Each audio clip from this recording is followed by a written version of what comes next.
becomes a band of solid silver. That is where the water freezes first.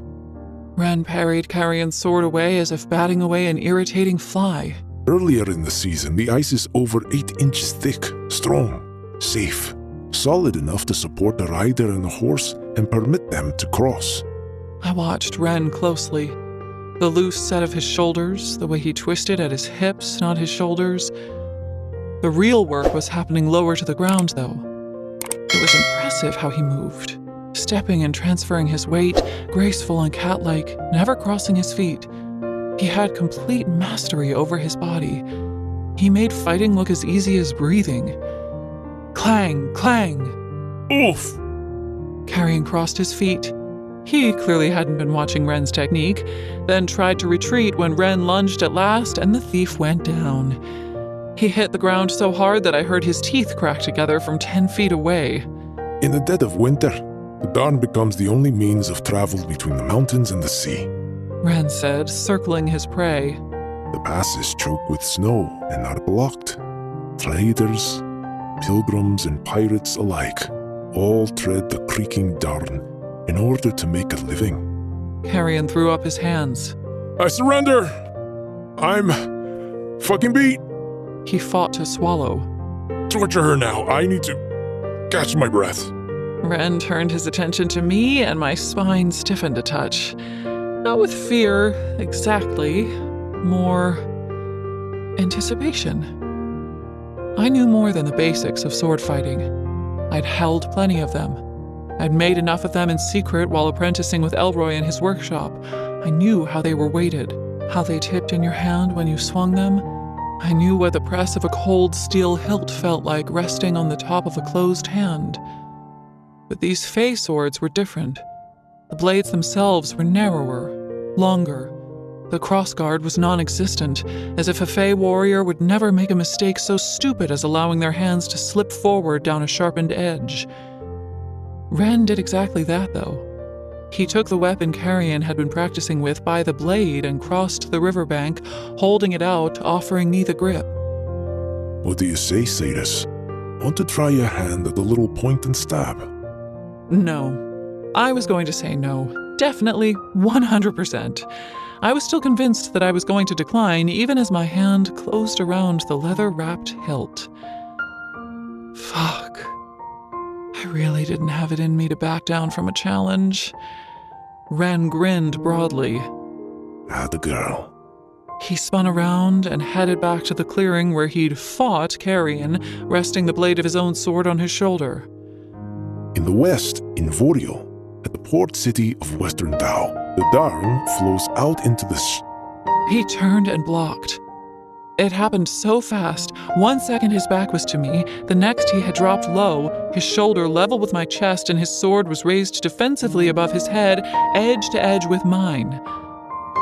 I hadn't actually been going to strike him. I'd turned the blade so that only the flat would have made contact with his shoulder. It had seemed like a smart-ass way to begin our lesson. Elroy had gotten me with the old, never lower your defenses, never turn your back on your enemy more times than I could count. Fat lot it had done me, though. Turned out Renfus's guard was never down. That or the general had eyes in the back of his head. He didn't even blink. On a clear day, you can see all the way to Taran Ross Island from the cliffs of Western Dao. He came at me. I saw a flash of silver as his sword moved, and then I saw the snow-pregnant sky. And then I saw the ground. Then I saw stars. It was all over in a heartbeat. Carrion's loud whoop echoed along the riverbank. That was funny. Now I see why you were laughing so hard. I'd have cursed him roundly for being such a prick, but he was right. I'd laughed at him plenty. It was only fair. And I couldn't fucking breathe anyway. Ren appeared in the patch of sky above my head. He frowned down at me. You all right? Yes? He laughed. Want to go again? Yes. I mean, once you'd already had your legs taken out from underneath you, what was another 10 or 11 face-first collisions with hard-packed snow? Even as I allowed him to help me to my feet, I made the decision there and then that I wouldn't go down again, though. I'd watched Renfus. I'd studied the way he moved, so I adapted my own fighting stance, and I learned quick. When he attacked again, I was ready. He rained down blows on me, the steel in his hands flashing like lightning, but I met each of his advances with an appropriate block. When he switched up his hold and wielded his sword like it was a club, I adjusted my stance again and made sure I threw back each of his assaults. At first, I simply defended myself. An hour passed, the clouds growing ever darker, and Ren's appraising feedback took on a challenging note. What's the matter, Cyrus? You'll never win a fight if you're afraid to wet your steel with blood. Come on, fight me. Oh, it was a fight he wanted? If he wanted a fight, I'd give him one. It was good being able to move like this, to have a proper weapon in my hands. Ever since Heron had bound my hands behind my back and run me through, I'd felt vulnerable, weak, incapable.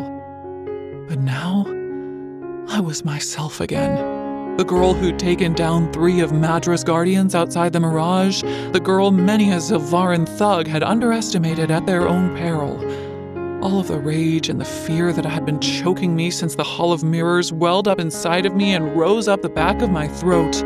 I flew at Renfis, sword raised, and I screamed.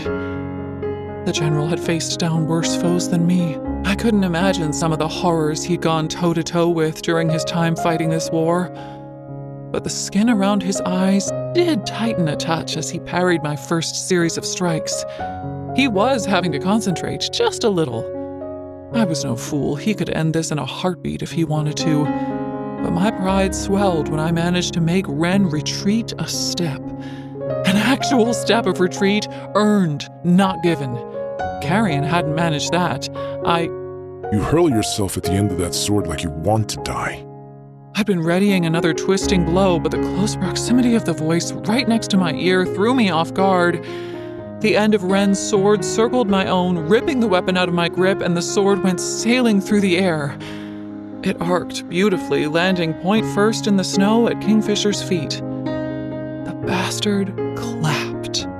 I see you've perfected the art of being disarmed. He was still wearing his thick black cloak, though the hood was lowered now. We were far enough from the borders of the camp that no one would see him down here. The wolf's head gorget flashed silver at his throat. I know it's virtually impossible, but could you at least try to be nice? Ren asked, squinting at Fisher through the fat snowflakes that started to fall with a purpose out of nowhere. Fisher considered his request, shrugged. I could try. Of course he would show up right as I was about to get inside Ren's guard. Of course he would ruin my focus. It was just my luck. I wouldn't give him the satisfaction of seeing me rankled, though. Not this time. Let me guess. You've come to show me personally just how useless I am with a sword? Come on, then. I held my hand out, gesturing for him to come forward. Be my guest. I might not hold my own against the likes of him for very long, but I'd make sure I got at least one hit in before he thrashed me. Kingfisher smirked ruinously. You're not ready for me, human. I don't come with a training mode. Are the captains gathered? Ren asked, striding toward Fisher. Is it time to speak with them? Fisher nodded. Just waiting on 1 or 2 stragglers. Then I'll need to head back to my tent and change. I'll meet you there. Fisher caught Ren's arm as he passed. I don't think I'll be needed. For the first time since meeting him, I watched Renfis bristle with anger. You're more than needed. You're required. We're done with this, brother. If you bear me any love or respect at all, you'll come to the meeting. Fisher's expression formed a defiant no at first, but then he met Ren's eyes, huffed with annoyance, and let him go. All right, fine. I'll be there. But take the boy with you for now, will you? I need to speak with the alchemist. Was alchemist an upgrade from OSHA? Didn't sound like it. Not when it was said with the same heaping dose of disdain. I hurried after Fisher, who moved with frustrating speed through the camp, his head ducked to avoid the curious eyes of the Fey warriors who watched him flit past their cook fires with interest. After a while, I realized that it wasn't actually Fisher they were interested in. It was me. Human. A human?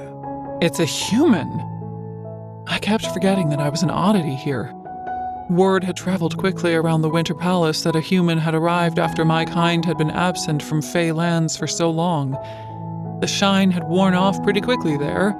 It hadn't taken long for the members of the Avelian court to forget all about me. Here I was a novelty that hadn't been seen in centuries. Some of the warriors had clearly never laid eyes on a human woman before in their entire lives. The pressure of their eyes made me want to find a dark hole to crawl into, but I didn't have that luxury here, so I jogged after Fisher instead. "Where the hell are you taking me?" To my quarters. He said, the words clipped. His quarters? I was going to raise holy hell if he tried to bind me there again. Gods, will you slow the fuck down? My legs are a lot shorter than yours. Fisher grumbled something, but he did slow down a little. I waited for him to lead me into one of the wooden structures at the center of the camp. We passed a mercantile and what looked like a food store, along with a number of other mysterious buildings, and then there were no more solid structures left, only the sea of tents. A large tent, then. Had to be. Fisher would need a sizable space to house his fucking ego, after all. But there were no tents with grand awnings or entrances festooned with shimmering fabrics. They were all the same size, and one was just as dirty and weather-bleached as the next. Eventually, Kingfisher ceased his charge through the churned-up mud, thanks to the hundreds of boots stomping through the walkways. The snow couldn't stick here, and grabbed a tent flap, stepping to one side as he held it open. "Go in. Please." He winced when he said please. Manners were evidently painful to Fisher. I entered the tent willingly thanks to that word, though. Inside, a small fire burned in a grate that wasn't vented in the slightest. There was no smoke. It was going to take a long time for me to adjust to the common, everyday use of magic. It was quite impressive, though, as was the size of Fisher's quarters. In some ways, I had been right. Fisher had secured himself a comfortable base for himself. You just wouldn't have known it from the outside. The tent's interior formed on a large space, at least 10 times bigger than it should have been given the tent's dimensions. A huge king-sized bed sat at the back of the tent, nowhere near as grand as his bed back at College, but still far more impressive than the small field cot I assumed was waiting for me somewhere in this muddy hellhole. There was a tall bookshelf next to the fire, heaped with a messy stack of books. There were books everywhere, in fact. Stacked on the rug, yes, the rug, by the foot of the bed, teetering in a pile on the floor beside the overstuffed couch. There was even one propped open at a page, lying on the washstand by the entrance to the tent. Doing some research? I couldn't imagine that he was the type to settle down with a work of fiction. Fisher surveyed the collection of tomes that covered every available surface and grunted. "You could say that. Something important? Very important to me." He clipped out. From the hard edge in his voice, he wasn't going to say anything further on the matter. I let it drop. In the very center of the tent was a wooden table big enough to seat 4 people, on which sat a basket of bread rolls and 2 bowls of steaming hot soup. I stared at the table, at the soup and the 2 settings, and asked in a flat tone, "What's this?" Fisher heaved out a weary breath, unfastening his cloak. He threw it onto the bed, then sat heavily down in a chair at the table, rubbing at his temple. "It's just a meal," he said. "Let's eat it and try not to draw blood this time, shall we? Please." There was that word again. Fighting him was my baseline. All I knew. But he looked so tired, his mood genuinely bleak, that I didn't have the heart to kick up a fuss. I joined him and started to eat in silence. Fisher stopped rubbing his temple. He watched me, following my every movement. The quicksilver in his right eye spun around his pupil like it was caught in a hurricane. When I was more than halfway through the soup, he picked up his own spoon and began to eat too. "I watched you for a while back there. You fight well." He murmured. A compliment? From Fisher? Rather than filling me with pride, annoyance seethed beneath the surface of my skin. And And I bet you're so shocked. A female human holding her own against a Fey warrior. That must have grated something fierce. He gave me an arch look. No, I wasn't shocked. You can tell by the way a person moves if they've had training. I knew from the first moment I saw you on your feet that you could fight. But don't get ahead of yourself, Osha. Ren was going easy on you. You don't think I could have taken him? Even I knew I couldn't have. Of course I did. But it still was fun to bait Fisher into thinking I was serious. But Fisher didn't take the bait. He wouldn't be the general of this army if you could have. He nodded toward me as I swallowed down a mouthful of soup. So you are compliant sometimes. He said softly. I paused, another spoonful of soup halfway between my mouth and the bowl. Amazing, isn't it? People prefer to acquiesce to a request rather than being forced to follow a command. Who'd have known? He slid his own spoon into his mouth, eyes quick and sharp, the muscles in his neck working as he swallowed. I could make out the tattoos on the back of his hands now, all too well. Both of them were Fey runes.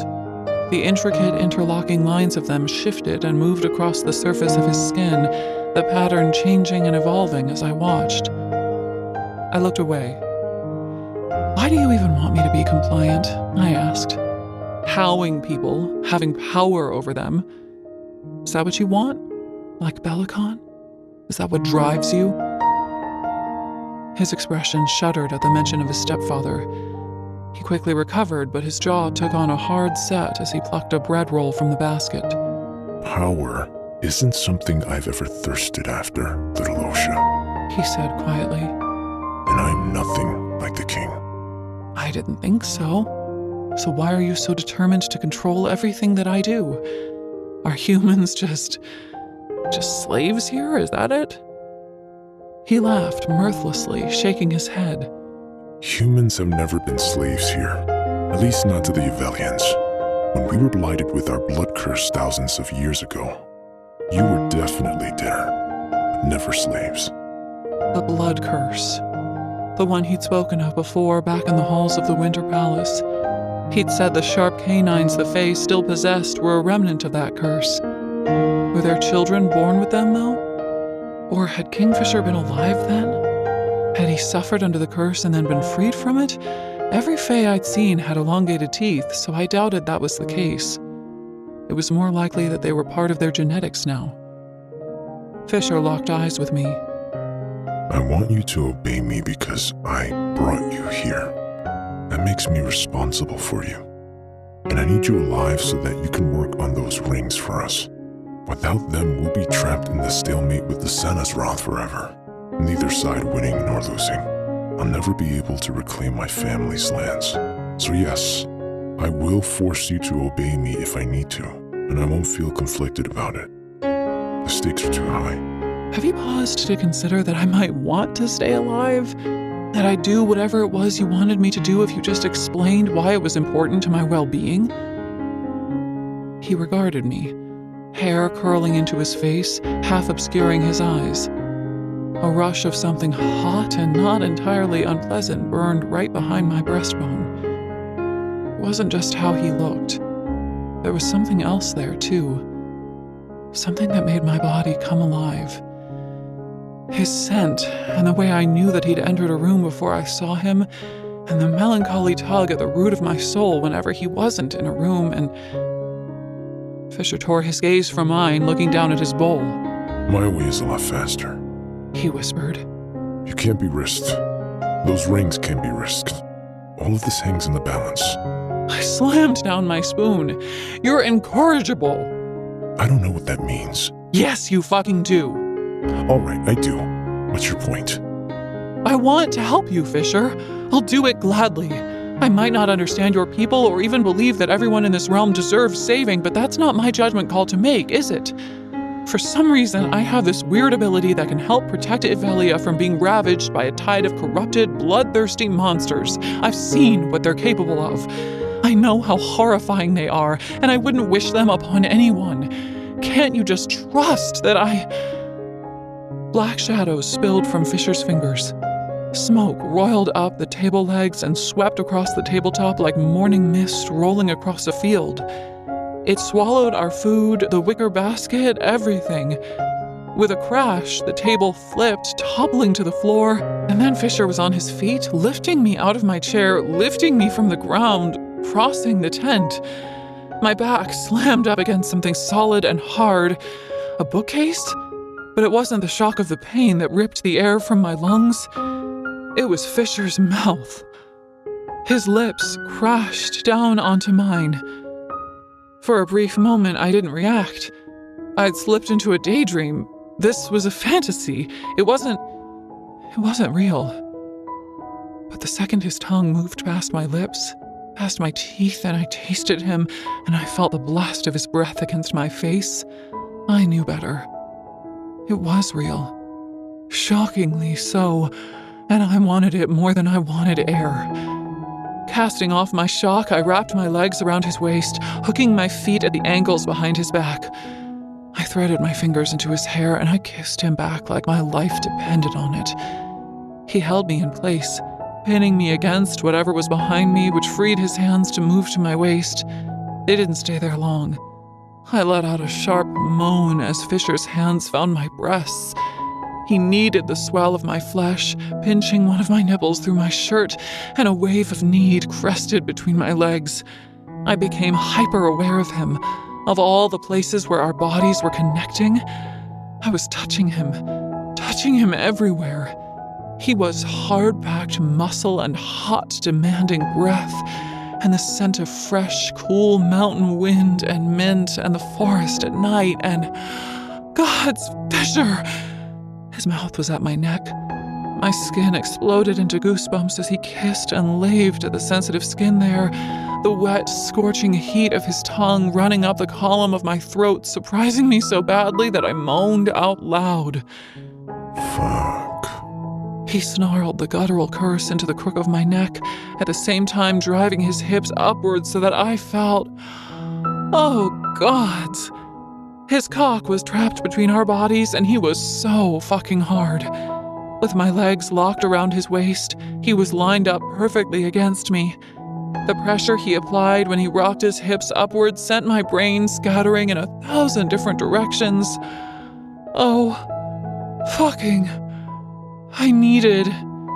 Fisher. I cried out his name. He let out a wordless, animalistic growl in response that sent a thrill of anticipation chasing all the way down my spine. Waves of heat crashed over me, settling in my stomach. I was swept away by it on a burning tide. I had no clue when I'd started grinding myself against his cock, only that he tensed every time I did it, his fingers digging into my skin, his mouth becoming more insistent at my neck. Fuck, Fisher, I want you, I panted. And as if I'd just doused him with a bucket of cold water, Fisher tore his mouth from my skin and pulled back. A split second later, my feet were back on solid ground, and Fisher was on the other side of the tent, dragging his hands through his hair. I felt his absence like a physical blow. Oh, fuck. A million thoughts slammed into me at once. That was a terrible idea. I should not have let him do that. I should not have kissed him back. I shouldn't have rubbed myself against his cock like that. I shouldn't have moaned. I definitely shouldn't have told him that I wanted him. For the love of all the gods and all the heavens, why had I said that? I was going to throw up. Fisher pressed the heels of his hands into his eyes, groaning. He looked up, looked at me, and my stomach dropped. Fisher. He crossed the tent so fast. Cupping my face in his hands, he kissed me again, hard, fast. His lips were on mine again, though they didn't part. It only lasted a second, but it caused complete and utter fucking chaos inside my head. Fisher. He shook his head emphatically, his eyes begging me not to speak. Quickly, he took hold of my hand and placed it onto his chest, right in the center. Thump, thump, thump, thump, thump, thump. His heart was racing, the space between beats barely negligible. Nothing like the slow, steady beat he'd shown me back in the forge at the palace. I tried to pull my hand away, startled by the thundering rhythm, but Fisher held me there tight. He didn't say a word. He held my gaze, unblinking, and for once the quicksilver that marked his eye was still. There was no arrogance in his features, no bravado, no smug smirk. The look he was giving me was deadly serious, like it meant something. He swallowed, his chest rising and falling too fast, and then he nodded. I can't trust anything, he whispered breathlessly. And that was when he let me go. When I needed him not to. Right when I needed him to stay and explain what the last 120 seconds meant. He gathered up his cloak, swung it around his shoulders, and headed out into the waning light. Fisher hadn't asked me to stay in his tent. He hadn't compelled me to wait there either, and so I did what any sane woman would do. I bolted. The light was fading fast as I ran through the war camp. Everywhere I looked, Fey warriors clad in armor were streaming toward the center of the camp. All of them were armed. Only half of them bothered to look twice at me. A frenetic, agitated energy filled the air. The smell of smoke and cooking meat assaulted my senses, but nothing could replace the scent of mint and midnight forest in my nose. He'd kissed me. He'd done a hell of a lot more than that, actually. I could still feel his hands on my waist. My nipples still throbbed with the ache he had put there. My pulse became a frantic tattoo as I slipped through the crowd, trying to find... Gods, where was I even going? I had no clue. I just had to get away from Fisher's tent. Inadvertently, I allowed myself to be swept along in the tide of warriors.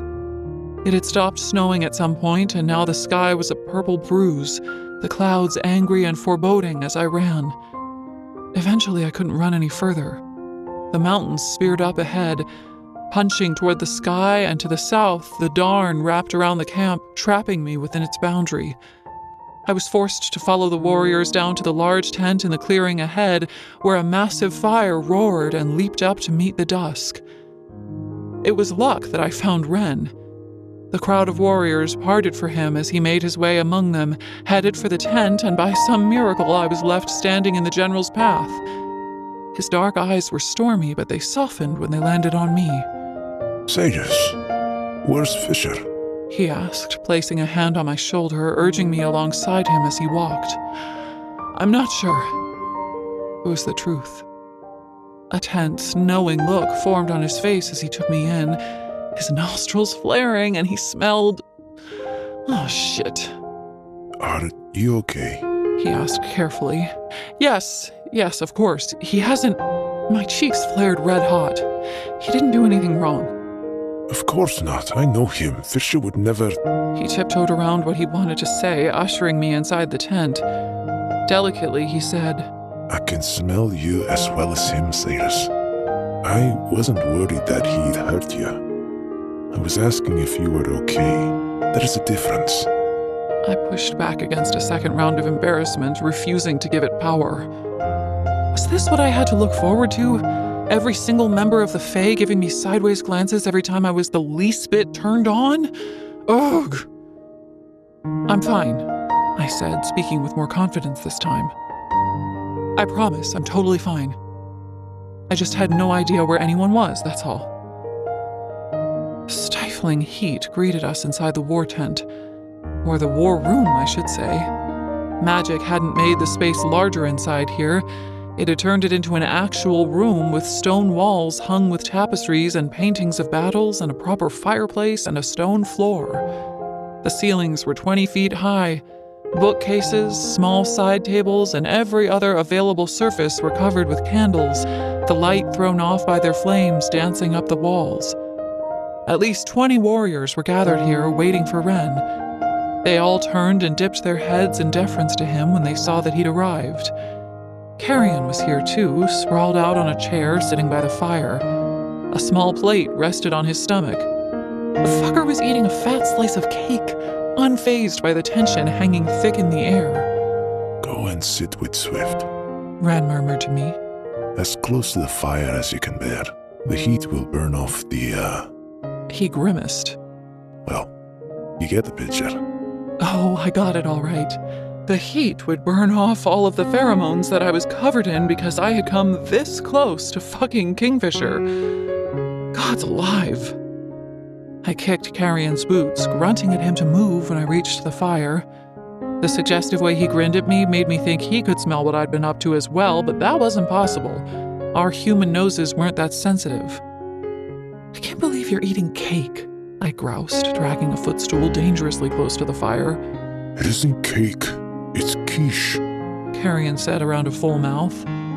What's quiche? Don't know. It's made out of eggs and some other stuff. It's delicious. Here. He held out the slab of food.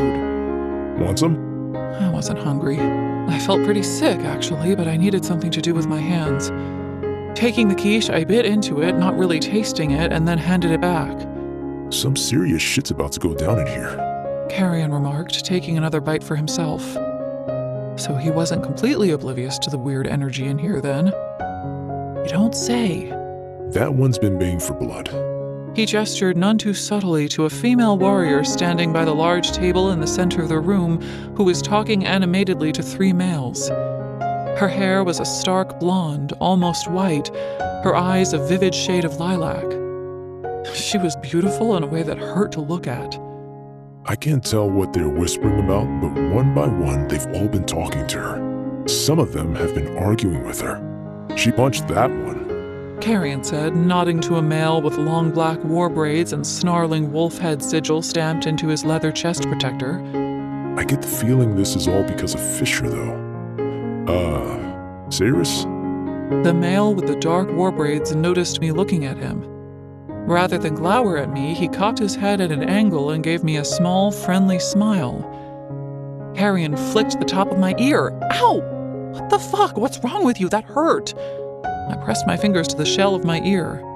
Why is your neck bleeding? He said slowly, enunciating every word. What? Reaching out, he swiped his hand over my skin. I ducked out of his reach, but it was too late. When he showed me his fingertips, they were streaked red. Just a scratch. Carrion shrugged. You must have caught yourself on something. Here. He passed back the quiche. I accepted it and took a bite, my mind spiraling out of control. Why the fuck was my neck bleeding? As if conjured by my racing thoughts, a figure in a black cloak entered the tent, the cowl of his hood drawn up to hide his features. His presence made my heart pound, though. Fisher's eyes found me immediately. He watched me dumbly pass the quiche back to Carrion, his expression unreadable. A series of gasps went up on the other side of the war room when, one by one, the Fae all saw who had arrived. So it is true, then, the blonde warrior announced. You are alive. Of course he's alive, Danya. Ren said in a weary tone. We never thought he was dead. Come on, let's start this off on the right foot. Fisher, lose the cloak already. You're not fooling anyone. Fisher's head hung as he removed the cloak. His hair was wet, dripping wet, so were his clothes. Rivulets of water ran down his cheeks. A small puddle was beginning to form at his feet. He leaned back against the wall, chin raised, folding his arms across his chest. What about it, Fish? Been out for an early evening swim? There was a playful note to Danya's voice, but I wasn't the only one who detected the venom there, too. Carrion raised his eyebrows at me like one of the old gossips who liked to while away their afternoons standing outside the house of Kala. He took a chunk out of the quiche and passed it to me. Across the room, Kingfisher watched him do it, the muscles in his jaw working. He let his head hang again, huffing. Something like that? He said quietly. Come on, then. Danya held her arms wide. We're all here, Fisher. Let's hear it. Let's hear the amazing fucking reason why you left us high and dry for the past century And why you've decided to slink back to us now with your tail between your legs, hmm? I'm not slinking anywhere. Fisher sounded bored. Bullshit, Danya spat. You were here in camp all last week. The week before that, too. Danya. No, Fisher. You were here and you didn't breathe a fucking word of it to any of us. How many times have every single one of us in this room stood at your side and bled with you? We were supposed to be family, and you just fucking abandoned us. Fisher said nothing. It was Ren who stepped in to defend him. That isn't what happened, and you know it. Huh, please. All I know is that I stood on the battlements of Gilthry, watching an entire city full of Evelian families burn to death while Malcolm's horde sacked the city, and he suddenly disappeared into thin air. You have no idea what you're talking about. Ren's face was a mask of fury. I wouldn't have thought him capable of such anger. You're right, I don't. Someone should enlighten me before I put my sword through this treacherous bastard's throat. Careful, Danya. Not Ren this time. The male with the black war braids who'd smiled at me earlier moved around the table to stand next to Fisher. I might let you land a hit on me for fun, but you're out of your fucking mind if you think I'll let you open up the commander's throat. It's all right, Lorth. Fisher said softly. He's not our commander, Danya yelled, pointing furiously at Fisher. He sacrificed that title when he abandoned us. Stand down, Danya. Ren snarled, baring his teeth. Gods alive, this was going to end in bloodshed. I broke off a piece of the quiche's crust and put it into my mouth. At any other time, the food probably would have melted in my mouth, but right now it tasted like ash. Kingfisher's eyes darted to me. He flinched. For fuck's sake, tell them what happened, Ren said, rounding on Fisher. They'll understand as soon as... No! The word rang out along the war room. Kingfisher pushed away from the wall, standing up to his full height. His eyes were full of regret as he surveyed the faces of the Fae who stood before him. I'm sorry. I truly am. I didn't want to leave any of you back at Gilthry. I wish I could tell you why I had to go, but I can't. All I can say is that I had no other choice. A tear slid down Danya's cheek. Her voice cracked as she took a step forward and said, It was Belicon, wasn't it? He forced you to go. I understand why we had to torch the city, but... I can't tell you, Fisher said. His mask shattered. Torment shone from his eyes. I wish I could, but I can't. I returned as soon as I could. Believe me. She stared at him, her beautiful violet eyes brimming with more unshed tears. She did want to believe him, I thought. Wanted his words to be enough. But they weren't. She ripped her sword from its sheath at her hip and bared her teeth. Traitor! She screamed. She moved in a streak of shining gold, her body blurring as she flew at him. I watched it happen. The pain on her face and the point of her sword aimed at Fisher's throat, and the way his shoulders sagged as if he'd made his peace with whatever came next and was ready for it. I had no intention of standing. My hand raised of its own accord. The shout of panic tore out of my mouth without any doing on my part. Stop! Danya's body rocked sideways. She slammed into the table, her hip colliding with the wood. But that wasn't what drew 20 pairs of stunned eyes toward me. It was her sword, splintering into 1,000 shards, the quivering steel needles shooting through the air and hitting the wall above Ren's head so hard that they drove an inch into the pitted stonework. Carrion toppled sideways, bracing against the side of the hearth, his mouth hanging slack. Holy fuck! He gasped. Everyone else mirrored his surprise. Only Fisher remained calm. He considered me very seriously, a small frown drawing his dark brows together. Danya righted herself, slowly pivoting toward me. The first time she'd actually paid me any heed since I'd entered with Renfis. She looked like her head was going to explode. We have a fucking alchemist? She's mine, Fisher said. Before anyone could react to that, a thunderous boom shook the ground beneath our feet. Icebreakers! Icebreakers! Icebreakers! The cry came from outside. "What's happening?" I whispered. All hell broke loose. The war room detonated into a flurry of activity as the Fey warriors, Ren included, all sprinted for the exit, their weapons suddenly drawn. Fisher remained immobile for a split second longer than the rest, his eyes still homing in on me, that strange frown marring his brow. But then he was moving too. He disappeared in a shiver of glittering black sand. The black-haired male called Loreth was the very last to leave the tent. Stay here, he ordered. Don't leave this place, I mean it. But what the fuck's going on? Carrion demanded.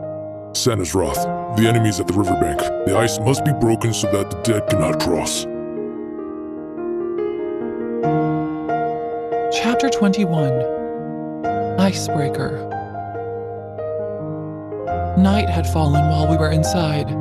The sky was black as pitch, and a vicious wind had kicked up, sending a maelstrom of embers from the campfires swirling all over the place.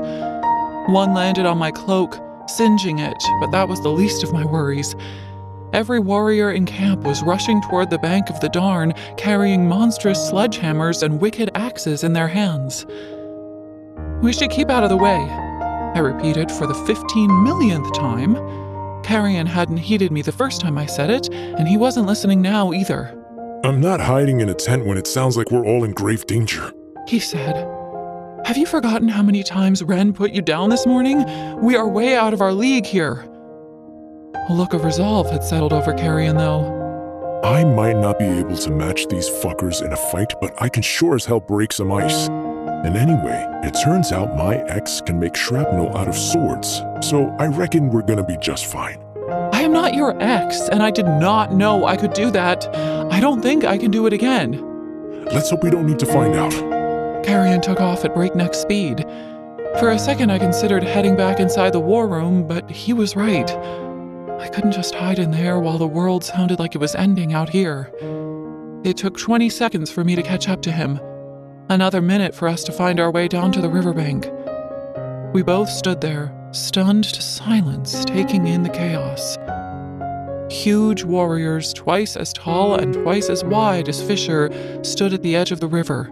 In time to the pounding of a drum that rang out further downriver, they heaved giant sledgehammers over their heads and brought them down with terrifying force onto the thick ice.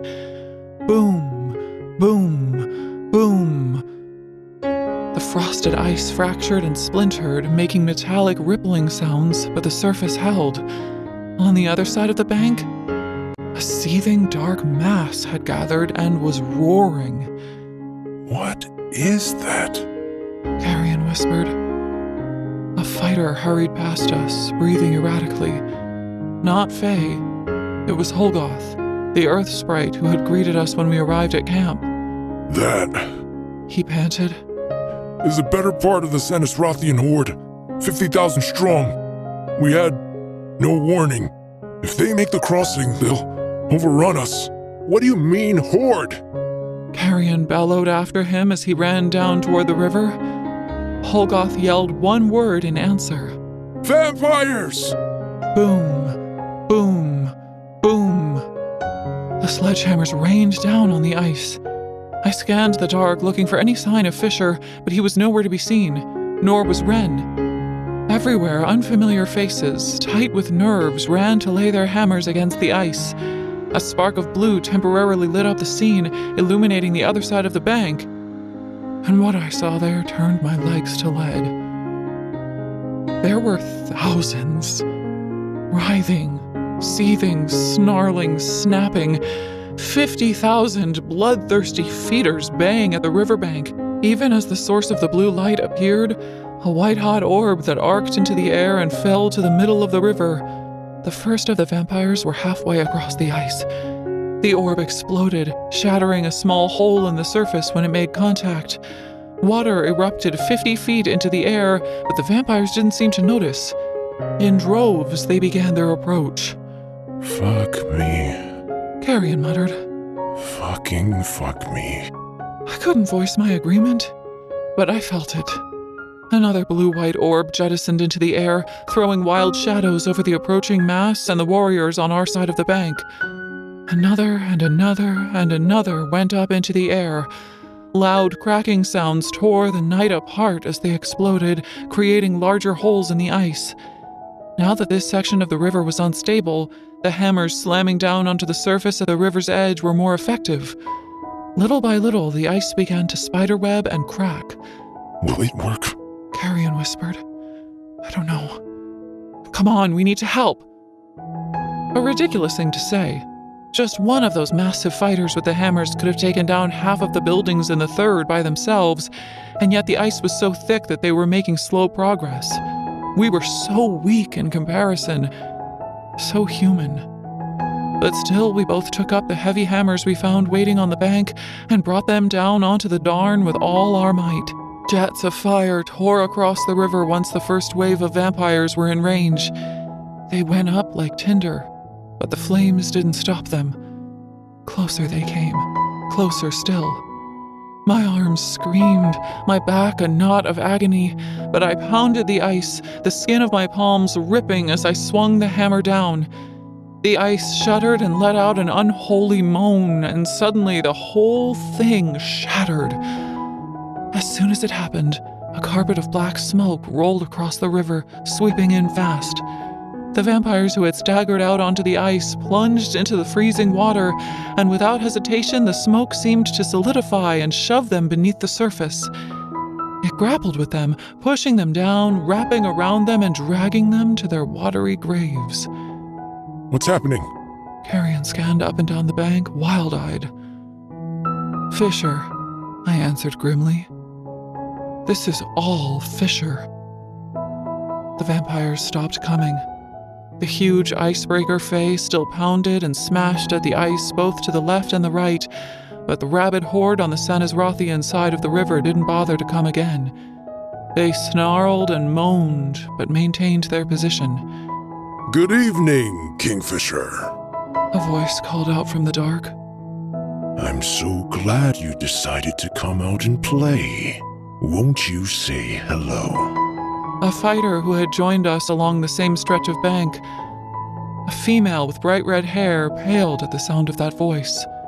So did a number of other warriors. Is that Malcolm?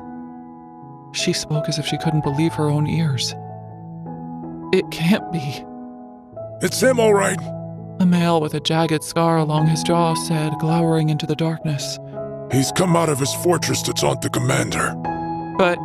Come on, Kingfisher. Won't you show yourself? I will, if that's what you're waiting for. The throng of monsters on the other bank parted, and there he was.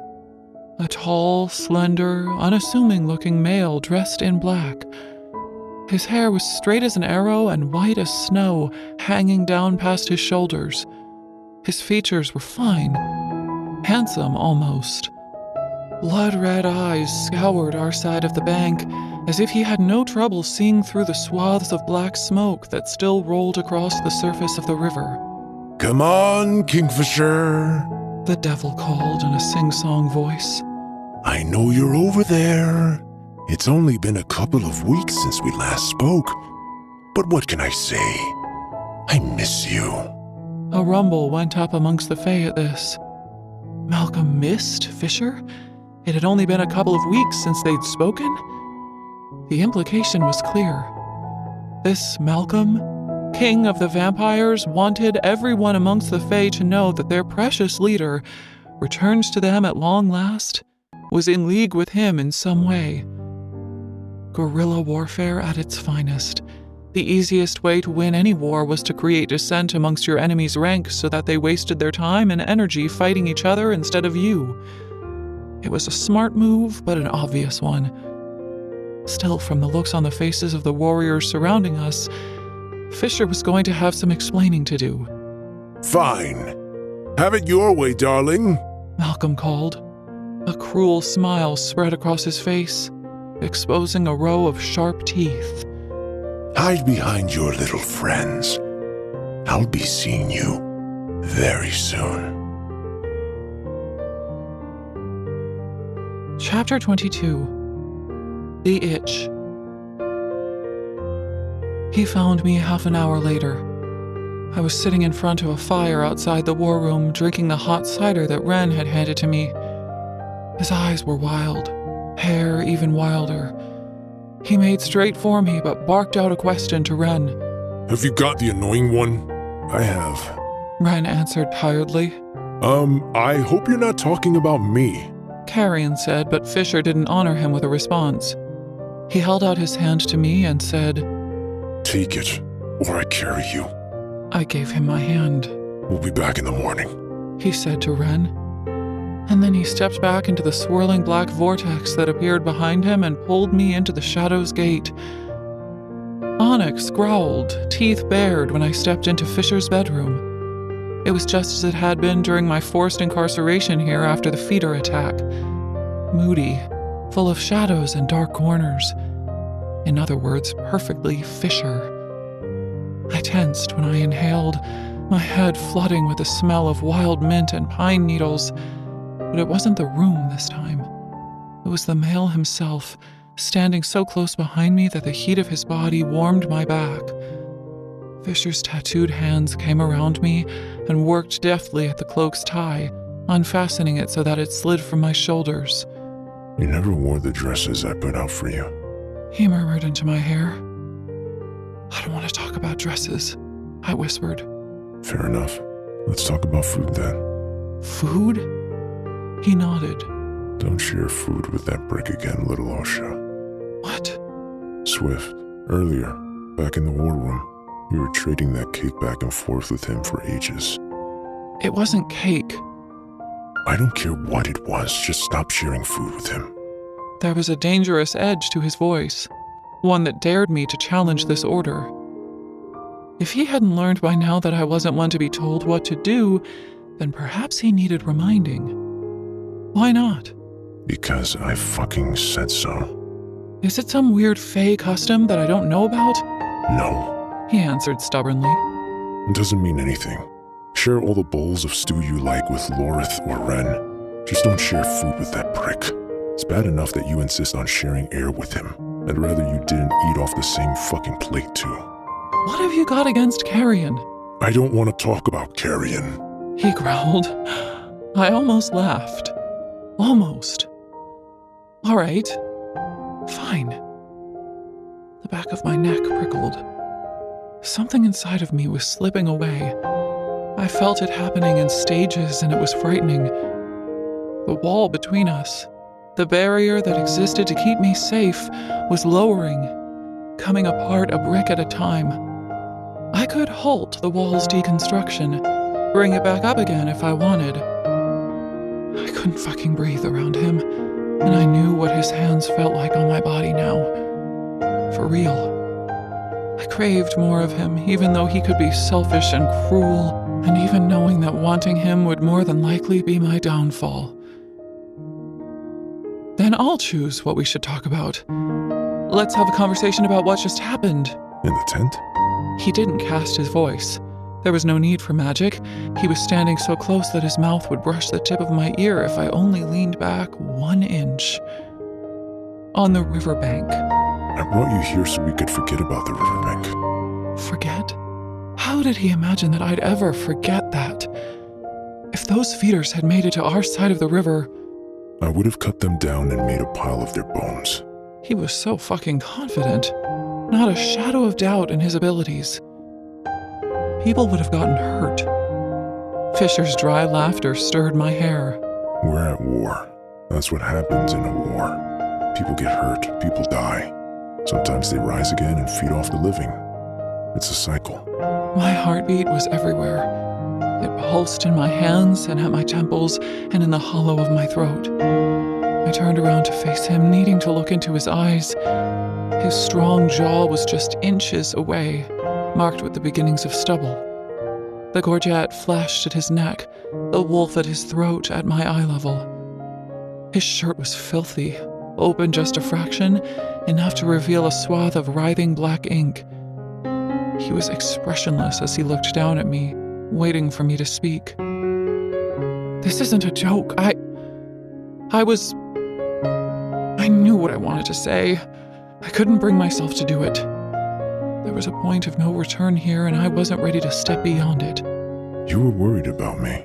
Fisher said roughly. No, I saw the look on your face. In the map room when Daniel wanted to lob my head off. You were afraid. For me. I was afraid that you'd die and I wouldn't be able to get back home. You made an oath to send me back when I was done with the rings. The others might not give me that same deal, and... Fisher's wry, unhappy smile left me under no delusions that he believed what I was saying one bit. He didn't argue, though. They're going to tear you to shreds when you go back in the morning, I whispered. I'll be fine, he countered. Aren't you even a little concerned that your so-called friends are going to think you've been helping that Malcolm guy and... Fisher drew his bottom lip into his mouth, eyes the softest I'd ever seen them. Gently, he gathered the flyaway hair that had escaped my braid and carefully swept it behind my ear.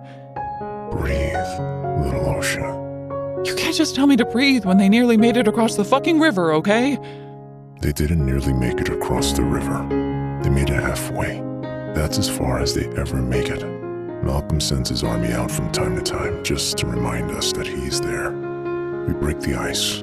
He loses a wave of foot soldiers.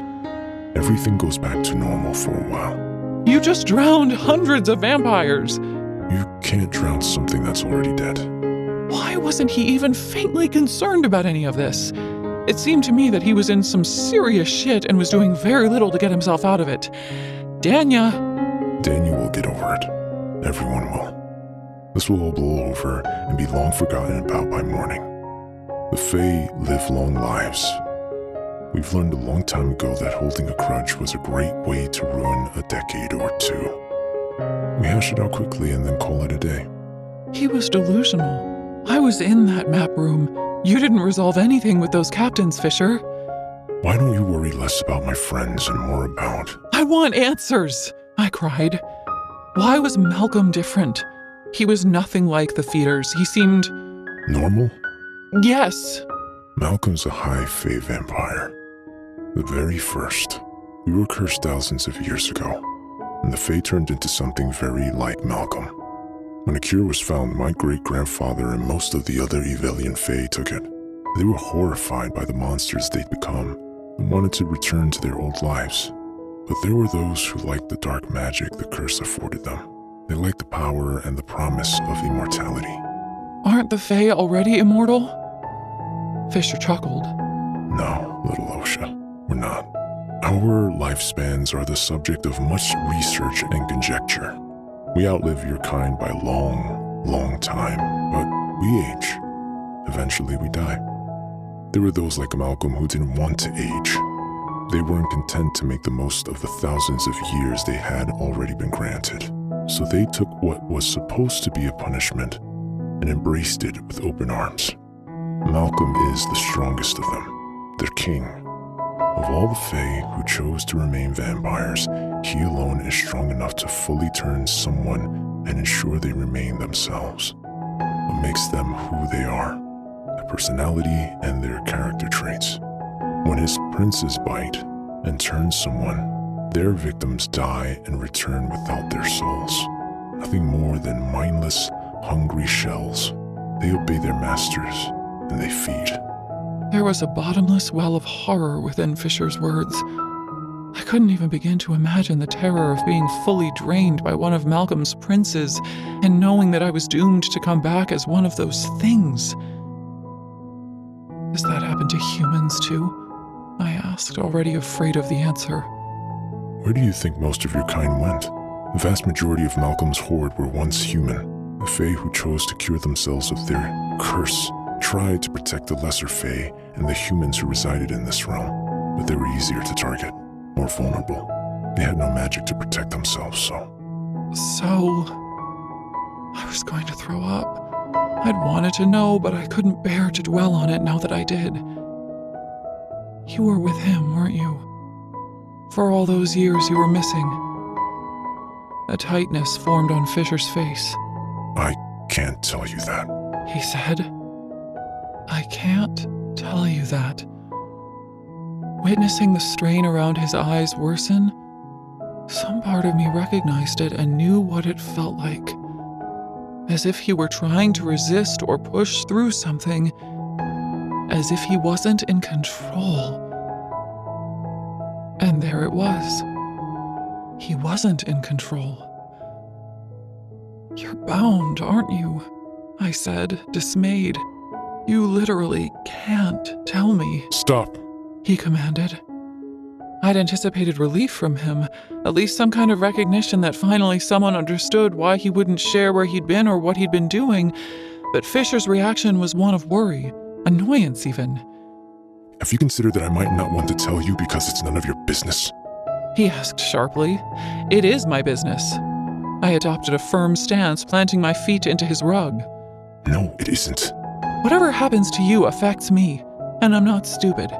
You've been less of a prick these past 15 minutes than you have been since you scraped me off the floor in the Hall of Mirrors and saved me. You only started snapping again when you wanted to push me away. The cold barbs and the awful shit that comes out of your mouth are a way for you to keep people at arm's length, aren't they?" You don't have a clue who I am. He rumbled. And maybe he was right about that. But I was beginning to figure him out. And how many times had Ren said it? I know him. This isn't who he is. He's not himself right now. This was all a front. Like a veil slowly being drawn back, I was starting to see right through it. "You don't hate me as much as you pretend to," I said. He stepped toward me. "Leonine, predatory, dangerous." Don't I? "No, you don't." That's an interesting theory. "I don't think you hate me at all." He laughed, but took another step forward. You think very highly of yourself then, don't you? "I know that you want me." I didn't step back, even though my body was screaming at me that I should. I didn't want to fuck you and still hate you, little Osha. I shook my head, trying to ignore the heat in his eyes. No, that's not it. One more step and he'd be standing chest to chest with me again. What is it then? There's something between us. You know there is. Sure you're not imagining things? Plenty of women fall prey to their own desperate fantasies where I'm concerned. Just stop, all right? Enough. The moment you fuck me, things are going to change between us. Sure, I'll have scratched a perverse little itch. I'll be able to move on with my life. His lips parted and the sight of his sharp canines sent a rush of warmth directly between my legs. You want to bite me? I whispered. He threw his head back and let out a bark of laughter. Oh, you have no idea what kind of tightrope you're balancing on right now, do you? You nearly did it. Back in your tent, you scratched me with your teeth. You drew fucking blood. The small amount of space between us disappeared in an instant.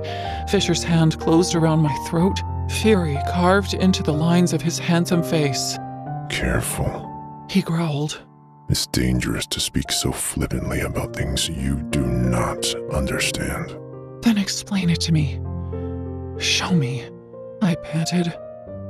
His anger faltered. What? Show me. Make me understand. Prove to me that I'm wrong.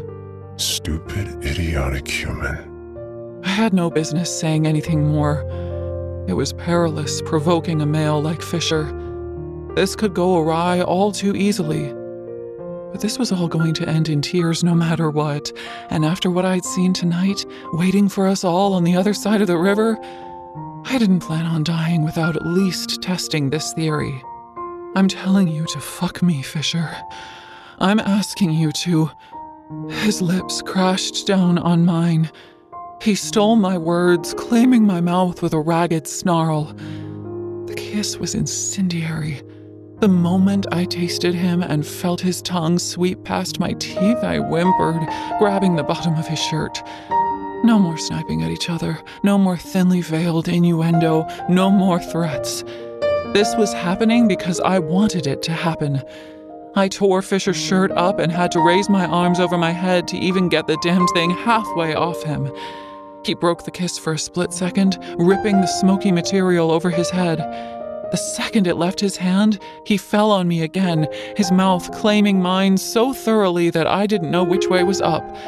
His movements weren't fumbling like mine were. His hands were sure and steady as he grabbed the collar of my shirt and ripped it from my body. Without the corsets and stays of the dresses Everlane had made me wear in the Winter Palace, I'd taken to binding my breasts with fabric as I'd done at home. Fisher made a disgruntled noise when he saw the material wrapped around my ribcage. I lifted my arms, expecting him to unwind it as quickly as he could, but no. He trailed his index finger down the front of the material between my breasts, and the fabric split apart, disintegrating under his touch. My breasts sprang free, my nipples peeking, and Fisher groaned, taking the weight of them in his palms. He kneaded the flesh, cursing, his eyes feasting on my chest. Had he thought about me like this? Naked and at his mercy? Had he imagined what it would be like to touch me and taste me and have me willing to do his bidding? I was guilty of letting my imagination run away with me. I'd pretended it wasn't his hands I wanted on my body when I touched myself. I'd tricked myself into believing it wasn't his knowing smirk that haunted my dreams, but it was. And now he was standing in front of me, shirtless, the packed muscle of his chest glistening with sweat, ink everywhere spiraling around his torso, and I couldn't believe we'd finally arrived here. The cards had been on the table for a while now. We were either going to kill each other or fuck each other, and I was glad we were both opting for the latter option. Fisher's eyes flared as he grabbed the front of my pants by the waistband and pulled me roughly to him. You asked for this. When you're sore from coming so hard and you can't recall your own name, remember that, little Osha. He held my gaze as he yanked open my pants and shoved them down my thighs. His gaze was as heavy as a sword's edge, resting against my throat, sharp enough to cut. He shoved his right hand between my legs and grabbed me by the throat with the other, startling the shit out of me. I would have gasped when he tore my underwear to one side and plunged his fingers into the molten wet heat of my core, but his hand closed around my windpipe, stealing my ability to breathe. Like some dark-haired, foreboding, fallen angel, Kingfisher purred as he plunged his fingers up inside me. My, so worked up already. You're slick as hell. What do you taste like? Are you going to scream for me like a good girl when I have you ride my face? Yeah. It was no good. I couldn't speak. My head was spinning, both from lack of blood and from the powerful need that rocked me to my core. I wanted him, but I wanted to understand this feeling inside of me as well. At every turn, Fisher had proven himself to be an unbearable asshole. I could count on one hand how many civil words the bastard had said to me, but there was something else tying me to him, pulling me in like I was trapped. A part of me knew that Fisher himself was the trap, and I was well and truly snared. The world went dark until there was only me and him, me and those flashing green and silver eyes. Fisher bowed his head, leaning into me, his mouth so close to mine. When you take all of me, remember to breathe. He let go of my throat, and my head swam as I dragged down a lungful of air. There was no time to brace myself. It would have been smart to get rid of my boots and then take off my pants, but that wasn't possible when you were dealing with the most impatient male in all of Ivelia. At first, the smoke seemed to come from Fisher's hands, then it seemed to be coming from behind him. Who knew where the fuck it was coming from? All I knew was that it was coming from him. The same smoke that had shoved a horde of vampires below a sea of ice, and now it was swirling over my body like... It evaporated just as I was starting to tense, and with it, every stitch of my clothing disappeared too. Fisher stood back a second, inspecting his handiwork, his lust-filled eyes blazing a trail up and down my body 3 times, as if once was nowhere near enough. I can't wait to hear what kind of sounds you make when I thrust into you for the first time. He purred. I'm going to make you pant for me, little Osha. And when we're done, I'll close my eyes and replay the sound of you moaning in my head every time I stroke myself to completion. God, it's just the thought of him touching himself. The sinful image that was starting to take shape in my mind scattered when Fisher moved. He grabbed me, hands finding the backs of my bare thighs, and just like that, my feet were off the ground. A weightless, falling sensation flipped my stomach over as I sailed back through the air. The soft mattress caught me a second later, cool silk sheets slick against my skin. A ball of panic rose to the base of my throat when my eyes found Fisher again. I saw a dark-haired Fey warrior covered in ash and soot standing at the end of the bed, slowly unfastening his pants with a hungry, carnal look on his face. And my self-preservation instincts told me to flee for my life. Don't move. Do not move, Ceres. For the love of all the gods. Back in Zulvaran, predators didn't have the dark to hide in. They used camouflage and stealth to sneak up on their prey, which in turn taught us all to react fast when we came face to face with the thing that was hunting us. Every part of me wanted to scramble from the bed and bolt for the door, but I knew that would be folly. Just like a hellcat, Fisher would give chase. I gripped the sheets, forcing myself to be still, watching every single move that he made. Put the soles of your feet on the bed. Not a command issued via the oath, just a simple command. It might as well have been compulsion, though, considering that I was helpless in the face of his order. I bent my knees, placing my feet down onto the bed, and raw power seemed to distort the air around Fisher's powerful shoulders. With measured, teasing movements, he lowered his battle-muddied pants and... Graceless gods and holy martyrs, he wasn't wearing underwear. That didn't surprise me. But the sheer size of his erect cock as it sprang free from his pants made my eyes round out of my head. Were all Fey males this well endowed? Was it an Evelian thing? Or was this a Fisher thing? With his clothes now gone, Fisher stood still, letting me take him in, an entertained little smile begging to be set free at both corners of his mouth. He was absolutely fucking incredible. All hard lines and taut muscle and shifting ink. His cock was perfect, rigid iron wrapped in silk and velvet. A thick vein ran down the underside of his length, standing proud from the shaft. My palms tingled just thinking about touching him. Fisher took hold of himself as if he knew what I'd just been thinking, slowly shuttling his hand up and down his cock. Let your knees fall open. He demanded. No arguments, Osha. I've driven myself half crazy wondering what you look like. I need to fucking see. Put me out of my misery. I had never been timid in a bedroom before. I was in way, way over my head this time, though. I fought a wave of nerves as I let my knees fall open, and Fisher unleashed a strained growl. Perfect. You're absolutely fucking perfect. If Danya does rip my head off tomorrow, at least now I'll die happy. The dazed look on his face was dangerous. A girl could easily find herself addicted to the expression Fisher was wearing, and what then? I'd be lost forever. Fucking doomed. I let myself bask in his attention, aware that I was treading dangerous ground. But if Fisher was right about this, then so what? It would be one night, one time, and then he'd be done with me. I wasn't going to experience this again, so I might as well enjoy it. Such a pretty flower blooming just for me.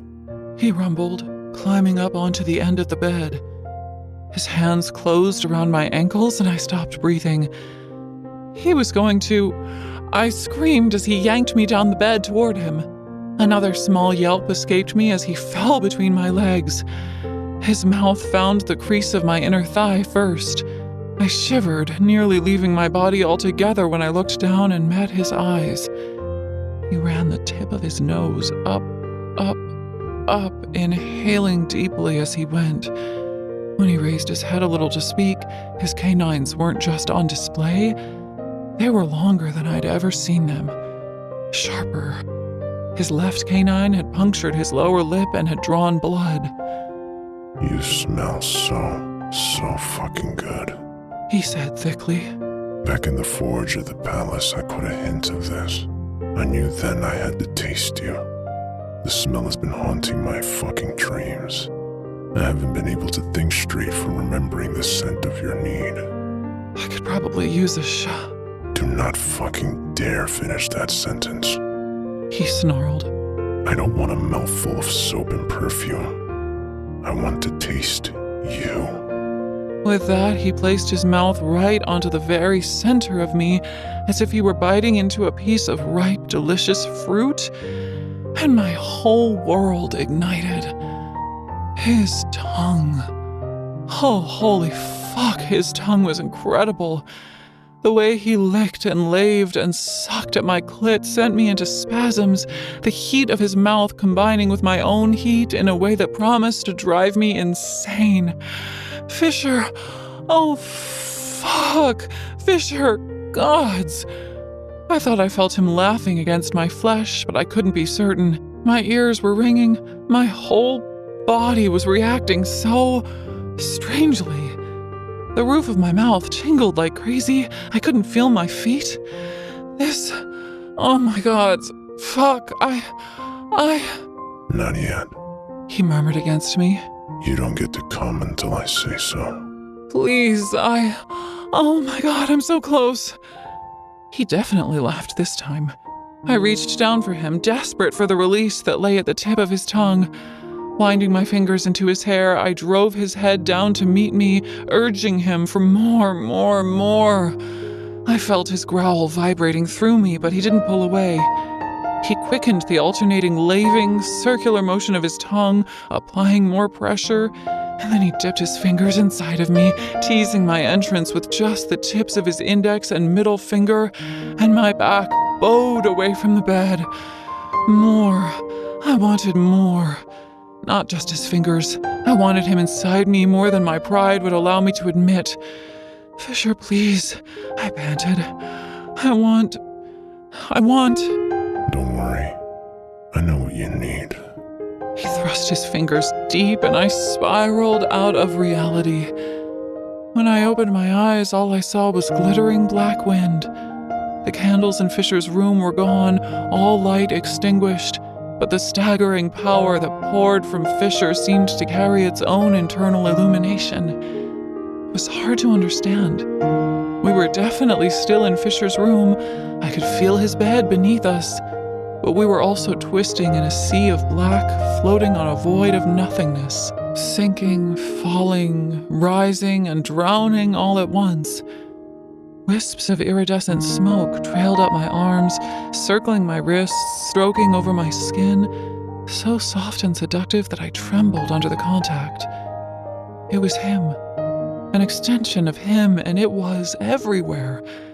His mouth worked over me, his fingers coaxing me toward a steep drop that would claim me body and soul. He wasn't going to stop me this time. He drew me to my climax with determination, a gratified growl of victory ripping from his throat when he pushed me over the edge. This wasn't just an orgasm, it was an awakening. Cradled in Fisher's power, I felt his hands tighten on my thighs as I bucked and writhed, but I felt his shadows bind tight to me too. They slid over me, pooling in the hollow of my throat and pouring over my stomach, whispering over my heavy breasts, a level of ecstasy I'd never experienced before. It was as though I was breathing him in, taking a part of him inside me. Fuck! My eyes snapped open. Fisher was on his knees between my legs, the head of his cock butting against my entrance. His right hand found my hip. When his left hand found my throat again, a veil of shadows flowed down his arm and up my neck in a warm, heady caress. My eyes started to roll back into my head, but then... Oh no, little Osha. You're gonna be looking right at me for this. Fisher said. Look. He waited until I'd made eye contact with him again, then his hand moved up to my jaw. He held me almost tenderly as he said, You still want it? His chest, his arms, his defined abs, the deep grove that dipped over his hips, leading down between his legs. His entire body was a work of art. He took my breath away. The ink that covered his skin fluctuated as he waited for the answer he already knew I would give to him. Yes, I want it. I want you. His smile was pure, powerful male satisfaction. Hold on tight then. I hope you're not afraid of the dark. He thrust forward, slamming himself inside me, and I screamed. Not from the pain, there wasn't any. Only a stretching and a fullness and an awesome wave of energy that fired up my spine in a series of bursts that felt like small explosions. It was so much all at once that I had to scream. As if he were experiencing something very similar, Fisher threw his head back, the muscles in his neck straining, his jaw clenched tight, roaring through his teeth. Fuck. Just one stroke. He'd entered me once, and I was done for. I was a ball of sensation, humming with energy. In the darkness, Fisher slowly lowered his head, his lips parted, hair mussed, and the dazed look of surprise on his face sent a rush of adrenaline powering through me. Gods and martyrs. I would never forget seeing him like this. If I did manage to make my way back home, the image of him like this, seated inside me, skin slick with sweat, chest hitching, would sustain me until the day I died. Fisher. Kingfisher. Lord of Kalish. I hated him, I did. But you couldn't hate something without caring about it just a little too. Witch. He accused. You do have magic. He was so fucking big.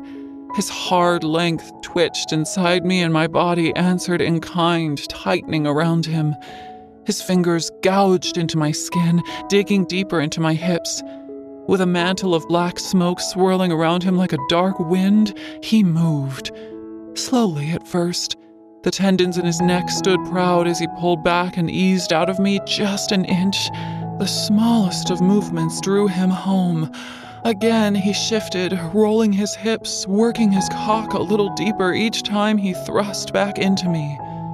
The pace he set was torturous. I had well and truly stretched to accommodate him now, and the delicious friction building between us was quickly turning into a desperate ache. Please. I reached for him like it was my right. His chest was warm and solid and perfect. Beneath my palms, the wolf tattoo emblazoned across his pecs came to life. The ink flowed beneath his skin, crossing from him to... Sinners, it flowed along my fingertips, spreading over my skin, flowing just like his smoke over the backs of my hands. A delicate little bird took shape on the inside of my right forearm. It stretched its wings and took flight, its tiny body flitting over my stomach as its wings beat 1,000 times a minute. Shit. Fisher breathed. I pulled my hands away, afraid of more ink making its way over me. But Fisher just shook his head, grabbing one of my hands and putting it back on his flesh. He didn't say anything else, didn't warn me if any more of his ink would come venturing over onto my body. He just drove himself deeper, slamming himself into me faster, relinquishing more of his control with each thrust. Magnificent. Fisher rasped. He moaned as he palmed my breasts. His pupils had blown so wide that the black had swallowed the green and the silver. I was transfixed, unable to look away as his hands explored my body. When I'd first laid eyes on him, I'd called him Death. The likeness was even more pronounced now. This male possessed the power to end entire civilizations if he wanted to. I could feel it. A still, deep well inside him, its surface rippling as he grew harder and harder inside me. I would drown in that well, sink down into the dark depths of it, never to break the surface again, and I would be glad. I disintegrated into a million pieces, deconstructed and mindless as I came again. The only thing anchoring me to the warm cocoon Fisher had created around us were his strong hands at my waist and the rough edge of his strained voice.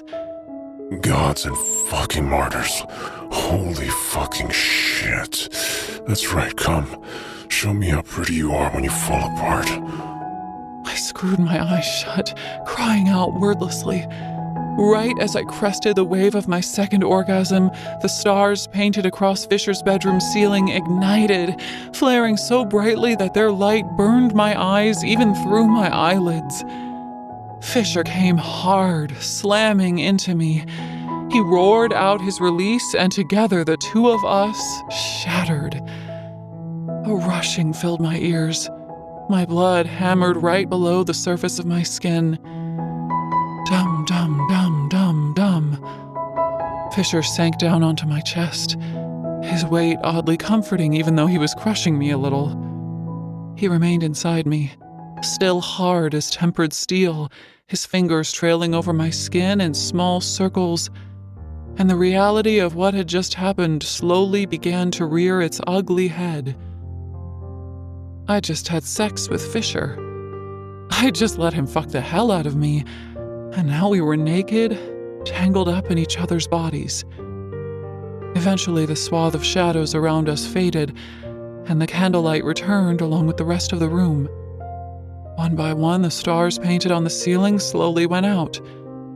Moving slowly, as if he were in no hurry at all, Fisher propped himself up and drew himself out of me. His ink had stilled again, his pupils now narrowed down to points. He was quiet as he got dressed. I covered myself with a sheet, suddenly very aware that I wasn't wearing a stitch, but I watched him, refusing to look away. Not after that. Once he was fully clothed again, Fisher fastened his boots and finally looked at me. I want you to stay here tonight. No preamble, no mention of what had just taken place. Why?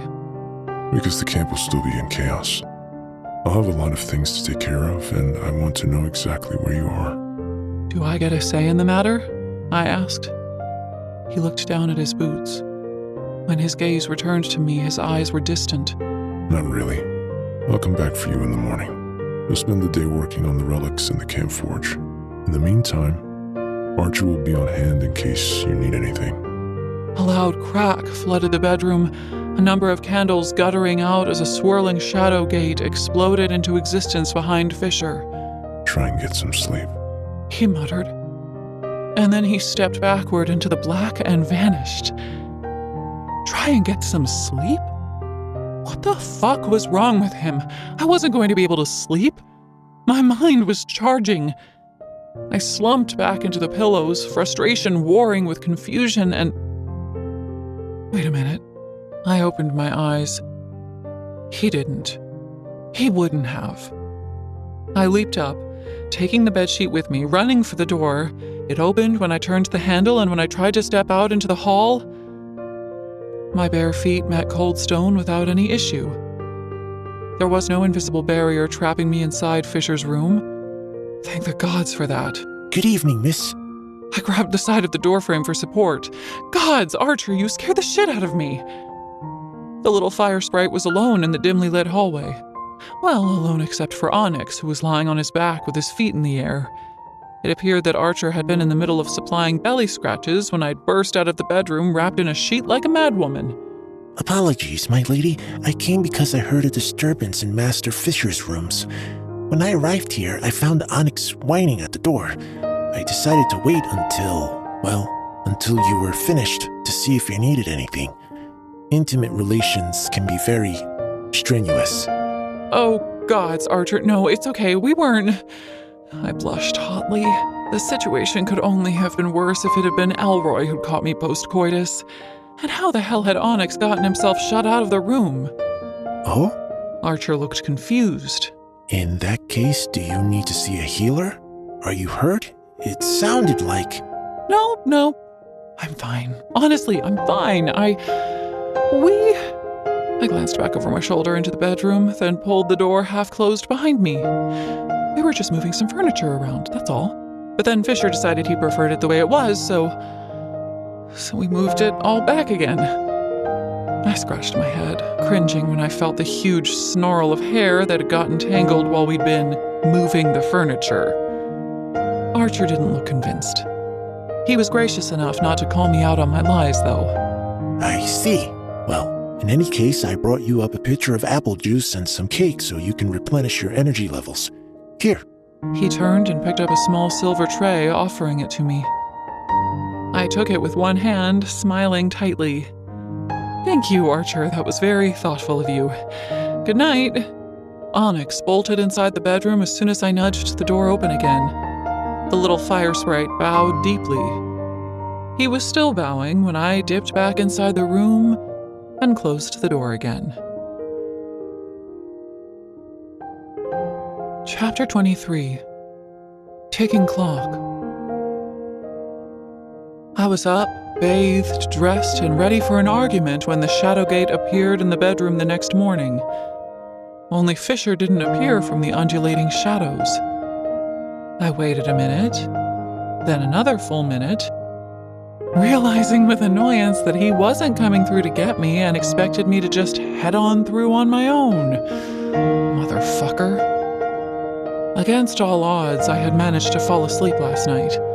I had woken up in a tentatively happy mood, but that had changed the instant I'd caught sight of my naked body in the full-length mirror by the copper tub. Now Fisher had some explaining to do. I wasn't even remotely nauseous as I stepped through the gate and out into the crisp, bright winter morning in the war camp. Fey warriors bustled about their business, gathered outside the front of the mercantile, busy rushing across the muddy square. Fisher stood 10 feet from the Shadowgate, leaning against a wooden post, hands in his pockets, head bowed. The moment I emerged, he shoved away from the post and started walking away at a fast clip. Hey! I walked quickly, following after him. Hey, asshole! What the hell? Get back here! He didn't stop. He didn't even slow. I upgraded to a jog, my breath forming a cloud of steam when I fell into step beside him. Would you care to explain what the fuck this is? I snapped, yanking down my shirt collar. A flicker of annoyance flashed in Fisher's eyes, but he did not look at me. Don't worry. It'll fade. Probably. He said in a flat tone. Oh, so he knew what I was pissed about then. Gods, he was a piece of work. I did not ask for a tattoo, Fisher, I hissed. I definitely didn't ask for a bird to be permanently inked right above my fucking boob. You need to take it back. His gaze remained fixed straight ahead. It doesn't work like that. Bullshit, it doesn't. It came from the ink on your body. You touched me. It slipped from your skin to mine. So fuck, I don't know, shake hands with me or something and take it back. I'm not shaking hands with you, he said dismissively. Then what the hell am I supposed to do with it? Fisher looked like he was struggling not to roll his eyes. It's a tattoo, Osha. It won't kill you. Just forget it's even there. I will not! I have plans for my own tattoos, you know? Ones I voluntarily go out and get. And this one is right in the middle of my fucking chest. I don't know what to tell you. He rumbled. Feel free to have someone cover it if it upsets you so badly. I stopped in the mud, watching him walk away. I can do that? Wouldn't bother me. He cleared his throat. Of course you can. There are any number of board warriors with a needle and some ink in camp. Okay. Fine then, I will cover it. Look, can you hold up for 1 second, please? Where are you taking me? To the camp healer. He gritted out. You need to take something. What do you mean I need to take something? Because of last night. Because children might be extraordinarily rare between the Fae and humans, but they can still happen, and... I burst out laughing. Fisher stopped dead in his tracks, his eyes wide. I don't pretend to understand you at the best of times, but why is this funny to you? He demanded. I can't have children, Fisher. I was cleansed when I was 14. I expected to see relief on his face, but instead his face drained of color. What the fuck did you just say to me? I stopped laughing. I was cleansed. when I was 14. They do it to about 70% of the girls in my ward. He came and stood very close to me, his head bowed over mine, nostrils flaring. What do you mean, cleansed? I mean, they sterilize us, I whispered. I figured he'd known last night. I would have expected him to at least mention contraception otherwise, but from the look of shock he wore, he hadn't had the first clue. The third ward's the poorest, I told him. Madras health advisors decided that we shouldn't be allowed to procreate, otherwise we wouldn't be able to support ourselves. The policy's been in effect for over 100 years. 7 out of every 10 female babies are tagged when they're registered with the ward officials. I showed him the small black cross tattooed behind my left ear, the mark that meant I wasn't allowed to breed. Fisher's expression flattened out. His eyes went blank. What? I figured you'd think that was good news. Clenching his jaw, he spun around, his eyes searching the horizon for God only knows what. Had he heard something? Some promise of danger that my inferior human hearing hadn't detected? Fisher? Hey, what's wrong? When he faced me again, his eyes were almost fully black, his pupils blown wide open. Nothing at all. Find the forge and get to work. Everything's already waiting for you there. I'll expect a report at lunchtime. He stormed away without a backward glance. Find the forge. Huh, easier said than done. It took me 30 minutes to locate my new workspace, and by the time I did so, I was sweating, out of breath, and ready to throw some punches. The forge, Fisher had neglected to mention, was located halfway up the small hillside behind the war camp, and the path that led up to it was so steep that I had to use my hands to scramble up the rock face in places. There was a fire already cracking and spitting in the hearth when I arrived, thank the gods, and all of my equipment from college was set out on a wooden workbench. The space constituted little more than a barn, but I was grateful for it. From way up here, I could see across the whole war camp. And it was quiet. I was alone. The peace and solitude would give me time to think. I got to work. Again, Kingfisher had hidden the tiny amount of quicksilver I was to work with. I scouted around the forge, rifling through rotting wooden boxes full of copper coins, and in cupboards and on shelves, but it was nowhere to be found. After going over the place twice, I stood at the bench, working to calm my spiking temper, and I listened. The voice was just a whisper, quiet and distant. I almost mistook it for the breeze, but no. As I angled my head and closed my eyes, homing in on it, I finally worked out which direction it was in. To the east, outside of the forge, further up the mountain. Damn him, I muttered, trudging up the sharp incline. For every step I took, I slipped back 3. The soles of my boots had very little tread on them, and so much fresh snow had fallen during the night that the ground was treacherous. I'd landed hard on my knees and slid back down the hill on my ass twice before I made it to the small rocky plateau 100 feet above the forge. Carrion was there, waiting for me. He sat in the mouth of a cave, happily tending to a fire while reading a book. Did you know the Avelian Fae are the youngest of the Fae houses? By 1,000 years. There was a dispute between these 2 brothers, and they splintered off to make their own court. I folded my arms over my chest, standing on the other side of the fire in front of him. Do you mind? You're blocking the light. He grumbled. How the fuck are you just so okay with all of this? I demanded. Ever since you got here, you've just accepted it all.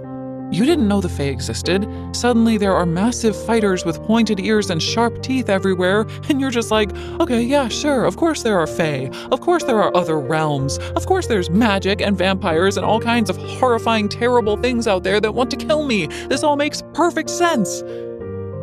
Carrion lowered his book, huffing. And who said I didn't know about the Fae? What?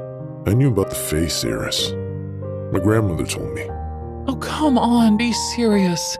Being told stories when you're a child is one thing, but none of us ever believed those stories. I did. Carrion said matter-of-factly. He dove back into his book.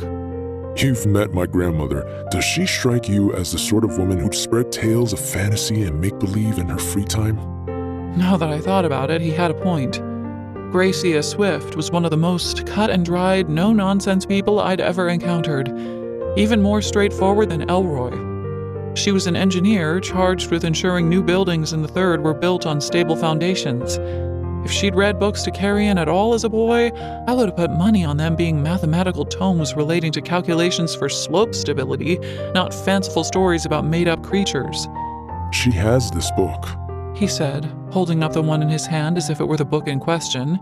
Has all kinds of pictures, illustrations. The text faded in places, but she knows that damn thing from cover to cover, so it never mattered. I dare to say I know it by heart by now too. Fey Creatures of the Galarian Mountains, it's called. There's a note written on the first page. It says, "Never forget, monsters thrive best in the dark. Commit all you read here to memory. Prepare for war." Carrion held up his middle finger and his index finger. 2 exclamation points.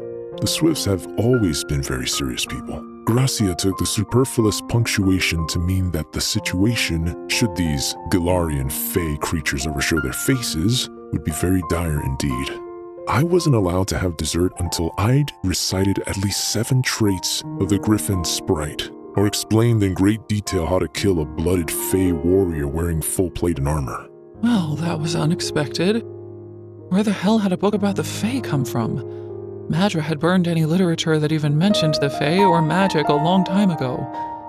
It was a curious thing to find out that Carrion had, in a way, been brought up to believe that this would happen to him at some point. I didn't have time to ponder on that now, though. Did Fisher send you up here to wait for me? I asked. That's one way of putting it. Carrion said. I was fast asleep in my tent, then there he was, a black cloud with a shitty attitude, growling at me to get up.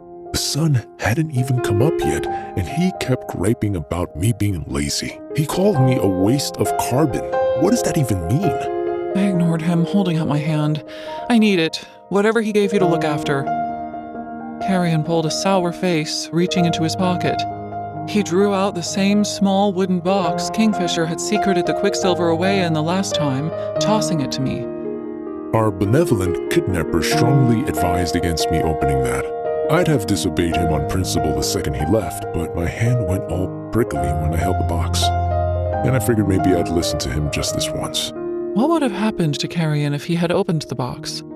The quicksilver was in its inert state, solid and sleeping, but there was a chance Carrion might have accidentally triggered it. Why not? If I was able to do it, then there was a chance he could too. I had no idea why I had been born with the gift to work the quicksilver. Perhaps it was a latent gift that hadn't manifested in Carrion yet? His hand had prickled when he'd held the box. Maybe that meant something. What are you doing right now? I asked him. Aside from prodding this fire with a stick and reading this? He asked, holding the book up again. Nothing much. Why do you ask? Want to come and set fire to some far more exciting things? He snapped his book closed with a flourish. Absolutely yes. Magnesium powder, finely ground salt, distilled water, bismuth, copper, antimony, bluestone, chalk, lead. Result? No reaction. 3 more experiments down and 3 more failures. Not only that, but I had never even heard of antimony before, let alone worked with it, and it turned out that the fine white powder was an extraordinary skin irritant. It burst into flames the second it touched the quicksilver, and the fumes it cast off made us so sick that both me and Carrion ran and threw up in the snow. By mid-afternoon, we were recovered and brave enough to risk a late lunch, though. Carrion hiked down into the camp while I began the refining process, returning just as it started to snow with an armload of snacks and a pitcher full of water. We sat outside and ate. Cold cuts of meat, pieces of cheese, a small container of nuts, bread, and a handful of tiny salted fish that were delicious. Hard at work? I nearly choked when Kingfisher emerged from inside the forge, sneaking up behind us. The moment I saw him, my traitorous mind took me back to last night, and his hands and mouth on my body and the million sinful things he'd done with his tongue. He glanced at me and then narrowed his eyes, turning his focus toward the camp as if he was remembering me in a bunch of compromising positions too. Then I saw his bleeding lip, the shadow of a bruise on his jaw, and the fact that his shirt was spattered with red blood, not black, and my mind went elsewhere. "What happened to you? Why are you bleeding?" Training. He said stiffly. Don't change the subject. Why aren't you working? Suddenly, I didn't care so much that he was injured. In fact, I kind of felt like hurting him myself. "Since we're not slaves, we're taking a break to eat. Look, 2 plates and everything," I said, showing him that I was, in fact, eating my own food and not sharing carrions. Not that it seemed to make him any happier. "And anyway," I said, "I've done all I can for the day." And the trials you ran? I curved an eyebrow at him. "What do you think?" He said nothing by way of response. "I have a question," I said to him. "Back at college, you hid the quicksilver from me in that little box on the shelf. Today, you gave it to Carrion and made him wait for me halfway up the God's Cursed Mountain. Why do you insist on hiding it from me? Why can't you just leave it out for me? You know, so it's easy to find. Maybe if I didn't waste so much time tracking it down before I can run my trials, I'd have time to run more of them." There were shadows under Fisher's eyes. He looked tired. Forgive me for making the day a little more interesting for you. It's good for you to improve at finding the quicksilver. You never know when you might need to detect small amounts over great distances. "It's annoying." Well, you have your quicksilver now. Do you have more trials planned for the afternoon? Peevishly, I said, "Nope, I have to refine the silver." Fisher cast Carrion a dubious glance. Do you know anything about refining silver? Not a fucking thing. He answered. I'm more of a logistics guy. What does that mean? I'm very good at moving things from one place to another. We have plenty of other asses for that. You should go and find something useful to do. He snapped. He's been helping me." I got up, brushing one hand off on my pants as I handed the small bowl of nuts to Carrion, who took the bowl and tossed a nut into his mouth, shooting Fisher a needling smile. Fisher didn't react. Not personally, I supposed. A wave of black smoke swept over the campfire we'd started to keep warm while we ate, hitting Carrion square in the chest. It wasn't a powerful blow. It was only equivalent to a strong breeze, but it sent the bowl of nuts toppling from Carrion's hands, scattering its contents all over the ground. Such a child. Find Ren, ask him for a job, or I'll find one for you, Fisher said. I'm assuming cleaning the latrines doesn't sound appealing to you since you have no magic and would have to do it by hand. Carrion's grin faltered. You are extra fucking miserable today. You should really get laid. Might help improve your mood. Tell him, sunshine. I choked. Loudly. Carrion couldn't have made a more unfortunate suggestion if he tried. I thumped my chest, trying to get a breath down, and all the while Fisher just looked at me. He wore no emotion, no expression at all. The quicksilver swirling in his iris was the only thing suggesting that he might not be as calm inside as he appeared on the outside. His eyes seemed to drink the light as he eventually turned a disdainful glare on Carrion. Don't call her sunshine, he commanded. Why not? If Carrion's plan was to poke the bear, then he sure as hell knew how to go about it. But Kingfisher didn't respond to the taunting note in his question. He just cocked his head a little, nostrils flaring, and spoke in a low rumble. Because she is moonlight. The mist that shrouds the mountains, the bite of electricity in the air before a storm, the smoke that rolls across a battlefield before the killing starts. You have no idea what she is, what she could be. You should call her Majesty. Heat flared across my face. It scorched me behind the center point of my chest, turning my insides to cinder. I'd expected a quip from him about Carrion's suggestion that he get laid, not that. What had that even been? Carrion withered under the weight of the quiet anger simmering in Kingfisher's eyes, his poorly hidden smile slipping from his face. I'd found myself in some awkward situations before, but this was by far the most uncomfortable I'd ever felt. I cleared my throat, reminding both of them that I was still present. Did you need something, Fisher, or can we get back to work? I asked Fisher. His expression was just as flat when he turned his attention to me. You're done here for the day. I'll send someone else to refine the silver. There are plenty of other smiths who can do that kind of work in camp. Unfortunately, there's something else I need from you, Osha. Chapter 24. Luboprolia. The shards were still buried in the stone. Needle sharp, they glinted in the light thrown off by the fire. I peered closer at them, frowning. There are 563 of them. Renfus said. One of our metal workers tried to pull them out with forceps, but they're so fine he couldn't grip them properly. 2 of them snapped. The end is still buried inside the stone, which, well, it's not good. There was a bruise above Ren's cheekbone. It was turning a vivid, sickly shade of purple as he spoke. What the hell happened at training today? I asked under my breath. Ren's eyes remained locked on me, refusing to look at Fisher, who stood on the other side of the war room. Nothing. Why do you ask? Because both of you were bleeding and walking like you got your asses handed to you? Fisher is in a bad mood, is what happened at training. Loreth, the dark-haired warrior with the war braids, said. He sat on a stool by the fire, his light blue eyes slowly tracking the movements of everyone inside the war room. He watched Kingfisher, who was locked in a very heated argument with Danya, but evidently it was Ren and me he was really focusing on. Fisher's fine, Ren said evenly. We both are. We're going to see Telena later. In the meantime, can we concentrate on the task at hand for a moment?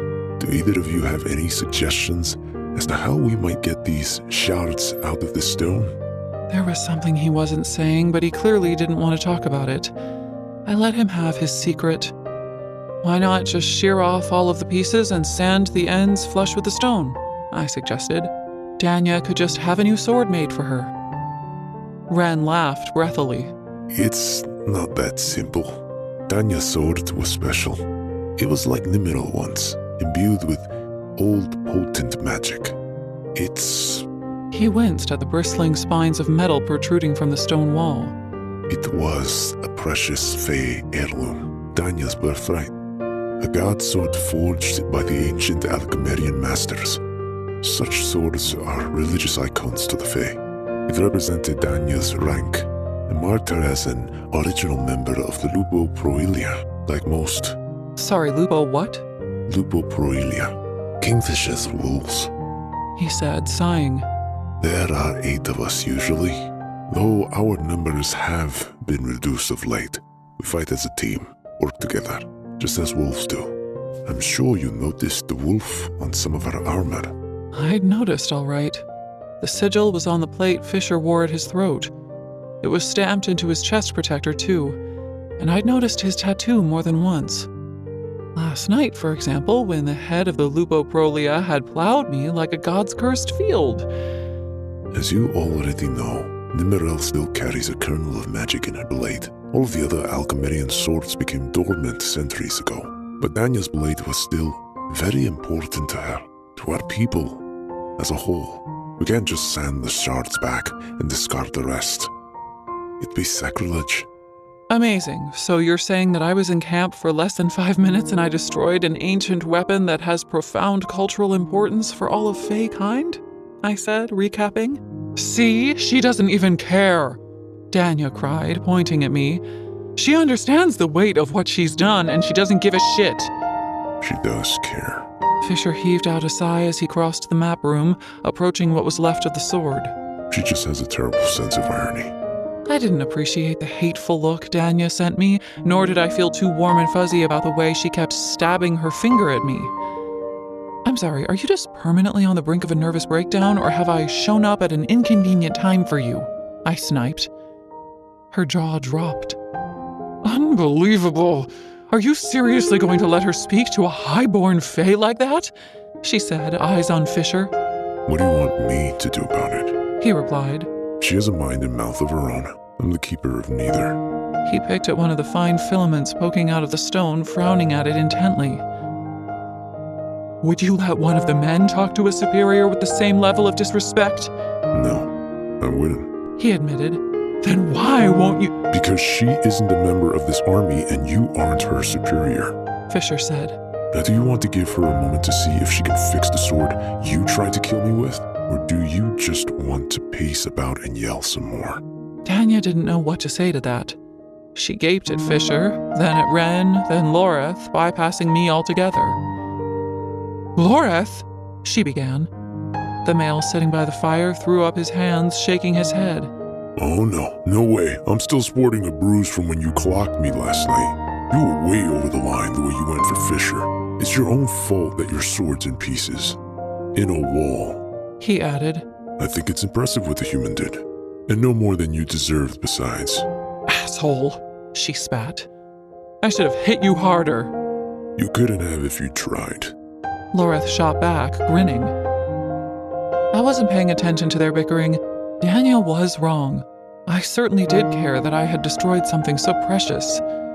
I stared at the wall, pondering the shards, trying to strategize a way to pull them from the stone, when I felt the faintest tapping at the edge of my senses. The whisper I'd sensed inside the quicksilver back at the forge was a loud roar in comparison to this, but I swore I heard it. I spun around and found Fisher. This sword wasn't just tempered steel. There was quicksilver in the blade. He nodded, displaying the faintest hint of satisfaction. There was. Not much. Trace amounts. But yes, that's why it answered you when you commanded it to stop. So, back in Zulvarin, it was never the iron or the copper or the gold that reacted to me. It was... Kingfisher nodded.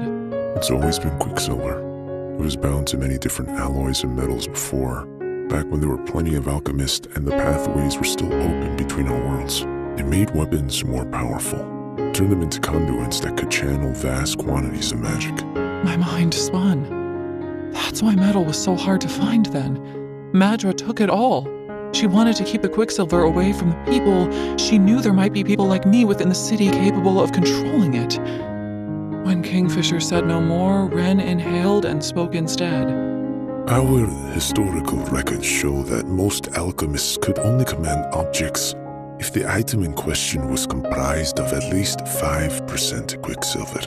And even then, it was typical that they could only transmute the quicksilver from its solid to its liquid state so that it could be forged. There are no records of objects being fragmented like this. He gestured to what remained of Danya's sword. Okay, so that makes me... an anomaly? I looked to Kingfisher. I wanted his input on this. Regardless of the cat and mouse game we were playing with each other's feelings, if Fisher actually had any of those, I still wanted to know what he made of Wren's revelation. He wouldn't meet my eyes, though. He just leaned back against the map table, resting his weight against its edge, his jaw clenching and unclenching as he stared at the ground. That makes you the most powerful alchemist ever recorded. Loreth supplied. Capable of changing how we've been fighting this war in ways even we can't imagine. Most of us were infants when the path between realms closed and the alchemists became extinct. Some of us hadn't even been born yet. We have no idea what battlefields used to look like, with an alchemist in camp, ready to forge new weapons that draw magic. Whoa. I don't know how to forge weapons that can draw magic. I can't even figure out how to make a relic. I'd broken out into a cold sweat. I've made zero headway with it. Not back at the Winter Palace, not at college. The trials I ran here this morning were a total waste of time, too. If you're under any illusion that I am somehow going to be pivotal to winning this war, then please rethink that strategy. Precisely if she can't even figure out how to wipe her own Danya, I swear on the 7 gods, if you don't shut up, I will toss you out of here myself. Wren muttered darkly. Danya rocked back as if she'd been slapped. Her lips trembled, eyes filling with tears. You can't be serious, she whispered. You're just going to blindly fall in line with all of this? We are the ones who stayed, who fought in the mud and watched friend after friend die. When this human was born, we'd already been committed to this fight for centuries. You're right. Wren snapped.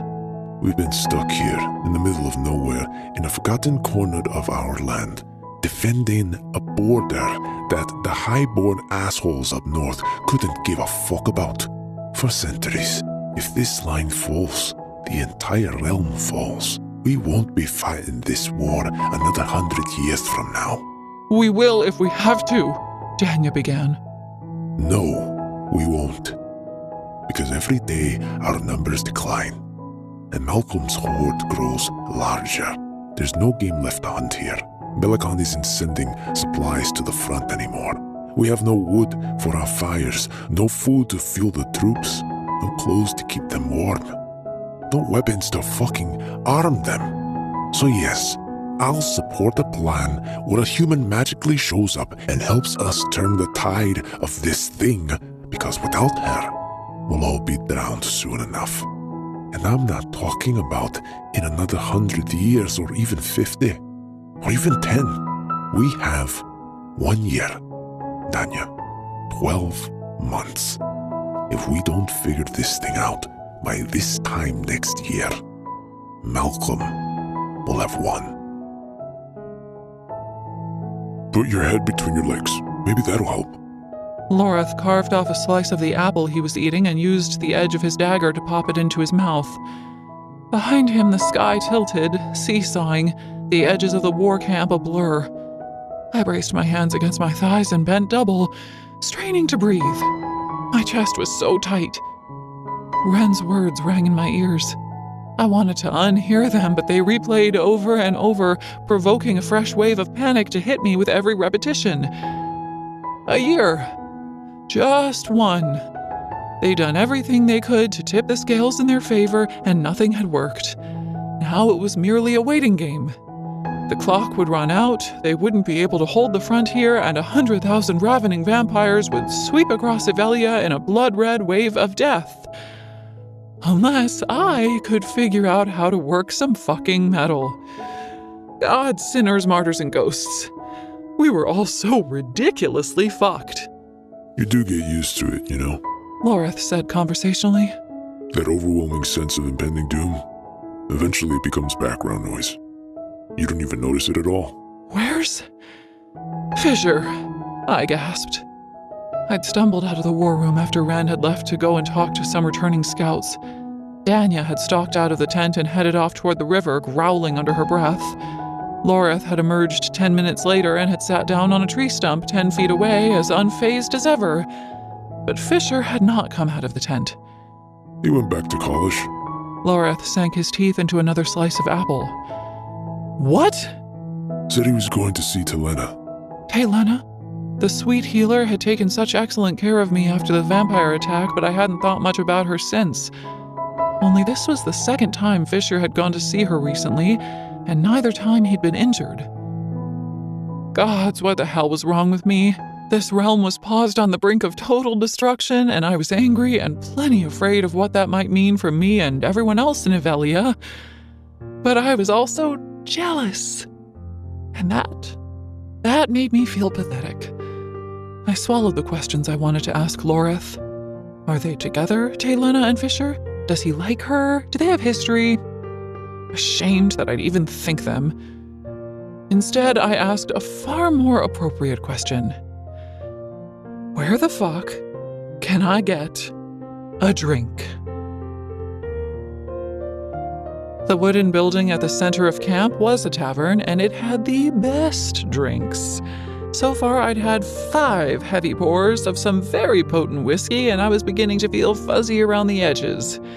My anxiety was long gone, and now I was starting to see the ridiculousness of it all. At the end of the day, it's simple, I said.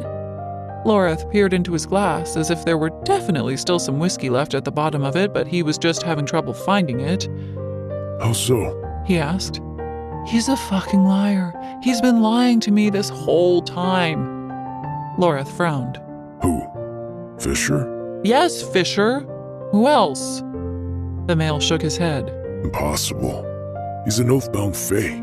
And we can't lie.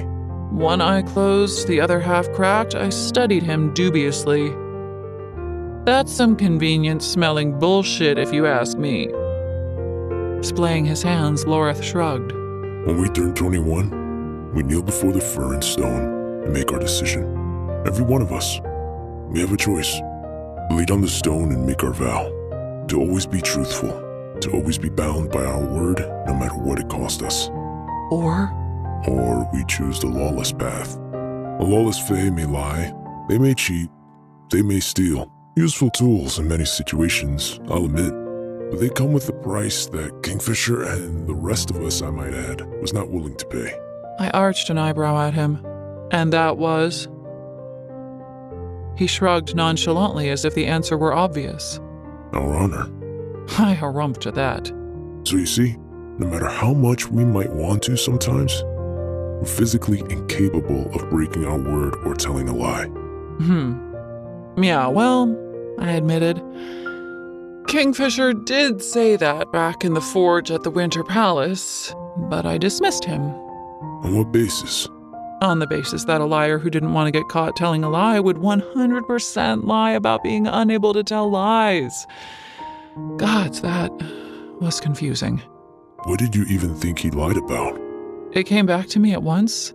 My thinly veiled, how big is your cock question, and Fisher's slow, arrogant smile. Big enough to make you scream and then some. Turned out he'd been telling the truth about that, I realized with a healthy dose of annoyance. Fuck. That's not important, I said. What's important is that he's known that you guys need me to make weapons for you, otherwise you'll lose to Malcolm. But he made an oath to me that I only had to turn those rings into relics for you all, and then he'd let me go home. Despite being about 10% more intoxicated than me, Loreth's eyelids shuddered at this. He made that deal with you? I nodded, then drained my glass. Well, if he made that oath, then you don't need to doubt it. Even if he wasn't bound by his own magic to honor an oath, which he is, then Fisher would honor it on principle. It's just who he is. There was a tense note to the warrior's voice when he said this. The details of my bargain with Fisher seemed to have taken him by surprise, though he hid it fairly well. I wanted to change the subject either way. Tell me. I leaned forward across the table, pointing at Loreth's mouth. Those teeth. Fisher said they were a remnant of the blood curse, but they still work, right? You can still use them to drink blood? Loreth instantly sobered. His pupils narrowed to black dots. Looking around, he assessed the tables on either side of us as if he were making sure no one else had heard what I'd just said. That's not the kind of thing we talk about in taverns, actually. He replied in a low voice. Why not? Fuck. I need way more alcohol for this conversation. Hold on. He gestured to the bartender for a refill, and the craggy-faced creature Loreth had informed me was a mountain troll came and poured us both another round. When he'd gone, Loreth sighed. He held up his drink to mine. Sarash. I clinked my glass against his. Sarish. Loreth took a deep breath. All right, okay. So, no one else has told you anything about any of that? He asked hopefully. Nope. Well, Loreth hadn't flinched during the conflict in the war room, when Danya had tried to slit Fisher's throat, nor when Ren had dropped the staggering news that they were on the cusp of losing the war. But now he looked mighty uncomfortable. yes, our canines work just fine, the same as a vampires would. But blood drinking is very taboo. No, it's worse than taboo. It's scandalous. But the Fae still do it sometimes. A pink tinge was developing on his cheeks. Yes. But you don't need blood to survive. No, we don't. Then why would they do it? Because He cast another wary look around, shifting awkwardly in his seat. it's a sex thing. If a male drinks from someone, it'll make his dick harder than it's ever been in his life. It makes you euphoric, both of you, while you're fucking. Oh, Yeah, oh. he said. But it's a slippery slope. If we bite someone, we can still lose ourselves to it. It takes an immeasurable force of will not to keep drinking. It's not something that's spoken about in polite company. My brain was so fogged by the whiskey that I didn't know what to make of that. I supposed it explained Fisher's reaction when I'd told him to bite me, but beyond that, I didn't know what to think. If you have any more questions about this, then maybe they could be discussed another time, in private, preferably between you and whoever has suggested they might want to, drink from you. Loreth mumbled, burying his face in his glass. I blushed hotly. Yes, of course. I hadn't said a word to anyone about what had happened between Fisher and me. I'd scrubbed myself raw in the shower in the hopes that I'd be able to mask the smell of him on me, but the Fae could detect things like that underneath the scent of soap, apparently. Did that mean that Loreth knew I'd had sex last night? And specifically with Fisher? It didn't really matter if he did. Worrying about it wasn't going to change anything, and I didn't even know the first thing about Loreth, so who cared what he thought? He was a stranger, but I liked him. I didn't want him to stay a stranger. How did you wind up here anyway? I asked. In Avelia? I was born here. He said. No, in the middle of this war. Oh. He waved a hand noncommittally. Oh, well, let's see. I was a traveling singer once, if you can believe that. He did have a pleasant enough voice when he spoke, but I couldn't picture this huge, dangerous-looking, lethal warrior as a singer of all things. A good one? I asked. A mediocre one. Turned out I was better suited to killing than I ever was at performing. Anyway, I met Fisher one night out on the road. He was on his way to help some friends. I was lying in a ditch when he found me. I buried a smirk. Drunk? No, dead actually. Or very nearly anyway. He winked, though he suddenly looked a little washed out in the muted tavern lighting. I'd been attacked by 2 vampires, strays. They weren't part of the horde, but they were very hungry.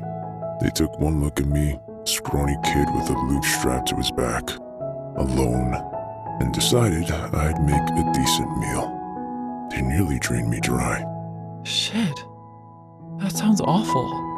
Well, it wasn't any fun, that's for sure. But it was a long time ago. I suffered worse since. Anyway, we were miles away from anywhere.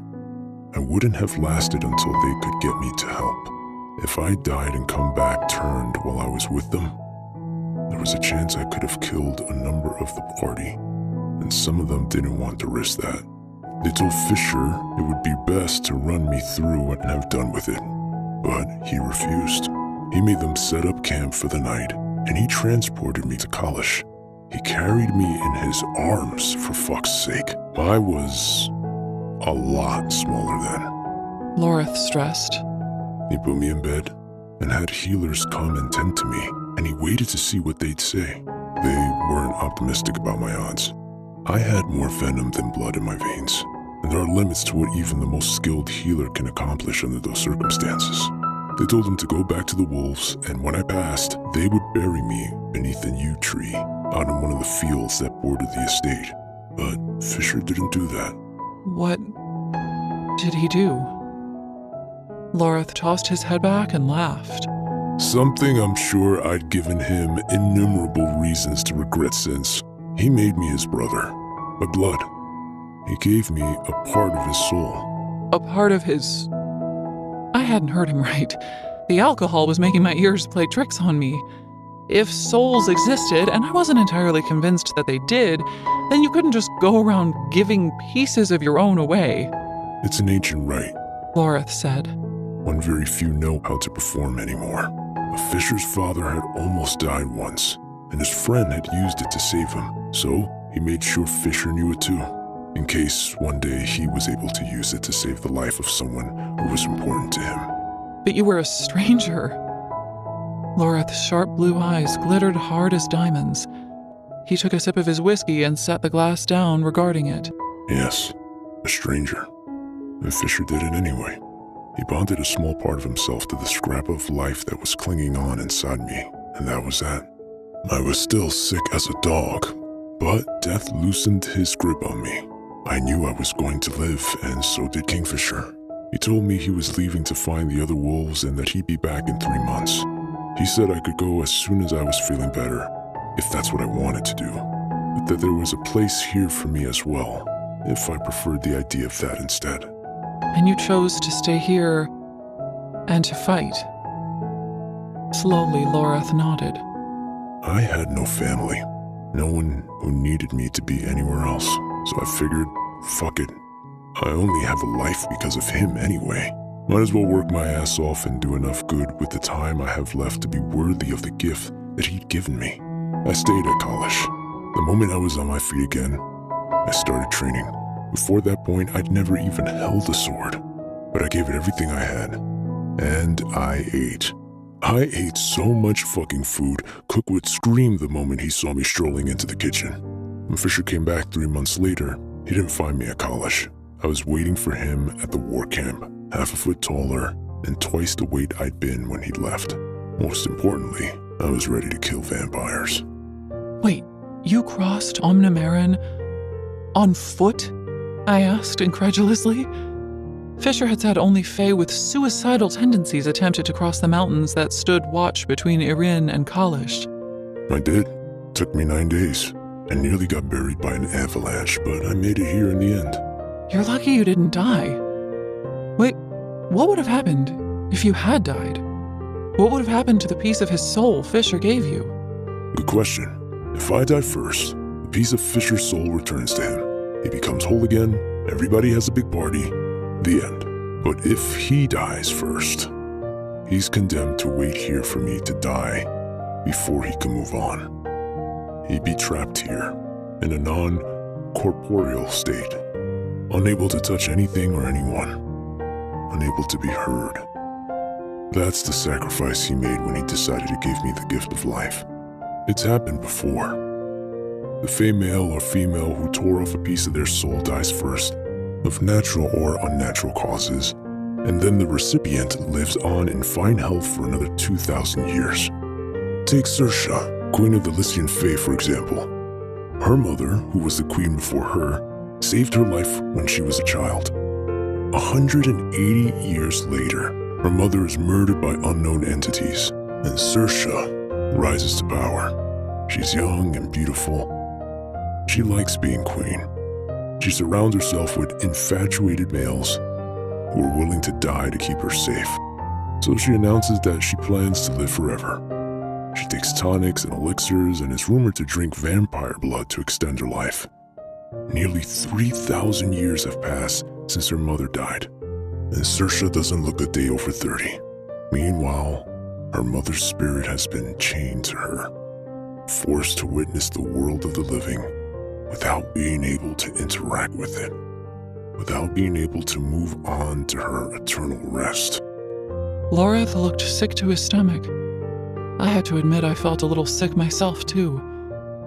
The idea that anyone could condemn their own mother to such a lonely, awful existence, as well as the inevitable madness that was sure to set in, was incomprehensible to me. Fisher says he's not worried about what happens to him if he dies first, Lorath said. And I'm not worried either. Truth is, I plan on dying first anyway. But if the fates guide the stars in a different direction and our better angels claim it first, I won't permit a single breath into my body beyond the last one Kingfisher takes. By my own hand, I'll make sure the piece of soul he loaned to me finds its way back to him. And if the fates consider it just, and I've done enough to earn a place at his side, I'll go quietly and happily with my brother into whatever lies beyond. Chapter 25. Ballard. Kingfisher barely said a word to me when he took me back to the estate that night. I swayed a little and almost certainly slurred a lot when I told him I wanted to stay in the camp, but he refused to listen. His features had formed a blank mask when he found me in the tavern drinking with Lorath. They were still blank when he made sure I was safely transported into his bedroom, and blanker still when he bid me a curt goodnight and left. The next morning, I woke to a splitting headache and a small fox licking my face. The sun was high in the sky, and Fisher hadn't come for me. He didn't come at all that day. After eating a greasy breakfast that made me feel much better, I spent the afternoon exploring Kalish, wandering through the rooms, feeling displaced and useless. I didn't belong here, and while the estate was beautiful and cozy and felt as though it had been loved at some point, I couldn't see how Kingfisher fit in here either. The place was built for a family. There were supposed to be children tearing along the halls and a sound of laughter in the air, but the grand house echoed with a painful silence that filled me with sadness. I imagined Kingfisher's mother receiving the letter from the king, informing her that she was to report to the Winter Palace with all of her assets in tow, where she would be married to him and was expected to start a whole new life. I imagined her looking at her dark-haired boy and wondering what kind of life he would lead in a court full of vipers beyond the walls of this sanctuary. I ate dinner in Fisher's bedroom, sitting at his desk, and then when darkness fell, I curled up in his bed and cuddled with Onyx until I passed into a restless sleep. I became uneasy when Fisher didn't come for me the next morning. I'd missed out on the opportunity to run 3 trials yesterday, and I didn't want to miss another 3.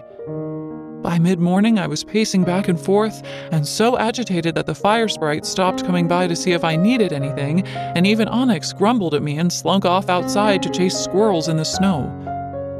At 3 in the afternoon, he finally showed his face. There was no sudden crack of a shadow gate appearing in the bedroom, though. There was a perfunctory knock at the door. It being his bedroom, he didn't wait for an invitation to enter. He opened the door and just stood there, looking at me. You're wearing my shirt, he said eventually.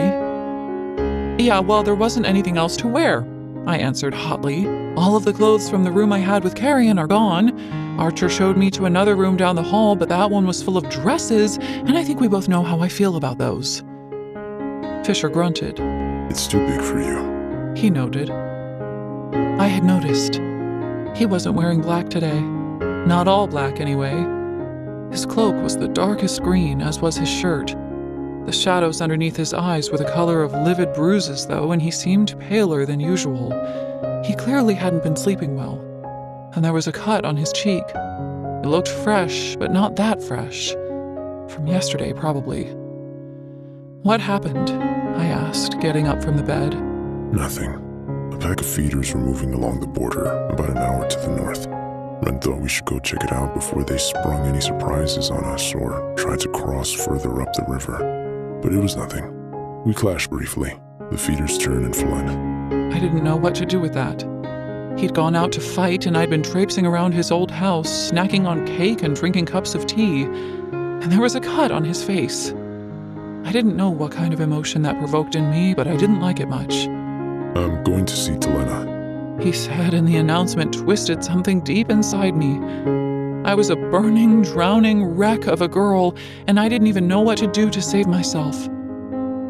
I smiled faintly. Oh, say hi to her for me. Telena lived here somewhere, I knew that much. I hadn't tried to find her since Fisher dropped me off the other night, though. I hadn't wanted the company. Or else, very unfairly, I hadn't wanted her company, which was ridiculous, I knew. I'll be with her for a couple of hours. When I'm done, I'll be back for you, he said. I'm staying at the camp tonight? He shook his head. No, we're staying somewhere else tonight. There's something I want to show you. Something I want to show you sounded ominous as hell. And staying somewhere else? That was a little unnerving, too. I wore a pathway in the rug at the end of Fisher's bed, and then I went and stood by the window overlooking the darkening lawns, gnawing on my fingernails. I was jumpy by the time Fisher returned. I yelped, startled when he stole quietly into the room. The scrape on his cheek was gone. The purple bruises beneath his eyes weren't as vivid as they had been when he'd arrived either. He looked refreshed. His mood seemed lighter as well, which did little to make me feel better. Any sane person would have been happy that the Lord of Kalish wasn't as grouchy as usual, but for some reason it irked me endlessly. I think you'll find everything you need in here, he said, offering a small canvas bag to me. Where are we going? It's better if I just show you, I think. Will I be coming back? It made little sense that this question came out like a strangled squeak, but he was being so cryptic and I had no idea what was happening, and I'd had plenty of time to work myself up into a frenzy. Yes, of course you'll be coming back.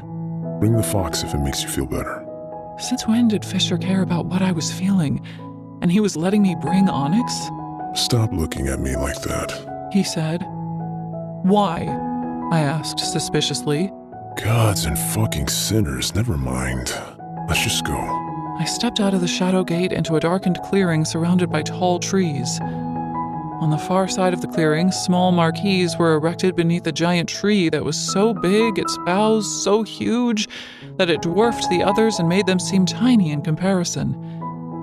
Bright lights twinkled everywhere I looked, a million of them flaring and flickering in the trees and the long grass that stretched out before us like a carpet. The early evening air hummed with soft, upbeat music, the smell of cooking meat, sugar, and the sound of many voices. Onyx squirmed in my arms, yipping excitedly, demanding to be put down. I gave him what he wanted and watched, dumbfounded, as he bounded off, a splash of white amid the long grasses, speeding toward the marquees. It was chilly enough here that there were fires burning over by the stalls. I could just about make out Onyx bouncing around one, begging the fey male who was cooking over it for some food. "Is he safe?" I asked. Fisher pouted. Probably. Winter foxes are good at sensing danger. If he thought any of these people meant him harm, he'd be off hiding somewhere already. Well, that was reassuring at least, but I was still confounded by what I was seeing. What is this place? What's happening here? This He said, rubbing at the back of his neck. is Ballard. I came here once or twice when I was little. It's just a small village. Tonight's one of their feast days. They're celebrating the longest night of the year. And why are we here? Oh gods, had he come to destroy this lovely village and brought me along to witness the hard things that fell to him sometimes? Fisher read all of this in my face, I thought, because he shook his head, looking a little perturbed. They have something we need, that's all. Once we have it, we'll leave them in peace. No one's in any danger. Not from me, at least. Are you planning on attacking anyone? No. Glad to hear it. Come on. I smell Battelle biscuits. I haven't had one of those in at least 120 years. The residents of Ballard were a mixture of high fae and lesser fae creatures. A snapshot of the fae folk I hadn't experienced yet. Tiny, lightning-fast pixies who showered our hair with flower petals as they darted through the lowest of the tree's boughs on iridescent wings. Shy, long-limbed dryads with silver hair to their waists and flowing green robes who ventured from the shadows of the forest for minutes at a time, then disappeared again. Brownies, satyrs, there were even 3 nymphs, giggling and splashing in the river that cut through the south side of the hill. None of them seemed surprised to see us, though we were watched by curious eyes as we made our way into the center of the gathering. There were food stalls and stands exploding with a million varieties of brightly colored flowers and booths with games. At the heart of the festivities, musicians gathered in a circle around a roaring bonfire, belting out a lively tune while a female satyr sang a bawdy song about an old carpenter who couldn't keep his wood hard.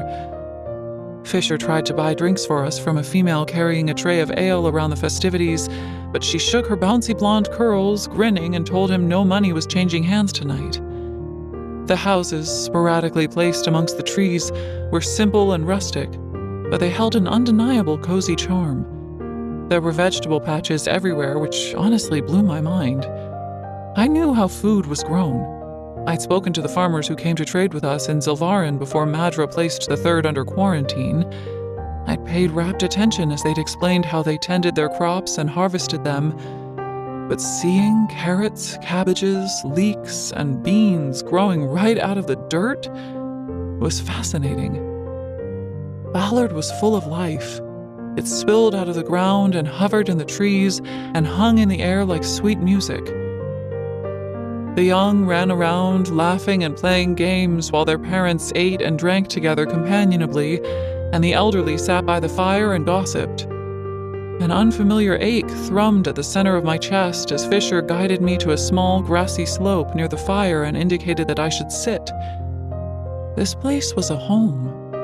The residents of Ballard weren't oppressed. No one was looming over them, threatening them with death if they didn't fall into line. The food and water they needed to survive weren't rationed to the point that they didn't know if they would make it from one day to the next. And there was no war here. No vampires, no Malcolm, no Bellicon. This is what I always wanted for Hayden when he was little. I blurted out the confession without even thinking. Somewhere peaceful and safe, where he could have thrived. Fisher hooked the insides of his elbows around his bent knees, looking down into his beer as he thought about this. He could still thrive, he said softly. Sounds like Swift got him a good job and a place to live. Oh, if only that would be enough to tame Hayden, I said ruefully. My brother ran wild as a child. He's basically feral. He also has a crippling gambling addiction that's already earned him 4 broken bones. If I ever make it home, it'll be a miracle if I find him still alive. Fisher didn't look at me, but said, You will. Make it home, I mean. I can't guarantee your brother will be alive, but... Thanks for the reassurance, but you'll have to forgive me if I don't fall down from relief. You might remember that I still have to crack the transmutation process and turn thousands of rings into relics, and that, I said wearily, is beginning to sound like a lifetime's work. Fisher sighed, digging the heel of his boot into the grass. I'm going to help you with that, he said. I'm sorry, did you just say you're going to help me with my work? Did I hear that correctly? He pulled a face.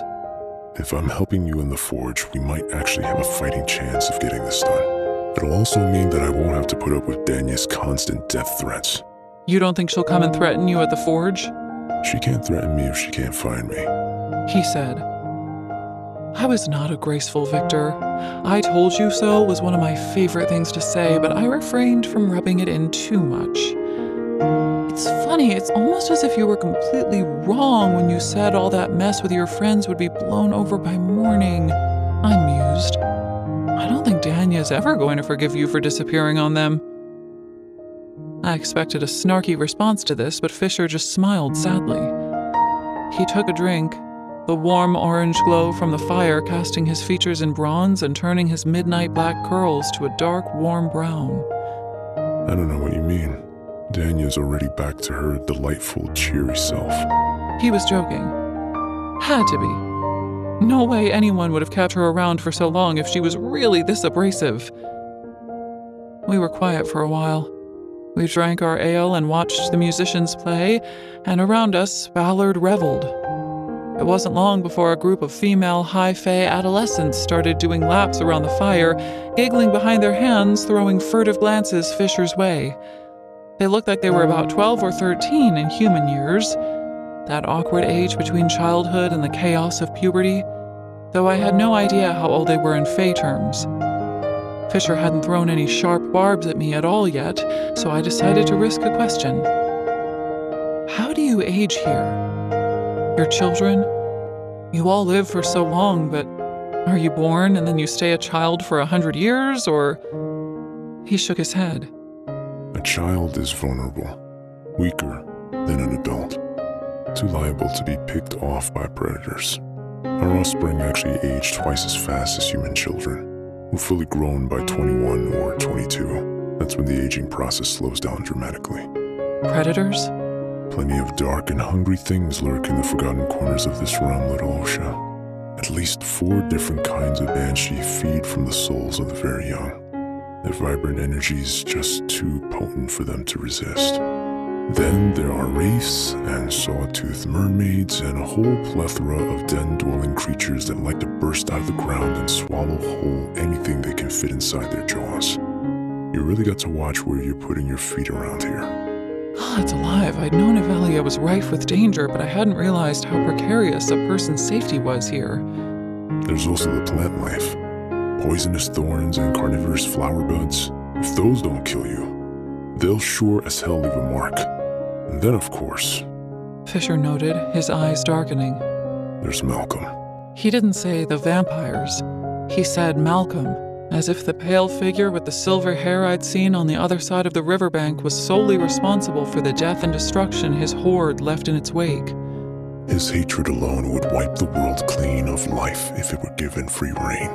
A chilled wind blew. snaking icy fingers down the back of my shirt and making me shiver.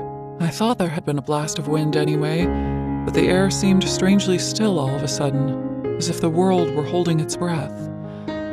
Change the subject, Saris. For the love of the gods, change the subject. You're causing quite a stir, I said into my cup of ale as I drank. I eyed the gaggle of young girls as they completed their fourth lap around the fire, still throwing hopeful glances Fisher's way. I think this little group might be wondering if the Lord of Kalish is in the market for a Lady of Kalish, I said teasingly. I didn't think Fisher would love the comment per se, but I figured he'd at least know that I was joking. His hand tightened around his mug, his shoulders drawing up uncomfortably around his ears. You shouldn't call me that. I'm not Lord of Kalish. He bit out. But that is your title. Weren't you your father's only son? That doesn't matter, I'm not. He changed tack. The Lord is charged with watching over his people. He protects them, defends them, creates a safe place for them to live. Do you know where they are now? The people who used to live in my lands? An awful anger burned in his eyes as he looked at me. I wasn't going to like what he was about to tell me, but I answered anyway. I don't. On the wrong side of Darn, baying for the blood of their own fucking children. He said bitterly. Or else they've abandoned their homes and moved away where they won't have the entire Senesrathian horde kicking down their front doors in the middle of the night. 110 years.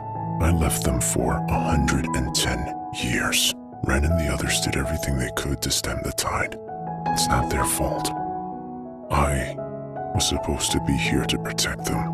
I failed them. So I don't deserve to be called Lord of Kalish. I am Lord of nothing. The arrogance he wore like plate armor was gone. All of the artifice. The walls that stood between him and the outside world, gone. The silver in his eye pulsed, reflecting the light from the fire, relentless as ever, giving him no peace. It hurt to see him like this, torn wide open by a grief that I could see now lived just below the surface of the stony, give-no-fucks facade he presented to the world. My throat ached. I wanted to reach out and take his hand, but the lines were so blurred now. Would he accept that small comfort, or would he laugh and spit in my face? I had my own defenses in play. My walls were just as tall as his and just as thick.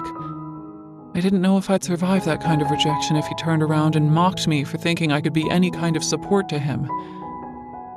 Courage, I thought to myself. And also, fuck him. If he showed cruelty in the face of kindness, then he deserved to be miserable and alone. I drew in a deep breath and was about to reach for him when... Why haven't you said anything? He demanded, twisting to face me.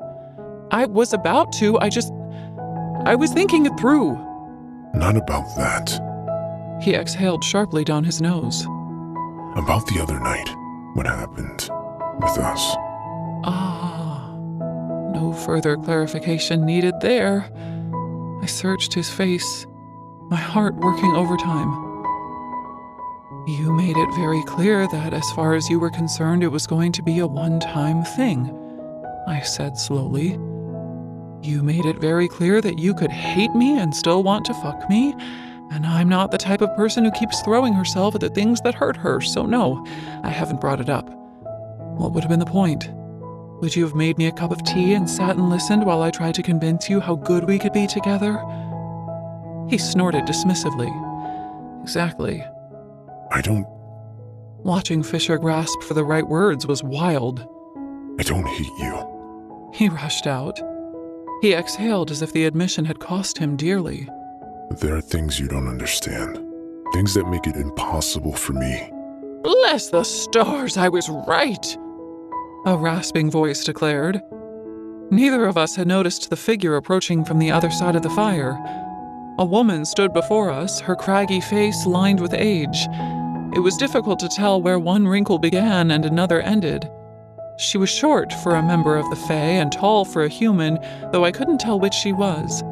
She kind of looked like she might be human, but then she smiled broadly, displaying a pair of worn but still elongated canines, and the question of her heritage was resolved. I do love keeping an eye on the sky, she croaked. Kingfisher sightings are very rare around these parts, but I knew I'd get lucky one of these days if I kept looking. Fisher plastered a smile on his face, convincing, but it didn't reach his eyes. Not completely. He groaned, heaving himself to his feet as if he wasn't perhaps Ivelia's most infamous blooded warrior, at the height of his power, and that his old bones were aching instead. To my surprise, he wrapped his arms around the old woman and hugged her hard. Evening, Wendy, he said. She squeezed him tight, then made a very theatrical show of shoving him off away. Evening, Wendy. Don't you evening Wendy me. I've been making those cursed biscuits for you every year, and you haven't once bothered to show up and eat them. No one else likes them, you cheeky shit. What a waste of ingredients. Fisher regarded her very seriously, but the genuine edge that had been missing from his smile seconds ago finally emerged, his eyes dancing with amusement. I'm sorry, Wen. I've been terribly rude. I owe you an apology. She clouded the top of his arm, the highest point of his body that she could reach. You owe me money, she cried. Do you know how expensive sugar is these days? Fisher laughed. Really laughed. The sound was rich and deep and made something inside me sit up straight. When I'd picked up a pitcher at the Winter Palace and filled a glass for myself for the first time, I thought the sound of that rushing free water would be my favorite sound until the day I died. I was wrong. The sound of Fisher's genuine laughter was rarer than water had ever been back in Sylvarin. It almost brought tears to my eyes to hear it. I'll see what I can do about opening up some of those trade lines, Fisher promised. Wendy grunted and made a face so grumpy that it almost had me laughing. Don't bother. Traders bring too much bad news with their wares these days. We'd rather go without. She grabbed hold of Fisher by the waist, squeezing him like she was inspecting a piece of fruit at market. Wherever you've been, they haven't been feeding you properly anyway. Come on, I have 2 spots saved at my table and 2 large bowls of beef stew waiting too. Thank you, Wendy. She pinned him under a vicious gaze. I know you're not about to forget your manners and make me introduce myself to your pretty little companion, Kingfisher of the Aegean Gate. Fisher paled, his lips parting.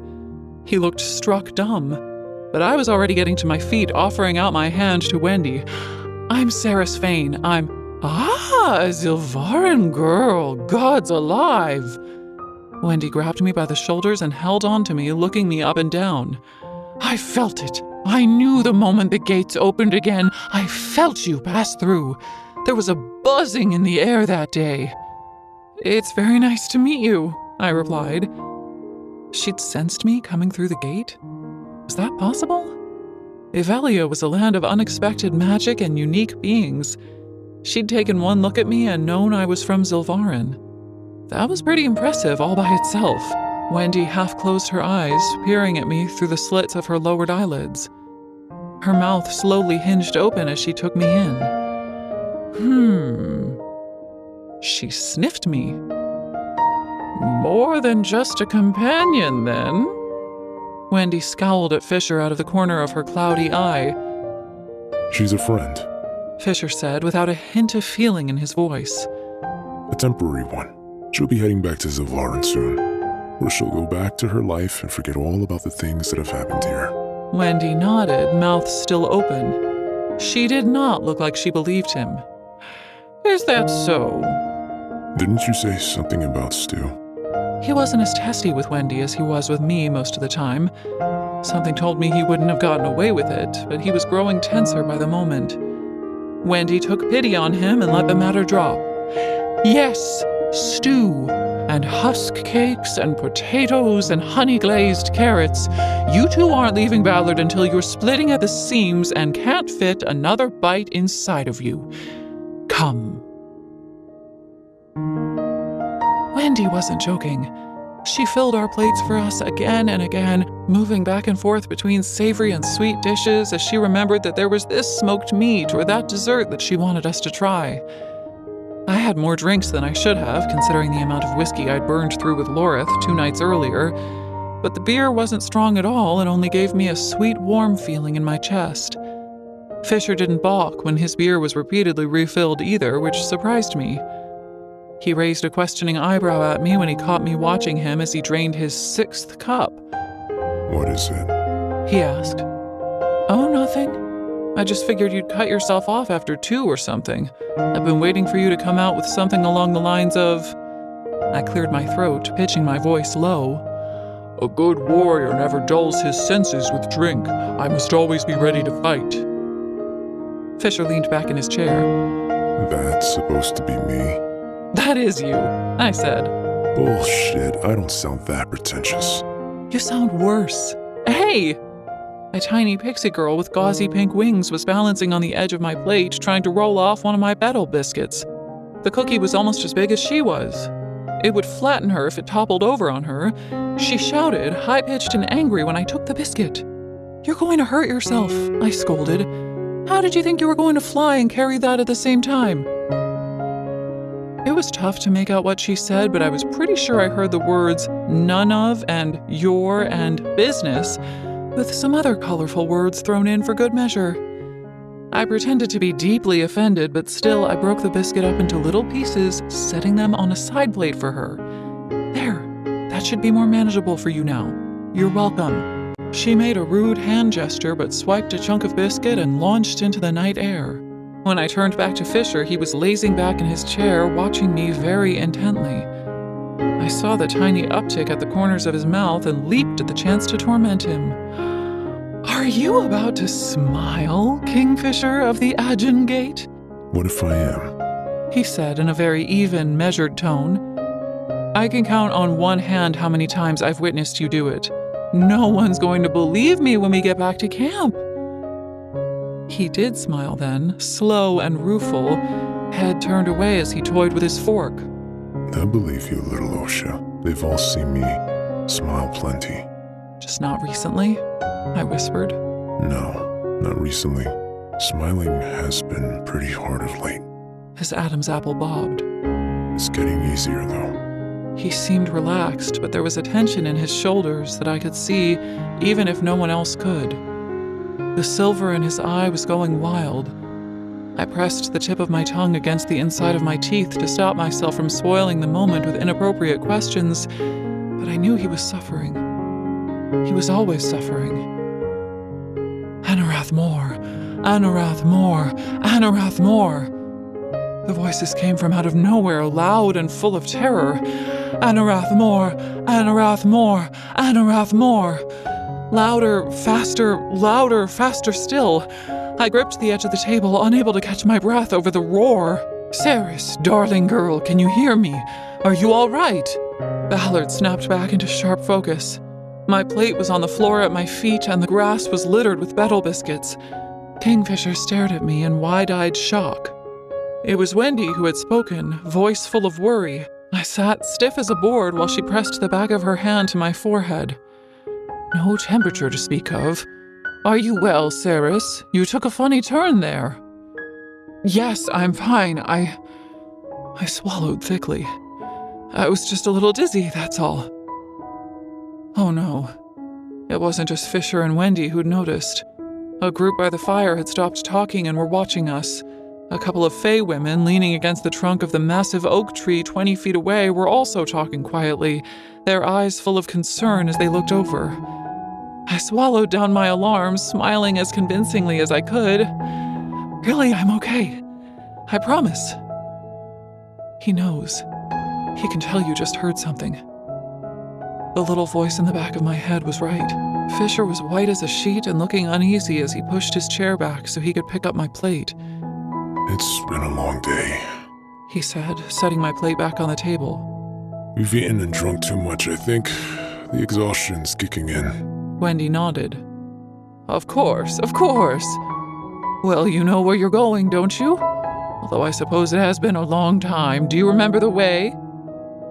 Fisher chuckled good-naturedly, giving the old female a one-armed hug. The rest of me might not be perfect, but my memory is, he said. Night, Wendy.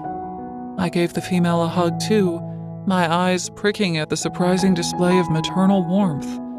She was still calling after us, bidding us good night, as Onyx bolted ahead of us up the path, carrying a betel biscuit in his mouth. We were going back to college. There was no way Fisher would choose to stay here after my strange little episode, but he didn't open up a shadow gate and drag me back through it as I thought he would. He was quiet as he led me into the line of the trees and past the quaint houses that lined the walkway. He flexed out his hands by his sides a couple of times before slipping them into his pockets. He didn't seem to know what to do with them. The walkways into the forest were only wide enough to accommodate a small cart, perhaps. They were deserted, though, with everyone still back at the clearing enjoying the celebrations. Fisher stopped in the middle of the path so abruptly that I nearly ran into his back. Those words you said back there, why did you say them? He demanded. I'd said them out loud? Damn. I don't know. I really don't. It came out of nowhere.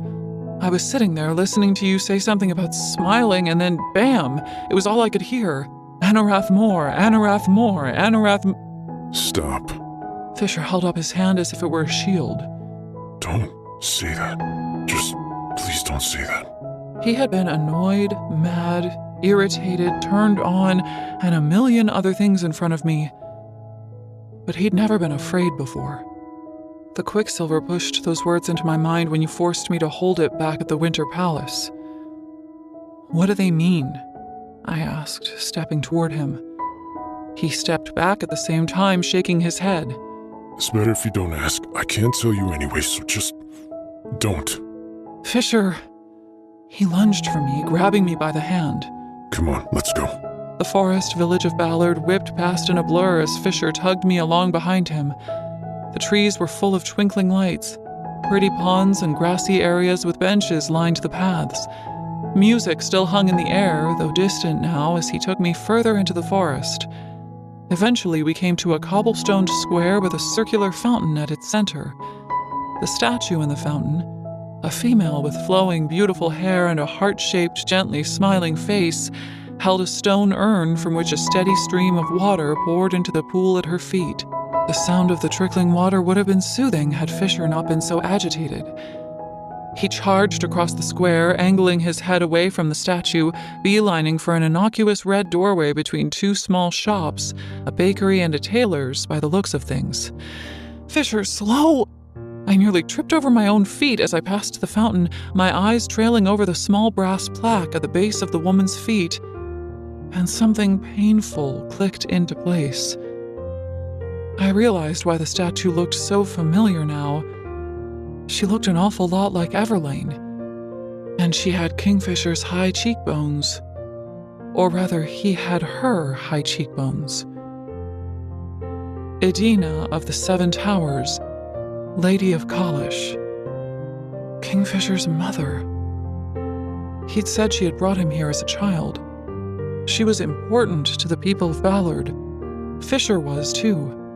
I'd figured that out even before Wendy had come to tell him off for neglecting her for so long. Everyone had been very subtle about it, but the villagers had been very aware of his presence. He wasn't a stranger here, had never been one by my reckoning, and now he was opening up a door to a building on the square because he had a fucking key? Come on. He gestured to the open doorway. Let's go inside, it's getting cold. The temperature was a terrible excuse. Kalish was much colder than Ballard, and he walked around there in just a shirt and pants without batting an eyelid. I understood why he wanted to get inside, though, and I had no plans on stopping him. The door opened to a narrow stairway, just one flight. Candles and wall sconces sparked to life as Kingfisher motioned for me to go ahead of him. I started to climb.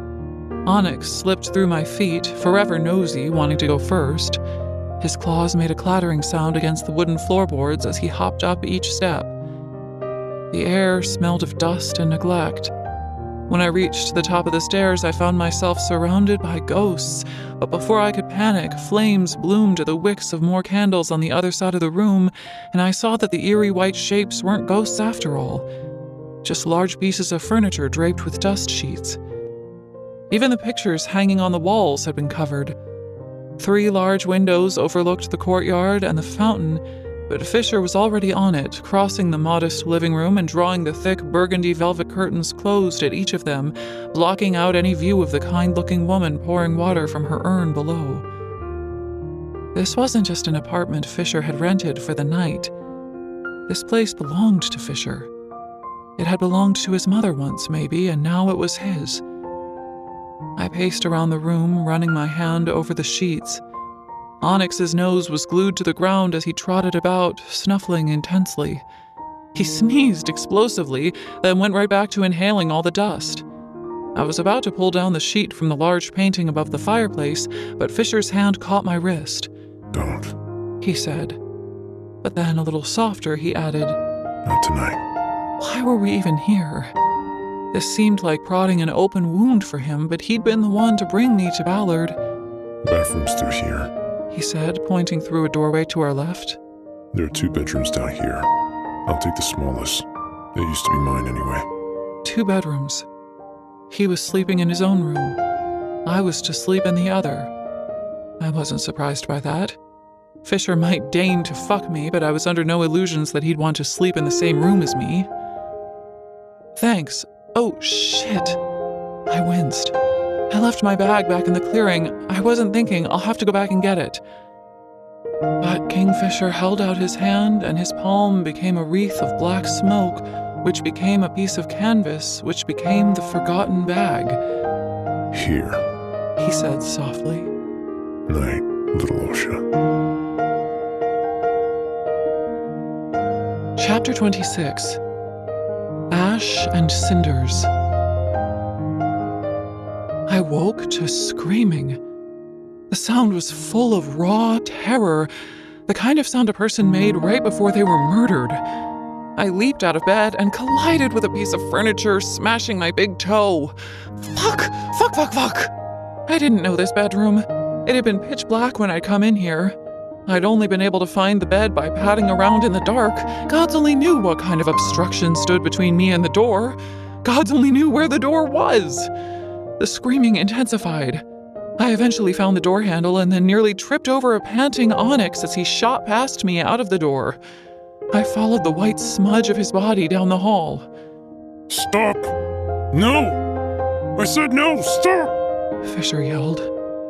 Without thinking twice, I ripped the door open and charged inside. The curtains weren't drawn in here, and moonlight flooded through the windows, painting everything luminous silver.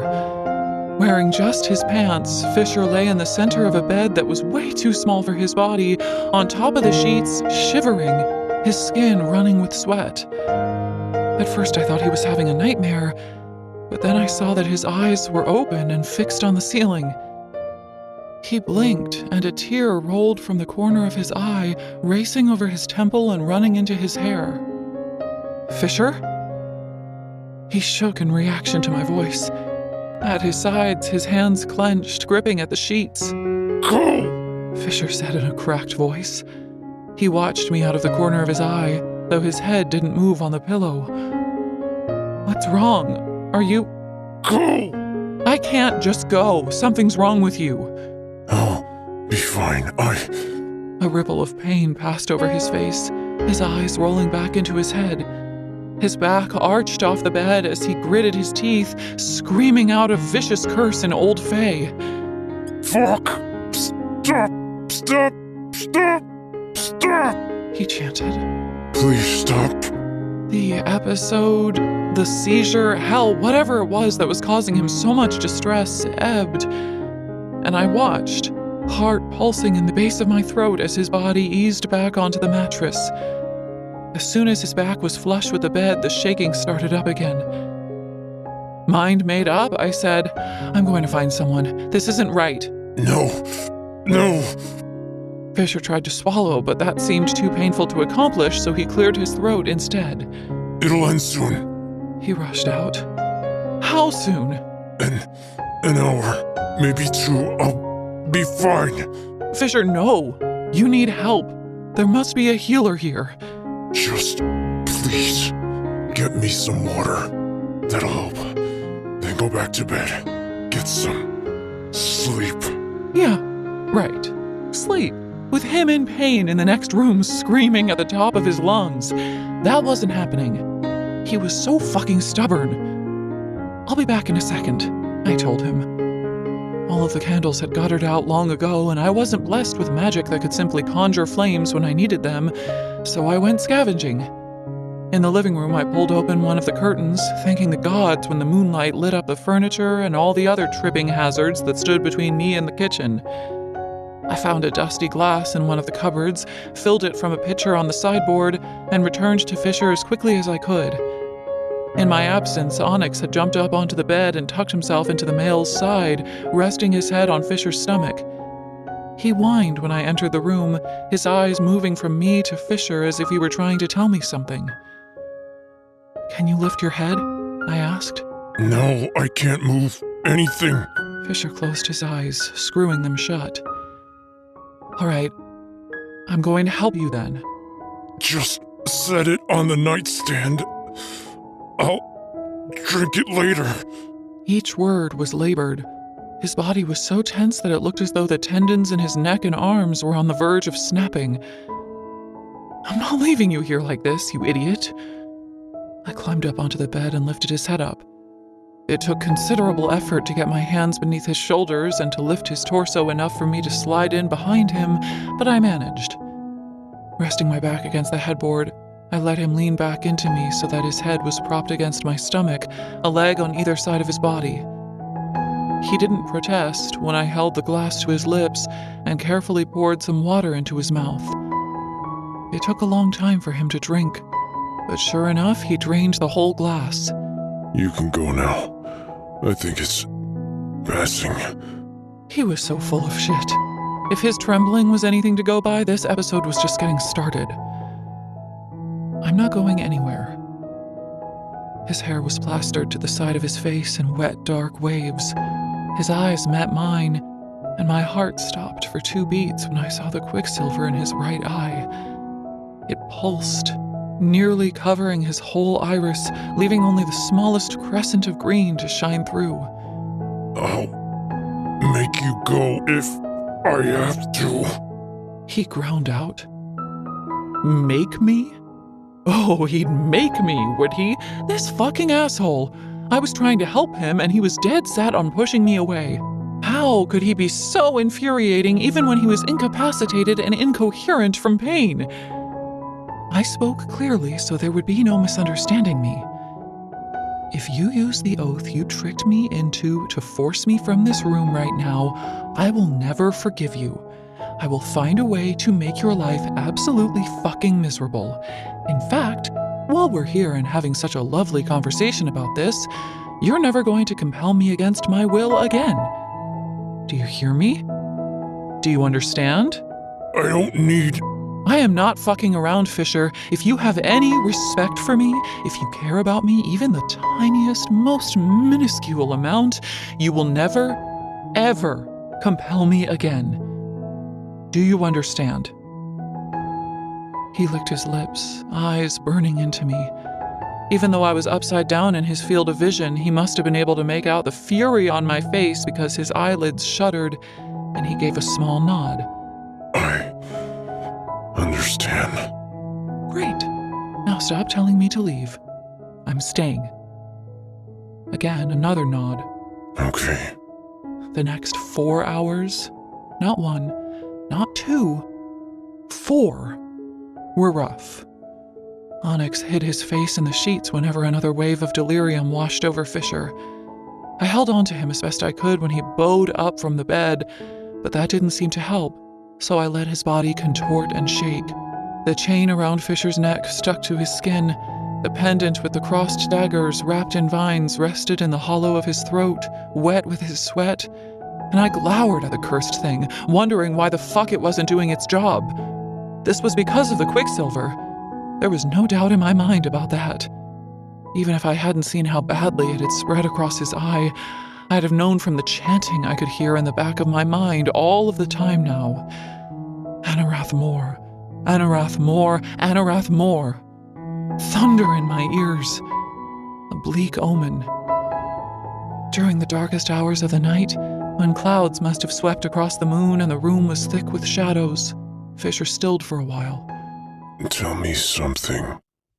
Distract me. Sometimes it'll ease if my mind goes elsewhere. I ran my hands along his shoulders, working my thumbs into his taut muscles as I had been for the past hour. I wasn't surprised when the ink beneath his skin drew closer to the places where our skin met. I watched it climb my fingers, forming shapes and then runes and delicate designs as they inched upward. There was every chance they'd still be there in the morning, but I couldn't bring myself to care right now. What should I tell you? I asked. Anything. Tell me about your life before. I sat for a moment, wrestling with that. I didn't know where to begin. There were a lot of things I didn't want to talk about, many things I didn't want to remember. Dangerous corners of my mind I had no desire to return to. Fisher's head shifted against my stomach. Why are you frowning like that? He asked. I glanced down and found that he was the one frowning up at me. His brow wasn't rolling with perspiration anymore. The shaking seemed to have slowed down a little too. A relief. I don't know. I have very few bright, happy memories to share from Zilvarin. I touched Fisher's skin plenty over the past few hours, so I didn't even think about it. I ran my finger over his forehead, down his temple, sweeping away the wet hair from his face. He closed his eyes, his lashes fine and delicate as strokes of black ink against his pale skin. I don't want bright and happy.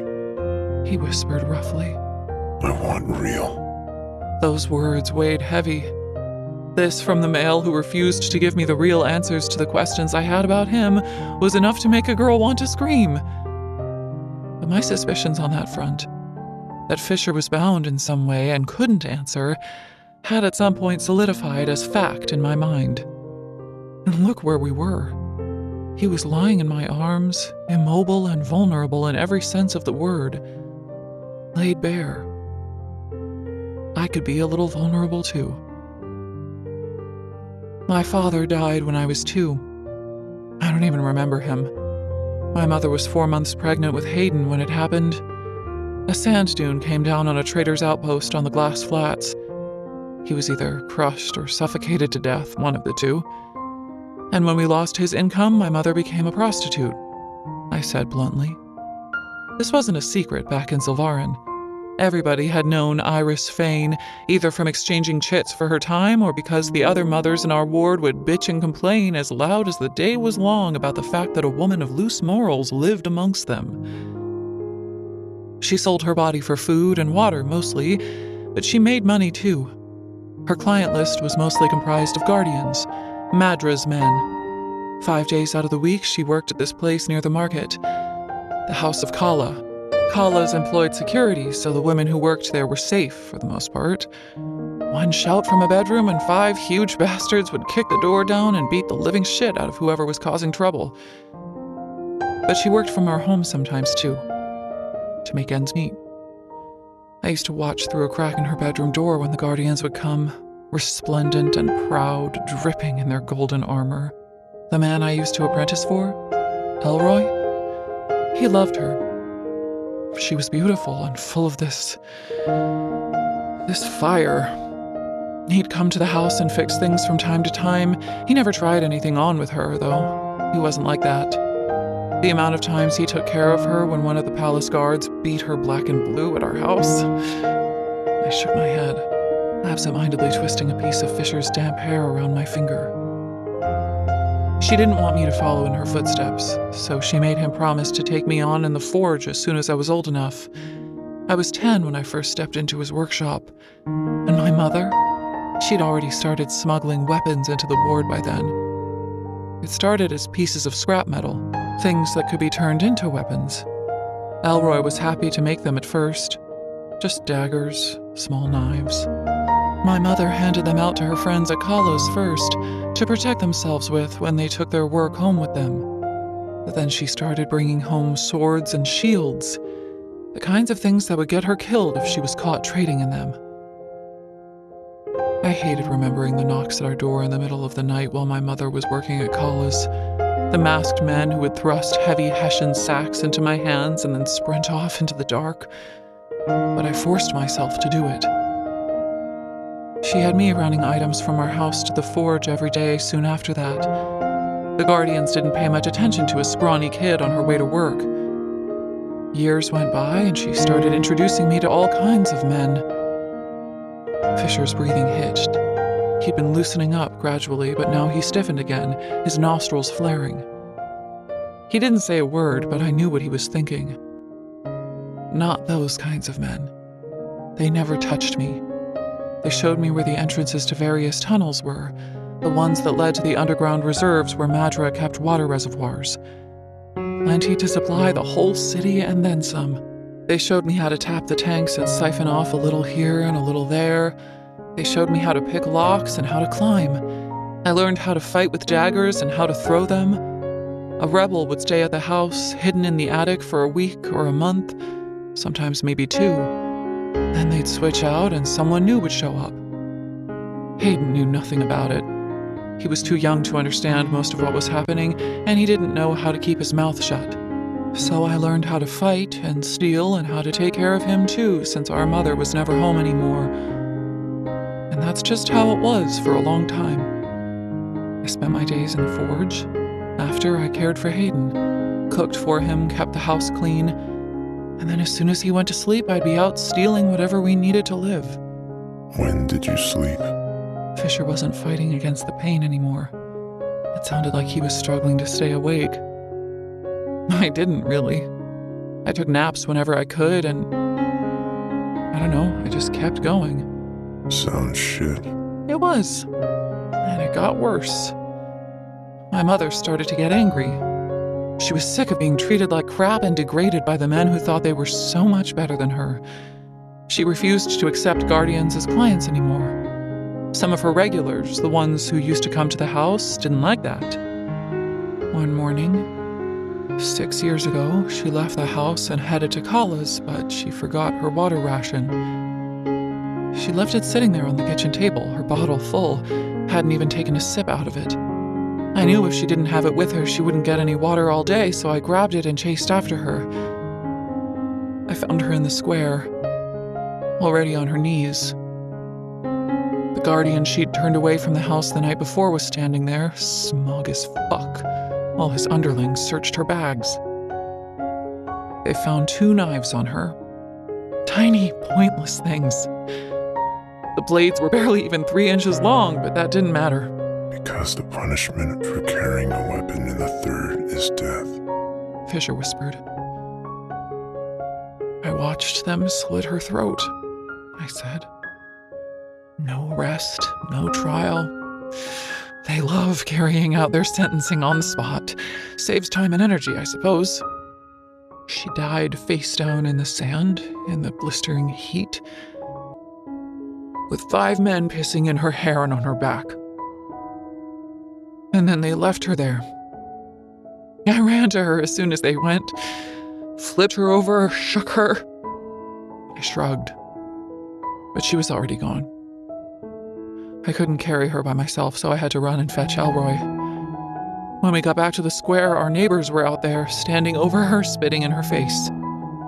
Elroy knocked out one man who was trying to tear the clothes off her body. What's the problem? She was a dirty, disease-riddled whore. She didn't care about the world seeing her tits. Here, how about I fucking pay her? He dropped a scuffed-up penny onto my mother's stomach and then kicked her in the ribs. That's when Elroy had broken his face. I didn't tell Fisher that part, though. There were memories that could be put into words, even if it felt like dying to give them light and air. And then there were those that couldn't. I would never repeat the words that man said about my mother. We burned her the next morning in the dunes, a mile from the glass flats. The air was so hot that it singed the insides of my nostrils. Hayden passed out and Elroy had to carry him home, but I stayed and watched my mother's pyre until she was ash and cinders on the breeze. When I finally stumbled back home, I found our house all boarded up, the door and the windows blocked off with lengths of wood. There was a big black X painted across the stonework. Ours was the first house they quarantined. More followed, though. A week later, Madra had the whole ward placed on lockdown. No in or out. They said the ward was stricken with a plague. Those days were distant, foggy nightmares that haunted both my waking and sleeping hours. Hayden's grief had turned into anger very quickly. He'd blamed our mother for the loss of our home. His friends had finally told him that she hadn't been a barmaid at Calla's. Some of them told him their own fathers had fucked Iris Fane for the price of a cheap pitcher of beer. He'd rebelled in just about every way he could think of, and when he was done with that, he'd started with the gambling. You stayed with Elroy? Fisher asked. He rubbed his forehead, massaging the spot between his eyebrows, and I realized that he could move now. But he hadn't shifted from his position, leaning up against me.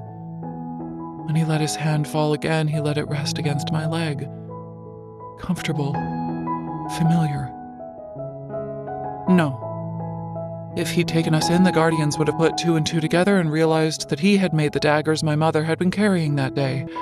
I didn't want to endanger him, so for all intents and purposes, Hayden and I disappeared.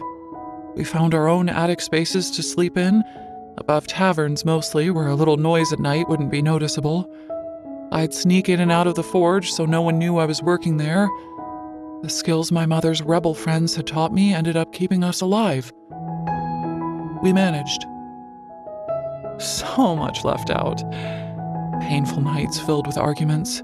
Nights spent sleeping on hard floors in the sweltering heat with nothing to block out the twins at the windows.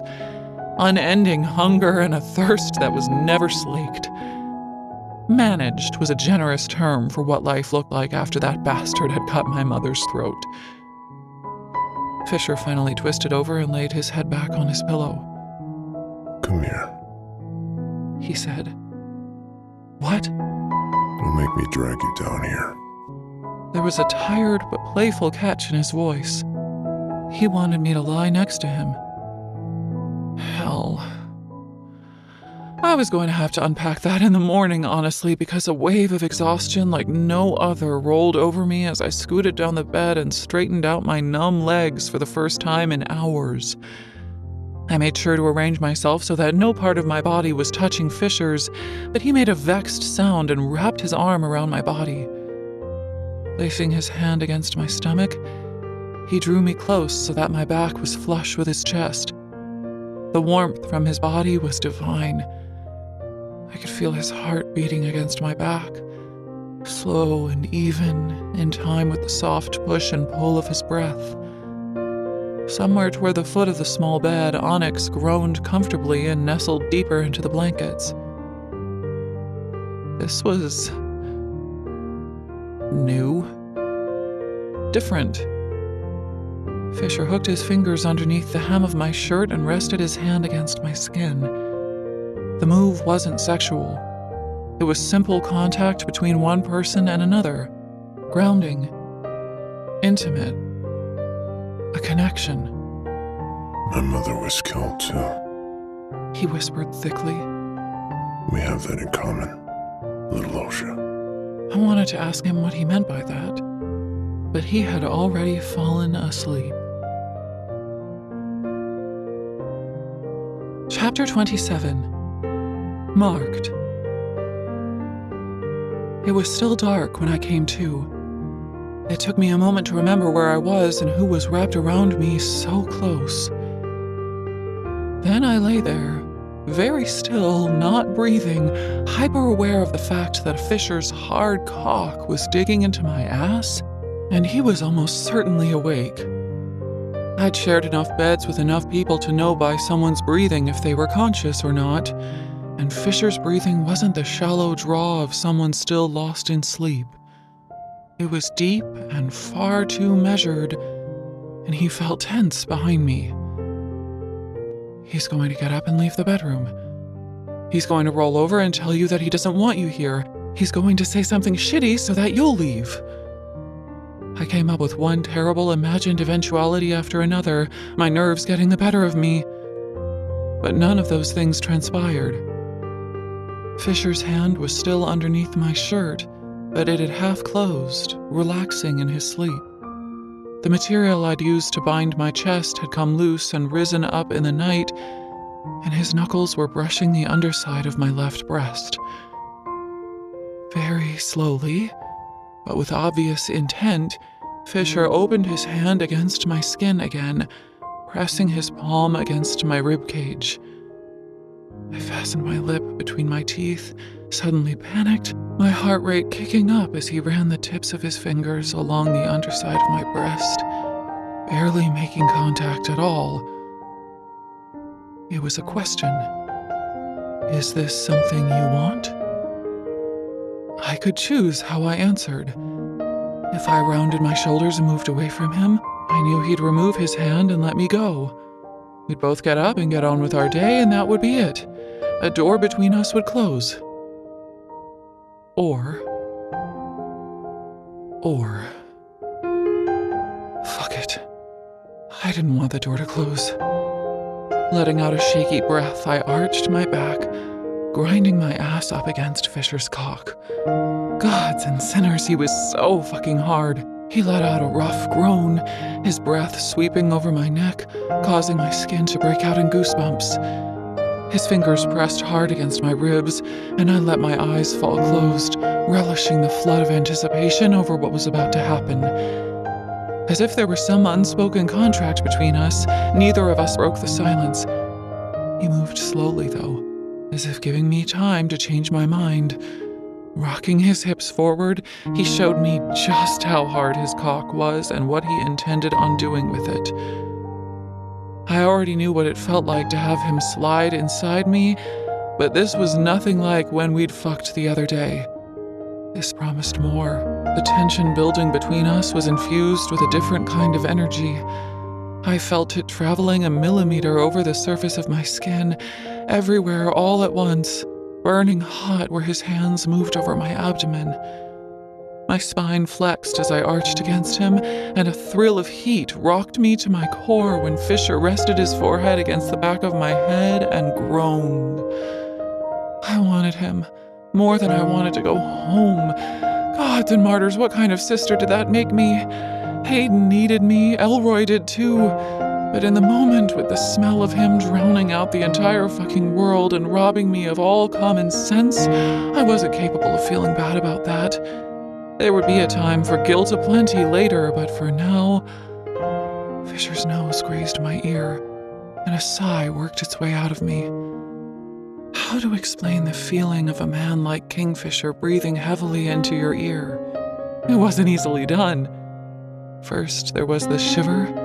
It started on my neck and spread outward, prickling up the back of my head, trailing a hot-cold pathway down my spine, hitting each vertebra as it went like a skipping stone. It turned into something else once it hit my sacrum. It became heavy. A ball of ache forming in my stomach, building, sinking lower, drumming at the apex of my thighs so that I had to press my legs together to contain it. The shiver, the ache, then the want. It raged so hot that it created a vortex of energy, lust, and need that spun around inside me so fast that I felt like I had to jump up from the bed and scream or fucking hit something. Now. Desire pounded in my blood. As if Fisher could hear it beckoning to him, he grabbed my breast, moving quickly at last, finally giving up all pretense that this might not be happening. Rolling my nipple, he drove his hips upward so hard that I felt the swollen head of his erection in the small of my back. A sharp lash of pain relayed between both of my breasts, rocketing down between my legs, and it felt for all the God's cursed world like he was teasing my clit at the same time as the sensitive bud of my nipple. Ah! I wanted to beg him to sink himself inside me, but I didn't want to speak. There were other words that would need to be said first if we broke our silence now. What happened last night had been awful, for him and for me. It had irrevocably altered the dynamic between us, and I didn't think either of us were ready to face that yet. So I sealed my lips shut, and I leaned back into him as he worked his other arm underneath me and fully caged me in both arms. Kneading the flesh of my breast with one hand, he roughly yanked the button at my waistband open, sliding his other hand down into the front of my pants. When he coaxed me open and dipped his fingers between my slick folds, he discovered how wet I was and growled deep. The sound of it was so masculine and predatory that I almost lost my fucking mind. Fuck me. Please fuck me. Take me. Own me. Kingfisher's teeth nipped at my earlobe as he started to rub the swollen bundle of nerves between my legs, and my mind fragmented in an instant. His mouth, his hands, his cock, they were the only things that mattered. He knew how to touch me, how to work me into a frenzy. The way he stroked my clit, finding the perfect pressure and the perfect motion, spoke of many hours spent familiarizing himself with the female body. Time well spent as far as I was concerned. I was reaping the benefits of that experience now and then some. Shamelessly, I ground myself against him, taking what I wanted from the contact, riding his hand as he rubbed me. Fuck me with your fingers. Choke me, hold me down, and ride me until I scream. Fisher made an animal, desperate noise into the crook of my neck as if he could read my mind and knew all of the filthy things I wanted him to do to me, as if he wanted to do them to me too. He snarled as he ripped his arm out from underneath my shirt and closed his hand around my throat. I'll make you beg, little Osha. I'll fill every one of those pretty little holes. I'll fuck you so hard you'll never want another male ever again.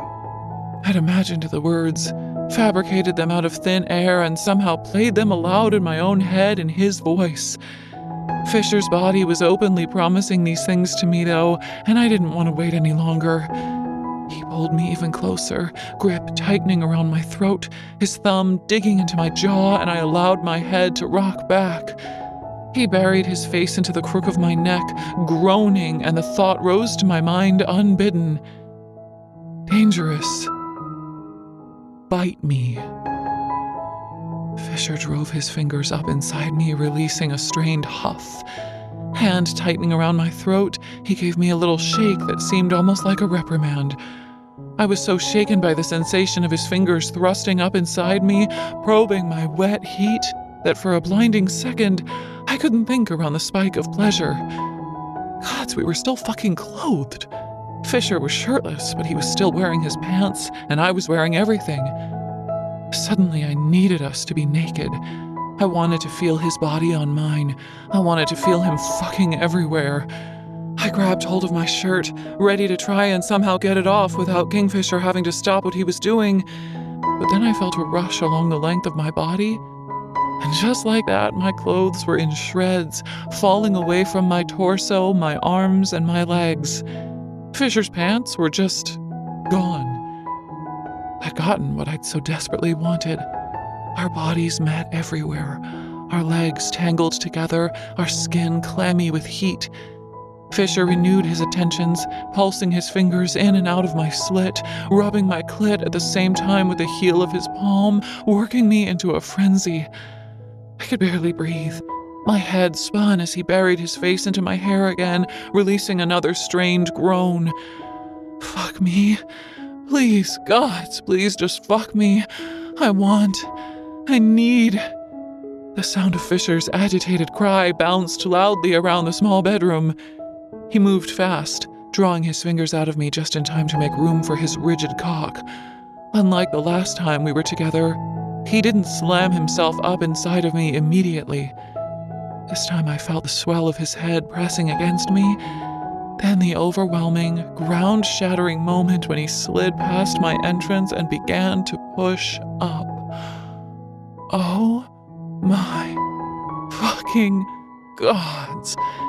He was so fucking deep.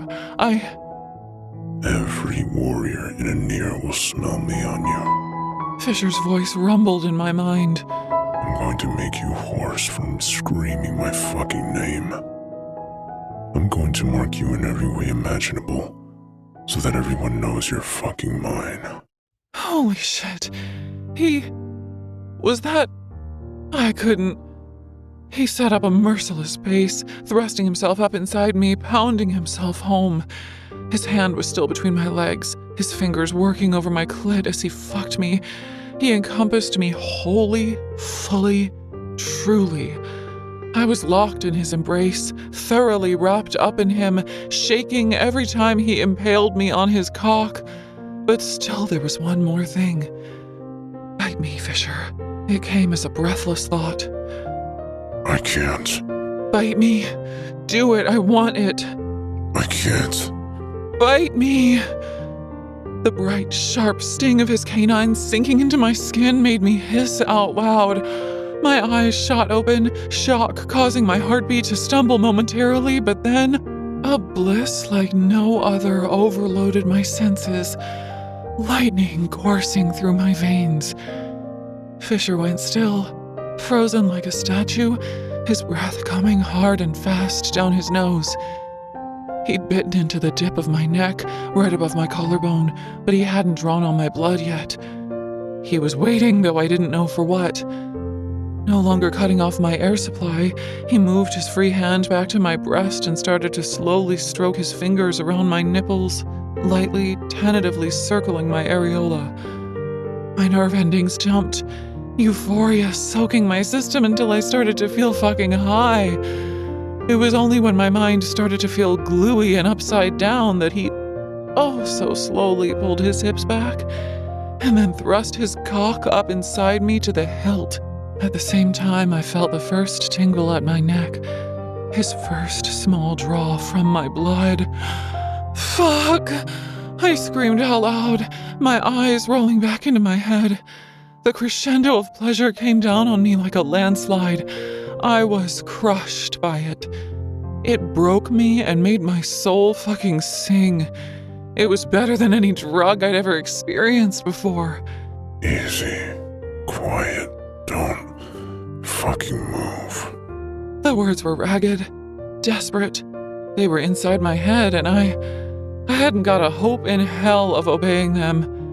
The moment Fisher slid into me again, drinking a little deeper, I lost any sense of pride I possessed and reached back, grabbing his head and pushing him down onto my neck as hard as I damn well could. Ruin me. The command was all he needed. Fisher's arms tightened around my body like a vice, and he fucked me with the force of all those sledgehammers smashing down on the frozen surface of the Darn. I broke far easier than the river had. I became pieces of myself, and Fisher was the only thing that held me together. With each heady draw of his mouth, I felt myself filling up with light until I glowed brilliant as a sun. Don't stop. Don't stop. I felt his need bubbling up inside him. He was drowning in this too. He fucked me even harder, drinking deeper, his arms tight as bands of steel around me. And then the world ended. Existence blinked out into a blank void. The stars tumbled from the heavens, and hell rose up to meet them. Everything and nothing, here and gone. It was every ecstatic moment I'd ever experienced, condensed and multiplied 1,000,000-fold. My body became a fiery torch, and there was Fisher burning right alongside me. He mindlessly slammed himself into me, grunting, and then he ripped his mouth away from my skin and roared like he was dying. No, not like he was dying. Like he was being reborn. The world came back into existence little by little, like snowflakes fluttering from the ceiling. It took a long time for my body to stop trembling. Just as he had done when I woke up, Fisher lay behind me, still as the dead, not breathing. Only this time he was holding on to me for dear life. He didn't let go. Fresh, hot bread. Buttery, delicious. My stomach rumbled, my eyelids fluttering open. I found myself snuggled up to a snoring fox. Onyx lazily blinked his eyes open, and I swear to the gods it looked as if he was smiling at me. "Oh, you stink," I told him, petting his head. "You need a bath. No more sleeping in the bed." He bared his teeth, laid his ears back, and vaulted off the bed, disappearing out of the open bedroom doorway. I guess he didn't like the sound of a bath. Sighing and deliciously sore, I slumped back against the rumpled sheets and stared up at the ceiling, watching the dust motes spiral through the gilded morning air. Where the hell was Fisher? I asked the question with a dose of resignation. If I knew him, he'd be back at a year by now, freaked out and angry. I'd be discarded here for 3 days as a result of his inability to manage his fucking feelings. I turned my head and my heart slowed at the sight of the tiny droplet of dried blood staining the sheets next to me. My blood. Fisher had bitten me. My mind went blank. I let that information float at the forefront of my mind. I didn't try to process it. I'd officially hit my exhaustion point when it came to trying to analyze everything that had happened since the Hall of Mirrors. This was just one more thing balancing precariously at the top of a very long and bewildering list that I would have to work through at some point. For now, all I knew was that I'd wanted it. I'd asked for it, and side note, Fisher and I were now randomly capable of speaking into each other's minds. There it was again. The smell of fresh flaky pastry and rich butter, but this time it was blended with the subtlest hint of sugar and coffee. It was the idea of coffee that had me climbing out of bed in the end. Stiff and a little dizzy, I wrapped myself in a sheet and went to find the source of the smell. Light flooded into the apartment's living room. The dust sheets had been removed from the furniture and the paintings, revealing a comfortable space full of small treasures, books, and knickknacks that gave the place an easy sense of home. On the mantelpiece above the fireplace, scores of glass jars sat full of stubs of charcoal and paintbrushes. Fisher sat at a round table by the windows, long legs stretched out in front of him, the light catching at his hair and warming the black to dark brown. It gilded one side of his face, softening the hard edge of his jaw and the proud line of his nose. He stared out of the window, watching the boughs of the tree on the other side of the glass gently sway on the breeze. He seemed lost in thought, at ease even. A part of me didn't want to make my presence known. After how troubled he'd been of late, I wanted him to savor the moment of peace. And I was a fucking coward, it turned out. There were still things that needed to be said, and I was scared of that conversation. It could only end badly, and... Fisher closed his eyes and let the dappled sunlight play over his face. I didn't know how you took your coffee. He said softly. Shit. How long have you known I was here? He smiled sadly. I always know where you are, little Osha. Opening his eyes, he turned and looked at me. The smile developed a dangerous edge to it when he took me in. I would have gotten dressed, I explained. But there weren't actually any clothes in that bag you packed for me. I appreciate the sentiment, but 4 different throwing knives, a field dressing kit, and a bottle of whiskey might have been overkill. A clean pair of underwear and a toothbrush would have been nice. This coaxed a laugh out of him. Fair point, and noted. Only 2 knives and a hip flask next time, plus underwear and a toothbrush. I laughed softly. I was willing to put on the clothes from yesterday, but then I found them in the bed in shreds, and that idea went out of the window too. Don't worry. I'll happily correct my lapse in my manners. With a flick of his wrist, Fisher conjured a wave of glimmering smoke. Spreading over the rug toward me, it circled around my ankles like a friendly cat seeking to be pet. It rose up my legs, making my skin prickle with warmth, leaving luxurious black silk in its wake. The pants were wide-legged and loose. The camisole top was pretty, long enough in the body to cover my stomach, though only just, and embellished with fine lace along the low-cut neckline. Fisher's magic hadn't graced me with any underwear, it seemed. My peaked nipples were very visible through the sheer material. I arched an eyebrow at him, then looked down at my chest. Is this the kind of thing you imagine me wearing often? When I imagine you, little Osha, you're very rarely wearing clothes. Oh. Wow, okay. Color rose to my cheeks, a pleasant heat warming my face. I ducked my head, looking down at my bare feet, giving myself a moment to acclimate to the idea that Fisher wasn't going to be an unbearable shit this morning. It had been surprise enough that he was still here, but this was a shock to the system that I wasn't prepared for. Come and sit down. Eat. He said. I could definitely do that. I was ravenous. I joined him at the table, sitting beside him on his right so I could look out of the window and watch Ballard wake up as I ate. Fisher wore a small smirk as I leaned across the table and fell upon the little pastries, custard-filled miniature pies, and diced fruit. What? Nothing. Nothing at all. Fisher said, his voice full of laughter. Should I go and sit? Oh, gods, Fisher, what the? I felt the blood drain from my face. What the hell was all over my hands? I dropped the little pastry I was holding, and Onyx dove, catching it out of the air before it could even touch the ground. I held out my hands, aghast. The tattoos I hadn't cared so much about last night were still all over my fingers and the backs of my hands. Except there were more of them now. Many more. Stacks of small runes ran up each one of my fingers. Delicate script wound around my wrists and up my forearms. I had no idea what the fuck any of it said. In the backs of my hands? I started to feel very lightheaded. The design on the back of my left hand was simple-ish. The lines were fine and twisted together beautifully, forming a shape that almost resembled a flower if you squinted at it long enough. The one on my right, however, it was bigger and covered the whole span of my hand. The lines were bolder.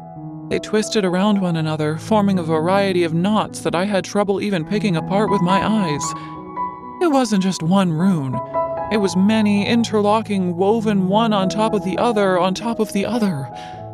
One of the runes wasn't even black, but a dark iridescent blue-green color that flashed metallically when it caught the light. Even Fisher swallowed hard as he took in all of this new ink I had gained in the night. I thrust my hands out toward him accusingly. My mother would not have approved of this. To his credit, he didn't laugh at me. He picked up his coffee, maintaining a straight face, and took a sip. Once he'd set his cup down, he reached out and took my left hand in his. His expression was blank as he studied the runes along my fingers. His brows twitched as he turned my arm this way and that, read the script that chained my wrist. When he ran a finger over the flower-like, larger rune on the back of my hand, his features became utterly unreadable, though. He spent far longer assessing the ink on my right hand. I sat impatiently, thoughts bouncing around all over the place, unable to calm myself. Say something. Don't just sit there frowning like that. Speak. Fisher huffed softly. I'm thinking, He said. Give me a moment. Oh, fuck. So that was real then? You can read my thoughts? A note of hysteria edged into my voice. No, I can't read your thoughts. He said, eyes darting up to mine for a split second. I can hear you when you speak to me directly, though. That's all. That's all? That's all? Breathe, little Osha. Fisher chided. Your heart is racing. I'm fine, I lied. Fisher adopted a very intense expression. He seemed confused by something. Turning my hand toward him, he even angled his head to get a different perspective of the layered, locked rune. What does it all mean? I asked nervously. Fisher drew in a sharp breath, looking up from my hand. Not much, really. He picked up one of the custard-filled pies, turned my hand over, placed it in my palm, and let me go. Here, eat. Your blood sugar is low. My blood sugar's low? What? Fisher, what do the tattoos mean? He sighed, rocking back into his chair. Now that he was reclined again, the warm wash of light coming in through the window bathed him in gold again. He was breathtaking. The one on the left means blessed one, He said, his tone light. The fingers, He shrugged, looking up at the ceiling far too casually. they mean all kinds of things. Could you be any vaguer? I mean, probably. Fisher! Okay, alright. A lot of them are connected. Light, dark, silver, steel, earth, air, fire, water. That kind of thing. Alchemist stuff. Alchemist stuff? The way he said that made it sound like that should be explanation enough and I ought to be satisfied, but I had more questions. A lot more questions, one more pressing than the rest. I held up my right hand and pointed at the mother of all runes shimmering there on my skin. What the hell does this one mean? Fisher met my gaze. That one's difficult. I can't give you a definitive answer. Not yet. There's magic in it, isn't there? There's magic in all of them. He said nonchalantly, taking a manful bite out of his own breakfast. If you don't want to keep them, How am I supposed to know if I want to keep them if I don't know what they mean? I'm sorry. You're right. Here. He gestured for me to give me his hands, which I did. A moment later, a creeping cold ran over my skin. One by one, the runes faded from my skin until even the complex, multi-layered rune was gone. I stared at him, stunned. But, They aren't gone for good. he said tightly. You can change your mind about them later if you want to. You have a month or so. If you decide over the next few weeks that you want them back, I'll return them to you. But what if I decide I want cool hand tattoos after the month has passed? Do I get to choose from different designs every time we sleep together or something? Fisher laughed dryly, shaking his head. No, the marks are chosen for you. They won't be there after a month. If you decide not to accept them, they'll be gone for good. I let that sit between us for a while, knowing that there was something he wasn't telling me. Plenty of things. I didn't have it in me to prod any further, though. I took a bite of my food, taking in all of the ink that still marked his skin. After a while, I said, "What do yours mean?" Mine? "Your tattoos. Yours haven't gone anywhere." Oh, He looked down at himself. well, our runes are complicated. But yes, they do have meanings. This one He said, holding up his left hand. means vengeance. He held up his other hand. This one means justice. "What about that one?" I asked, pointing at the large, swirling section of ink on his forearm. Sacrifice. He said, his voice hitching. "Why is it so much bigger than the rest?" Fisher took in the rune, then slowly drew down the sleeve of his shirt, covering it. I think you can probably guess why. He said softly. I could. I'd regretted the question even as I'd asked it. The largest tattoo on Fisher's arm meant sacrifice because he had, or would have to, sacrifice so much. They were prophecies of a kind. They told his story. And it wasn't necessarily one that he was comfortable talking about. In time, maybe. But for now, I pointed at the small bird tattoo below my collarbone, changing the subject. "You told me you couldn't take this one back." All humor left Fisher's face. The sunlight dimmed out of nowhere, the room darkening with shadows that spilled across the walls from all four corners of the room. I knew right away that something had shifted. Our time together at breakfast was over. Fisher got up from the table, carefully setting his chair back underneath it. No, I can't take that back. He said stiffly. And I'm sorry for that. "You don't need to be sorry. I'm pretty attached to it now. I just thought since you removed these..." Gods, I was rambling. Not removed, only hidden. For now, anyway. He gave me a tight-lipped smile. We need to leave soon. You'll find some fresh clothes laid out for you on your bed. There's a bath already drawn for you in there too. I'm going to go and say goodbye to Wendy. When I come back, we'll go. I let Fisher go, knowing that I couldn't say anything to shift the mood back to the way it had been. In the bedroom, the one I was supposed to have slept in, I soaked my sore body and let myself stew over everything I'd said. It was when I stood naked, dripping on the rug in front of the ornate full-length mirror on the wall, that I realized what had caused the mood in the kitchen to shift.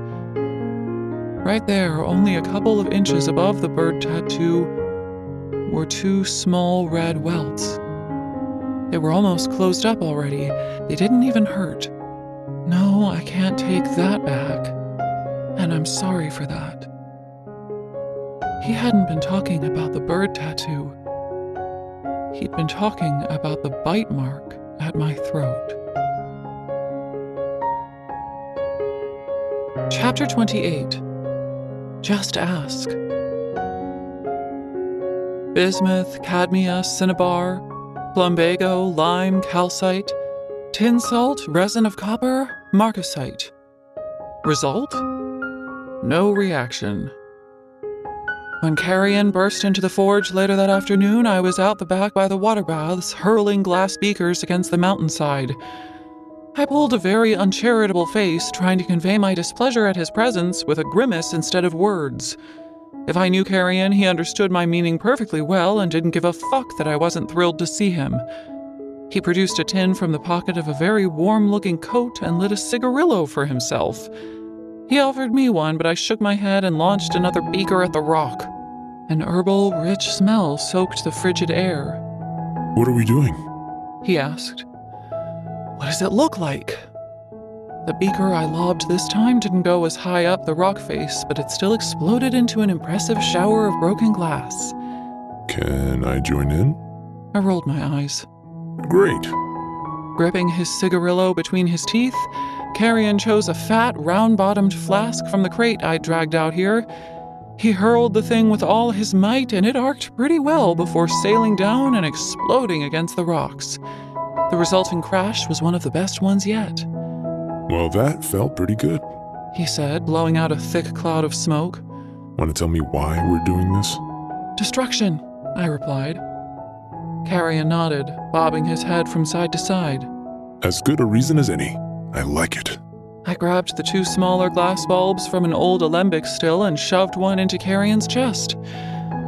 Shut up and throw.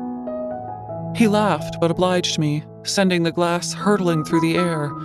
I threw mine at the same time, and the 2 bulbs detonated against the rock with a thunderous smash. I take it you haven't had any luck with your trials today? Carrion said.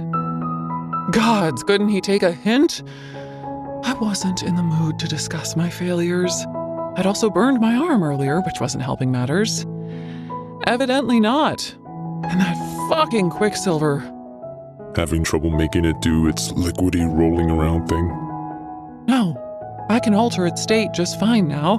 I barely even have to think about that. I just tell it to be a liquid and it becomes a liquid. The problem is that it's fucking mocking me. Carrion snorted. Mocking you? Yes! It laughs every time I attempt to combine something new with it. It'll take the pure silver, but the moment I tip anything else in there, it burns up before it even touches the metals, and it fucking laughs. It can't be sentient. He said dubiously. Oh, it is! You wouldn't be saying that if you could hear what I can hear. Carrion nodded, pulling on the cigarillo, the bright cherry flaring at its end. Have you considered the possibility that you might be mad? Yes, I have, actually, I answered tartly. But Fisher's books back at college said it was common for alchemists to report that they could hear the Quicksilver. Then maybe all alchemists are mad. Maybe having a screw loose is just a prerequisite for working with this stuff. I snatched another flask from the box and threw it, growling under my breath. Look, if you're not going to be helpful, then I'm kind of busy here. Oh, sure, absolutely. I can see that. I spun quickly, a fresh flask held over my head, ready to throw it at him, but he held up his hands in surrender. All right, sorry. I admit, I didn't come here with the purpose of trying to be helpful, but you say you don't have any problems getting to shift the Quicksilver from one state to the other anymore because you ask it to change, right? Right. Then have you thought about just asking it to meld with the pure silver? Shh, Don't be ridiculous. Of course I haven't. Why not? That'd be too simple, Carrion. I can't just ask it to become a relic. Seems to me that if you can ask to be a liquid or a solid, you can ask it to be all kinds of things, he said, popping the collar of his coat. I glared at him, my annoyance levels rising fast. Not Carrion Swift. He would not be the reason why I figured out how to accomplish this task. He'd never let me live it down. It was infuriating that I hadn't considered this for myself, though. Are you gonna try it? He asked, standing up a little straighter. Can I watch? God, this was going to be awful. I can't try again to make a relic. I haven't refined the silver yet. I was taking a moment to do this, to sulk. But "There's a way to half-test the theory," I said. "And yes, you can come and watch, but only if you promise to keep your mouth shut and not get in the way." It was physically impossible for Carrion to keep his mouth shut and not get in the way. I already knew this when I agreed to let him follow me to the map tent, so I wasn't too surprised when he talked the entire way down the mountainside and all the way across the camp, too. He was blathering on about some two-bit smuggler back in Zilvarin called Davy, who owed him 17 chits when we reached the map room. Thankfully, the place was deserted. It had struck me that I might run into Danya here, since this was the only place I'd encountered her in camp thus far, but apparently the fates were smiling down on me today because even Ren was nowhere to be seen. I didn't want an audience for this. Carrion didn't really count, and he already knew what I was going to do anyway, having been responsible for the suggestion in the first place. I would look pretty stupid if I attempted this and failed, and I preferred none of the Fae to witness that firsthand. Dark as fuck in here. Carrion grumbled. There was a fire burning in the ventless grate, but none of the torches on the walls were lit. He grabbed the first one he came to and stuck the end of it in the fire, then went around the empty room, lighting the others. I paid no attention to his chatter as he carried out the task. I was fixed on the bristling shards of metal sticking out of the stone wall. This isn't going to work. Why would it? Surely somebody's already tried. Doubt after doubt hit me, but I brushed them all aside. I had nothing to lose, and it didn't cost me anything to ask. If nothing happened or the Quicksilver just laughed at me, then no big deal. I'd go back to the forge and refine the silver, and tomorrow morning I'd start up my trials again. But if it worked... She comes, she approaches. The Quicksilver hadn't spoken the last time I was in here. Not like this. I'd stood next to the embedded shards for a long time, focusing very hard on them before I'd detected even the faint whisper coming from the metal. Now the voices were a rushing conversation. Quiet, yes, but loud enough for me to pick up as I neared the wall. She comes, she sees, she hears. Reaching up, I extended my hand, pressing the tip of my index finger against one of the sword splinters. Yes, I've come. I see you. I hear, I thought. Voices exploded in my head. Scores of them, talking, screaming, pleading, begging, laughing, shouting. I gasped, ripping my hand away. That looked painful, Carrion said conversationally. He stood right next to me, holding onto the torch, his auburn hair turned copper gold by the flames. Can you back up a little? I asked. This might be a little easier without you breathing directly down my neck. I seem to recall you like me breathing down your neck. If you dare finish that sentence, you can go and wait outside, I snapped. That's fair. Carrion moved back a step, bowing graciously. Though if it seems like your mind's being sucked out of your body, or you're in excruciating pain and can't let go of the Quicksilver sword murder spikes, do I have your permission to tackle you to the ground? That actually seemed like a prudent plan. You do. Excellent. I braced for the roar of voices, gingerly touching one of the shards again, but this time there was only silence. Had I imagined the screaming and the begging? Didn't seem plausible. I went back to the original shard I'd touched, prepared for the onslaught of noise again, just in case, but there was only the echoing silence. Hello? I thought. Are you here? The answer was instantaneous. Where is here? Here. The voices came from the left and right, from behind and in front of me. We can be everywhere, they purred in unison. They'd answered my question. It had? I couldn't fathom whether the voices inside the Quicksilver belonged to one thing or many, but I hadn't come to puzzle that out. Can you come out of the stone? I asked. Out. Why? The voices buzzed like the droning flies. Because the warrior who owned you is angry with me, and I want to put you back together. This was bizarre. I'd never had a two-way conversation with the Quicksilver before. I hadn't even thought to try, which was foolish perhaps, since it frequently didn't shut up. Owned. We are not owned. Plain as day, I heard the anger in the layered voices.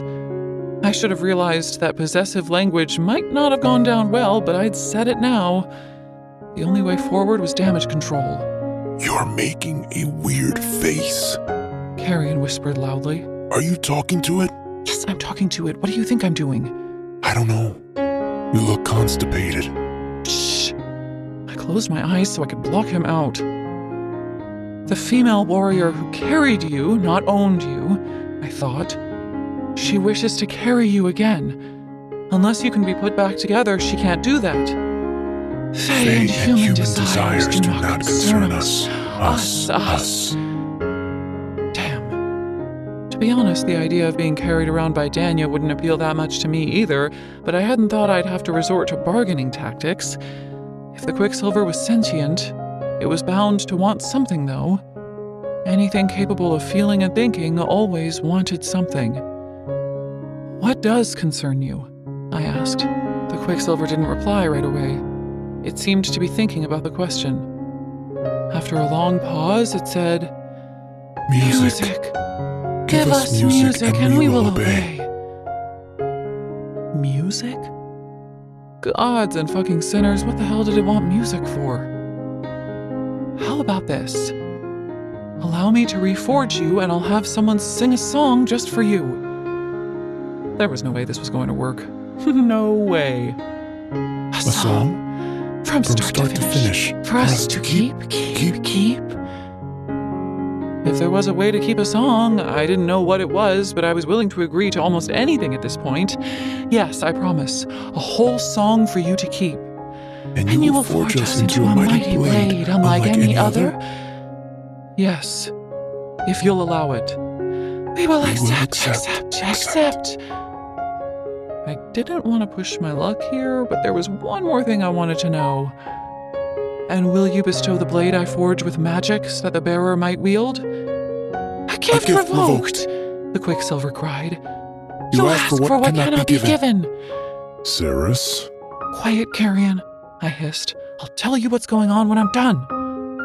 I should have left him back at the forge. Shutting him out, I tried a different angle with the Quicksilver. Is it not within your power to give it? All is within. It sounded affronted by the implication that it wasn't capable of something. But it is undeserved. We decided long ago. How do you know? How can you tell if a warrior doesn't deserve the gift? Have you assessed the worthiness of every warrior who wishes to wield a sword? I was walking a very fine line. If I wasn't careful, the Quicksilver was going to shut down completely and refuse to even dislodge itself from the stone. Even now, I could feel that it was irritated by my pestering, but I could also sense that it was intrigued. All warriors are the same, it concluded after a long beat. They only wish to kill. That isn't true. Most warriors fight because they have to protect and defend. Improbable. How can we show you otherwise? The longest silence yet followed. 30 seconds ticked by, and then a minute. Another 3 had passed by when the Quicksilver finally spoke again. We will bear witness to the blood. What does that mean? We will be forged anew. When you have upheld your end of our bargain, we will taste the blood of the one who will carry us. If they are honorable, we will consider allowing the old magics to flow through us again. Thank you. Do not thank us too soon. The die is not cast, Ceres Fane. First, you must restore us and bring us a song worthy of glory. Oh, I'll do both. Don't you worry about that. I startled when the shard of metal I was touching trembled beneath my fingertip. My eyes flew open and I watched, amazed, as the thin, sharp sliver of metal slowly emerged from the stone. It hovered in the air, trembling, and then dropped into the center of my palm. Holy shit, I breathed. One at a time, the other pieces of Danya's sword started to vibrate, working free of the wall.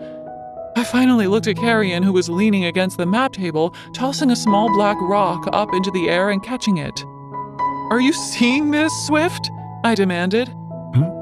Oh, you figured it out? Cool. Did she give it a stern talking to?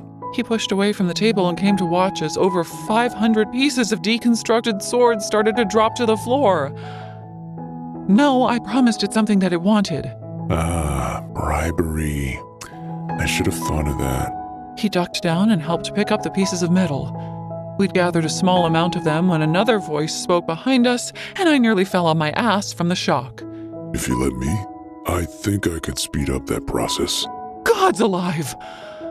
I spun around, my pulse beating everywhere, and found the warrior sitting in an armchair by the fire. Could have warned me we weren't alone anymore, I hissed at Carrion. Don't get shitty with me. I tried to tell you and you told me to shush. You were very rude. I didn't mean to scare you. Loreth said, getting to his feet. Sorry. Watch out.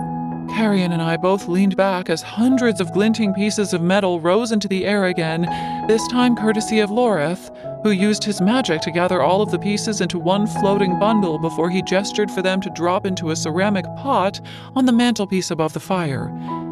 He collected the pot and brought it over, handing it to me with a self-satisfied grin. There we go. Easy. A lot of things were easier when you had magic. I clutched the pot to my chest, the beginnings of excitement churning in my veins.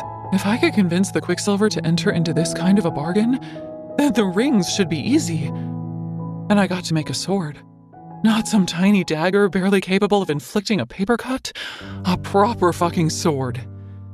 Wolfishly, I grinned up at the dark-haired warrior.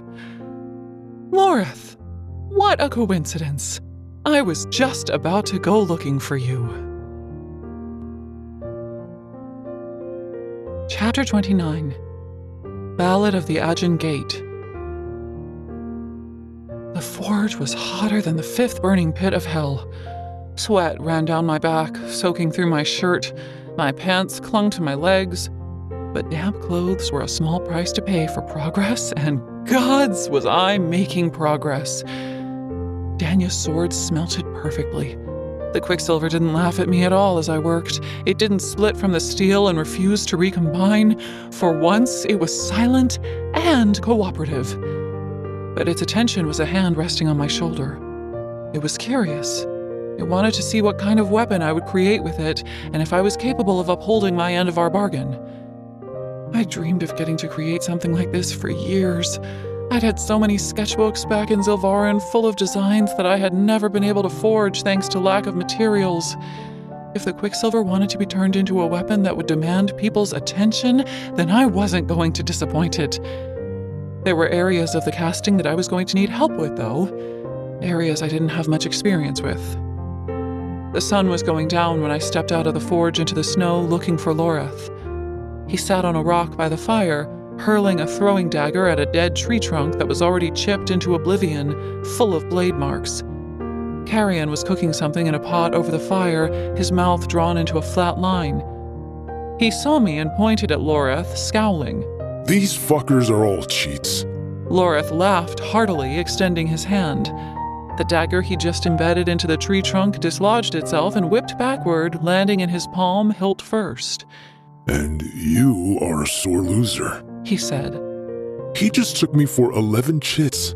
That's half my money. You can't even spend them here, Carrion, I reminded him. It's not about that. It's about being fucking tricksy. We had a gentleman's bet. We were supposed to try and hit a target as many times as we could in a row. The person who held the longest streak won. And? How has he tricked you? I tried not to smile. And I did the honorable thing and let him go first. And he hasn't missed once.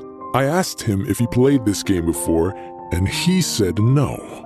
Carrion growled in an accusatory tone. I haven't played before. Loreth flicked his wrist, and the dagger shot from his palm, propelled through the air at a ferocious velocity.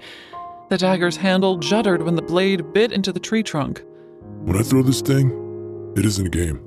I'm usually throwing it at a vampire's head. It pays not to miss under those conditions. Carrion's cheeks were mottled red with annoyance. How the fuck was I supposed to beat him when he's some kind of killing machine? I snorted. How many times has he hit the tree?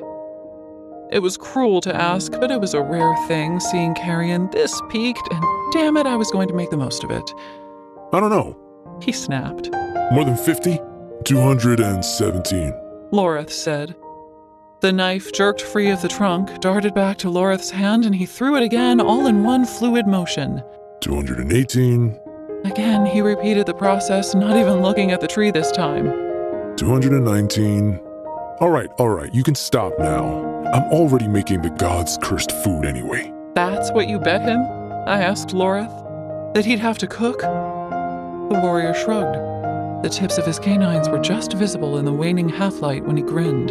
I was hungry. Trixie.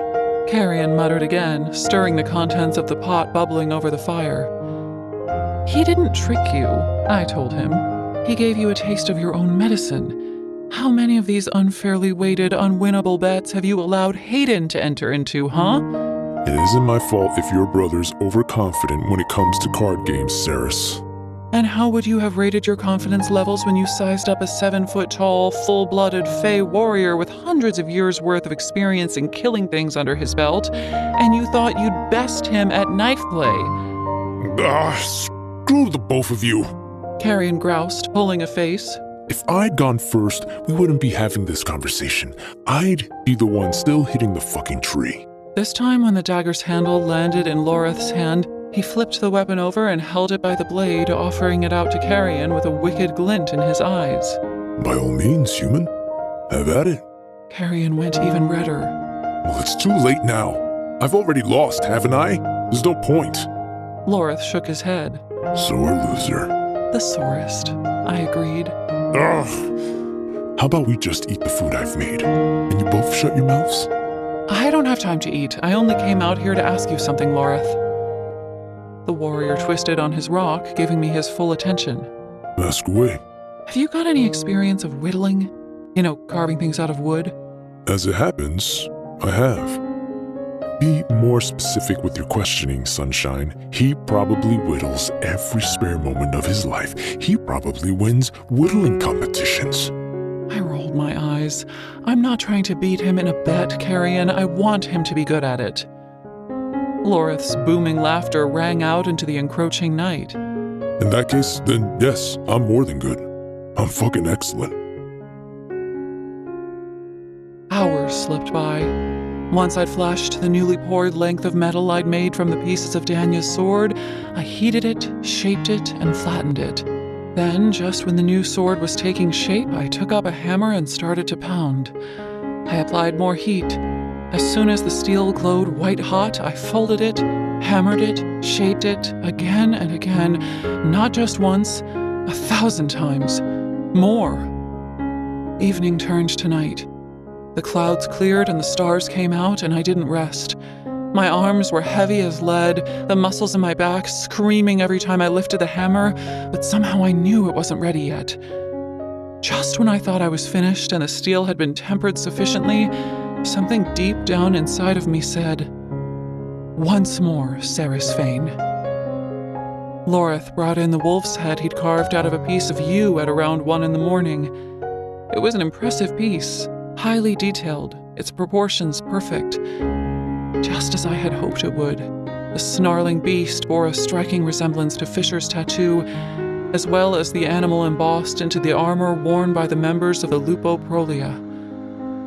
I walked the warrior through the steps of making a casting mold, and he followed those steps without complaint, even though they required him to dig a hole into the frozen ground until he found clay, and then required him to combine that clay with a pile of horse shit with his bare hands. He enjoyed pressing the wolf head he'd carved into the clay, and sat impatiently by the firing ovens while the small fire he built inside slowly dried out the mold so it wouldn't crack. At around 4, when I was growing delirious from the heat and exhaustion, Carrion announced that he was going to sleep. Rather than head down to the camp in search of his tent, he stretched out on the floor on the other side of the forge by the door where it was a little cooler, balled up his coat, stuffed it underneath his head, and promptly passed out. It's time for you to rest, Asha. That voice. Gods alive, it made me jump when I heard it in my mind, though I had been waiting for it. Not until I'm done, I answered. I'm nearly there. Fisher was close. I could inexplicably feel him, his presence near. Casting a quick glance toward the forge's doorway, I thought I could make out the shape of him, merging with the shadows that danced and leaped around the fire. "How long have you been out there?" I asked. Only a few hours. Came his reply. "Why didn't you come in?" There was a long pause, and then he said, I didn't know if you'd want me to. "Come in from the cold, Kingfisher." I will. Soon. I'll sit here a little longer, I think. I didn't react when he stole in later.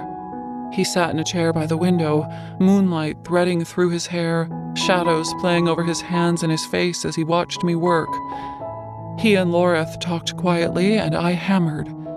They were both there, helping me when I poured the steel for the wolf's head hilt.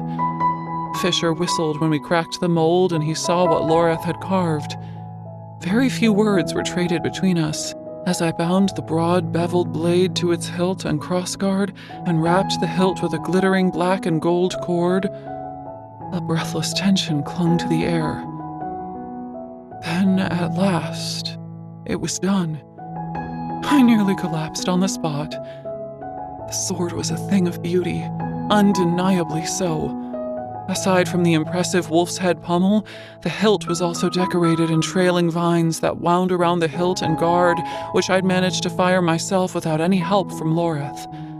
The blade itself bore a rippled wave that ran from end to end thanks to the countless times it had been folded. I had spent the past hour painstakingly engraving words down the very center of the blade, words that would hopefully bode well for both the weapon and the warrior who bore it, and badly for those who found themselves at its sharp end. By righteous hands, deliverance of the unrighteous dead. Incredible. Fisher said breathlessly. His eyes found mine, and they shone with amazement. Can I hold it? Loreth asked hopefully. Go ahead. He lifted it, eyes lit with reverence. Inexplicably, my throat closed up at the sight of him holding the weapon. He ran his finger along its edge, barely touching his fingertips to the steel before hissing, pulling his hand back again. Gods, you only need to look at that damn thing and it cuts. He popped his index finger into his mouth, sucking on it. For the first time since we left the map room, the Quicksilver spoke, and its voice was no longer fractured. It was one voice, strong and clear. It is time. Give us our song. Outside, the sky was lit up with an explosion of green and pink light. My breath caught at the sight of it. What is that? The Aurora. Fisher answered softly. A blessing. Holy fuck. Loreth dropped to his knees in the snow, staring up at the sky, his mouth wide open. It's beautiful. The Aurora hasn't been seen in over 1,000 years. Fisher said. It's been there all night. I was going to tell you both to come and look, but I had a feeling it'd still be here when you were done. Loreth's eyes shone brightly as he watched the green dancing lights shift to reds and pinks, undulating in waves in a broad band across the horizon. The warrior was on the verge of tears, and I had to admit I was pretty close myself. I was drained, wrung out even, but I still had the energy to stand as I watched the sky, knowing that I was witnessing something rare and remarkable. The sword lay across Loreth's lap. He rested a hand on the hilt as, still in complete awe of the beauty lighting up the heavens, he began to sing. To all those who listen, or haven't been told, of the day the last drake woke and rose from the cold, of the young warrior who came, veiled in shadows and blood, to defeat the foul creature and save those he could, of the Fisher King and the wolves at his back who came howling in the night, together, a pack. The frost blessed the morning. The warriors faced their fate, and thus begins our tale, the Ballad of Anjum Gate. Next to me, Fisher tensed. The muscles in his jaw popped. He let his head fall, his eyes abandoning the aurora and finding the snowy, compacted ground under his feet instead, as Loreth's powerful voice flowed from verse to verse. Back in the tavern, Loreth claimed he'd once been a singer of middling talent. This performance was not middling. His voice was full of smoke and pain. The air itself seemed to weep as he flowed through his lament. The song dipped and soared, telling a tragic tale of impossible odds and heroic sacrifice, nearly every line paying tribute to Kingfisher. The male next to me didn't move a muscle, but he was hating this. His nostrils flared, hands shaking at his sides, and the song plowed on regardless. The drake he did stir, old Amnon Shakrai, observing the world through ink-black, mad eyes. The drinkers of night pledged him death and decay, that he'd feast on his foes, and the flesh he did flay. So long as he rose, and he joined them in war, against the Fae who protected the sacred blessed ore. With glittering sharp scales of gold and of red, the drake he consented, and bidden he fed. The Fae in their towers stood mighty, stood proud, but soon they were scattered, their fear shouted loud. Dark wings shaded mountain, and blotted the sun, and mad old Shakrai, he watched them all run. The wolves scaled the summit, with blades in their hands. The drake saw them coming, and knew where they'd stand. So there he did meet them, and there they did clash. An old man Shakrai dressed the mountain in ash. His fire ran in rivers that melted the snow. There was no escaping the glowing hot flow. With teeth bared and dripping, the drake trapped the Fae, laughing with cruelty above the warriors he'd slay. But the wolves held their ground, while dauntless and brave, determined to send old Shakrai to his grave. Swift came the chant then, so all close could hear, a war cry of old that strengthened those near. The wolves ran the charge, and at the head of the swell came the proud Fisher King, bearing Nimmerell. The drake saw his courage and was filled with rage, the likes of which unseen in more than an age. But the king held his nerve and raised up his sword, and the wolves showed their courage for the drake and the horde. Their ears rang aloud with the kingfisher's cry, that those who stood with him might fall but not die. For their sacrifice was great, and so was the cost. But those that they saved would ever remember the lost. So they scaled the great drake, the last of his name. They did it for Anjun, not glory, nor fame. And the drake knew his power. He started to gloat. But the king saw his chance and drove steel down his throat. The drake he did tremble and started to choke, his evil rank maw filling up with black smoke. He thrashed and he bellowed, did old Amnon Shakrai. But the reaper had claimed him, and bidden he died. The Anjun were safe, the horde abandoned the gate, and thus ends the ballad of the king and his eight. When the song finally came to an aching, bittersweet end, Loreth panted, his eyes full of stars as he watched the aurora dancing in the sky. It's fucking outrageous that he can sing too. Carrion had woken up and was stood to my right, arms folded across his chest, balefully regarding Loreth. That was nice though. Messed up, but nice. Fisher shifted his weight, standing up a touch straighter, lifting his head. Do you think it'll be enough? I don't know. I suppose we'd better go and get Danya. I'd known she'd have to be called to the forge at some point. After all that we'd accomplished and all that we'd done, I wasn't thrilled at the prospect of her coming here and ruining this special moment, but we have made a decision. Fisher's spine straightened. Loreth's, too. Had they both just heard the Quicksilver speak? Fisher must have heard it thanks to the Quicksilver inside his own body, but Loreth shouldn't have been able to. Why do you all look like you've collectively shit yourselves? Carrion demanded. We accept the song as tribute. The bargain is fulfilled. An accord is struck. But you said you'd consider the blood of the one who would wield you. My heart sank in my chest. Danya, we have considered, the Quicksilver intoned, the first to bleed upon our blade. But Loreth leaped up. He held the sword out like it was a snake, reeling back to strike him. Shit, I'm an idiot. I'm sorry. He cried. Here, take it. He held out the sword to Fisher, but there was a delighted spark in the other male's eyes. Hell no, I'm not touching that thing. It has your name written all over it.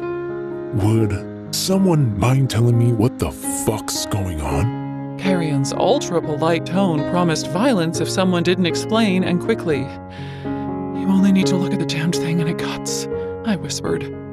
The words Loreth had said right after he'd run his fingers along the sword and cut himself on it. He had been the first to bleed on the newly forged weapon. The sword had judged his blood. Loreth's face went ash white. I didn't mean to, he said.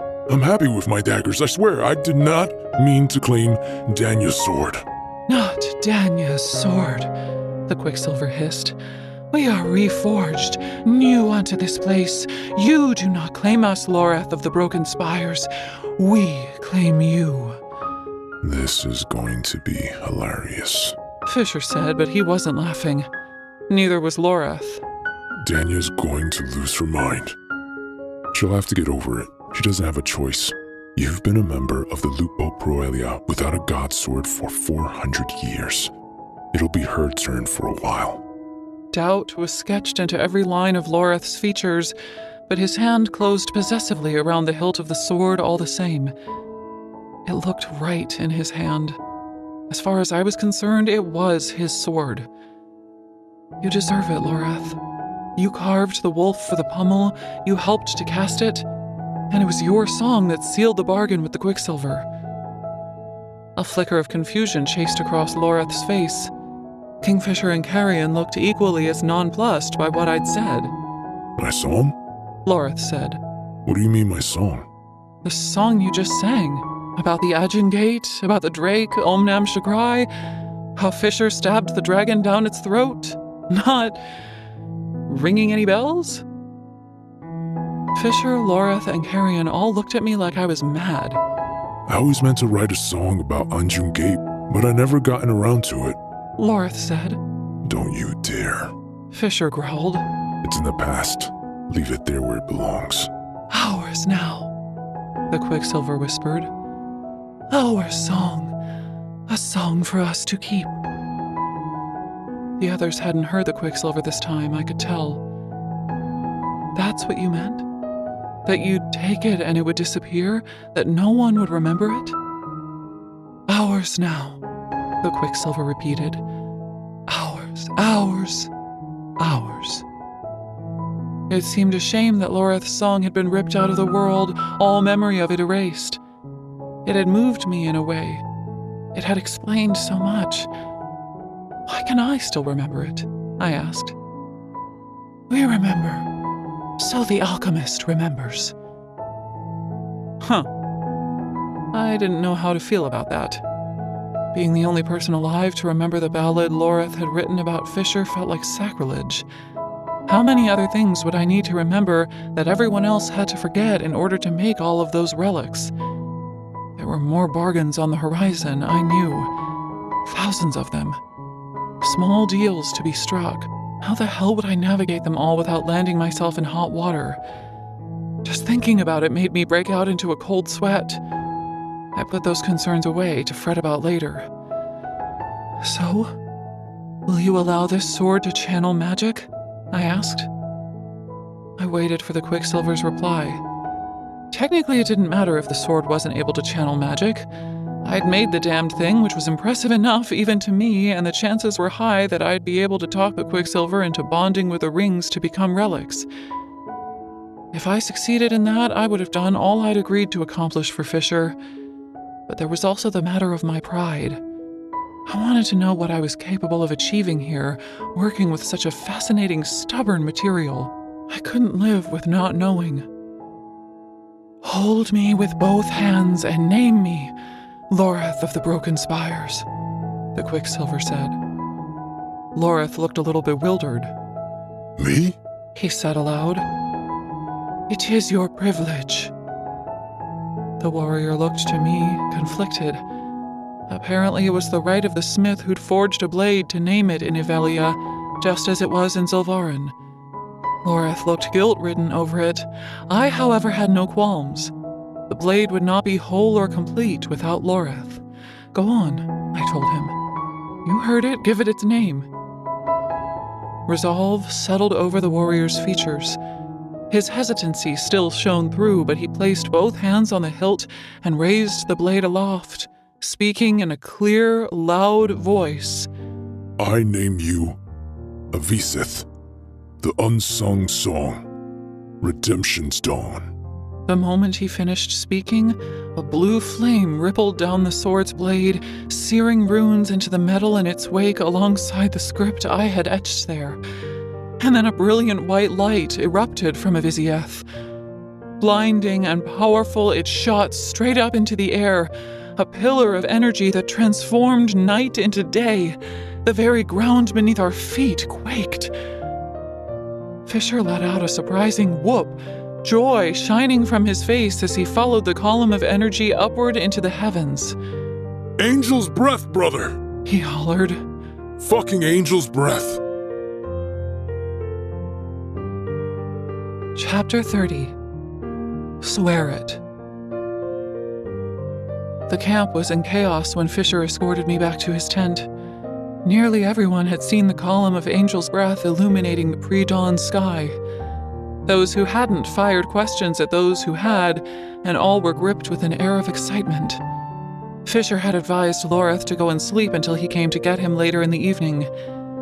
He'd still looked dumbstruck as he headed off in the direction of his tent, cradling Aviseth like a baby in his arms. Carrion had decided that he couldn't be bothered hiking back down the hill and announced that he was going to sleep at the forge. Meanwhile, I had no idea what Angel's Breath was or how it would be useful on a battlefield. I was so sore I couldn't think straight, and frankly, I couldn't even remember my own name. I collapsed into a chair as soon as Fisher got me into the tent, but he shook his head, hauling me out of it again by my wrists. I don't think so, little Osha. Come on, here. You're sleeping in the bed. With you? It was a challenge. I was done tiptoeing around this now. Fisher's brow dipped for a second. He seemed frustrated, but he nodded. I need to go talk to Ren first, but yes, I'll be sleeping here, with you. All right then. But first... He pulled a face. You need a bath. I couldn't be offended. I'd spent 15 hours slaving away in a sweltering forge and had the sweat and half of the dirt of a year beneath my fingernails to prove it. My hair was crisp from my perspiration. My fingers got stuck in it when I tried to run my hand through it.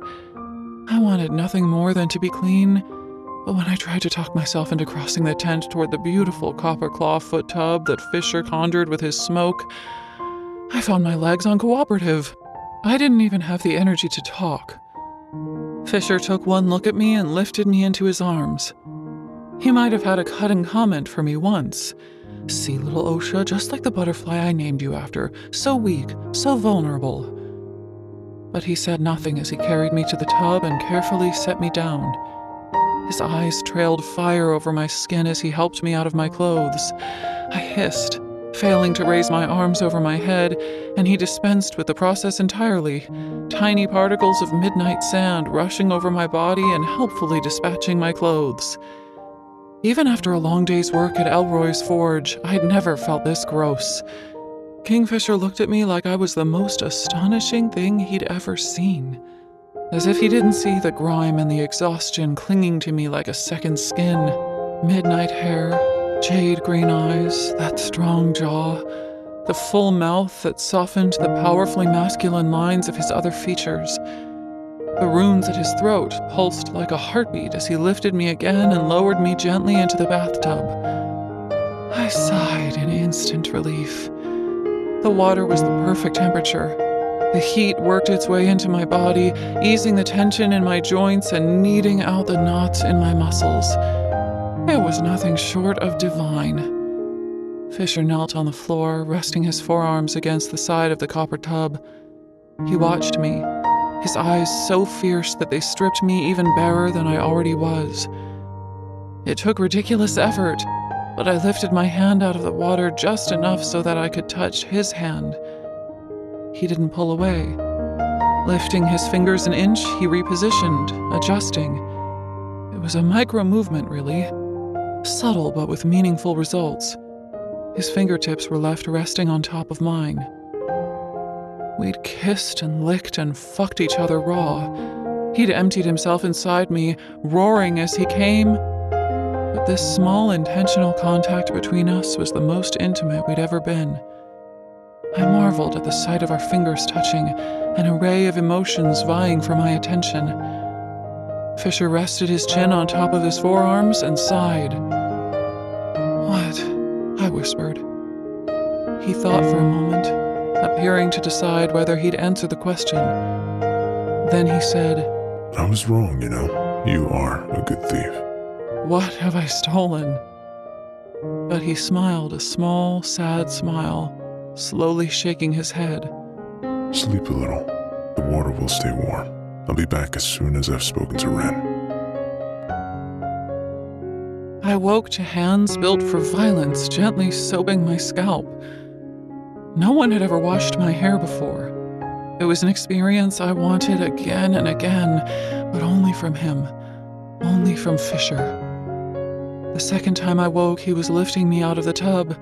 His magic hummed over my naked body, leaving me dry in his arms. I didn't want clothes.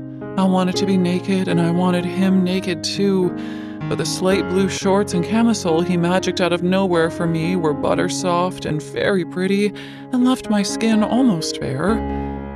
The sounds of the war camp outside faded away, leaving the tent in blissful silence as Fisher placed me into his bed and climbed in right behind me. The third time I woke, it was dark, and my stomach was growling loud enough to wake the dead.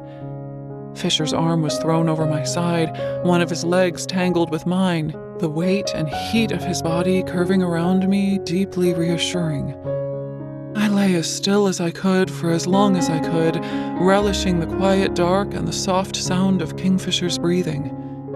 Half an hour passed.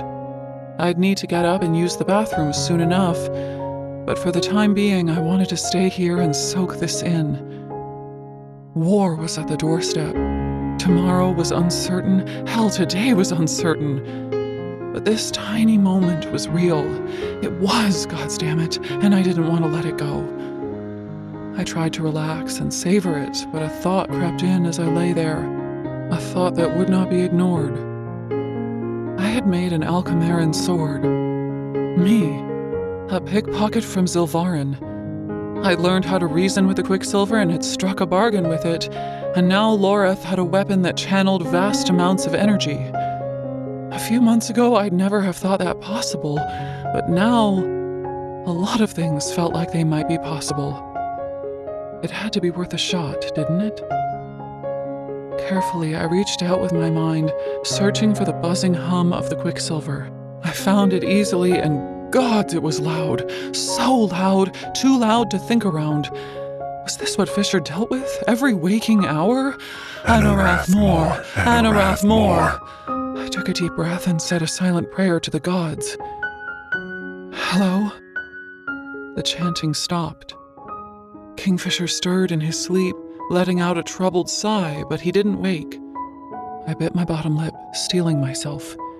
If I was quick, this could all be over in a matter of moments. Tentatively, I reached out again, extending the boundaries of my mind until I sensed the restless weight of the Quicksilver. I should have prepared for this, thought of what I wanted to say. I hadn't planned for this, though, and how many opportunities would I get at this in the future? I'm Ceres. I'm an alchemist. We know who she is. The Quicksilver hissed. She is the dawn. She is the moon. She is the sky. She is oxygen in our lungs. I didn't know how to respond. Why would it say that? I was the dawn, the sky, oxygen? I shook my head. There was no time to waste on puzzles. I want you to leave Fisher. I rushed out. Leave him? The Quicksilver asked in a quizzical voice. Yes. Leave him, his body. I want you to come out of him. I'll strike a deal with you. We cannot leave him. We are him. A multitude of voices layered over each other, an echoing chorus of voices delivering news that I didn't want to hear. He is Faye. You're... I didn't have a clue what it was. Not really. What the hell was I supposed to tell it? I had to keep things simple. You're Quicksilver. You're not supposed to bind with living creatures. We bind with all kinds of weapons. Fisher isn't a weapon. He's a living, breathing weapon, the Quicksilver said. The best. We are him. He is us. We cannot leave. We will die. You'll die, or Kingfisher? All of us, the Quicksilver emphasized. We are one thing. One weapon. It was being ridiculous or stubborn, one of the two, and I wasn't in the mood. I could guide you out. I can feel you inside him. I can put you back with the other Quicksilver at Kalish, or forge you into the most impressive blade that's ever been.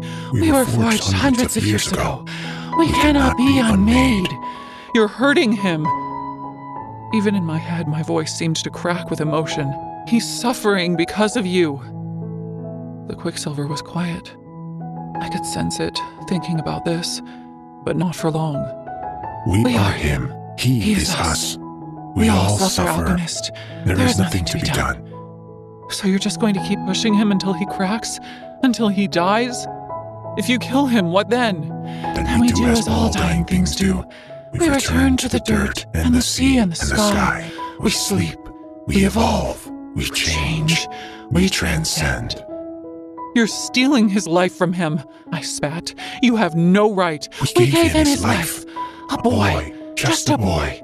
He was young when he entered our pool. He should not have survived it, but he was strong, and the grand halls of the universe rang aloud with his purpose. We permitted him to live so that he might fulfill that purpose. We bound ourselves to him that he might survive. And there's no other way for him to live without... This die was cast centuries ago. We accepted our fate, alchemist. All of us did. I heard the implication in the Quicksilver's words. It wanted me to understand that Fisher had agreed to this somehow, that he'd allowed the Quicksilver to bind with him and had known what it would mean. But I couldn't make my peace with that. Why would he have struck a bargain that would eventually cost him his mind? My eyes stung behind my eyelids. I couldn't accept it. Wouldn't. There had to be a way to convince the Quicksilver to willingly leave Fisher's body. If I could talk the Quicksilver and Danya's sword into being reforged and to channel magic again, then surely I could find some deal or bargain that would entice the Quicksilver out of the male sleeping next to me. I started when something brushed my cheek. My eyes snapped open and... Oh. Fisher wasn't asleep after all. Great. Just what I needed. If I was going to try and negotiate with his Quicksilver, I hadn't wanted him to know about it. A deep sadness radiated from him as he swept away the tear that had rolled over the bridge of my nose. I assume that didn't go how you thought it would, he whispered. I sniffed. Did you hear it all? He gave a small shake of his head. Only pieces of what it said to you, but it was pretty easy to work out what you were talking about based on its responses. Damn. I should have kept my thoughts to myself. Now he knew I'd gone prying. That wasn't the best feeling. I should have just minded my own business. As if he knew what I was thinking, he said, I've been waiting to see if you'd try and yank it out of me. You're not angry? His mouth tugged up into the smallest, saddest smile. Closing his eyes, he sighed. Of course not. How can I be angry? You wanted to help, but now you know. It's not just inside of me. It's a part of me. Without it, I'll die anyway. So it's... Renfis burst into the tent, dressed in full armor. His expression was wild, his face smeared with dirt. I sat up, grabbing the sheets and clutching them to my chest, alert and ready. Conversation forgotten, Quicksilver forgotten. The fact that I wasn't wearing much beneath the sheets was also forgotten. Ren cursed through his teeth in Old Fae, casting his eyes away when he saw me. Gods, apologies. I thought you were up at Kalish, Satus. I'm sorry. Truly I am, but I need him. Fisher was up and out of bed a second later, a shadowy blur streaking across the tent. When he stilled by the bookcase, he was already dressed in his black leather armor, plate at his throat and murder in his eyes. What is it? He demanded. The Horde. They're at the banks again. Ren clipped out. All hell's breaking loose out there. Fuck. Out of nowhere, the wall of silence that had fallen over the tent as Fisher had put me to bed shattered, and the sound of chaos crashed down upon us. Screams and shouts, the thunder of hundreds of boots running through the sucking mud, commands being bellowed from one side of the camp to the other, and underpinning it all the steady pounding rhythm of hammers striking thick ice. Boom, boom, boom. Fuck! Fisher repeated. A length of curling black shadow extended in his hand, becoming Nimmerel. I'm sorry. Don't. There's no need for apologies. No one's been hurt. It's a token showing. Barely 1,000 of them. Still, you should come. Ren rushed out. I'll see you at the river. Satus, it'd be best if you stayed here. No, I'm coming. That was it. Final. I was sick of being told to wait, told to stay, told to hide where it was safe. I wasn't hanging back here, pacing in a tent while Fisher, my friends, and the rest of the entire fucking war camp faced down Malcolm's monsters. It just wasn't happening. I got out of bed, not caring that I was still only wearing the shorts and the camisole. Fisher saw to that anyway. By the time my bare feet hit the rug, I was dressed in black fighting leathers and a long-sleeved black shirt to match them. Ren looked for a response from his friend. Fisher. Fisher stared into me. The hard arrogance he would have worn a week or two ago was gone, replaced by caution. The only way I'm staying in this tent is if you force me to, I said in a shaky voice. And here it was, the moment he officially won me or lost me. If he ordered me to stay and took away my will, it didn't matter how much things had changed between us, nor would it matter how much I needed him. I would never speak to him again, never look at him again. This would all be over before it had even had a chance to begin. That would hurt, but nowhere near as much as his betrayal would. I waited, praying to gods I'd only recently learned the names of, that he was about to make the right decision. Fisher swallowed hard. You won't go to college? He asked quietly. I will not. Being banished to college would be even worse. So far removed that a whole mountain range stood between me and the fight, I'd never forgive him. I wouldn't be able to, even if I tried. Don't do it, Fisher. Please, do not fucking send me away. He'd set his jaw. He'd come to a decision. I braced, waiting for a shadow gate to coalesce, but... If you come, will you stay right by me? He asked. My knees wanted to buckle. I answered quickly before he could rethink this. Yes, absolutely yes. And if I tell you to stay somewhere until danger passes? I'll stay. And if I tell you to run? I'll run. He narrowed his beautiful eyes at me. Swear it. A promise doesn't bind me the way it binds you. I know, but humans still make promises to each other even though they can be broken, don't they? Because they trust the other to honor their word. Yes. Then swear it, little Osha, and I'll trust you. A wave of hot emotion knifed me in the center of my chest. This was the kind of male I wanted to be with. I swear it. Kingfisher nodded, accepting my promise. All right then, so be it. Quickly, he went to the trunk at the foot of his bed and opened the lid, taking out a long bolt of fabric. I recognized it immediately. It was the bundle Fisher had fastened to Aida's saddle when we'd fled the Winter Palace. Ren's eyes went wide as Fisher placed it on the bed and unraveled the swaths of material, revealing the sword within. Not just any sword. The sword that had started all of this. The one I'd pulled from the pool of frozen quicksilver in Madra's palace. Solace's hilt flashed in the firelight, bright silver now, the tarnish of age that had dulled its edge nowhere to be seen. It was a breathtaking weapon, the kind songs are written about. Its pommel was embellished with a crescent moon, the horns of the crescent so close that they almost touched to form a whole circle. Script writing flowed around the hilt, down over the crossguard, and spilled along the edge of the blade, written in Old Fae. Fisher turned and held out the sword to me. My father's bones rest somewhere in Zilvarin. His sword spent the past millennia there, which He paused, considering the sword. makes it more Zilvarin than Evelian now, I think. The air was on fire, too hot to breathe. Fisher unhooked a leather scabbard from the wall of the tent and took it down, sliding Solace into it. Speechless, I lifted my arms as he wound the scabbard's belt around my waist. His hands worked deftly, adjusting the belt to fit my much narrower waist, and it was all I could do not to burst into tears. His father's sword? Ren stood, arms folded over his chest, watching. Our eyes met, and worry swelled behind my ribs. Would I find judgment on his face? Anger over a valuable Fae heirloom being passed into the hands of a human? Of course not. Ren's expression was one of deep satisfaction. It seemed to say, good. At last. This is as it was always meant to be, Saris Fane. Fisher straightened and took me in. Okay. Are you ready? Yes. My heart kicked like a mule against my ribs, and yet I felt steady with the weight of the sword at my hip. Be unrelenting and unmerciful in the face of the wicked dead, Fisher said.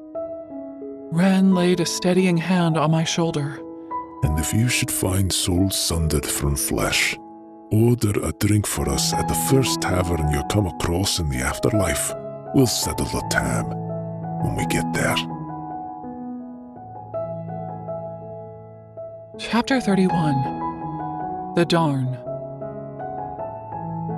Lightning raked its claws across the night sky. Rain pelted us, torrential and freezing, as we ran along the western line of the war camp. Ren and Fisher were dark ghosts, blurring through the mayhem, darting straight through campfires that had already been kicked over, and around knots of warriors attempting to roll massive boulders toward the river's frozen edge. Fisher hung back, waiting for me, but I was right on their heels anyway, following at a dead sprint. Along the other side of the Darn, a line of ravening vampires snapped and snarled at the ice's edge. I could make out their shattered teeth and ruined tongues even through the lashing curtain of rain. Tonight was a little warmer than it had been since I'd arrived at Irin, and the smell that floated across the river, rotting flesh and the tang of foul metallic blood, made me gag. I switched to breathing through my mouth, only barely managing to keep my stomach.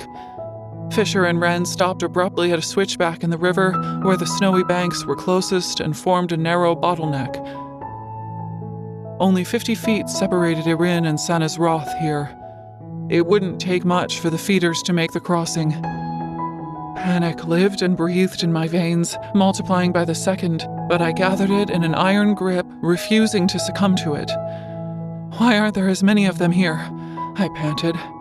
There were vampires on the opposite banks here, yes, but nowhere near as many as there were further down where the river was wider. The water still flows beneath the ice. The current's stronger here as it moves through this channel. That means the ice is thinner.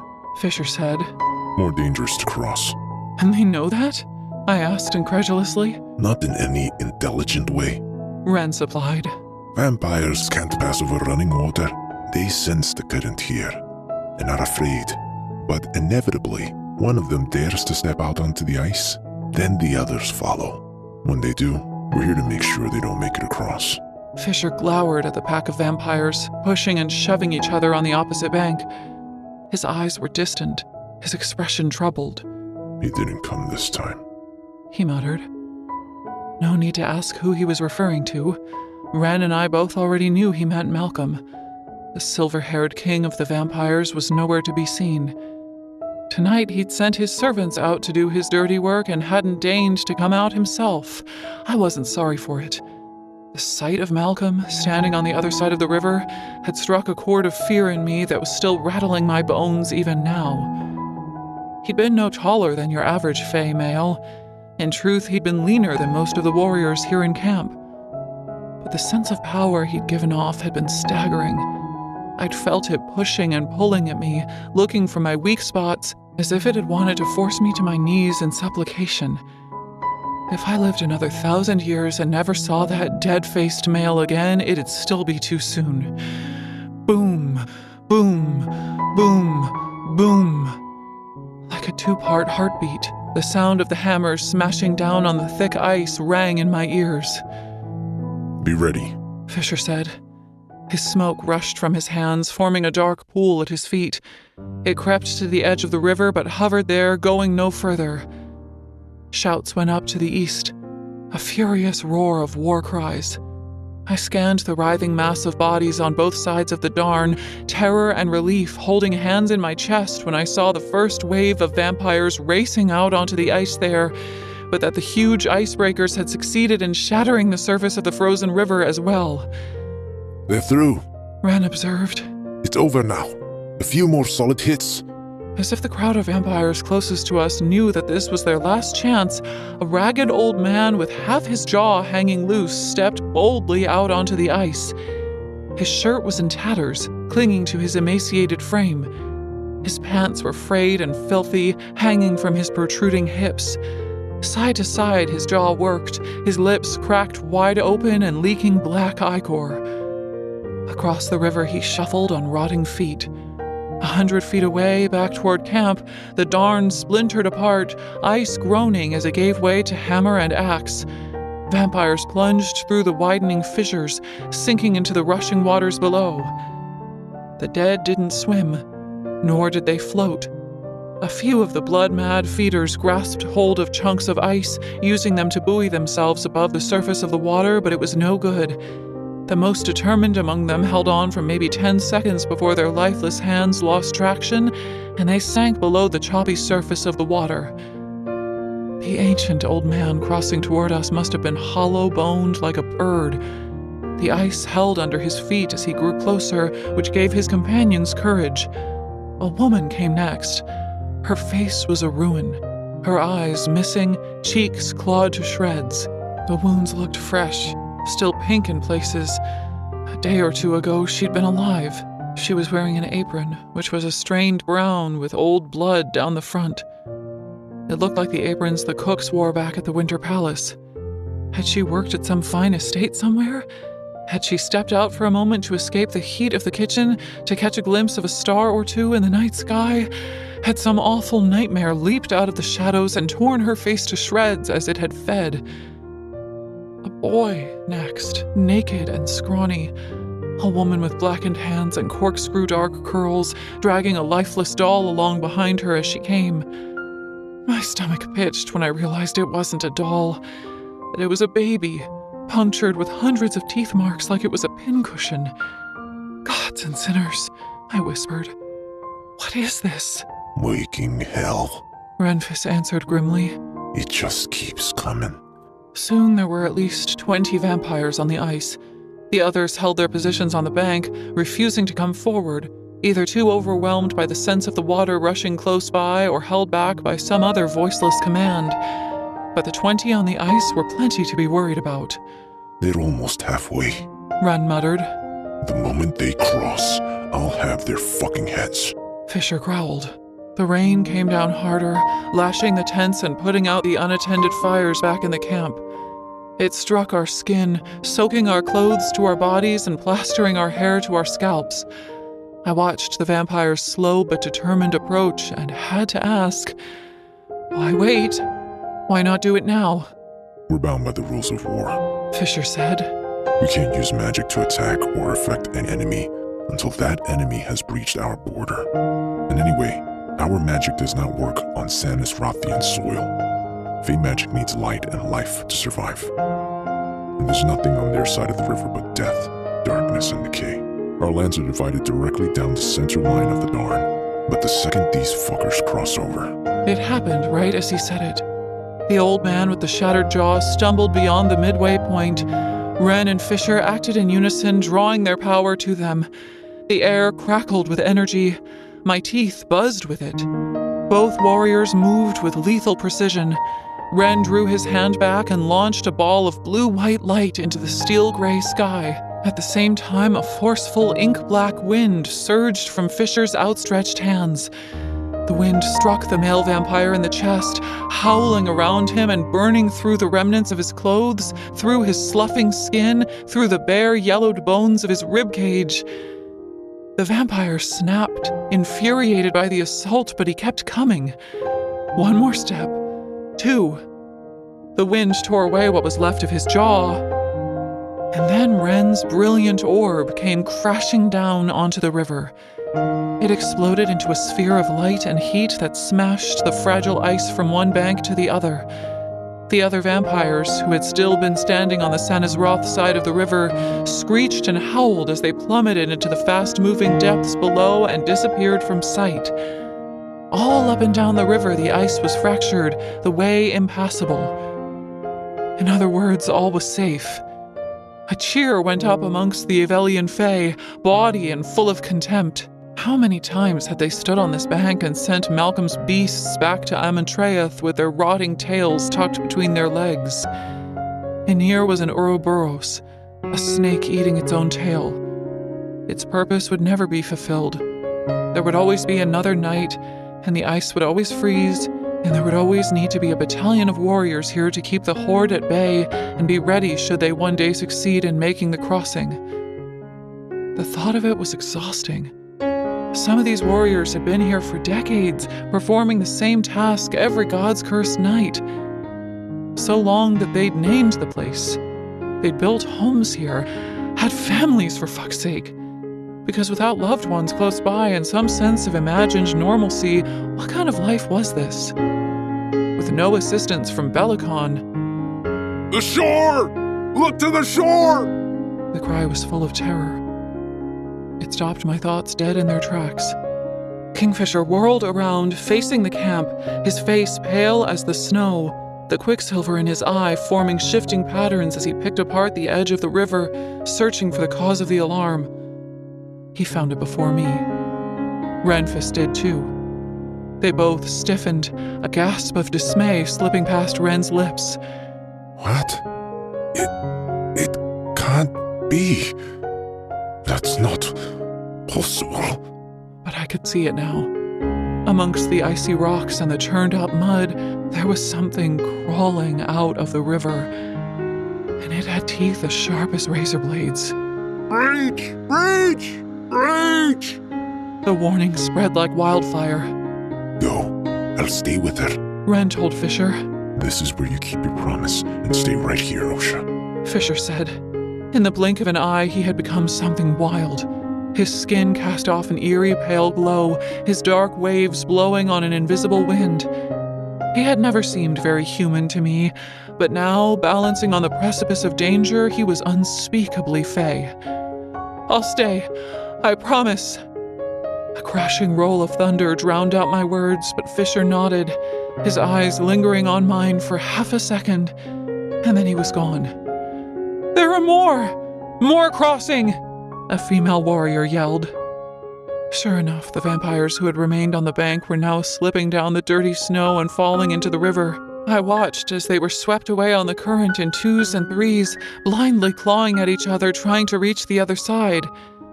But there were those that vanished below the surface of the water and did not re-emerge. I watched, horrified, as more and more of the vampires started to crawl out of the water. Ready yourself. Ren said tightly. Let's greet the fuckers with steel. And us, an excited voice whispered. Us too, and us. Solace. The blade with a crescent moon pummel was a god sword after all. Of course it held quicksilver. And it was awake, alive, listening, talking to me. No time to marvel at that. There were 3 vampires scrambling out of the water, and they hadn't been slowed down by their ice-cold swim. The first shook itself like a dog, bared its teeth, sighted us, and moved. With unnatural, jerky movements, the naked young boy galloped up the bank on all fours, his jagged claws tearing holes into the snow. Ren met his attack with a flash of his sword, barely even moving as he whipped his blade around and parted the creature's head from its shoulders. The old man came next, though not as quickly. He was in rough shape after Fisher's magic, and barely managed to break into a run as he came for us. Ren spun, slicing upward, and severed the clawed hand the old man tried to strike him with. While he was unbalanced, Ren brought his blade singing through the air and took his head too. More bodies rose from the darn, far more than the 20 that had gone in when the ice broke. It made no sense. Ren cut them down as quickly as they emerged from the water, but soon there were too many for him to tackle alone. He sent orbs up into the air, which came down with frightening force, detonating the second they made contact with flesh. The feeders erupted into pale blue flames, stumbling into one another, screaming, but they still came. Sadis! Find Loreth! Head back up to the forge! Renfis bellowed. No! I drew solace, and a ripple of heat charged up my arm. The sensation took me by surprise. 2 seconds later, I was standing shoulder to shoulder with Ren before 60 snarling vampires. Ren looked at me like I was madness personified. You promised him! He shouted. Nodding, I raised the sword. I promised I'd stay here. If I run off into the dark by myself, I'll definitely die. He knew I'd have better odds if I was with you. There was nothing he could do. Gritting his teeth, Ren twisted, jamming his sword up through the skull of a vampire so disfigured that I couldn't even tell if it had been male or female. Stubborn girl. He growled. Don't you dare die on my watch, Sadis Fane. Fisher will never forgive me if his sole reason for living is torn to pieces on her first fucking battlefield. Wait a minute. What did... Oh, fuck! I brought Solace up just in time. The vampire who had been about to lunge for my throat caught the weapon's edge right in the mouth. I pushed, following through on the swing, and took the top of the cursed thing's head off. It dropped to the floor, but it wasn't done with me. A bunch of mangled meat and a fragment of its lower jaw was all that was left of its head, but that was apparently enough. It grabbed at my legs, claws scraping at my leathers, its bare feet kicking at the snow. Thick as tar, black ichor spurted all over my boots. All of it! You need to get all of the head! Ren yelled. All of it, okay. I could do that. I took a deep breath and stilled my mind. My training took over. All of the endless hours locked away in the attic with my mother's rebel friends, learning how to put something sharp to good use, how to move my body, how to use my opponent's own momentum against them, how to strike and retreat, strike and retreat, strike and retreat, how to shut myself down and focus on the task at hand. The vampire's lower jaw and what was left of its brain stem flew into the mud, sliced clean away. The monster fell limply to the ground for good this time. And I got to fucking work. There was a split second when the vampires were sluggish as they emerged from the water. Ren took them down in droves as they came up the bank, but I went to the water's edge and began carving them apart before they could get their bearings. Solace hummed in my hands, sending waves of energy up into my shoulders with every hit I landed. I sank down, settling my weight into the balls of my feet and my hips and immersed myself deep into the flow of killing. Back, Sadis! Come back! Ren was right. There were too many of them coming to shore at once now. I danced back, light on my feet, and took up position beside him. I'll wound them, you end them. He snarled. A blanket of black smoke swept across the river, shoving back so many of the vampires who were trying to climb onto the banks. If there was black smoke, then that meant that Fisher was alive somewhere close by. Relief rode my blood like lightning. I slammed the point of my sword through a vampire's cheek, spearing it to the ground, then ripped the sword free and severed the vile creature's head just in time to repeat the process when Ren sent another slathering feeder my way. Time slowed down, and the strangest thing happened. My heart rate dipped. A sense of peace washed over me, acceptance and understanding. The vampire on the left bypassed Ren and came straight for me. He was moving fast, I knew he was, and yet it seemed as if he was running on loose sand. He would drop down and try to tackle me to the ground. I could see the mindless animal plan of attack already causing his knees to bend and his shoulders to hunch. The claws at the ends of his fingers, sharp as broken glass, curved, reaching for me, begging to find flesh. The answer to this was simple.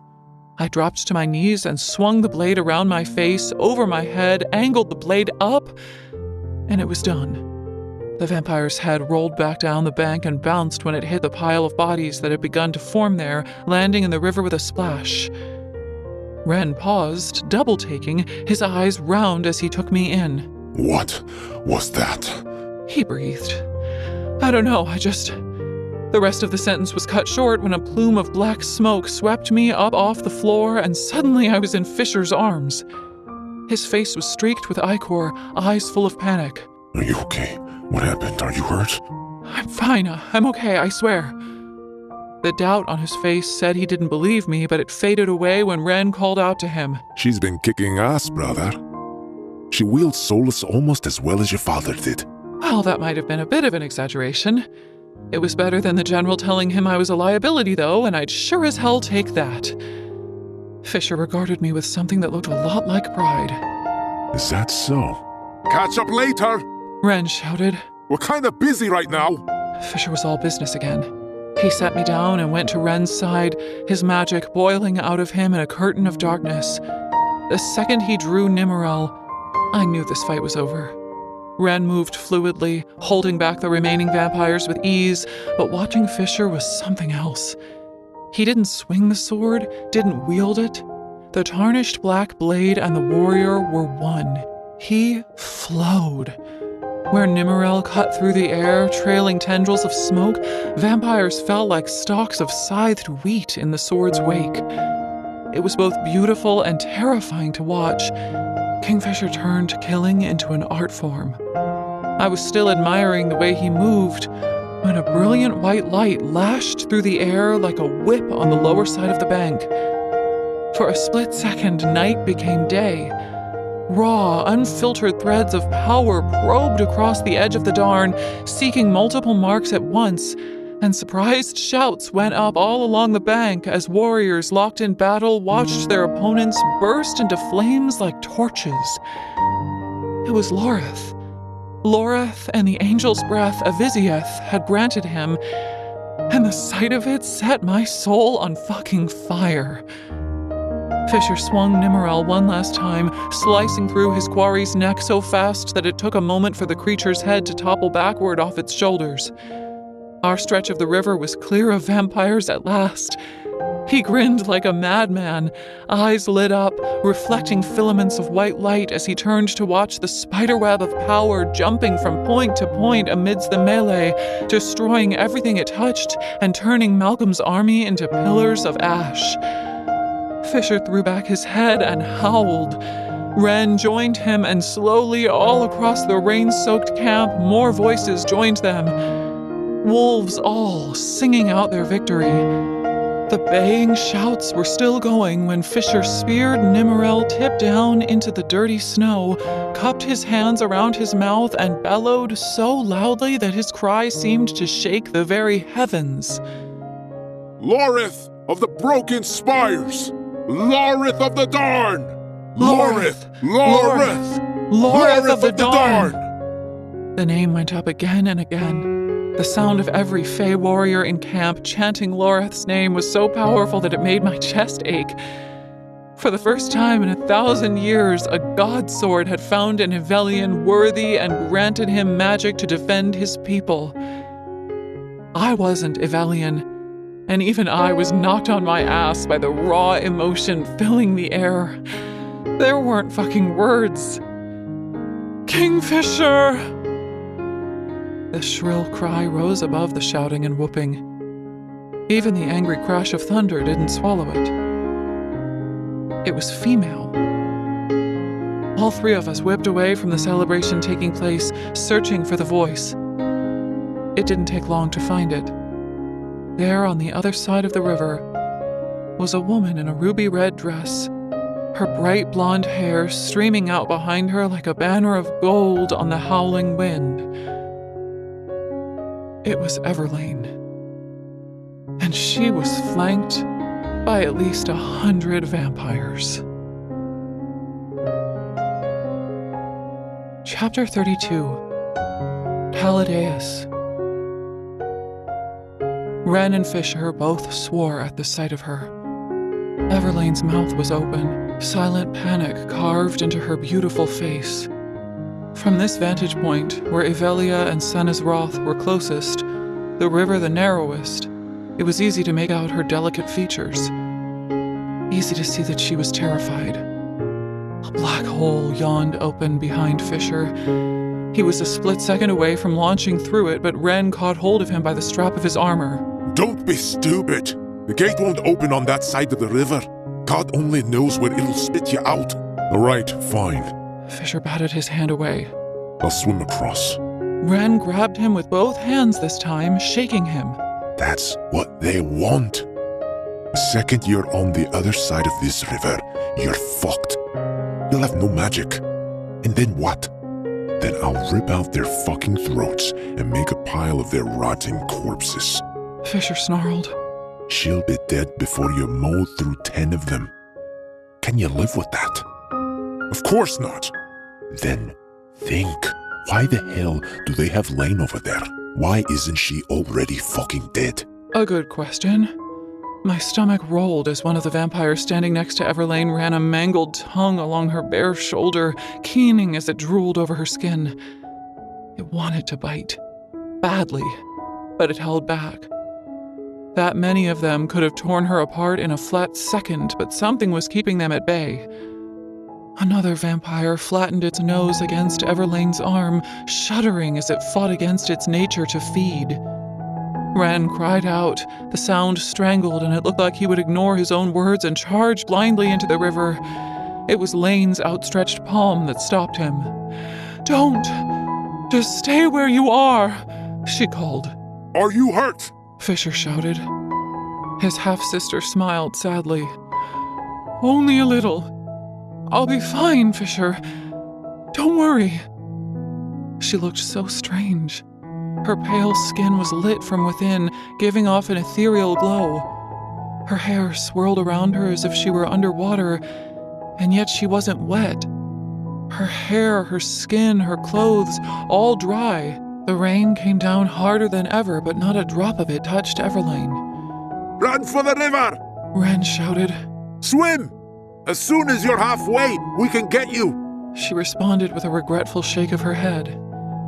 "I'd never make it, Renfis. And anyway, I can't." What do you mean you can't? The question was full of panic. Sweet Everlane. She'd been so nice to me back at the Winter Palace. I'd been too overwhelmed by my new surroundings to truly appreciate it, but she'd been a friend to me, had looked out for me. And now she was in mortal peril, and there was nothing I could do to help her, nothing any of us could do. Fisher's jaw worked, a look of devastation on his face. He knew why she couldn't come. Her neck. He whispered. Look at her neck. At the base of Lane's slender throat shone a thin band of gold. It was a fine thing. Pretty. It looked like it was engraved with some kind of pattern, though I couldn't make out the details of the design from here. Attached to the band of metal was a thin gold chain. As I noticed it hanging down in front of her, it snapped taut, and Everlane jerked to her left, almost losing her balance. Fisher hissed as the crowd of vampires parted, and a tall, handsome male with luminous skin and cropped blonde hair came forward to stand beside her. Dressed in black pants and a tailored white shirt, he wasn't kitted out for war. His attire suggested that this little jaunt out into the rain had interrupted some kind of dinner party. Younger than Malcolm, he was a fraction taller, a fraction broader, and every bit as dangerous.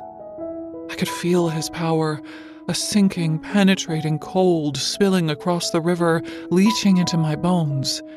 Well met, Fisher. The vampire called over the river. I see you've managed to restore one of your precious swords. Congratulations. I'm sure that feels like quite a feather in the cap. As if Loreth took the sarcasm in his voice personally, a flicker of angel's breath crackled through the air.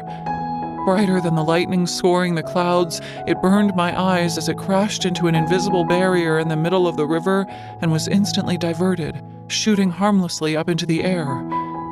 The vampire didn't even blink. From the way he smiled, he found the display highly entertaining. Why don't you come over here and say hello to an old friend, Fisher? Your sister and I have a bottle of that red you like breathing back in the dining room. Why not join us for a glass? Fuck you, Taladeus. Fisher spat. If you've hurt her. Oh, please. You know me. I don't have the stomach for hurting the things you care about. My father, on the other hand... He trailed off, looking thoughtfully at the chain in his hand. He does enjoy adding to his collection. And since he recently lost his most vaunted prize, it only makes sense that he'd want to replace it. Come on. You must have expected something like this from him. Hatred boiled in Fisher's eyes, but there was pain there too. He spoke quietly this time, addressing Everlane. I could hear him, but only just. Malcolm bit you? He asked, keeping his voice level. I saw Everlane's mouth move, but I wasn't blessed with Fisher's gifts.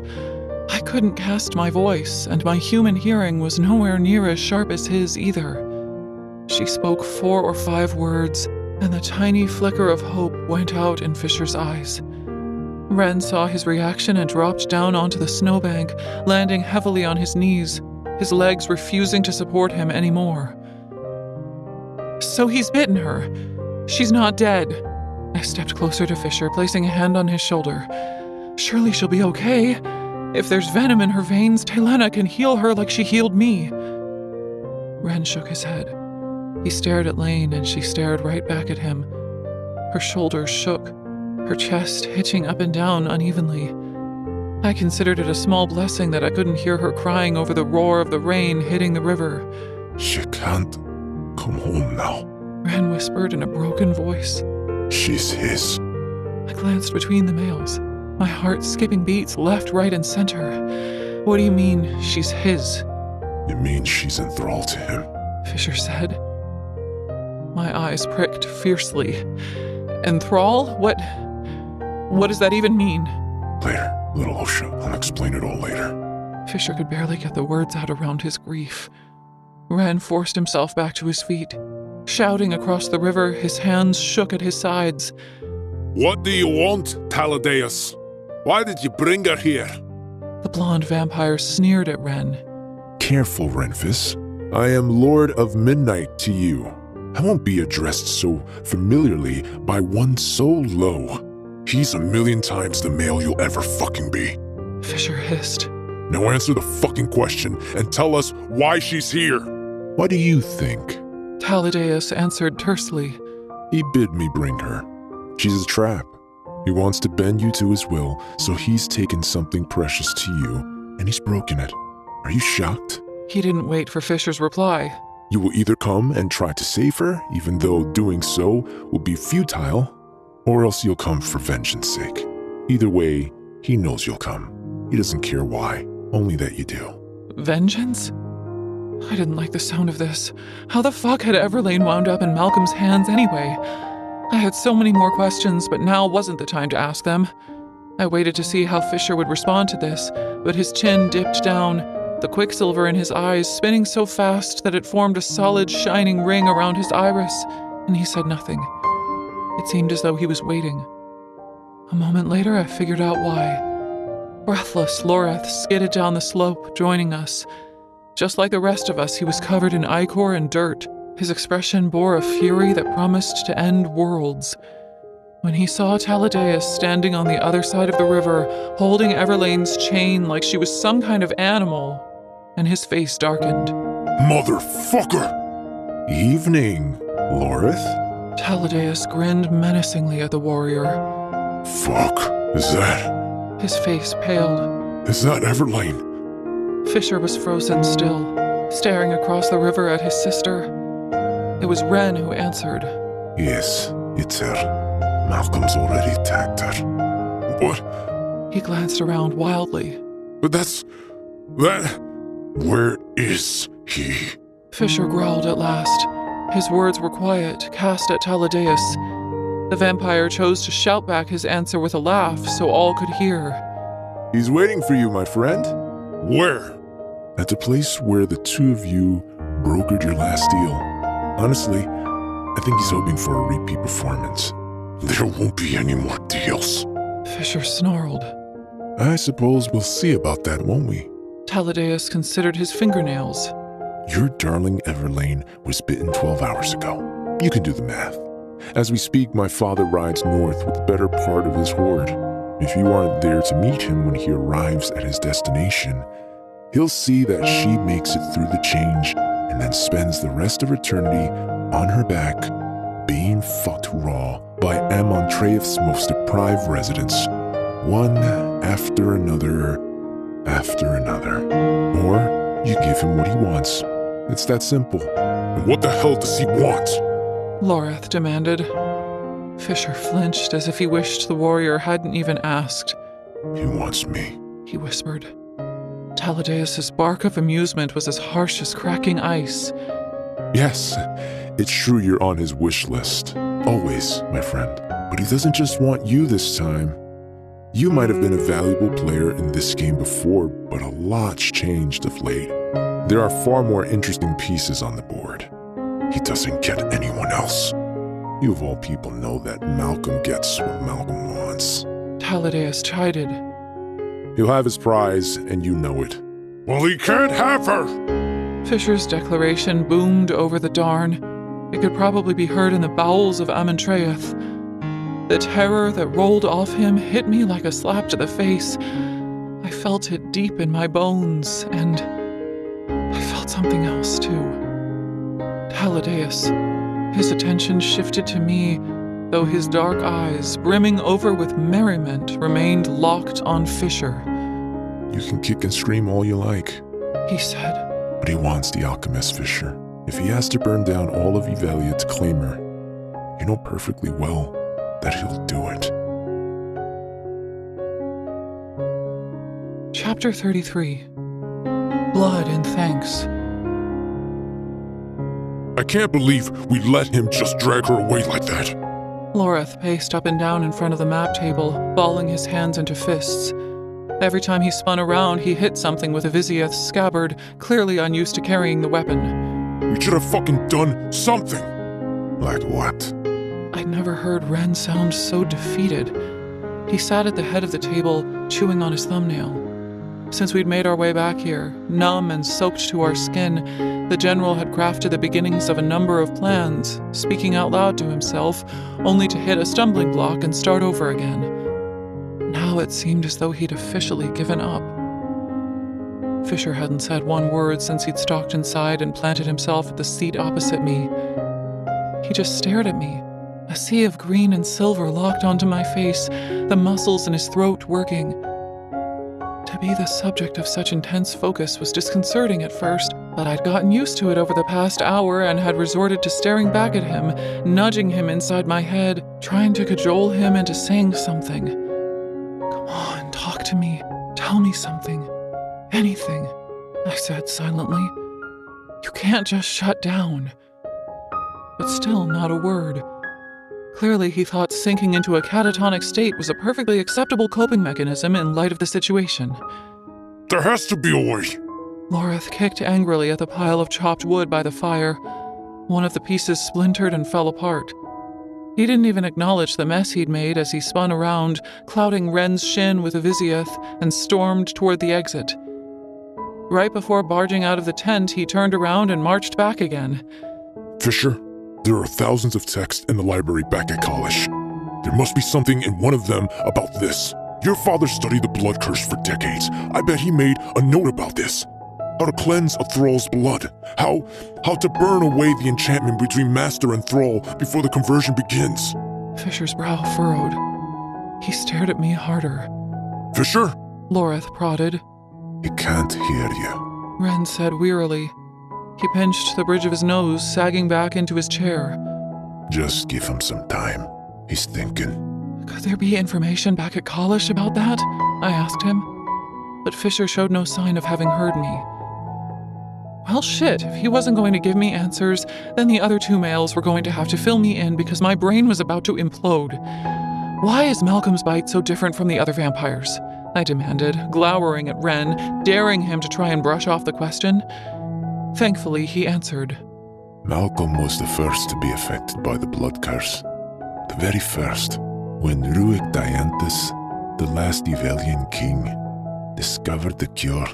Malcolm was one of the few who chose to remain vampires. Over the centuries, the others who had accepted their curse were systematically killed off until only Malcolm remained. There were whispers that Malcolm ingested their power somehow. He is millennia old, undying, never aging. Every year he survives. He grows in strength and capability. His venom is potent beyond imagination. When one of his lords bites a victim, they can drink and sate their thirst without killing. If they bite the same human a number of times, eventually they become enthralled. There, that word. What does that mean? The victim becomes bound to the vampire who bit them, Loreth said, stepping in. mindlessly devoted to their needs, to feed and fuck their master without a single thought for themselves. Inevitably, their masters grow bored and drain them, and then their victim dies. 3 days later, they rise from wherever they've been discarded and become the feeders you've seen on the river. But Everlane... I couldn't say anything else. The thought of that bastard sinking his teeth into her neck made me want to vomit. Malcolm only needs to bite once to create a thrall. Everlane is now completely under his control. Even if we broke into Amontreath and managed to break her free, she wouldn't come. She'd fight so she could stay and please her master. And in a little less than 56 hours, she's going to die. Don't say that. We can't know that for sure. He might decide not to drain her. He might just use her as a bargaining chip for... Malcolm's venom is lethal, Savers. All it takes is one drop. He doesn't need to drain her to kill her now. The work is done. Only 2 possible paths lay before Everlane. If Malcolm permits her to drink from him, and she actually does it, then she'll return and become something like Malcolm's lords. If she refuses to drink from Malcolm, or he refuses his blood to her, then she'll die and return as a feeder. A part of Fisher heard that. Deep down, he registered the information, and it shattered the wall he was trying to hide behind. He stood from the table, inhaling sharply, dragging his hands through his hair. Welcome back. Ren whispered. Fisher was about to say something, but the tent flap flew back, and in came Danya, still dressed in her armor from the skirmish. Her eyes blazed with anger. She growled, lips peeled back, showing teeth, as she charged across the tent straight for Loreth. Danya. Ren warned, but it was too late. The female warrior had pulled back her fist and launched it into Loreth's face. He'd seen her coming, had adjusted his stance and folded his arms over his chest, but he hadn't done a thing to block her from hitting him. His nose exploded with blood when her blow landed. Asshole! Give it to me! Give me my fucking sword! It isn't your sword anymore, Danya. Fisher said. Like hell it isn't. I've carried that weapon for 313 years. I earned it. Your father passed it down to you. Fisher corrected dryly. The sword you once carried was unmade and reforged. This blade is new. It chose Loreth. It's mine, Danya seethed. We all saw her lunge for a Vizioth. I couldn't have stopped her from taking such an ill-advised course of action, but Fisher, Ren, and Loreth could have. None of them did. Some lessons had to be learned the hard way. The sword she'd carried had already been silent when it had been given to her. Not even an echo of magic had remained inside it. She'd probably heard tales about what would happen to someone if they touched a god sword that didn't belong to them, but her pride was such that she really did believe the weapon hanging at Loreth's hip was hers. He let her take it. The second her hand closed around its grip, she unleashed a blood-curdling scream, and her hand detonated into a cloud of pink mist. A shockwave of blinding white light surged from Vizioth's pommel, and Danya was thrown across the map room. She crashed down onto a chair, reducing it to kindling in an instant. Holy fucking gods! Ren uttered. It took her fucking hand! Maybe she'll stop punching people in the face now. There wasn't a scrap of sympathy in Fisher's voice. He went and stood over Danya, his eyes glittering and cold as ice. Meanwhile, Danya awoke from an apparent faint and realized what had happened to her hand. Her sword hand. I braced for another scream, but she choked out a sob instead. Oh, gods. No. No, no, no. There's a chance it can be regrown. If I take you back to Kalish and get you looked at by a healer, will you stop all this bullshit and calm the fuck down? Fisher demanded. Danya didn't deserve her hand to be regrown. Her theatrics had reached a point where she deserved to live with the consequences of her shitty temper. That wasn't a charitable thought on my part, but I was well and truly over her attitude. She'd been a bitch ever since Kingfisher had shown up back at the camp. We had more important things to worry about than a petulant warrior who threw a temper tantrum every time she showed up in this fucking tent. Lucky for her, Fisher was more forgiving than me. Yes, Danya moaned. She clutched the bleeding stump left at her wrist, tears streaking over her cheeks. I will, I swear. So that's it? You're heading back to Kalish? Ren asked. We all are. 3 out of the 5 of us need to see Delena. And then we're going to tear that library apart until we find a way to help Everlane. We have time. Not much of it, but some. We need to use it wisely. Renfis was white as a sheet. If I wasn't mistaken, his hands shook with relief rather than anxiety now. Fisher had taken charge of the situation, which meant he wasn't responsible for finding a solution to this disastrous situation. He opened his mouth, ready to speak, but Fisher got there first. Before we can leave this tent, there's something we need to do, though. He looked back at me, resolved. Our alchemist faced the enemy tonight and stood her ground bravely. We have among us a newly blooded warrior. Oh no. Gods, no. I did not want any of them looking at me like this. Fisher's quiet pride, Ren's warm approval, Loreth's wolfish grin. Under normal circumstances, it might have been nice to be recognized for the feeders I'd taken down, but with Everlane's outlook so bleak, I couldn't bear it. I don't want to fuss, I said. You don't want to fuss? Loreth laughed. This isn't about you, Saris. This is about us recognizing one of our own and paying due respect. You don't get a say in the matter. I looked to Ren for help, but he shrugged apologetically. Sorry, he's right. Look, whatever this is can wait. We're in the middle of a crisis. There'll be time later for... I don't even know what you're planning on doing, but it can wait. Fisher wasn't persuaded by my argument. Not one little bit. He leaned back against the table, folding his arms across his chest. We don't let things like this wait. We're at war. There's no guarantee of any of us waking up tomorrow. We celebrate our wins as they come. And we damn well make sure our warriors know their worth. Loreth was first to step forward. He drew a Vizioth and sank to his knees, running his palm along the blade. A stream of crimson blood ran in its wake. He pressed his hand against my chest, right between my breasts. The contact wasn't sexual, but Kingfisher still huffed a little. My blood and thanks, sister, Loreth said softly. He got up, still grinning at me like an idiot, and moved out of the way so that Renfis could take his place. The general sank to his knees, then nodded as he sliced open his own hand with a dagger and placed it over the bloody print that Loreth had made. It was my honor to fight alongside you, He said. My blood and thanks, sister. My cheeks were burning, 1,000 degrees and climbing, when Fisher quietly came forward and knelt at my feet. His halo of dark hair was all over the place, his skin pale in the flickering torchlight. His eyes were steady, though. They ran me through as he withdrew Nimmerel and closed his fist around her edge. When he placed his hand against my chest, he tapped his index finger and middle finger against my sternum, in time with my racing heart. Giving me a very tired, very sad smile, he said, I give you my blood and thanks, Saris Fane. Chapter 34. A Secret. Human had come first, then Oshalith, or Osha, said with a hefty amount of disdain, then Little Osha, which had first been mocking but had then shifted to an endearment. but Fisher had said my name. Finally, and it was weird. Loreth rubbed his knuckles up and down his sternum, frowning. Ren laughed under his breath, ducking his head.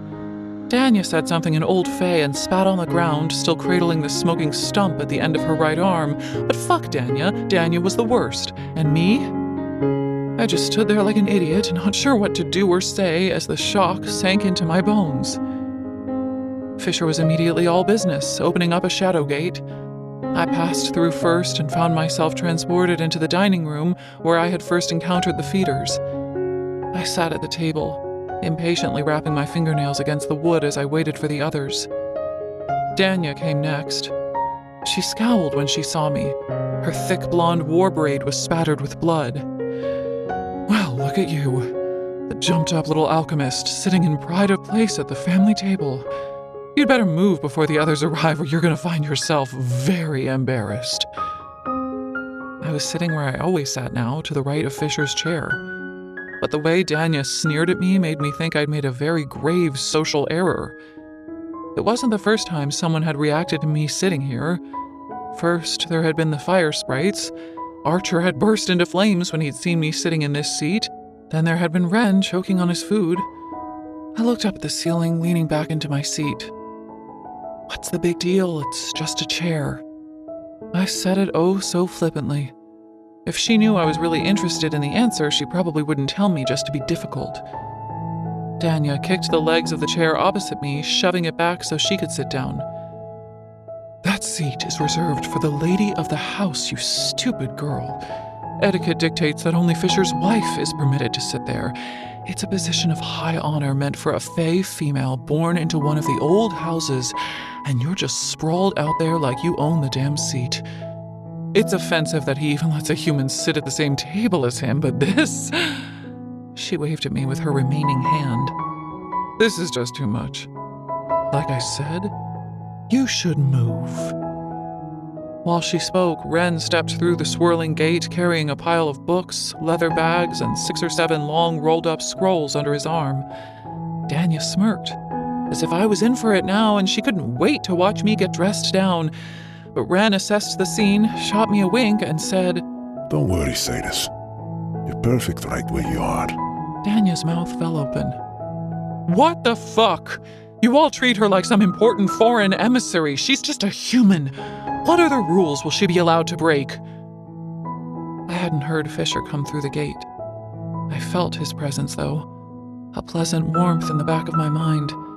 The scent of the forest enveloped me as strong, tattooed hands rested on top of my shoulders. No rules have been broken, Danya. And even if they had, that wouldn't be any of your business. Aghast, the female took him in, standing there behind me, his hands on my body. You can't be serious, Fisher. We all know you fucked her. The whole camp can smell it on the two of you, but she's a human. And? Ren dumped everything he was carrying down onto the ground with a snarl. She's honorable and brave, not to mention the most powerful alchemist ever documented. She disarmed you in a half a fucking second, if you recall. Who the fuck are you to say she and Fisher don't belong together? Whoa! Belong together? Behind me, I felt Fisher stiffen. Any moment now, he'd spit out some scathing remark telling them not to be so fucking stupid. I would laugh off the sting of his contempt at Ren's suggestion, and we'd all go back to worrying about the truly important matter at hand, Everling. But Fisher said in a very calm tone, My personal life isn't up for public discussion. Holy fuck! Why is it so cold in here? Carrion was carrying a sword and a potted plant under his arm, still wearing his thick coat with the coarse fur over its wide collar. I found him up at the forge. Loreth said, stepping through the gate behind him. He was still asleep. Hey, don't say it like that. Swift shot him a wounded look. We've had a very long night, you know. You slept through a battle. Loreth said. And I'm a very heavy sleeper. What's with the plant? Ren asked. Carrion shrugged. I don't know. I like the look of it. It was the only green thing for a mile amongst all that white.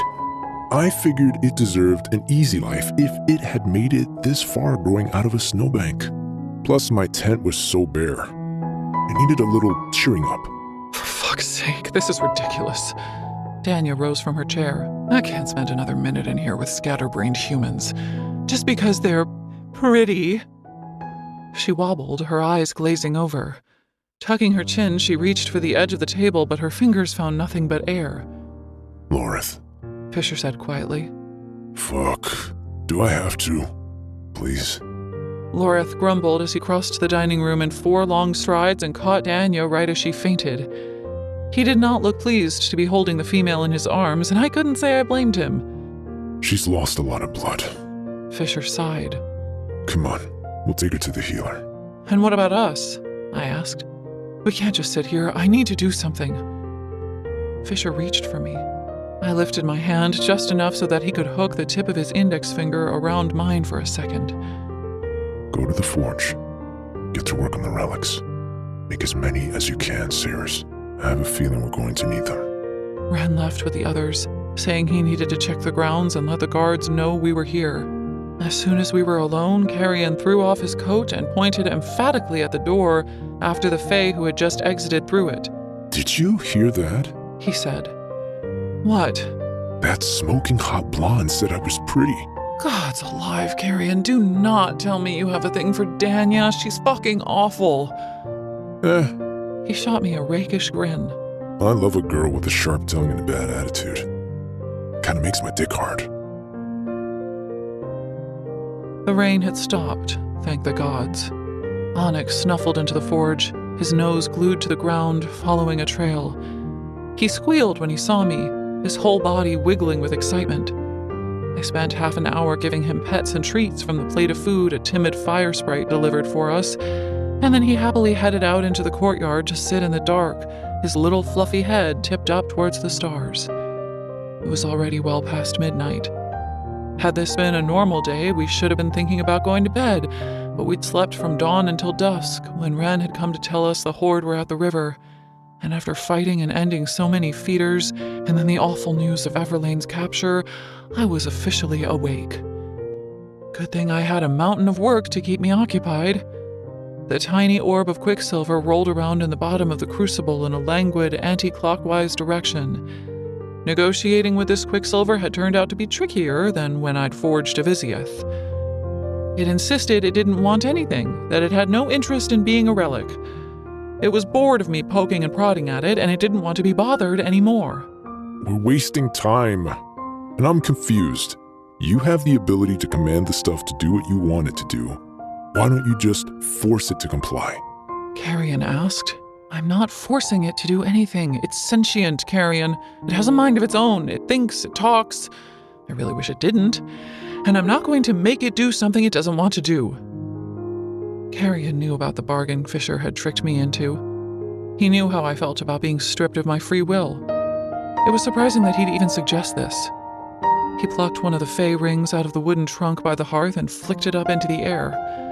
A flare of silver flashed in an arc as it spun.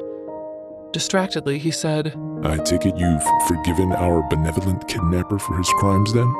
You and he seem very close. I'm not talking about Fisher with you.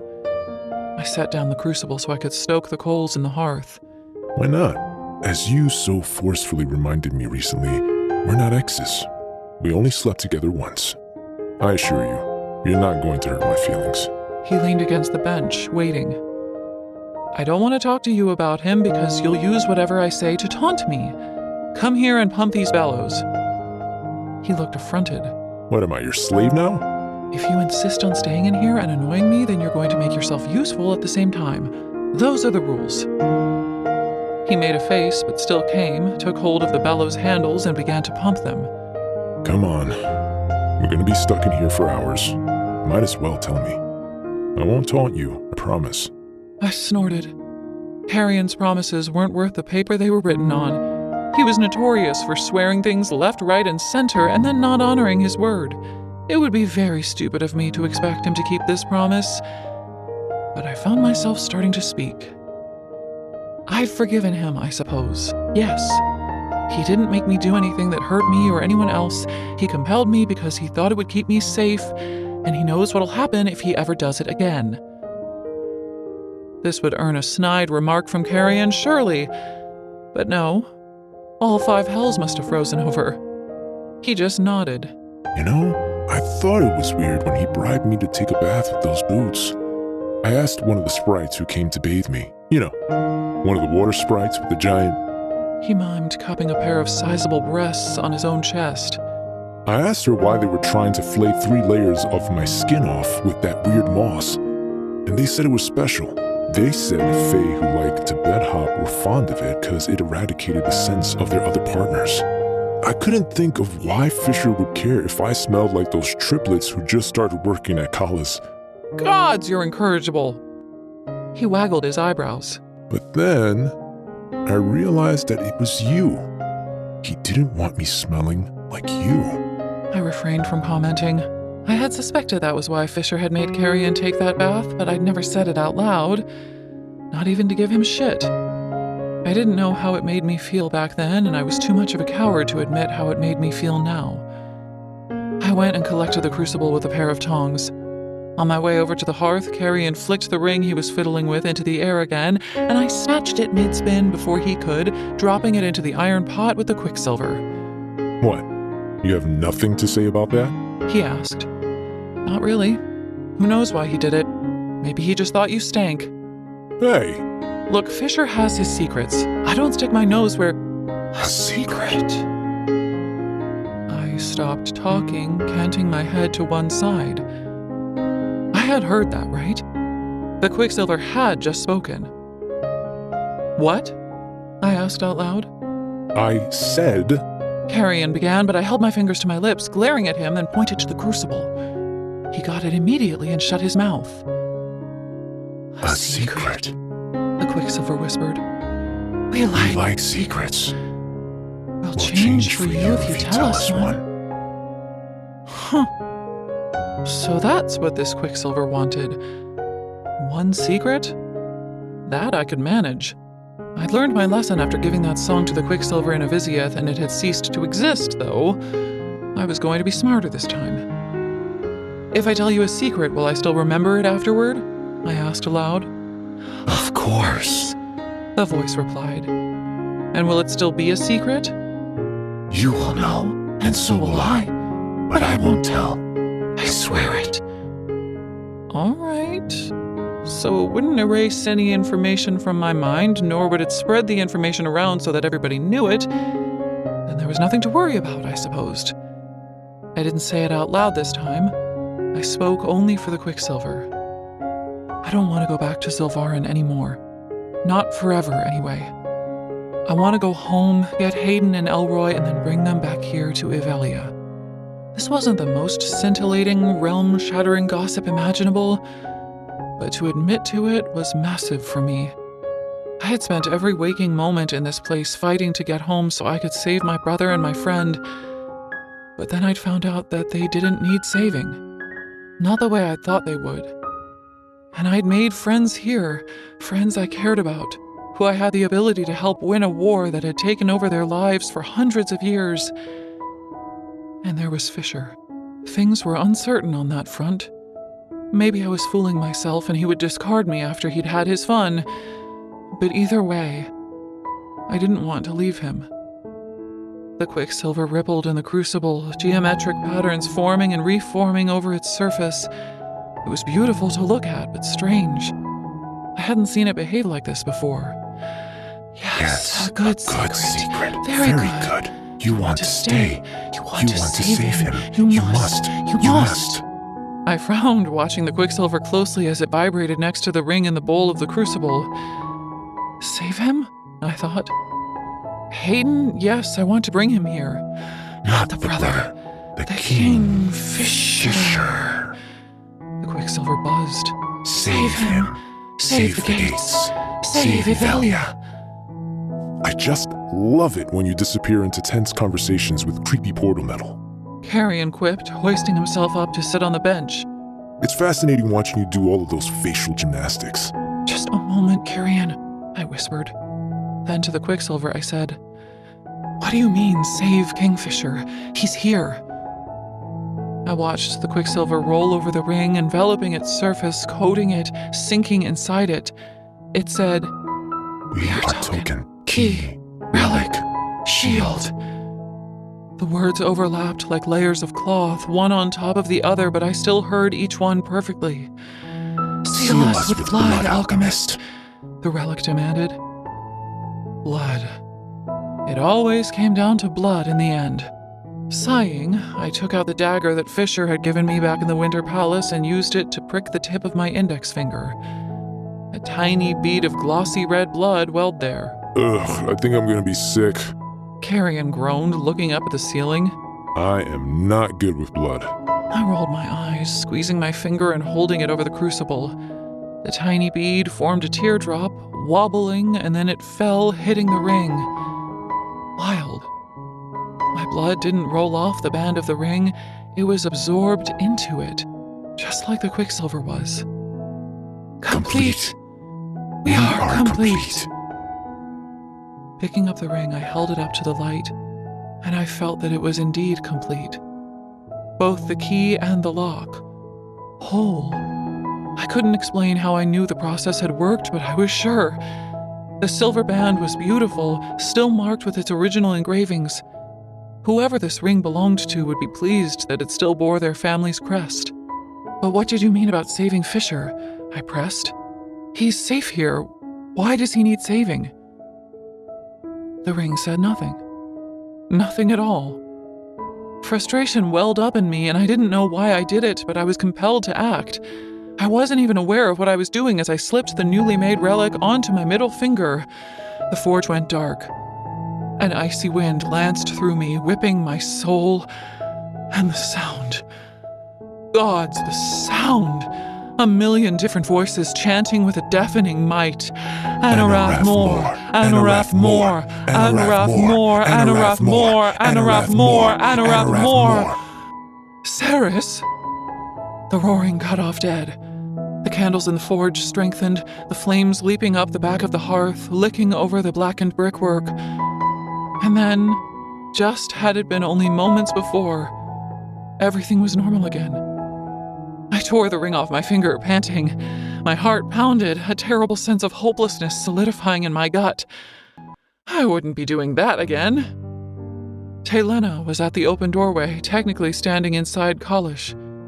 Ren's magic still overlaid the doorway to one of the guest bedrooms back in the manor house, with the entrance to the forge outside, located by the stable, ensuring the house would be safe should I accidentally blow myself up.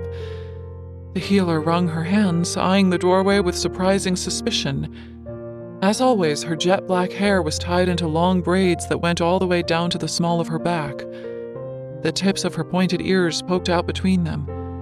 Complementing her flawless umber bronze skin, she wore a gown made of iridescent blue material that flowed around her as she shifted from one foot to the other.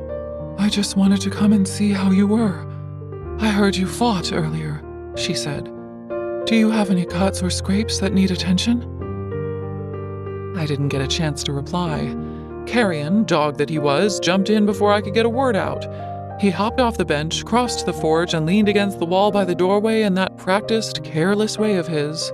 You look stunning this evening, Telena. You're literally the only good thing about being back here. She laughed. Aside from the running hot water, you mean? And the soft feather beds, and the endless supply of delicious hot food? No, I hate every single one of those things, He said theatrically. You remain the only bright star in a sea of darkness here. Tell me you've changed your mind about having dinner with me. She gave him a chastising look, holding up both of her hands and showing him their backs. I regret to inform you that I am still happily mated and married, Carrion Swift, and my husband isn't the type to share. Is he handsome? Carrion arched his eyebrows suggestively. I do love a husband and wife team. Maybe he'll let me join you both if he... A high-pitched ringing sound filled my ears. It blocked out Carrion's overt attempts at seduction and Telena's very polite rebuff. The Fey healer had lowered her hands again, but I was staring at them, eyes fixed on them. They were marked with runes. Some of her fingers bore 1 or 2 runes, others had none. There was an elegant design on the back of her right hand, but the other was bare. Louder, the ringing in my ears intensified. I hadn't even realized that I was crossing the forge until I was standing in front of Telena and I was gesturing to her hands. I'm sorry, I've never seen such pretty tattoos before. Would you mind showing them to me? You sound weird. Carrion said. And I'm trying to help her forget the tattoos, not make a big deal out of them. Gods, you sure know how to ruin a guy's chance of getting laid. Telena laughed again. Carrion, let me put this as plainly as I possibly can. So long as the sun still rises and sets every night, I am never going to sleep with you. To me, she said, Of course, thank you, Saris. I think they're pretty too. My husband and I designed them together. She had beautiful hands, graceful and slender with long fingers. 3 out of the 5 fingers on her left hand bore runes, 2 on her index finger, 2 on her middle finger, and only 1 on her little finger. On her right hand, there was a single rune on her index finger and another on her ring finger, and that was it. She traced her fingers over the ink on the back of her right hand, beaming as she extended it out for me to see properly. It's a Fae custom to mark our skin on our 5th wedding anniversaries. We tattoo the blessings we pray for onto our hands in the hopes that they become manifest. Yaz and I decided on a harmony mark, a longevity mark, and 2 child marks. Greedy, I know, to wish for 2 children. 1 would be blessing enough, but... She shrugged. No point in holding back when it comes to these things, right? I'm sorry, Fuck, why was it so hard to breathe? I'm not sure I understand. So you design these tattoos yourselves and someone inks them into your skin? Telena nodded. Yes. We wait until the 5th anniversary to do it because some marriages fail in the early years. It can happen. We're advised to be cautious and wait until we're sure of each other before binding our skin. Yaz and I wanted to get our marks after just 2 years, but the elders said we should wait. My mind was racing 1,000,000 miles a minute. So they don't just show up on their own. The marks, like, out of the blue overnight, or, well, you know, you're having sex with someone? Telena laughed brightly. Of course not, don't be silly. The edge of panic rising inside me settled just a little. But then Telena spoke again. Once upon a time that was the case, back when true mating bonds existed. Unions between true mates were blessed with marks from the fates. That's where the tradition of inking our hands originated from. But there's no such thing as true mates anymore. When the gods left Velia, certain elements of our magic either died or waned over time. The god swords, for example.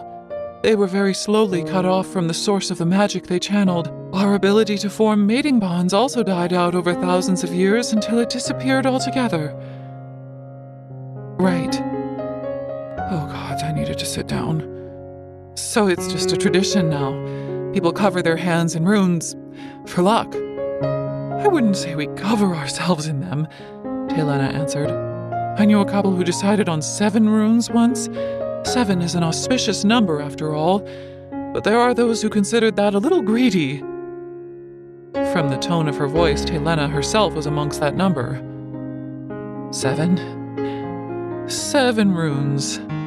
My mind scrambled to try and remember how many runes had marked my fingers, how many runes had interlocked on the back of my right hand. I had no idea, but there had been a lot of them. So many. And what about script? You know, writing? I could only get a few words out at a time. Do people get that sometimes, going around their wrists? Oh no, definitely not. You only see that kind of thing in storybooks. Telena scoffed. They called it a god binding, a blessing from the gods themselves. They weren't real, of course. The most important couples in Evelian history were said to have had them, but it was all romantic rubbish, just something storytellers embellished to make their tales more tragic. Plus, they looked impressive in the illuminated books. I met her eyes, but I was looking right through her. Tragic? The lovers in those stories always suffered terribly. One of them always died. They were beautiful tales, but they ended with heartbreak. Sounds awful. I tried to laugh, but couldn't find the breath for it. Worry flitted across Helena's face at last. Her Are you okay? You're looking a little pale. Yes, yeah, I'm fine. Do you happen to know where Fisher is? He asked me to tell you that he'd be waiting for you in his room. Oh, great, thanks. I think I might go and find him, actually. There's something I want to talk to him about. Chapter 35. Oracle. Onyx followed me out of the forge and trotted along beside me as I hurried through the halls of Kalish. He scooted into the bedroom as soon as I threw open the door, leaping up onto the bed where Fisher was sitting up against the pillows, shirtless, scanning the pages of a book. He smiled when the little fox leaped into his lap and began licking his chin. Actually, smiled. That smile faded when he turned his attention to me and saw the state I was in. Fuck me, little Osha. Did you get attacked on the way over here? You're sweating. I slammed the door closed behind me. Why wouldn't you say my name? Before, I panted. What? Weeks and weeks I've been here now, and up until today, you refused to say my name. Why? He set down the book on the bed, gently removing Onyx from his lap as well. I've just had a really interesting conversation with Taylena. I was too sick to notice before when she used to come and heal me after that run-in I had with that feeder, but she has these crazy tattoos all over her hands. I held up my own for effect. She was telling me all about where they came from and why, and then, imagine my surprise when she told me about God bindings, Fisher. Fuck. He whispered. That's so funny, that's exactly what I said. Look. Tell me why you wouldn't say my name. I growled. My heart hammered like a piston in my chest. If I didn't sit down soon, I was going to fall down, but I wanted to hear him say it first. I wanted his fucking confession. I know you can't lie to me, so come on. Tell me why. He sat there, his bare, inked chest not moving, his black waves tumbling into his face, so perfect, so handsome, and that cursed fucking thing deep down in the basement of my soul ached and said, mine. You know why. He said into my mind. No, Fisher. Out loud. Alright, fine. Have it your way. At first, I didn't say it because I fucking hated you. He said. Hated what you represented. My blood was cold as ice in my veins, but I had to hear it. And what was that? Weakness. Vulnerability. I am not weak, Fisher. I'm not like those butterflies, pathetic, hatching and dying in the cold. Not you. Me. He thumped himself in his chest, suddenly furious. My weakness, my vulnerability. I've known for centuries that you were coming. That you were just going to show up one day and change everything. You're the chink in my armor, Ceres. The soft spot where the knife slides in. You're the thing that Malcolm will hurt to hurt me, and I couldn't fucking bear it.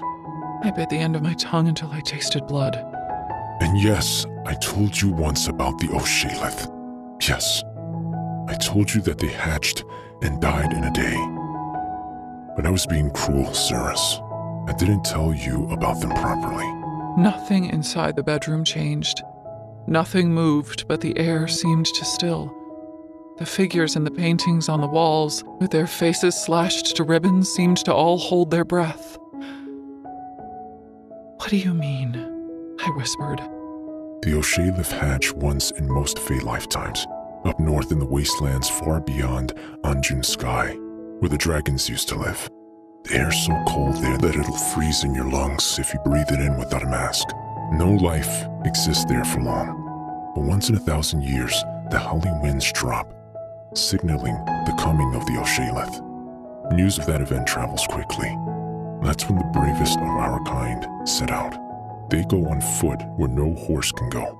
When they reach the valley where the O'Shaleth hatch, they find the butterflies' cocoons and they shield them with their bodies. They give them whatever heat they can, for as long as they can. It can take up to 12 hours for them to break out of those cocoons. But when they do, Kingfisher swallowed, shaking his head. It's the most beautiful thing a person can experience in this lifetime. They glow blue and pink and silver with an ethereal light. They have music, though no one knows how. A sweet, soft song that's capable of healing. The Oshalith mate and lay their eggs, but once that's done, they fill the air and they dance. Protecting them while they live is considered a sacred rite that many die in order to perform. That's what Oshalith means in Old Fae, Saris. Most sacred. He closed his eyes for a moment, his expression pained. His breath came ragged and uneven. All names hold power in this place. Every name means something. We have true names that we don't share with anyone. Not our friends, not our families. Our mothers are often the only people who actually know it. And even a mother might use her child's name to her own advantage in the pursuit of power. This place is fucked, okay? And you show up, and you have one fucking name, and everybody knows it. And I couldn't say it because I was scared of what it would do to me when I did. It would be like acknowledging you were here after all this time. So I called you Osha instead. But it meant more, Saris. To me, it meant more. He wasn't being serious. There was no way. All of this time? I whispered. But you called me that from the very start. Kingfisher nodded slowly, eyes shining bright. Most sacred, he repeated, whispering the words. I covered my face and I gave in. I sobbed. The name he gave me, the name I hated, was a declaration of what I meant to him even then. For a long, long time, all I could do was cry through this monumental revelation. Eventually, a kind of stillness settled inside me, though. How did you know that I was coming? You said that you knew. Fisher set his jaw. I was told a long time ago by my mother. She was an oracle. I didn't believe her, but then when I was taken He swallowed hard, his eyes watering. Quickly, he scooted to the edge of the bed, planting his bare feet against the floor. He couldn't breathe. He couldn't breathe. I stepped forward, but his hand shot out, gesturing for me to stay where I was. Screwing his eyes shut, he leaned forward, gripping hold of the edge of the bed until his tattooed knuckles turned white. After way too long, he drew in a shallow breath. He was all right. He was breathing. I staggered back, letting out a sob as I hit the chest of drawers behind me and slowly sank to the floor. I have to be careful. He gasped. I can't. Trailing off, he sent me a sidelong look that begged me to understand what he was telling me. That there were things he couldn't say without suffering dire consequences. That I had to fill in the gaps for myself. She wrote about you, he whispered. my mother. Pages and pages. She knew that she died soon, and so she wrote me a book. Mother is always there for her son, she told me. It doesn't matter that he grows and steps into his power. Even the strongest warrior's heart can break. His soul can still be crushed, since I won't be able to comfort you when the challenges before you feel too great. Take this book and keep it as a guide. Above all, know this. There will be times when the world seeks to destroy you, Kingfisher, but you are stronger than you can ever know. You will not falter, and you will not face it all alone. My anger was a powerful thing, but in the face of this revelation, it wavered. I didn't know how to feel. This was a lot to take in. Fisher hung his head, a bitter smile at his mouth. She said, when I needed you most, you'd come blazing into my life like a meteorite, riding on a wave of chaos that would turn my whole world upside down. And you'd shine so brilliantly that you'd light up hell itself and guide me out of the darkness. She had no idea what your name would be, just that you'd have dark hair and a beautiful smile, and that I'd love you with a fierceness despite myself. My heart squeezed, my throat burning with emotion. Centuries ago, a mother had looked into her son's future, seeking comfort to assure herself that he would live a good life. And she had seen the pain and suffering the fates had in store for her boy, and then she had seen me and known that he would be okay. The weight of that. Fuck, I couldn't breathe. She says she felt like she knew you, that you and she were friends, even though 1,000 years stood between you. She drew you. Fisher's voice grew tighter as he fought to speak, balancing on the edge of tears. He forced himself to laugh instead of cry. And she captured you almost perfectly, too. I wasn't as strong as Fisher. I let my tears fall. Almost, I whispered. Fisher swallowed, looking down at his hands. He looked half broken when he met my gaze again. She was wrong sometimes. About little things. Small details with big consequences. He pointed to his ear. In all of her drawings of you, your ears were like mine. You were Faye, and when I saw... He sucked in a deep breath, sat up a little straighter. When I felt solace calling to me and I stepped into that pool, I saw that you were human, and I knew in an instant how easily this place would destroy you. So I made the decision to leave you there. But I couldn't leave you, could I? He continued. Your stomach was torn wide open. You were dying. I had no choice but to bring you back. So I decided to be awful to you, so you'd fucking hate me and want nothing to do with me. Stellar plan, I whispered. That really panned out. His crooked smile nearly broke my heart. Be honest, I think it worked a little bit. Ruefully, I shook my head. Would those marks have shown up on my hands if it had? No, He admitted. I don't think they would. What do they mean, Fisher? For us? Didn't Telena tell you? He asked. I want you to tell me. The room was thick with quiet. Fisher stared down at the rug, picking at his thumbnail. My mother never said anything about a mating bond. They haven't existed for so long. The thought never even crossed my mind, but when I found you lying in that pool of blood, I felt it, like a band snapping into place. I smelled it on you too, and I was so fucking angry. He clenched his jaw. Angry that the fates had sealed us that way, when no one else in living memory had been affected by a bond. Angry that it happened before either of us had even had a chance to get to know each other. I had no idea the marks would show up like that, without any fucking warning, without us being married or even deciding for ourselves that we wanted to be together. I saw them appear while you slept the other night. I watched them growing darker, one after the other. More marks than I'd ever heard of, and it scared the hell out of me, Sayers. He nodded sadly to himself. Historically, marks like that come at a cost. They're the kind of marks that people will want to write stories about, and not happy ones. So it was true then. Telena was right. Tragic, she'd said. The word echoed through the empty halls of my mind, growing louder with each repetition. I'm not well, Fisher whispered. I can't sleep. I'm haunted, constantly. I see things. I hear things. And it's getting worse. He hooked his pendant around his finger, closing his hand around it. This won't help for much longer. I can make you another relic. I just made one. This isn't just a relic, Sayers. It's warded with spell work, too. My mother went to the witches and had it, along with a number of other items made for me before she died. Things she knew I'd need. But this thing inside me is getting stronger. There isn't a spell in existence strong enough to keep it at bay forever.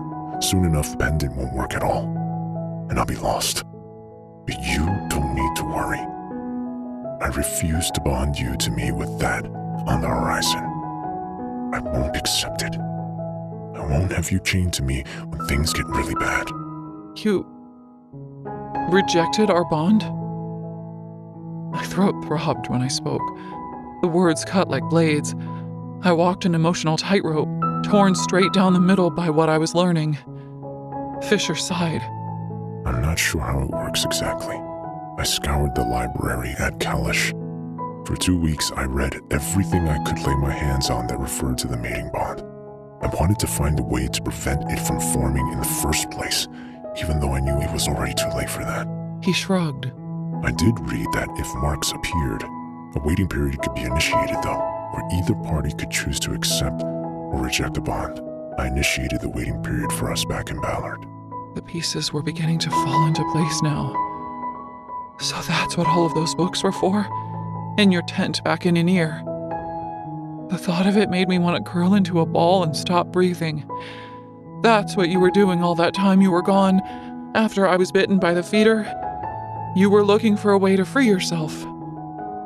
Fisher's eyes were hollow. Slowly, he shook his head. I was looking for a way to save you. So you evoked the waiting period?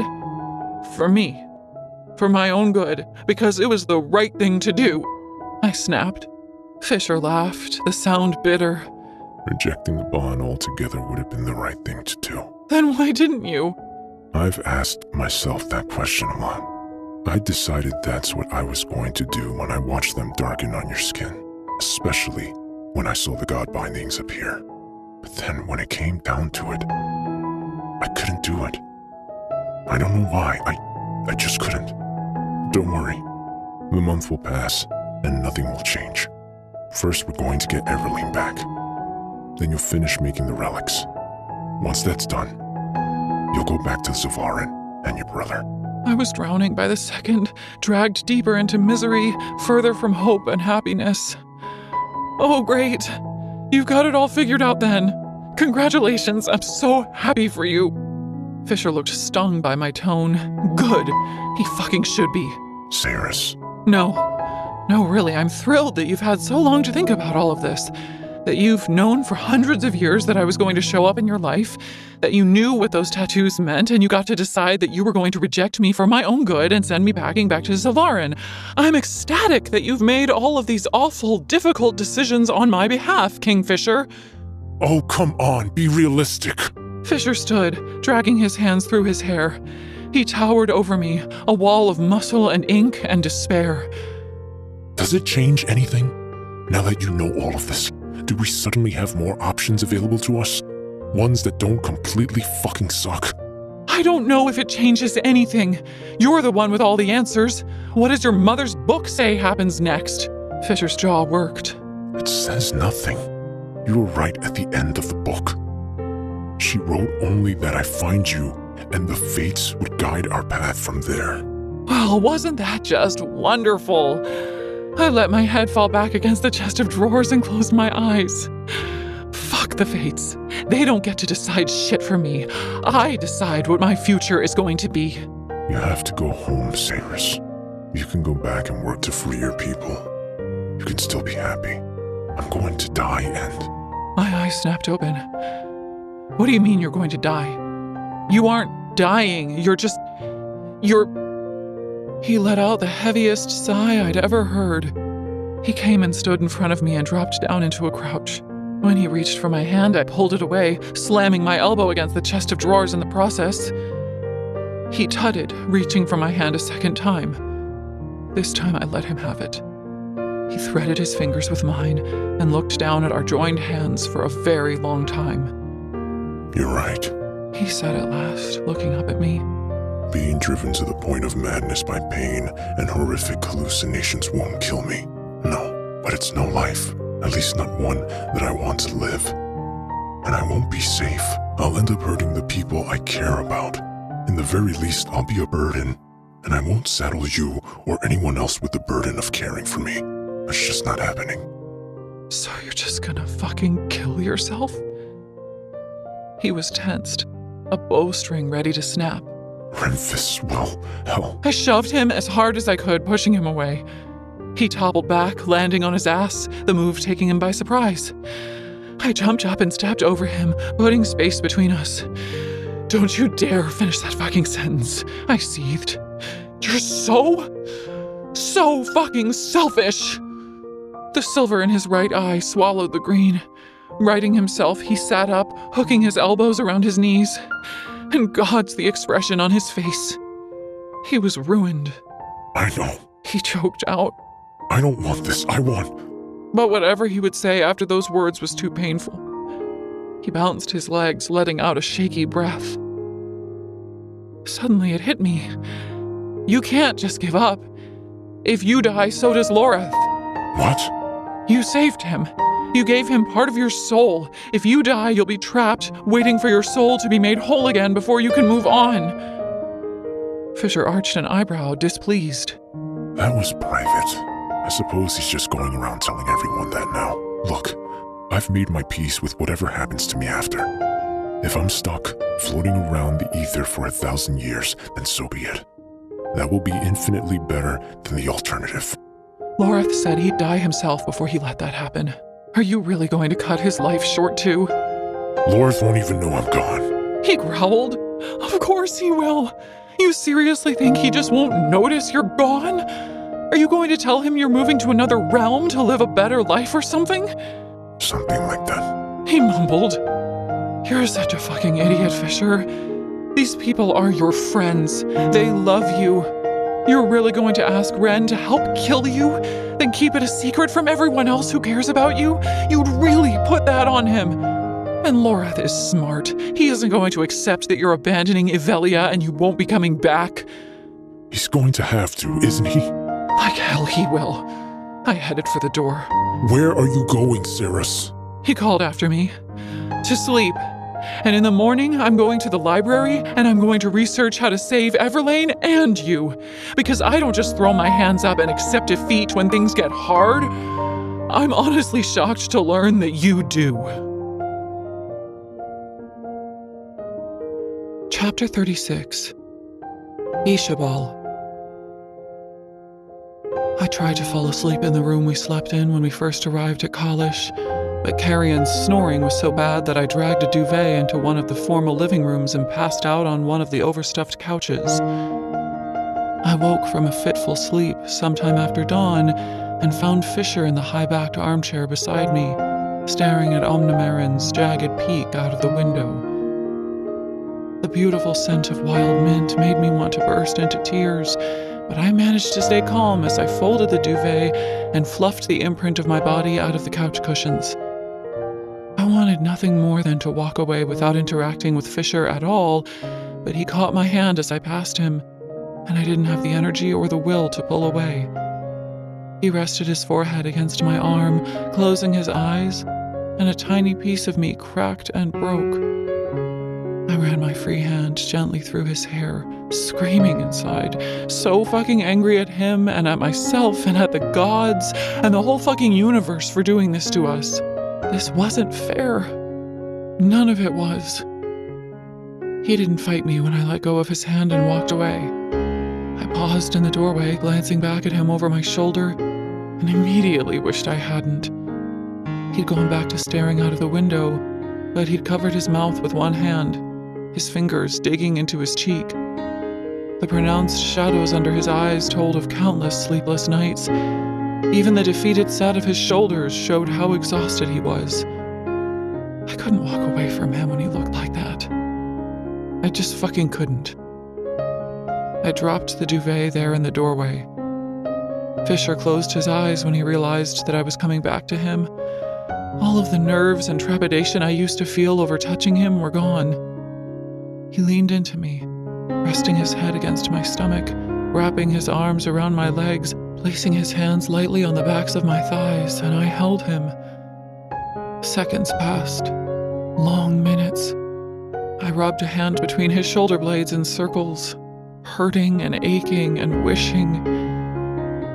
Eventually, he sat upright and sank back into the chair, his cheeks flushed. He refused to look at me, but he nodded, as if to say, "It's okay. I'm okay." And so I left. The last of the witches abandoned Yvelia 100 years ago. Loreth said. No one's seen a member of the Balkidder clan in twice as long. We don't even know where they went. We have less than 36 hours before we need to be in Gilthry, and we can't spend those hours looking under rocks and shouting into holes in the ground, looking for a bunch of flatulent old hags who don't want to be found. Danya snorted. No one else in the library laughed. Not even Carrion, but that was probably because he didn't realize that flatulent meant gassy. From behind the huge mountain of books piled on the table in front of me, I watched Ren massage his temples, his face drawn. Without a witch, we're screwed, He said. They're the only ones with powerful enough blood magic to break an enthrallment. They're also the only ones powerful enough to keep Malcolm's venom at bay, while Taelena draws it out of Lane's system. It'll take weeks to flush it out of her, and that's if we're lucky, Taelena said, standing by the window.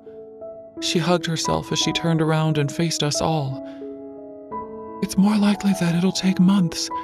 I can call on other healers to help, but Malcolm's venom is like acid. It eats away at everything it touches. The injury to Everlane's body will be catastrophic by the time we reach her. It's a formidable witch indeed that can hold a body in stasis long enough for us to heal it from that kind of damage. Fantastic. So we don't just need a witch. We need the most powerful witch of all time, Ren said in a distant voice. He hadn't seemed at all like himself since Everlane had shown up by the river. Normally, he was ready to brainstorm a way out of a corner no matter how tight it was. But this situation had knocked him for 6. Over the past hour, I'd found him staring at the table 4 times, unblinking, as if he were in shock. Fisher had shown up shortly after breakfast had been served. He'd picked over his food, but at some point he'd rallied and started pulling books from the library shelves like a madman. Hands flecked with ink, he twisted the quill he'd been making notes furiously with, then set it down, tapping the spot on the table where Ren was staring to get his friend's attention. There are still some half-witches at Fulton's camp. That's about as far as I can travel by Shadowgate without Bellicon sensing the magic and showing up to the party. You and I will go there and see if any of them are strong enough and willing to help us this afternoon. Ren perked up a little at that. I saw the hope kindle in his eyes and I had to look away. A solid plan, He said. I'll go and get ready. I don't suppose you'd let me come? Carrion asked. I've always wanted to see a witch in real life. No, Fisher said blandly. I would not. You'll only try and fuck one of them. And we're trying to petition them for help, not spark a war with them because you can't keep your cock in your pants. Loreth pretended to swallow down vomit. Ugh, he would not try and fuck a witch. No, he's right. Carrion said with a sigh. I would, just to say that I'd done it. I'll go with you, Danya declared. She hadn't said much since she'd shown up at the library. Mostly she'd sat and flexed her new hand, inspecting it closely like she was looking for imperfections. Taelena had done a remarkable job working some pretty heavy-hitting magic to replace it, more than Danya deserved, and yet I hadn't heard the warrior thank the healer once. I'm not sitting here flicking through stuffy books with these idiots when I could actually be doing something useful. Scouring the books for ways to help Lane was useful. There could be something in here that solved our problems in the blink of an eye, but Danya wouldn't care. She thought problems could only be resolved by hitting something very hard, or else by stabbing someone repeatedly until they were dead, and she had no interest in being proven wrong. We vote she goes with you as well, Carrion said, holding up his hand. We don't want a dark cloud hanging over the library while we're trying to work either. Danya bared her teeth, her canines elongating, earning her an intrigued grin from Carrion, but Fisher stepped in before Danya could say anything truly vile. All right, you can come with us. The rest of you will keep looking through the text in case something pops up, yes? Loreth, Carrion, Taelena, and I all nodded. The healer placed a hand on Fisher's arm as he began closing the books he'd been searching through. Make sure you come and see me before you leave. And when you get back. I hadn't wanted to own it, but I'd been jealous of Taelena. I'd been so sure something was going on between her and Fisher, but now I knew better. After listening to her talk about her husband and seeing how happy she was when she showed me her marks, there was no doubt in my mind that she wasn't interested in him. This left only one option. She was helping him somehow with the quicksilver in his head. And if he had to go and see her before he left and when he got back, then it really must be getting bad. Hours later, the world beyond the library windows had turned a peculiar shade of blue-gray, and it was snowing hard. The temperature inside Callie was warm as always, but the wintry scene outside made me shiver uncontrollably. We still hadn't found anything to help either Lane or Kingfisher, and I was beginning to grow frustrated. In a land full of magical or supernatural threats, how was it that there were no books on how to deal with them when problems inevitably arose? It made no sense. I was familiar with all of the books Fisher had on Quicksilver, and I already knew they held no information about what to do if it got inside someone. We'd made absolutely no progress whatsoever by the time the library doors swung open and Wren stormed in, swearing fitfully under his breath. His sandy hair was windswept, his leather armor gone. He was covered in mud and looked like he was going to put his fist through something. What the hell happened to you? Loreth demanded. Fucking Danya. He spat. We found them. We explained what's happened to Everlane and why we came. They weren't happy about it, but they were going to help. And then Danya made some shitty comment about how it was the least they could do since the witches left the Fae to clean up their mess, and how they turned their back on Evelia, and that was it. All hell broke loose. That female is feral. Loreth growled. Next time she tries to hit me, I'm gonna put her over my knee and spank her. And not in a fun way. Fisher isn't bringing her back here, is he? No. Wren threw himself into a chair and then got right back up again, gnawing on his lip. He's taking her back to Eden and then returning to Fulton's Gap by himself to try and smooth things over with the witches. There was someone there who was strong enough to help Everlane? I asked. One witch, yes. Wren blew out a frustrated breath. And she was possibly the most irritating, foul-mouthed creature I've ever met. She's barely old enough to curse, but she had some very choice things to say about us. Said we were warmongering heretics. She used some energy hex to knock me on my backside, and I wound up flailing in a mud pit like a pig. Loreth was on the verge of smirking. I shook my head frantically, eyes wide, and he stopped himself. Clearing his throat, he said, But Fisher thinks he can convince her? Yes, it'll be a god-cursed miracle if he does, though, considering the mood in their camp when we left. Fisher returned 3 hours later with a female in tow. She looked roughly my age, but that meant nothing in Evelia. She was probably 900 years old. Her hair was a fiery red and wavy, her eyes a vivid bright blue. Freckles dominated her face, even scattered across her forehead. Her clothes were practical: a loose cream shirt with billowing sleeves, a velvet waistcoat in hunter green with gold buttons down the front, and fitted black pants. Everyone, this is Ishabal. Fisher pronounced it Ishabal, the name flowing nicely off his tongue like he'd known 20 other females with the same name. She's the granddaughter of the Balketer High Witch, Melina. She kindly agreed to help us break Lane's enthrallment once we bring her back here tomorrow night. The Balketer clan heir surveyed us all gathered around the table, poring over our books, and wrinkled her gently upturned nose. "This is it?" she said in a lilting accent.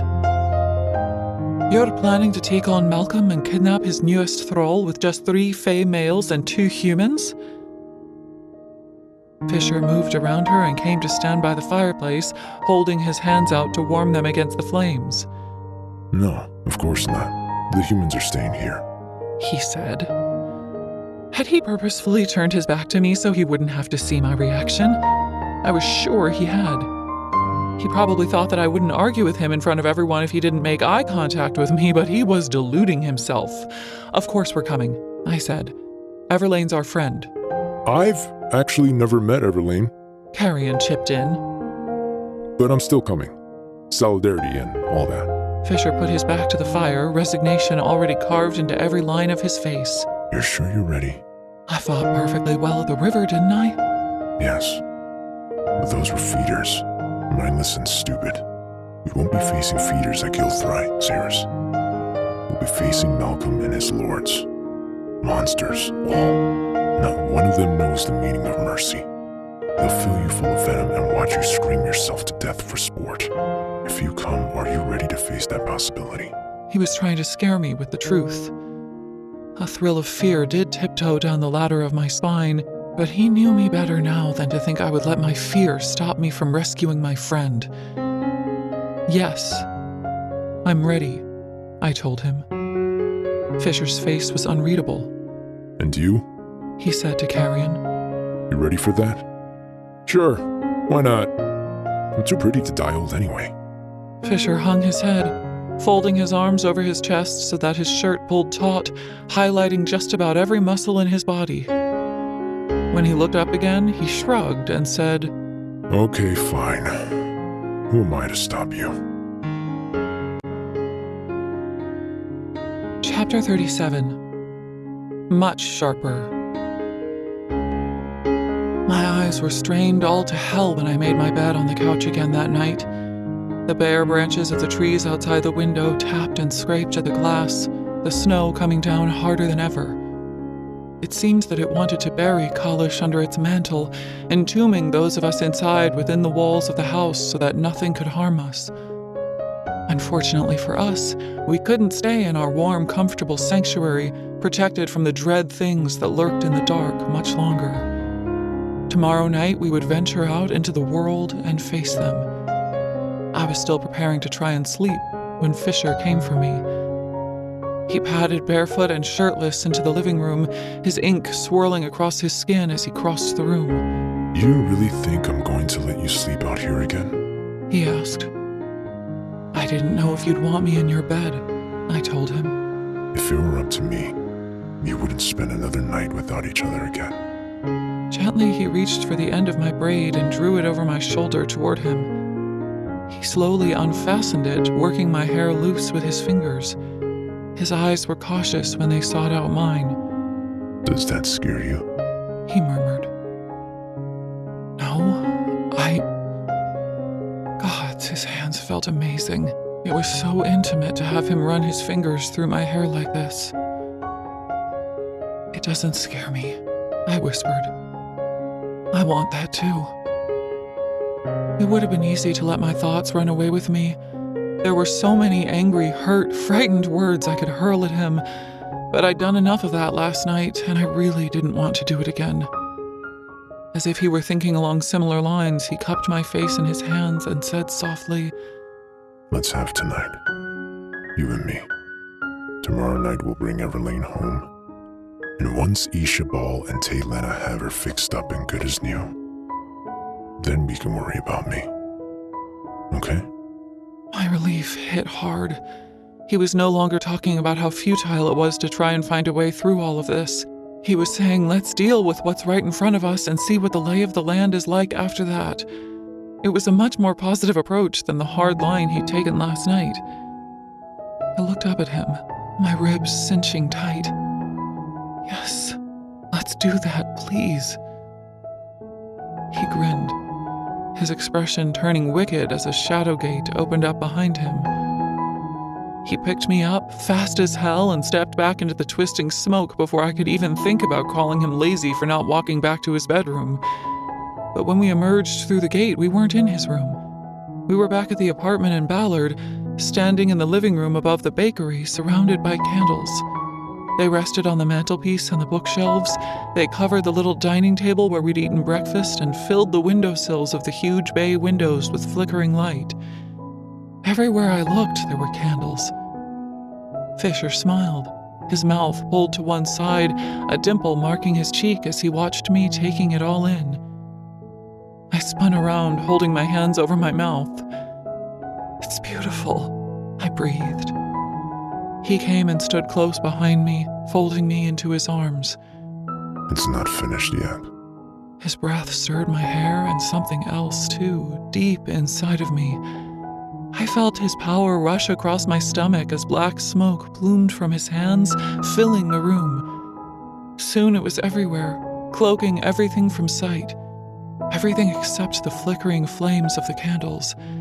They lit up the darkness, 1,000 burning points of light as brilliant as the stars. It felt as though we were up there with them, suspended in the void, where nothing could touch us and no one could hurt us, and we had all the time we could possibly need. You did this for me, It felt wrong to speak out loud. I didn't want my voice to ruin the illusion he'd created for us, so I asked him in my mind. Yes, He answered simply. and for me too. I am selfish, Cyrus. I wanted something quiet and small and special for the both of us. Something we could keep. He buried his face into the crook of my neck and kissed me there, where my shoulder became my neck. The heat of his mouth seared my skin, and I couldn't help but tremble. Closing my eyes, I leaned back into him, letting my weight rest against his solid mass, feeling safe and so desperately, heartbreakingly sad. My heartbreak couldn't have me tonight, though. Fisher was right. It was stupid to spend the night before we all stepped into our worst nightmares arguing or in tears. I bit back the burn in my throat and spun around, wrapping my arms around his neck. "Make me forget that I've ever suffered," I commanded. "Make me forget that I will again." He fell upon me like a tidal wave. His mouth found mine in the dark, and the kiss blotted out the world. Hot and demanding, his lips slid over mine, urging them to open, and then he was tasting me, exploring my mouth, his tongue claiming me. I moaned when the tips of his canines pierced my bottom lip.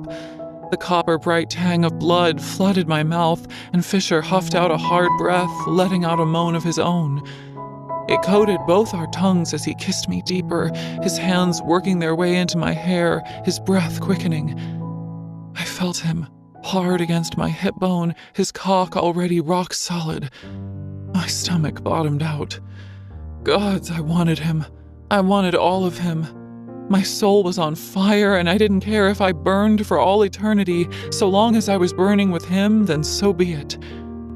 His teeth caught on my lip again, on the tip of my tongue. The taste of my blood intensified, but I didn't pull away.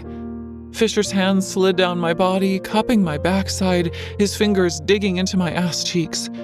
His breath came even faster, each exhale punctuated with a ragged groan. Pulling me closer, he kissed me even harder, grinding his cock against my stomach so that I could feel his desperate need. When I get you out of these clothes, you're in trouble. He snarled in my head. I'm going to fuck you so hard, you won't be able to sit down for a week. Fisher! I clung to him, panting, already anticipating the surge of heat I would feel the moment he thrust himself inside of me, wanting it, craving it so badly that I could have screamed. God-bound. We were God-bound. Mates. I could feel it now, a bright thread of energy drawing us together as he wrapped himself around me. If I wanted it, all I needed to do was reach out and claim it. Fisher growled as another fresh wave of blood flooded our mouths, and he lost all patience. With a rough jerk of his hands, he tore my pants open and thrust his hand down the front of them, his fingers deftly working their way between my folds. Holy hell. So fucking wet. His satisfied, hungry snarl sent a shiver racing through me. It turned into a body-wide shudder as he wasted no time, driving his fingers up inside me. I stiffened in his arms, letting go of a strangled cry that caused the candle flames to gutter and flare in response. Oh, gods! Oh, my gods! The air quaked with energy. Fisher's shadows rippled over my skin like water. I breathed it in, welcoming it inside me, feeling it become a part of me. He was a part of me. I sensed that in my bones. If I wanted him to be, he would be the axis around which I revolved. I would be his. Two counterparts independent of one another, already whole but together stronger than we could ever be apart. It was my choice. The backs of my hands tingled as I ran my palms over the smooth, strong planes of his chest, and I knew that the ink was back. Each finger prickled with the power of the runes that emerged upon them. The back of my left hand buzzed with warmth, but the right throbbed with energy as I felt rune after rune stacking on top of my skin there. The god bindings were last to arrive. Fine strands of fire lashed around my wrist, trailing up my arms. More ink followed. It skated over my stomach and caressed my thighs. Columns of it rose up my back, wrapping around my spine. I felt it everywhere. Was this why he'd thrown us into darkness? Was he hiding the evidence of our connection so I wouldn't be intimidated by the strength of it made manifest on my body? The answer to that question was probably yes. He didn't want to deal with this until Everlane was safe and well back at college, and I understood that. I let the marks move over me, focusing on the heat of Fisher's hands and mouth for now. We still had time. Your scent drives me crazy. Fisher rumbled. You're like a fucking drug. You light me up. I knew exactly what he meant. It had been there even back at the Winter Palace. Whenever I caught the smell of him in the air, it made my heart race. Empty rooms were dangerous places. At college, I'd enter the living room or the forge, find myself walking down a hallway, and it was as though the ghost of him was there too, walking alongside me. The smell of winter pine and cold mountain air set my heart pounding. His fingers worked inside me, the pressure of his hand cupping my sex, kindling the beginnings of madness in me.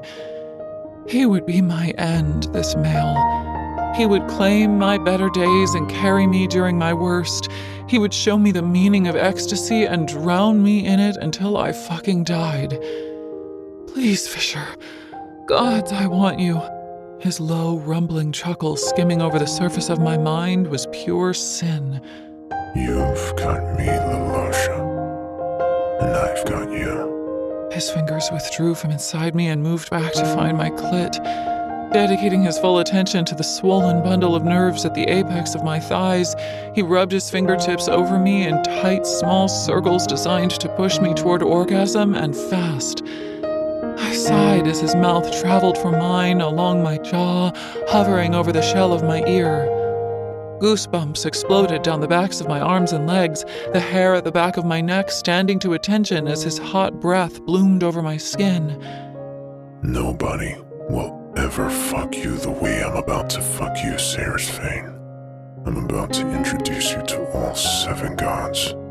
When you meet them, don't forget to tell them I'm the one you worship on your knees. Out. Fucking loud. It was hot as hell when he told me what he was going to do to me in my head, but hearing his voice, full of gravel and raw desire, there was nothing else I could do. I lost my mind. My shirt came off first. I didn't even give Fisher the opportunity to magic it away. The cloth binding my breasts went next. Boots, pants. Fisher helped tear them down my legs, making an impatient sound as he ripped them from each leg. I was frantic as I grabbed the waistband of his pants, quickly unfastening them, but he took over, speeding up the process by kicking out of them himself. You want me to worship you? I'll worship you, I thought. Fisher might have big plans for me, but I had some of my own. Dropping to my knees, I took hold of him, wrapping my hand around his solid, hard shaft. He hadn't given me the chance to do this the last couple of times we'd had sex. It had all been about me.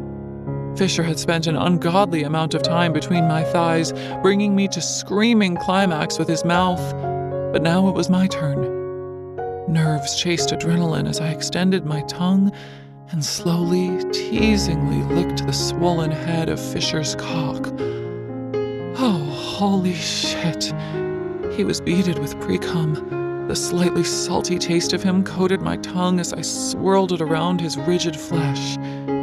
Energy rushed over me, and Fisher's shadows withdrew. The darkness peeled back. The room still only dimly lit, but I could see him now. His powerful thigh muscles, that glorious V that cut over the line of his groin, his impressive defined abs, and the solid wall of his chest covered in shifting ink. And his face, his breathtaking face. His lips were parted, his eyes wide and alive with hunger. My pulse kicked up, working double time when I saw the thin trickle of blood trailing down his chin. My blood. Now that I could see him, I could also see my hands. It was as I'd suspected. The marks were back, bolder and brighter than before, filling my fingers, the backs of my hands, and my forearms. I arched an eyebrow up at Fisher, trailing the tip of my tongue ever so slowly around the straining head of his erection.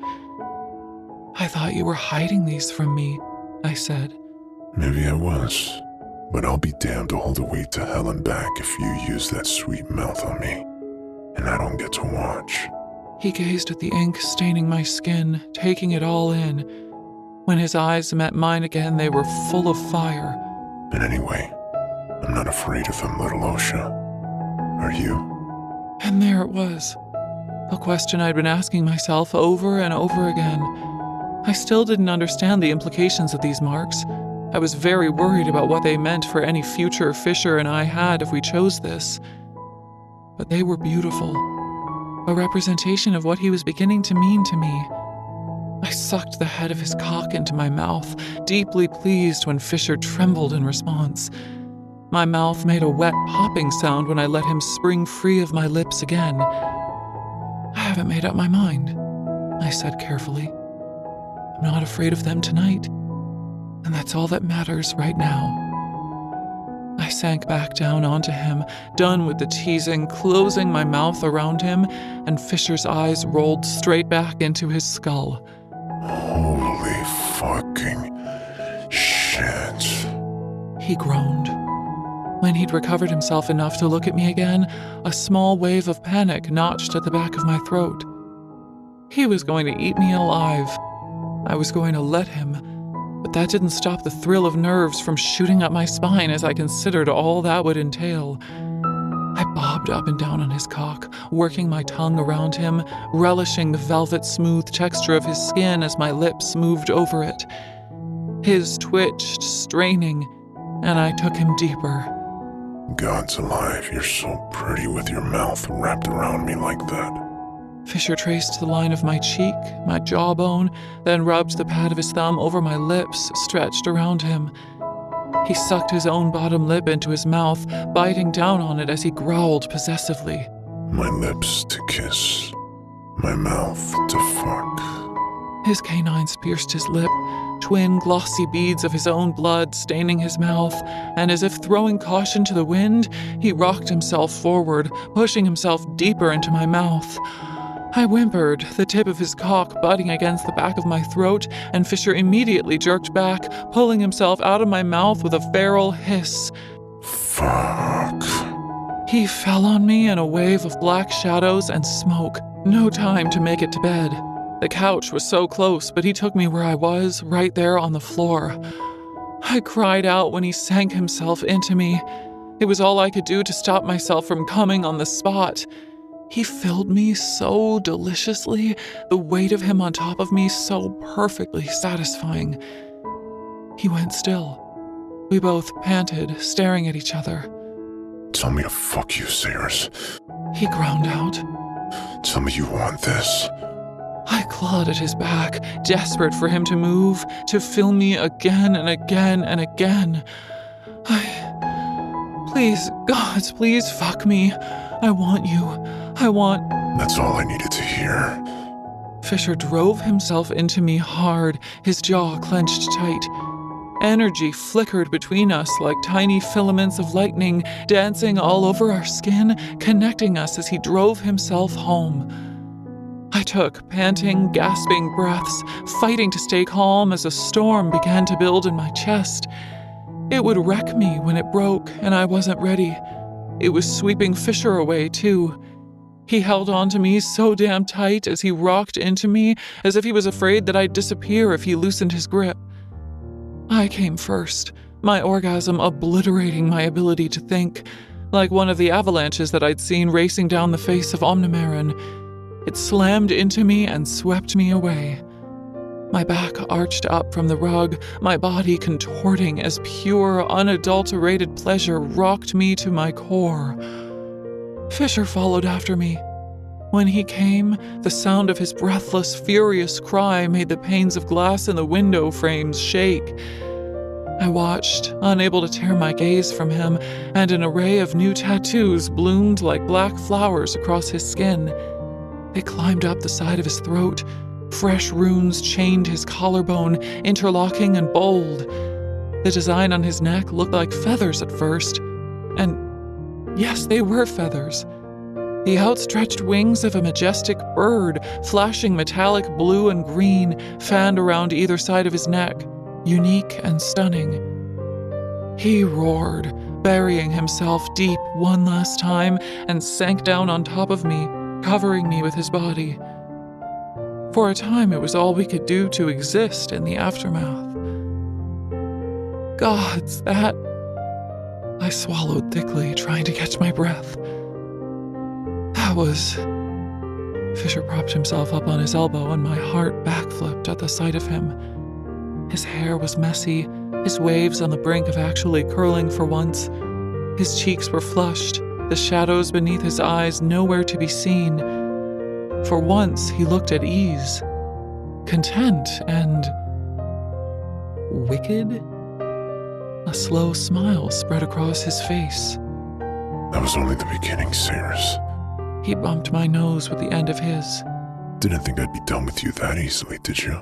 Over the next 3 hours, Fisher proceeded to fuck me in every room of the apartment. Just when he seemed to finally reach his limit, he was hard again and growling into my neck, ready for round 3, and then 4, and then 5. He made me food when we were both eventually spent, and we sat on the floor in the middle of the living room, wrapped in dust sheets while we ate. Fisher rubbed his fingers over the column of his throat, frowning playfully at me once we were done with our meal. Did I imagine it, or did I feel something new slipping into place here earlier? He asked. I popped a grape into my mouth, bouncing my brows at him. You sure did. His smile turned a little sad. He dropped his hand from his throat and asked, What is it? Wings. Really beautiful wings. They have the same metallic sheen as this, I said, holding up the layered, complicated rune on my right hand. Fisher nodded slowly, angling his head down so that the line of the tendons in his neck beneath his new tattoo stood proud.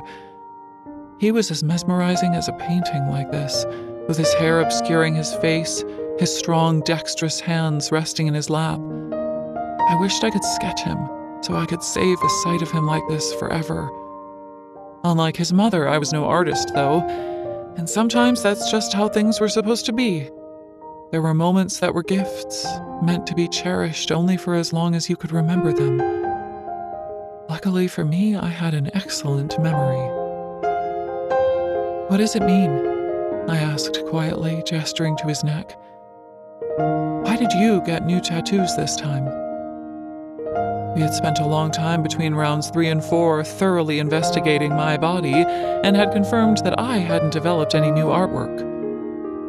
Fisher shrugged noncommittally, lying down on the rug. He reached out a hand for me, gesturing for me to come to him. I set aside our plates and did as he'd requested, snuggling into his side and resting my head against his chest. But I didn't let him off the hook that easily. You can't just shrug off a question when you don't want to answer, I said, poking him lightly in the ribs. Tell me why they showed up tonight and not the other nights. I turned my head and closed one eye, squinting at him. His throat filled my field of vision, half of his new wing tattoo all I could see. When we Fae are little, He said softly, our parents teach us the art of distraction so we can protect the things we don't want to confess. Will you forget you asked that question if I find the energy to make you scream my name again? Absolutely not! I pinched his nipple between my teeth in rebuke, and Fisher yelped, cursing an old fae. Careful, Osha. He chided. My teeth are much sharper than yours. He hadn't bitten me at all tonight. Aside from the little nicks to my lips and the tip of my tongue when we'd kissed so roughly, it hadn't escaped me that his canines had stayed well away from me during sex. It hadn't mattered. The night had been incredible. More than incredible. I wouldn't have changed any of it. I already know how sharp your teeth are. What I don't know is why you have a new tattoo, I pressed. Drawing me closer, he rested his chin on top of my head and sighed heavily. All right, fine. I'll tell you. In the past, one party always got their mating marks first. When the other party accepted the bond, sometimes marks show up on their bodies too. It didn't happen all of the time, but sometimes... He trailed off in a hushed voice. I pushed away from him, sitting up too fast. My head spun like a top, but I ignored the pitching room, narrowing my eyes at him. You did... What? I accepted the bond earlier, when I was inside you, when my soul was wrapped around yours. He was so calm, not a hint of uncertainty or nerves at all. Meanwhile, I felt like I was about to pass out. You accepted it? I said. I did. How? It's easy. You make the decision. You claim the bond. The bond claims you. No. How could you accept it? I shook my head, trying to get my thoughts in order. I'm human. Aside from all of the things we have to iron out once Everlane is safe, you're nearly immortal and my lifespan is... inconvenient. Fisher said. You're right, that part sucks, but... He frowned, snaking his arm around my waist and pulled me back down to lie on his chest. Once I was settled, he slowly stroked his fingers through my hair and spoke again. I'll be grateful for every second that I can say I belong to you, Sarah's Fane. 80 years or 18 hours, it doesn't matter to me. It'll still be the highest honor of my life. But are you about to have a heart attack? Your pulse is flying. The bastard laughed, and I nearly burst into tears. Don't freak out. Here, look. He took my hand and lifted it, showing it to me. I watched as the inked runes gradually faded until my hands and forearms were unmarked again. Just because I've accepted it doesn't mean you have to. You still have weeks to decide. And if you reject the bond, then it won't matter. My new wings will disappear, and that'll be that. He'd accepted me as his mate. In spite of all the blockades that stood in our way and all of the very good reasons we shouldn't be mated, he'd done it. I'm in love with you, Sarah's Fane. He whispered quietly into my ear. And I'm already half mad anyway. What's a little complicated thrown into the mix? Please, for the love of the gods, don't say anything. Just let me have my fantasy. Just for tonight. I was going to have a heart attack, or my heart was going to break in two. Either way, my heart was in trouble and there was no protecting it now. Fisher's hand swept up and down my side, and slowly the room grew dark until, once again, it felt as though we were floating in a sea of stars. He didn't want me to respond to his declaration. I understood that, and I could give him his peace for tonight. The sun would rise again soon, though, and we wouldn't be able to avoid the conversation. In the meantime, sleep made my bones heavy, weighing down my eyelids. Tomorrow we were going to save Everlane. As my exhaustion promised to sweep my consciousness away, something occurred to me out of the blue. When we were here last time, you said that the people of Ballard had something you needed, but you never got it, I whispered. Fisher gently kissed my forehead, and all around us the flickering candle flames started to blink out. Yes, I did, he said. I barely heard his next words as I drifted away.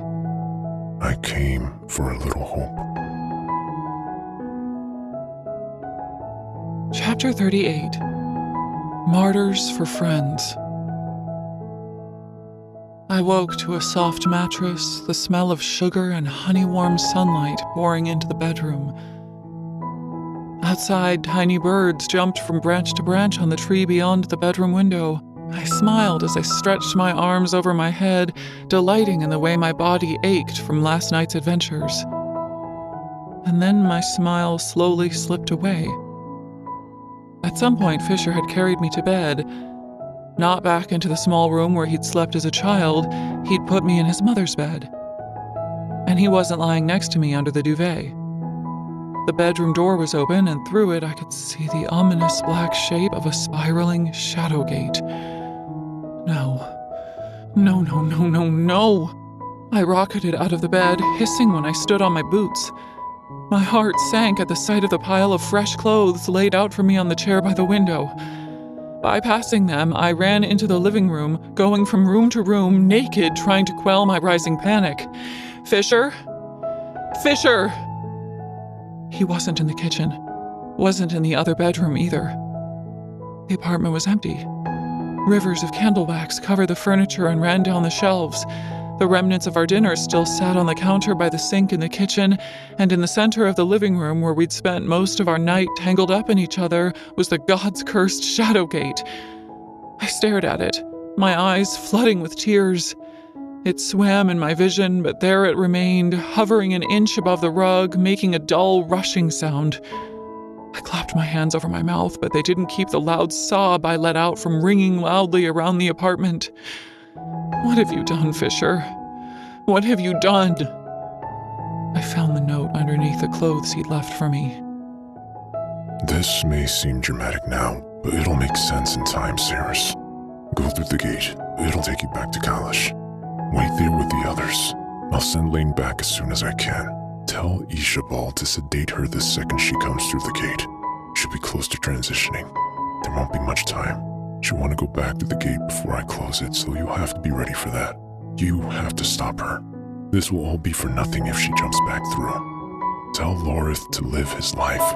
Tell him not to worry about me. I have endless patience and no interest in having martyrs for friends. Tell Renfis that I'm sorry. That he was the standard that I always held myself to. And Evelia would have been a better place if I was half as good as him. And you, Osha, I release you from your oath. You know how to make the relics now. A selfish part of me wants to beg you to make as many as you can so that my friends and their families can escape Evelia before this realm falls. But I understand if you need to go. Find Hayden and Elroy. Help your friends. Then go exploring. There are countless realms out there, waiting to be found. Make one of them yours. I've never been one to trust in the gods, but I chose to believe that all things come from the same place. When life begins, I have hope that they return to the same place when it ends. I'll be waiting for you there. Cyrus Vane. I sank to my knees and sobbed. The last time I'd cried like this, my mother had been blowing away on the reckoning wind. I'd vowed I'd never care about anyone enough to experience this kind of pain again, but here I was, shattering. I well and truly broke when I saw what rested on the mantelpiece above the fire. Nimmerel, the tarnished black sword, sat amidst melted puddles of wax and the jars full of paintbrushes, sunlight flaring in a starburst at its tip. He hadn't taken it with him. I knew why. If Malcolm killed Fisher and laid his hand on a god sword, there was a chance he might find a way to convince it to channel. If that happened, there were no limits to the destruction he might wreak. And he could still the Quicksilver. There would be no escape for me or for any of Fisher's friends. So Kingfisher had gone to Gilthry to save Everlane and everyone else he cared about. And he had gone there alone and unarmed. Carrion squawked, fumbling the book in his hands. He came dangerously close to falling off his chair as I stormed through the shadow gate and into Fisher's bedroom. God's a fucking live! He gasped, clutching his chest. A little warning? Where is everyone? I demanded. I don't know, in the library? Everyone's going cross-eyed trying to find a way to make sure they break this enthrallment thing. What are you doing with Fisher's sword? I tossed Nimmerel onto the bed along with the old shirt I'd found to wrap the grip so I could pick it up. Never mind the sword. Why aren't you with everybody else? I snapped. The back alley thief shrugged shamelessly. I came looking for Onyx. I couldn't find him anywhere, so I guess he was sleeping here. Crazy bedroom. Have you seen the artwork? He gestured to the slashed paintings that still hung on the walls, their canvases torn to ribbons. He carried on, not giving me room to speak. I was going to leave, but then I figured maybe Fisher kept a diary. And guess what? He doesn't. But he does have something even better. I crossed the room. What time is it? Wait, don't you want to know what I'm reading? Let me guess, it's a book of prophecies and there are a ton of drawings of me in it with pointed ears. Carrion's disappointment stole his grin. How did you know? Carrion, I can't do this right now. What time is it? Nearly 2, I suppose. We had lunch a while ago. I wasn't expecting anyone to step through that thing until much later. Ren said Fisher left a note for him, saying you'd be back before dusk. Oh, yeah. I fumed. Fisher just loves leaving notes. By the bed, the shadow gate Fisher had left open for me snapped shut, somehow aware that it had served its purpose. I watched it vanish, my insides glowing white-hot with rage. I'm sensing a little tension in the air. Carrion quipped. Have you two fallen out already? If by fallen out you mean am I going to kill him, then the answer is yes. Loreth, Ren, Taylena, and Ishabal were in the library. Of the 4, only Ishabal didn't have her head buried in a book. She stood by the window, watching the snow come down, looking bored. Surprise shuddered across Ren's face when he saw me enter. Saris, is everything... He course-corrected himself mid-question. What's wrong? What happened? I was fit to fucking scream. Tossing the letter Fisher had written for me down onto the table in front of the general, I gripped the back of the chair the bastard had sat in yesterday, going along with all of our plan-making while he secretly made plans of his own, and I waited for Ren to scan the sloping handwriting on the paper. His mouth hung open as he dropped the letter. Loreth didn't even ask to read it. He leaned across the table and took it, his expression darkening as his eyes flitted over the text. Stupid bastard. He hissed. Looking up at me, he asked in an incredulous tone. What the fuck does he think he's doing? Like I had the answer to that question. 1,000 curses hovered on the tip of my tongue, but I trapped them behind my teeth. Only one question mattered right now, and everything hinged on its answer. Is there a quicksilver pool at Gilthry? Ren hadn't said a word. He was visibly still in shock from the contents of the letter. He blinked when he realized that everyone was looking at him. No, not that I know of. He said in a cracked voice. There was one a long time ago, but Belacon took it when he came into power. He merged it with the pool at the Wintered Palace so it would be large enough to transport an army. There it was then. I had my answer. There was no pool at Gilthry. Every scrap of hope I'd been clinging on to dematerialized in a puff of smoke. There had been a chance. The smallest chance, but still a chance. Fisher had said there was more quicksilver here at Kalish. A pool, most likely. He'd said I could have access to it once I'd figured out how to create the relics, which meant it was probably close by somewhere. If I'd found it, I could have made more relics, and then we could have gone and kicked Fisher's ass for being so fucking stupid. But without a pool on the other end at Gilthry, it was hopeless. We were fucked. I let my head hang, numbness spreading through me like ice. Bastard. I half expected him to answer me, but my mind remained stubbornly silent. How could he do this? To his friends? To me? He wasn't alone in this, but he decided to take on this burden all by himself. It wasn't heroic or brave. It was fucking stupid. Loreth ran a hand over his mouth, his rough stubble making a scraping sound against his palm. I think I'm going to throw up, he said matter-of-factly. Ren pushed his chair away from the table, but just sat there with his hands on his knees. I didn't think he had the strength to stand. You and me both, brother. You and me both, he murmured. It was Carrion who broke the silence next. Saris? I looked up and saw that he had Fisher's letter now. He held up the piece of parchment, a questioning look on his face. How long was the shadow gate open just now? The one in Fisher's bedroom? I don't know. Hours, probably. I have no idea when he opened it. It was there when I woke up. No. Carrion shook his head impatiently. How long did it stay open for after you came through it? I wasn't paying attention, but we spoke before it closed, right? Yes, I suppose it took maybe 10 seconds? 12? Does it always take that long? I hadn't paid much attention the other times I'd traveled through a gate with Fisher. There had always been something else on my mind.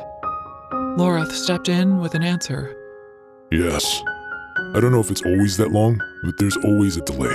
Fisher's commented on it before. Great. And here, he says in the letter that he wants you to be ready for Everlane when he sends her through a gate back to Kalish, that she'll try to use it to get back to Malcolm, which means that the gate isn't one way. If Everling can use it to come here, Then we can also use it to go there. I nearly sank to the floor. The relief. Hells, I'd never known anything like it. My body started to shake. Ren got to his feet, letting out a long exhale. I could kiss you, Carrion Swift. Carrion seemed taken aback by this, and then somewhat interested. After thinking for a second, he said, I wouldn't be opposed, but maybe later. First, Cirrus has work to do, and I plan on giving her a hand. What work? It was a miracle that I managed to ask the question. I was so full of adrenaline now that the library was spinning. I was definitely going to throw up. Carrion grinned, all teeth and mischief. I'm coming with you through that portal. I'm gonna help you save your asshole boyfriend, but first, I want one of those fancy swords. Have you heard about the fire at the circus? I paused for dramatic effect. It was intense. Get it? Intense. Carrion winced. That was terrible. Shut up, it asked for a joke. It didn't specify that it had to be a good one. I was a metal worker and a thief in Zilvarin, not a comedian. I was a smuggler, and I've still got way better jokes than that. You tell it a joke then. I held out the crucible containing the quicksilver, and Carrion huffed, peering at the roiling liquid metal. All right, fine. A husband turns to his wife one day and says, You know, I bet you can't think of something to tell me that will make me both happy and sad at the same time. The wife doesn't even need to think about it. She turns to her husband and says, Your cock is way bigger than your brother's. The quicksilver, which hadn't made a peep over my joke, started to chuckle. What's it doing? Carrion asked. It's laughing, isn't it? I rolled my eyes and ran the quicksilver along the edge of the heated blade I had clamped over the fire in the forge's hearth. There hadn't been time to make a new sword from scratch, but Ren had found a very nice-looking double-hander in Kalish's modest armory that Carrion had agreed would do. The quicksilver, which Ren had also brought from the armory, apparently it had been in there all along, also thought the blade was reasonable enough to bind with, and had consented to be forged into the sword, providing I told it a joke. If it hadn't approved of mine, it had clearly accepted Carrion's as payment, because the quicksilver absorbed into the blade as soon as it made contact, casting a brilliant iridescent sheen along the weapon's edge. The sky darkened as I sharpened that edge against a wheel, and Carrion told a slew of additional jokes that grew bawdier as he went. Gods and martyrs, will you please stop? I begged. I'm just trying to lighten the mood. You look like someone pissed in your water ration. More jokes! Give us more jokes! I glowered at the sword, unable to comprehend its bad taste. If ever there was a weapon so perfectly suited to its owner, it was this one. Carrion delighted in telling it the filthiest jokes imaginable, and when I was finished and Carrion pressed his fingertip against its point, giving it the tiniest taste of his blood, the blade responded immediately. Yes, yes, our friend, ours, he will name us. Carrion's eyes rounded out of his head. I heard that. Good. I flipped the sword and handed it to him. Then give it a name and let's go. The evening was almost here and the others were waiting for us. Carrion held the sword, turning it this way and that. After much consideration, he said, It looks like a Simon. Simon? Yeah, Simon. Don't blame me, that's what it looks. He stopped talking and listened. See? It likes the name. It wants to be Simon. Fair enough. The sword was done talking with me, apparently, so I asked, Has it decided if it wants to gift you with magic in spite of your frail human blood? Carrion smirked. It says that's for me to know and for you to find out. Hope that means yes, I grumbled. Back in the library, Ren was pacing nervously, chewing on the inside of his cheek. Loreth stared into the fire. Where's Telena and Ishabal? I asked. They're setting up a space to treat Lane. Ren said. Ishabal brought everything with her that she thinks she'll need for her sedation spell to work. Telena's confident that she can suppress the venom in Lane's blood long enough to start healing her body, but But... this has never been done before, that we know of anyway. The cure for the blood curse was lost over 1,000 years ago, and that only helped the Fae who had been cursed, not turned. Turned vampires need to die before they transition, and witch magic can't affect the dead. There's a chance Malcolm's venom will kill Lane before she can be healed, even if she's frozen by Ishabal's magic. Loreth fidgeted in his seat. I don't trust her. The witch. He clarified before I could ask who he was referring to. Dragon lovers. They're the reason we're in this mess in the first place. If it weren't for them, there wouldn't even be any vampires. Come now. Don't tell me you still believe that. A soft, lilting voice asked from the doorway. It was Ishabal, of course. Her thick red hair flowed down her back, the top section clasped back in a clip. Her aquamarine eyes bored into Loreth, sharp as daggers. My people have been persecuted my whole life thanks to those vicious rumors. We proved centuries ago that we had nothing to do with the curse that afflicted your kind. The Balkidder clan was one of the 5 families charged by your dead king Dianthus with finding a cure for the Fae curse. We were instrumental in breaking it. I've come here of my own free will to help you heal the daughter of a tyrant who has a bounty on my family's heads. Anyone would think you'd be grateful, warrior. She squinted at him. What was your name again? You know damn well what my name is. Loreth rumbled. We've met before, witch. Oh? Ishabal shot Loreth a feline smirk. Really? I must have forgotten. Ren brought his fist down onto the table, startling all of us. Enough! We're already on edge and stressed. We don't need to be bickering amongst ourselves as well. Loreth, Ishabal's right. She came here to help us, and she didn't have to. Loreth's eyes burned with surprising hatred, but he ducked his head and did the right thing. He only sounded slightly insincere when he apologized. I'm sorry. We're all very grateful to you for coming. The redhead looked as if she enjoyed watching the warrior squirm. You could have cut the mounting tension in the room with a knife. I didn't have it in me to repeat any of the terrible jokes Carrion had told back in the forge, though, so I was going to have to diffuse the prickly energy another way. I stepped toward the table, glancing back at Carrion over my shoulder. Come on, why don't you tell everyone what you named your new sword? A hole opened in the air, black and angry. A streak of dark blue hurtled from it and crashed onto the table. Books flew everywhere. The wood shattered. Fuck! It was Ren. He was ahead of everyone else in the library, rushing forward to help Everlane. She'd fallen from the fucking ceiling. The shadow gate wasn't a vertical doorway this time. It was horizontal and 10 feet up in the air, and Everlane had just smashed our only means of reaching it with her body. Fuck! Carrion cried. Quickly! Loreth raced around the shattered table and roughly grabbed my arm. There was no time for pleasantries. I saw what he was going to do written on his face, and I was okay with it, but... Wait, my sword! Idiot. I was such a fucking idiot. Solace wasn't strapped to my waist. It was still light outside. Taladeus had said Malcolm would meet Fisher at dusk, but it was still very light outside. I wasn't ready. Carrion first, I hollered. The sword was on the reading stand by the far window. I sprinted for it, grabbed it, turned. Loreth and Ren were lifting Carrion through the gate. His torso had already disappeared. As if he suddenly pulled himself up from the other side, Carrion's legs whipped upwards and he was gone. Ceres! Everlane croaked. She wasn't dead. Even as I flew across the library toward Loreth's outstretched arms, I had enough time to thank the gods that she was fucking alive. I couldn't stop to comfort her, though. I'll be back soon, Lane. Loreth's hands closed around my waist. Renfis grabbed my legs. Everlane's frantic cry pierced through me as the fighters below thrust me up into the shadow gate. Ceres, wait! The water! But it was too late to panic. No time to ask her what she meant.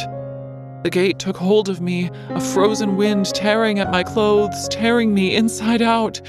I reached blindly for whatever handhold Carrion had used to pull himself up, but there was no handhold. There was a swift, disorienting shift in gravity, and suddenly I was upside down. Suddenly I was falling.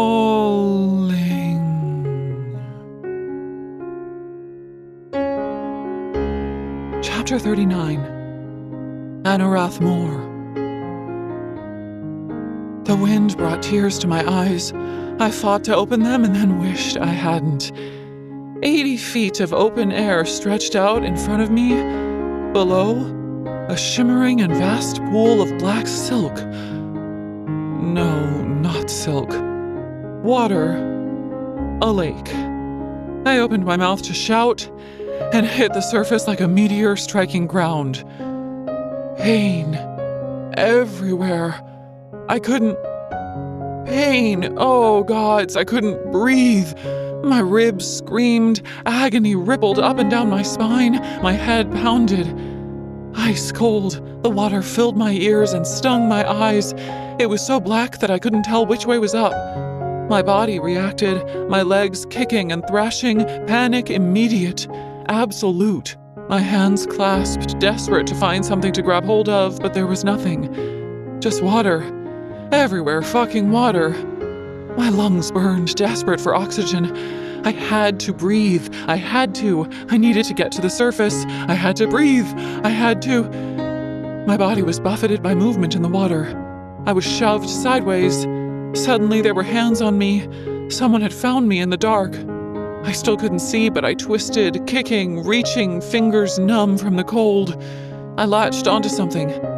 Fabric, and held on tight. My heart was thunder in my ears as I was dragged upwards through the water. My head breached the surface and I dragged down a terrified breath, shock relaying around my nervous system. I wasn't safe. There was no ground beneath my feet. I was going to die. Shh, Saris. It's all right. It's all right. Just breathe. 2 seconds and we'll be on the shore. Loreth. Loreth had me. Facing away from him, I shook violently in his arms, my teeth chattering as he kicked like a pack of hellcats were on his heels. It took longer than 2 seconds to reach solid ground, but not much longer. I sobbed as I tried to sit up in the gentle waves that lapped at the lake's shore. My body felt broken. Some of my ribs were shattered for sure. When I tried to expand my lungs, it was as though I was being lanced in the side with a dagger. Where's Carrion? I wheezed. Mercifully, Loreth didn't seem to be injured at all. Soaked to the skin, his hair plastered to his back, the fighter stood at the water's edge, his eyes scanning the dark. I couldn't see anything at all, but that was probably because my head was splintering apart. There, I see him. Loreth panted. Wait here. I'm going back for him. Where the fuck did he think I was going? I fell back against the shore, tiny, sharp rocks biting into my skin. The sky was choked with clouds so thick that they cast the world into darkness. I could make out very little at first. And then, as the pain in my chest lessened a little and my eyes adjusted to my new surroundings, I made out the looming cliff face that punched up toward the sky behind me. The rock was black obsidian, slick as glass, and it was at least 100 feet tall. Fuck, I panted. Fuck. A lot had happened in the last 3 minutes. I'd been standing in the library, and out of nowhere, my friend had crashed through a table. Then I'd been launched up into a shadow gate, fallen 80 feet into an ice-cold body of water, and nearly drowned. None of it had been fun. I was slowly sitting up when Loreth reemerged from the lake, dragging Carrion behind him. The thief wasn't standing on his own 2 feet, which wasn't a good sign. My worry intensified when Loreth dumped him onto the rocks, and I realized his eyes were closed and his lips were blue. Pain forgotten, I shoved myself up onto my knees. Why isn't he waking up? He swallowed a lot of water, Loreth said tightly. The warrior dropped down and knelt beside Carrion too. I flinched when he struck Carrion in the center of his chest. The blow would have knocked the wind out of even the biggest fighter's sails, but it didn't stir a response from Carrion. Come on, Loreth muttered. He hit him again. Still nothing. I was too scared to blink. Carrion Swift, if you don't wake up right now, I'm going to tell all of your asshole friends back in the third that you were a shitty lay. Loreth dealt another blow to his solar plexus. I mean it, I cried. Carrion jolted like he'd been struck by lightning. He rolled toward Loreth and vomited up a lungful of lake water, hacking and sputtering. Oh, thank the gods. I fell back, landing heavily on my ass, trading a relieved look with Loreth. When he was done puking, Carrion flopped onto his back and fixed me with narrowed eyes. You wouldn't fucking dare. It was just the three of us. Renfis hadn't made it. The general had boosted Loreth up into the shadow gate and yelled at him to go. I felt it suck me in as it was closing. He said as we gathered ourselves. If I'd jumped a second later, I think the damn thing would have cut me in half. He'd had a split second longer than me to process Lane's warning about the water. When he'd started to fall, he'd quickly realized what was happening and tucked himself in tight to prepare for the impact. Carrion had had no warning at all. He said he thought he'd hit the water chest first, and I kind of thought I had too. It would explain why neither of us could fucking breathe without hissing. Loreth fished around in his sodden pockets and took out a small leather bag, cinched shut with a drawstring. While Carrion and I struggled to our feet, he dug around inside the bag and produced a bundle of leaves, which he shook dry as best he could and then offered us each 2 of them. Chew them a bit and put them under your tongues. He advised. Whatever you do, don't fucking swallow them, though. You'll be shitting yourselves within 5 minutes. What is it? Carrion asked. Widow's Bane. It'll deaden your pain for a couple of hours. Completely deaden it, mind you. We carry it on us at all times in case we need it in battle. Why the cheery name? I made a face when I bit down on the leaves. They were bitter as hell. Because they're highly addictive and make you feel like you can take on an army of feeders. Plenty of warriors take them once to dull the pain of an injury. But then they keep on taking them. And then they die. Good to know. I was very careful not to swallow once I'd chewed the leaves. Popping the mash I made of them under my tongue, I could already feel the plant's numbing properties taking effect. My mind started to clear a little, and then it started to sharpen. Where the hell were we? I looked around and did not like what I saw. We were on a beach of sorts inside a small cove. To our backs, cliffs rose up like a line of jagged teeth. They buttressed the beach, enclosing it so that there was no way around them on either side. There were 2 ways off the beach. The first, re-entering the lake and swimming around the cliffs, was obviously impossible since neither Carrion nor I could fucking swim, which left us with only one other option. Up. The 3 of us stared up at the wall of obsidian and each of us blanched. Falling out of a shadow gate and hitting water had been bad enough, but falling from a cliff face and being impaled on a bunch of sharp rocks? That sounded like a great way to punch a one-way ticket to the afterlife, and I wasn't ready to go just yet. Luckily, Carrion and I had one thing in common. We were both very good at climbing. We'd spent most of our lives scaling the walls of the third, walls which were unbelievably even taller than this cliff face and far more dangerous to boot, and the Widow's Bane was kicking like a mule. Are we doing this then? Carrion asked, craning his neck to peer up at the very tops of the cliffs. Fisher was up there. I knew he was. I could feel him. I blinked up at the cliffs too and was taken aback when I saw that it had started to snow. The air was full of fat snowflakes, drifting and swirling down from the sky in lazy circles.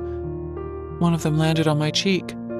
It was only when I brushed it aside and my fingertips came away marked with a fine gray powder that I realized it wasn't snow at all. The sky over Gilthry was raining ash. As I placed my first handhold on the cliff face, an explosion of sound boomed out into the night. It was so loud, so many crazed voices bellowing and screaming all at once, that it made the pebbles beneath our feet rattle and quake. Anorath more! Anorath more! Anorath more! Climb! I shouted. Climb! We made it in minutes. Somehow, by the grace of the gods, in one piece, too. Our hands were full of deep cuts and slick with blood, but that didn't matter. When we hauled ourselves up over the edge of the cliff, the scene that spread out before us was like something out of a nightmare. A huge amphitheater, open toward the lake, rose up around us. Tiers and tiers of seating stretched up forever, the structure so overwhelmingly massive that my mind couldn't grasp the sheer size of it. The building, if it could even be called that, was some kind of megastructure. Hundreds of thousands of people sat in the stands, roaring at the top of their lungs. Anorath more! Anorath more! Anorath more! The terrible chant rocked me to my bones. These were the first words that the Quicksilver had hissed at me back in the forge at the Winter Palace. The words that had affected Fisher in a way I hadn't expected. He'd seemed afraid. And now I knew why. This wasn't just an amphitheater. It was a slaughterhouse, and we were standing on the killing floor. What are they screaming? Carrion breathed. Loreth answered in a horrified tone. Release us! Release us! Release us! Release us! I heard it now, as if the words had been translated in my mind. Hundreds of thousands of people begging to be released. I couldn't bear to look at them. I focused on the deep pit that had been dug into the ground before us instead, at the sprawling labyrinth within it. On the other side of the labyrinth, I could make out a raised dais, but barely. There were people sitting atop it, and at the foot of the dais, at the top of a set of stone steps that led down into the labyrinth, was Fisher. He was just a smudge of black, tiny in comparison to the colossal structure surrounding us, but I knew it was him. Oh yes, it was him all right. What in all five hells am I looking at? Loreth whispered. The voice that came from behind us made my blood run cold. The last time I'd heard it, it had been screaming for mercy back in the Hall of Mirrors in Madra's palace. Now it said, Actually, this is only the first circle of hell, Loreth of the Broken Spires, but I'd be very happy to introduce you to all five. The captain of Madra's guard, Harren, stood inches from Loreth's back. His eyes were orbs of scuffed metal, pure quicksilver, gleaming inside the sockets of his gaunt skull. His lips were thin and peeling, his skin wrinkled and translucent. He broke into a wide grin, displaying shattered teeth, when I noticed the dagger he was pressing against Loreth's throat. I'd slit your throat right here and now, just to get to the girl. He wheezed into Loreth's ear, those freakish eyeballs swiveling around in his head. I could only tell he was looking at me by the way his face was angled toward me. His smile took on a sinister twist. You've caused all kinds of trouble lately, Cirrus. You were supposed to die for me, like a good little pet. But never mind. Never mind. Perhaps this will be better. Harren. How could it be Harren here in Evelia? The sight of him just made no sense. Loreth could have easily taken him. He was a full-blooded Fey warrior, and the captain was human. A very unwell human by the looks of things, but still. It would have been nothing for the warrior to spin around and disarm him. I was sure that's exactly what he would have done, too, if it hadn't been for the hundreds of feeders crawling up over the cliff face behind him. They scuttled along the ground toward us on all fours, thick strings of venom-tainted saliva hanging from their mouths. These feeders looked fresh, which made them all the more terrifying. Their clothes were a little dirty, but they were mostly intact. The flush of life still clung to their skin. It would fade soon enough, but for now they still looked like Fae, and they wanted to eat us. They crept forward in an encroaching tide, but a twitch from Harren's hand kept them at bay. What power could Harren have over these monsters? The captain held out his free hand. It trembled with effort as the air beside Carrion appeared to harden and then fracture like glass. The fractures turned to fissures, and then the air shattered and fell in on itself, creating a spinning vortex. A sound came out of it, like layers of agonized screaming. The walk would take far too long, Harren said. And we don't want you to miss out on the beginning of the games, now do we? He jerked his head toward the vortex. In. Now. If you hurry, there still might be time for you to say goodbye to your friend. This was nothing like Fisher's Shadowgate. Harren's vortex wasn't right. It felt like a perversion of nature, and my gut told me firmly and in no uncertain terms that I should not step inside it. Well, what choice did I have? At least 300 feeders were crowded on the cliff's edge now. Their eyes were blank voids, showing no signs of the fae they used to be. Only hunger. Only death. I would rather have jumped back into the middle of that lake than enter the shimmering distortion in the air. But I caught Loreth's eye, and my friend nodded. It's fine, Ceres. Go. We'll be right behind you. I hope to the gods this doesn't go horribly wrong. I looked back over my shoulder at the dais and that small black smudge standing at the top of the stairs, and my stomach rolled with nerves. We're here, Fisher. For what it's worth, we're coming. I didn't expect a reply, but as I entered Heron's Gate, I got one. Ceres? Fisher's voice was full of panic in my mind. Ceres, do not come here! But it was already too late. Heron's vortex was ripping me to pieces. Chapter 40. Introductions. He was the first thing I saw. Always. My heart and my soul knew exactly where to find him. On his knees, covered in blood, Fisher knelt at the foot of a small series of steps that led up to the dais. He was covered in cuts and scrapes, his hair damp with sweat. The wolf head gorget still shone at his throat, but it was splattered with blood, both red and black, and his leather armor was destroyed. Huge slashes cut across his chest protector. The bracers at his wrists were caked with gore. He looked exhausted, breathing raggedly through his mouth. He didn't turn his head, but he looked at me out of the corner of his eye, and I saw the fear and devastation there. You shouldn't be here, little Osha, he said in my mind. His words rang with defeat. His shoulders sagged, his eyes closing when Loreth and Carrion emerged from the gate beside me, Heron close on our heels. I wanted to save you from this. I didn't want you to suffer with me. As if a bolt of energy suddenly ripped right through him, Fisher threw his head back, his teeth bared, the muscles in his neck straining. No! I tried to run to him, but my feet wouldn't move. I was frozen in place. Greetings, friends. Welcome. We haven't been formally introduced. Cold as ice, the voice cut through the air like a scythe. God's alive. Loreth hissed. I didn't want to look away from Fisher, but I had to. I needed to know who. Holy fucking hell.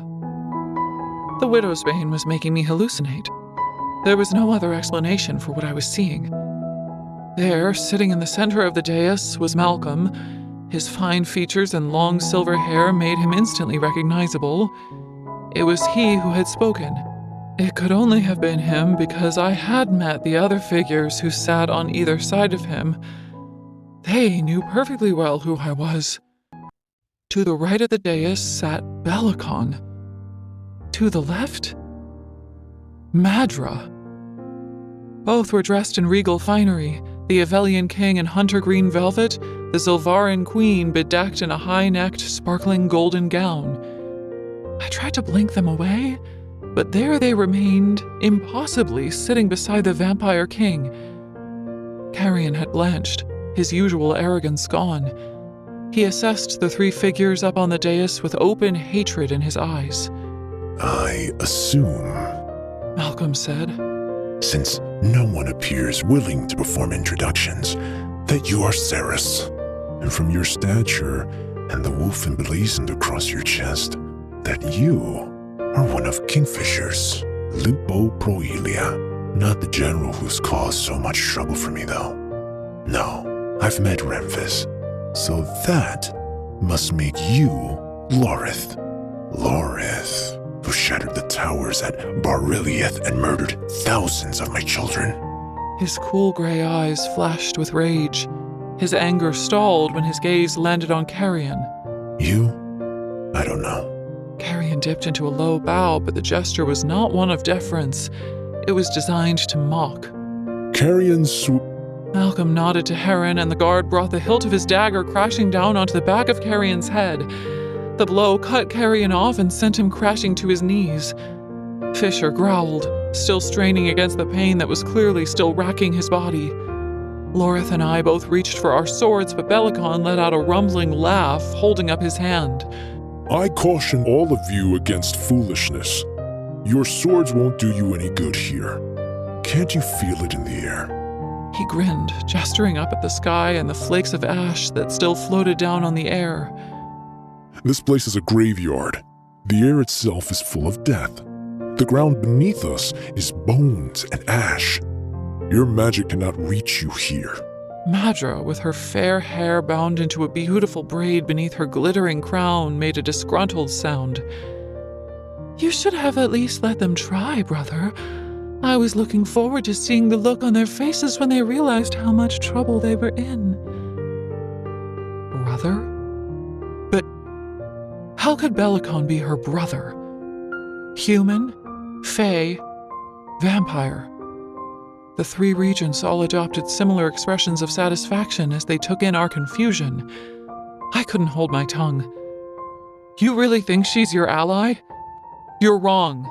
She's the one who stilled the quicksilver and closed the gates between all of the realms. Bellicon snorted. Of course she was. We've always known it was Madra. And yes, we were angry at first, but it's amazing how unimportant these little tiffs seem after centuries. Indeed, Madra agreed. And after all, I did only close the gate because you sent that beast through to assassinate me, so there was much to forgive on my end, too. Bellicon inclined his head, accepting this velvet-gloved accusation. It's true. You're perfectly right, sister. Mistakes were made on all sides. Lucky for us, we have the opportunity to make past wrongs right. And now that our triumvirate is reunited, all three of us are more powerful than we've been in an age. Bellicon had known? All these years, he'd known that Madra was the one who had closed the gates, and he'd blamed Fisher's father. He had sent Finwë to Zilvarin, to his death, and then had blamed him for the closing of the portals between the realms. He had named him traitor and cast shame on the House of Callish because of it. Edina had paid. Fisher had paid. Over and over and over again. A fury like no other churned in my gut as I stared at the king. It seemed Loreth shared my rage. You're a fucking disgrace. He seethed. How can you sit up there next to him? Our people have been at war with Malcolm for... War? Bellicon sneered. We haven't been at war, you fool. I've simply been feeding my brother's army. There was that word again, brother. I still didn't fully understand, but some pieces of this puzzle were snapping into place.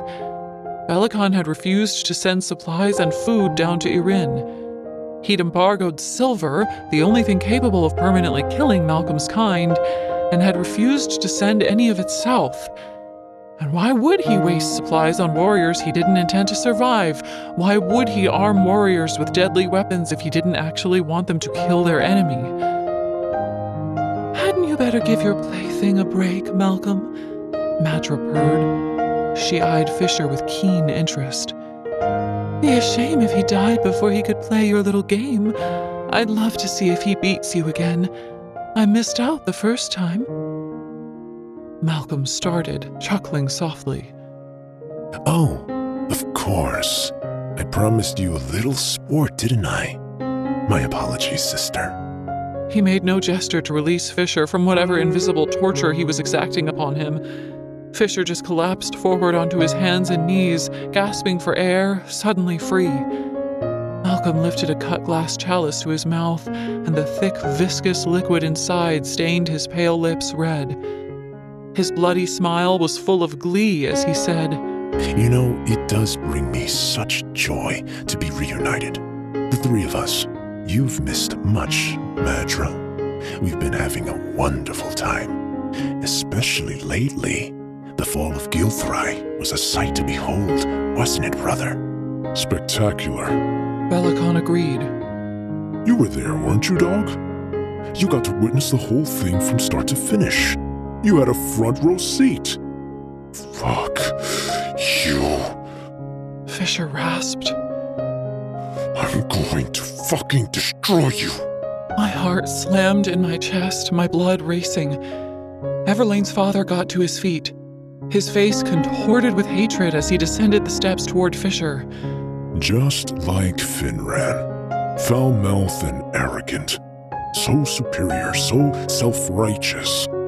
But you are less than the dirt beneath my feet, Kingfisher. He spat his name like it was a curse. Why don't you tell your precious friends what you did here, He grabbed a fistful of Fisher's hair and wrenched his head back. What's the matter, boy? Cat got your tongue? Oh, wait. That's right.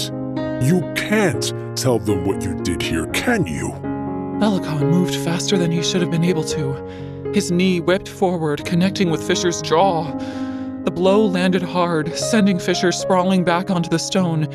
In the stands, the crowd roared out their approval. No! I stepped forward, but hands closed around my arms. Guards from the Winter Palace. There were normal Fae here? My mind reeled. I met the eyes of the male who held tight to my right arm, and I saw his shame. He knew this was wrong, and yet he was still here, obeying the orders of a psychopath. Let me go. Belicon opened his arms wide, spinning around, ever the showman. He laughed, his voice booming over the dais. What do you think, Malcolm? Should I tell them what he did, or should I release him from his oath and make him tell them? Malcolm took another swig from the blood in his glass goblet and shrugged one of his shoulders, considering the thousands of people sitting in the amphitheater stands. I think we should ask them. He said in an airy tone. After all, they're the ones he killed. Liar. Loreth looked as though he was about to launch himself up onto the dais and rip Malcolm's head from his shoulders. It wasn't his fault. The ones he killed? What was Malcolm talking about? I looked up at the stands, at last forcing myself to look upon the people there. Row after row, the seats were packed with Fae, their clothes black, their skin... Wait.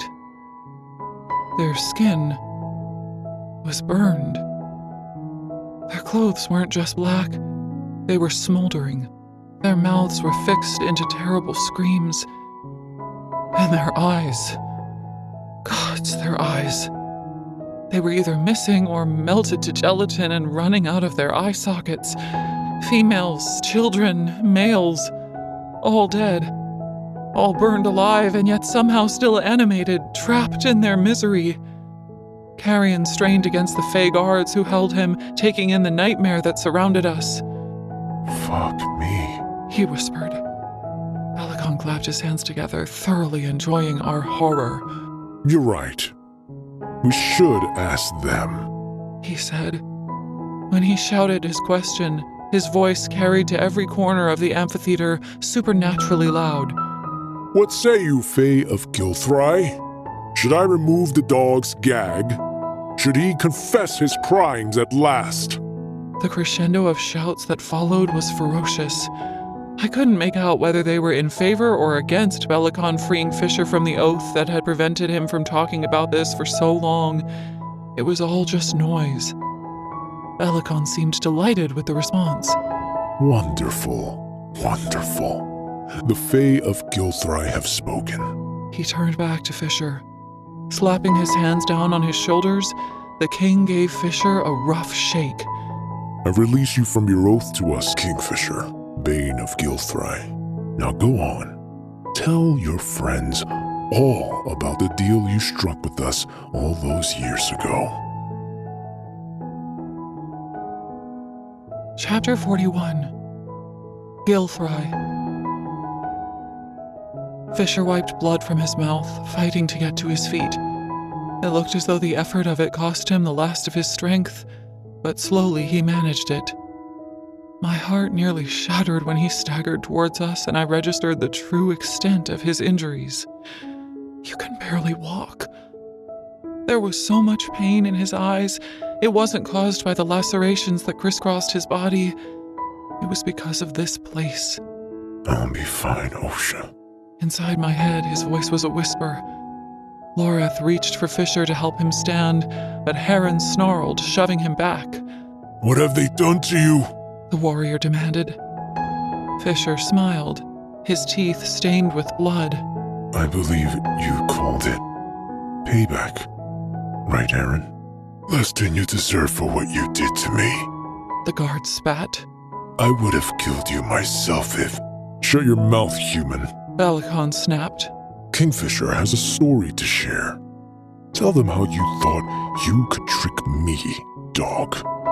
Wearily, Fisher spoke at last. The Horde had gathered at the gates of Gilthry, tens of thousands of vampires. Our armies in the south had been drawn into a battle with a much smaller force, but it had been a distraction. We found out that the better part of Malcolm's feeders had marched on Gilthry too late.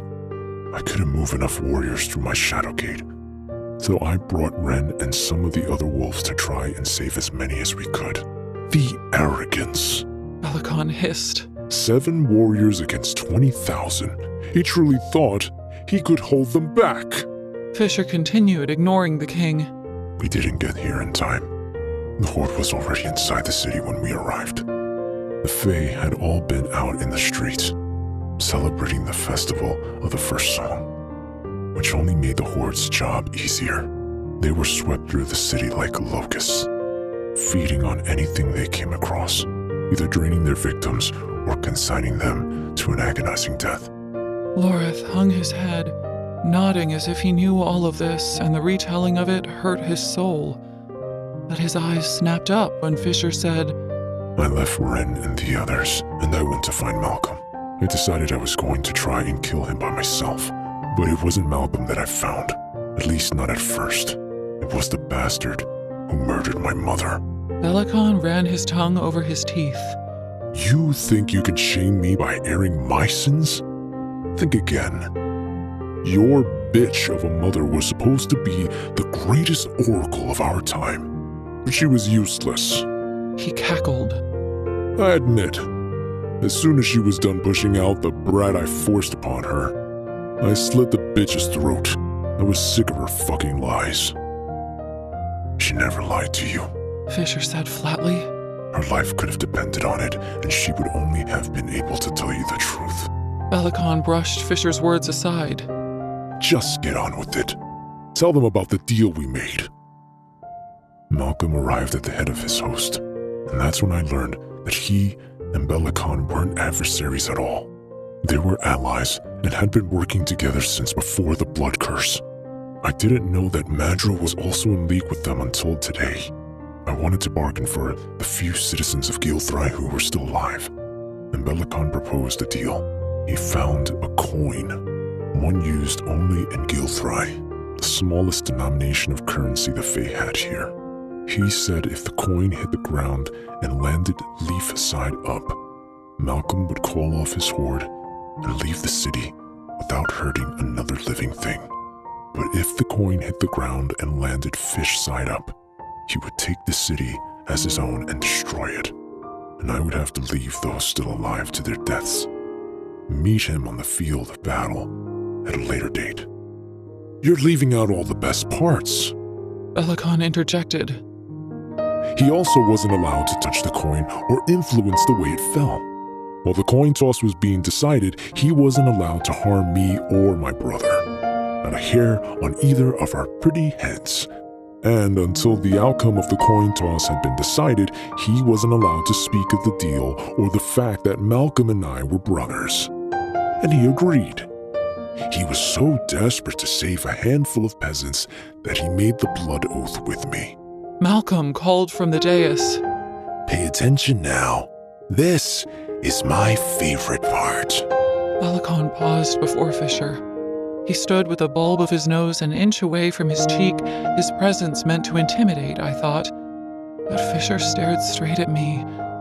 He didn't acknowledge the evil piece of shit. I tossed the coin, He said.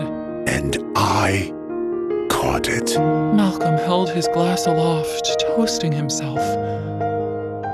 The coin never hit the ground, I whispered. The coin never hit the ground. Belicon jeered. A bottomless sadness flickered in Fisher's beautiful eyes. The quicksilver was fine as lace, threaded all through his right iris, completely still. Malcolm's children feasted, didn't they, dog? Belicon leered, shoving his face closer to Fisher's so that his forehead butted against the side of Fisher's skull. Still, he got no reaction out of him. It was amazing how controlled he was. My eyes swam with unshed tears as I focused on the wings that spread out from underneath the silver plate at his throat. I torched the city then, Fisher said. He didn't sugarcoat it, didn't dress it up. I barricaded it and trapped everyone inside. Malcolm's horde had either bitten or killed everyone. They were transitioning right before our eyes. Gilthry was home to nearly 200,000 High Fae and Lesser Fae. If they were allowed to join Malcolm's horde, they would have swallowed the entire realm. So I gave the order. I did what had to be done. A cunt of a move. Malcolm said, pouting coquettishly. He'd come down from the dais and was in the process of helping Madra descend the stone steps. The fine hairs on my arms bristled as the two of them approached. I love bending the rules in my favor. I don't love it so much when they're bent against me. So I decided to torment poor little Kingfisher some more. I have to admit, it was a little cruel, but... You've always had such an affinity for turning cruelty into an art form, brother. Madra simpered. She let go of Malcolm's hand and slowly walked a circle around Fisher, her eyes lit up with intrigue. He is unbearably handsome, isn't he? I can see why you wanted to keep him as a pet. I can't wait to hear what happened next. Well, I created the most diabolically lethal labyrinth I could conjure in my mind, dear sister. Malcolm said, as if this should have been obvious. I hid Belicon's coin at its center, and then I created this coliseum around it, and filled the stands with the perpetually burning bodies of all the creatures our poor little bleeding heart here had wanted to save. All he had to do to end their suffering was to find the coin and make it fall to the ground. Obviously, it would be too late to save the Fae from their death, but at least it would end their suffering, and then, he added with a dramatic flourish, he would be free to seek his vengeance by calling me out onto the battlefield. Madra ran her fingers along Fisher's jaw, wetting her bottom lip. Don't fucking touch him! I thrashed, trying to tear myself free of the guards, but the hold they had on me tightened. The queen smirked, moving even closer to Fisher so that her peaked nipples, poking through the sheer material of her dress, brushed his arm as she circled him. Fisher growled, low and menacing. He turned hate-filled eyes on the Queen of Zilvarin. Remove yourself from me, or you won't like what happens next. Oh, please. Madra waved away his threat. I hate to tell you this, but I can do anything to you that I want. Malcolm has always let me play with his toys. I play back. Fisher spat. It might not be today, but oh, I am coming to find you, Madra. Fear the shadows, bitch. I'm made of them. One night soon, I'll climb out of one and slit your fucking throat. What a lucky girl I am. Madra feigned nonchalance, but I could see it even from here, plain as day. Fisher's venom had shaken her a little. And what, pray tell, have I done to deserve such special attention from the likes of you? You spayed my mate when she was a fucking child. He seethed.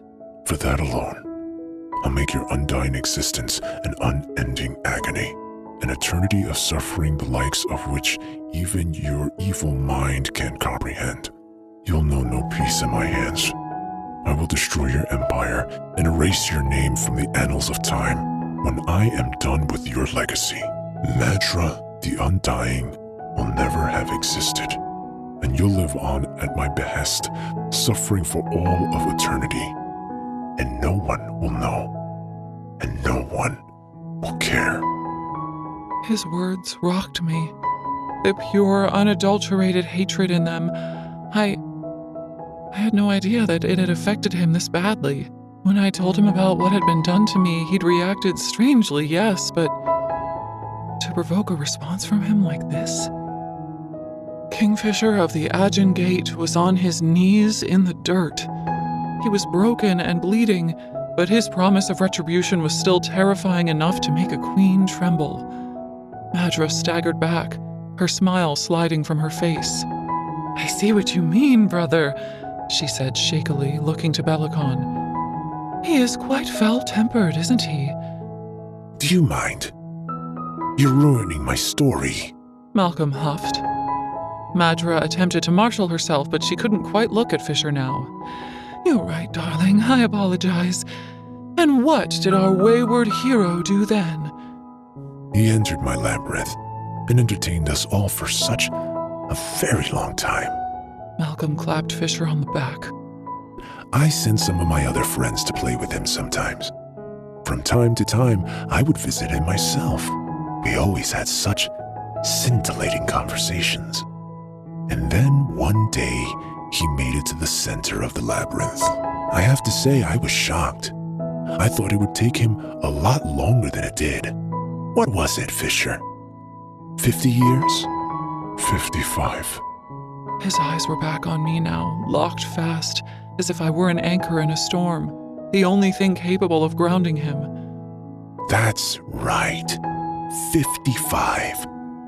He spent the next 8 years trying to find the coin once he reached the center. Didn't you, my love? For the first time since the three regents had started toying with him, Fisher flinched. I did too. My love. Of all the things Malcolm could have called him. Fisher. He gave me the smallest shake of his head. Don't give them anything. It'll only make them worse. Malcolm chuckled. Then one day, Taladeus was checking in on our Kingfisher, and he said that the ground shook so violently that the stone cracked beneath his feet, and a hole appeared. And lo and behold, a secret. "Let me guess," Madra said. "There was a quicksilver pool below your lovely labyrinth, and it had been awakened." Exactly. Very astute. Bellicon narrowed roomy eyes at me accusingly. The very same vibrations rocked my palace. Malcolm tutted. Such mayhem. Such chaos.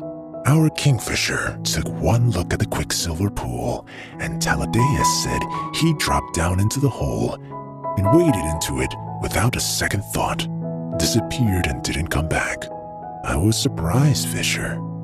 I gave you the opportunity to leave my labyrinth so many times, but you never accepted. And then you just upped and left out of the blue. With all of these poor creatures waiting on you to end their suffering, it seemed highly out of character. Tell me, Malcolm said, spinning on the balls of his feet. I've been dying to know, after 110 years in that labyrinth, what made you finally leave? You bored him to fucking tears and he couldn't take it anymore. Carrion sniped. Up until now, he'd held his tongue, but it was a miracle that he'd lasted this long. Carrion wasn't the type to let an opportunity to offend someone pass him by, regardless of how dire the situation was. Malcolm stalked forward and closed his hand around Carrion's throat. The Vampire King bared his fangs as he leaned in close to Carrion's neck. I don't like you, human. Something about you smells off. That's probably the weird moss these water sprites rubbed all over me. Carrion croaked. It had a strange funk to it. God's alive, he didn't know when to quit. Smart mouth. Malcolm sneered. I'll enjoy draining you once all of this is done. You want to know why I went into that quicksilver? Fisher asked. It was a distraction. Something to divert attention away from Carrion. If we ever got out of this alive, I was going to wring the smuggler's neck for his stupidity, and I thought Fisher might too. Fisher's ploy worked, though. Malcolm let go of Carrion, disgust playing over his features as he turned back to Fisher. He left because the madness in his veins broke him at last. Bellicon ventured. We all knew it would eventually. He was afflicted with it long before he showed up at the gates of Gilthry. Is that true, my love? Malcolm asked. Has the quicksilver in your head finally pushed you beyond the bounds of sanity? Fisher rubbed his forehead. That felt better, but no, that isn't the reason why I left. He angled his shoulders a little, shifting his weight into the balls of his feet. I was watching him so intently that I saw it happen. I'd seen him fight enough times to know that Fisher didn't just shift his weight for no reason. I stiffened, eyes widening. What are you doing, Fisher? His brows twitched, barely noticeable. Just don't move. To Malcolm, he said, I went into the quicksilver because I felt my father's sword calling to me, and I knew I needed for this. He became smoke. He was hurt and tired, but I'd never witnessed him move this fast. He came for me. One hand closed on my hip, the other reached to the other hip, for the sword there, sitting in its scabbard. He drew solace, the blade becoming a flare of brilliant light in the ash-choked air, and then Fisher was spinning. He moved like liquid, like lightning, like vengeance. Ducking low, he spun, reversing the weapon so the tip of the blade pointed down. Dropping to one knee, he clasped the hilt in both hands and drove the sword in an arc back and up into Belacon's stomach. It happened fast. Really fast. I was barely able to track the movement. Belacon hadn't expected it, that was for sure. A wet gurgle came out of the Avelian king's mouth as Fisher ripped his father's sword free, spun again, and drove the tip straight into Belacon's throat.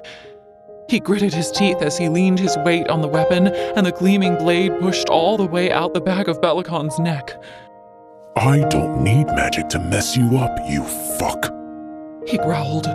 This is for me, but mostly it's for my parents.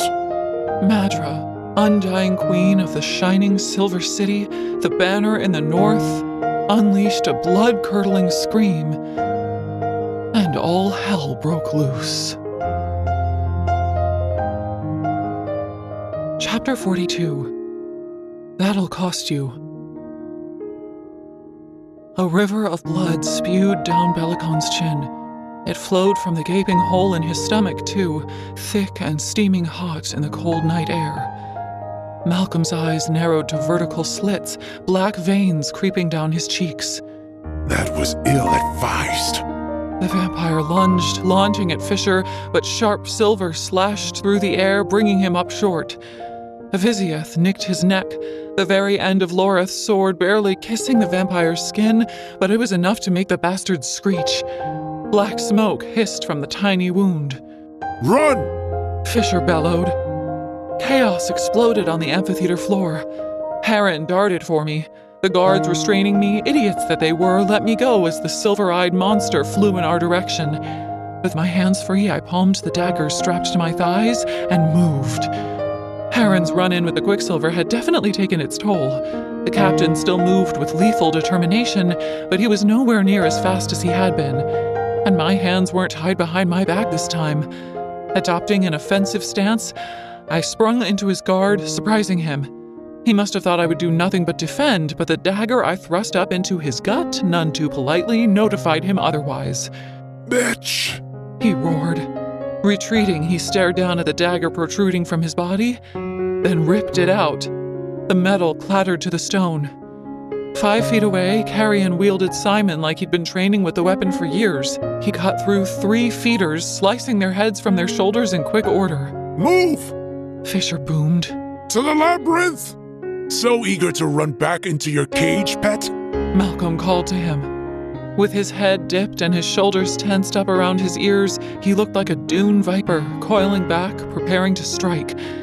He knocked aside Madra's guards in their shining golden armor as he prowled not for Fisher, but for Loreth. The warrior dropped low. Avisiath raised again, ready to take on the vampire, but Fisher's voice cut across the melee. Loreth, no! Don't engage! I mean it! Get into the labyrinth! That'll cost you, Heron said. And he smashed the hilt of his dagger into my nose. I'd let myself lose focus, and it had cost me. Blood exploded out of my nose, spraying Heron's gaunt face, but the pain I braced for didn't come. The Widow's Bane. Thank fuck for the Widow's Bane.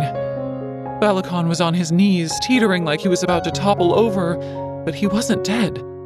I heard the scrape Solace made when Fisher dragged it free, metal on bone. But I didn't make the same mistake twice. I tore my gaze away from Fisher and gave every bit of my attention to Heron. You're in way over your head, rat. The captain hissed.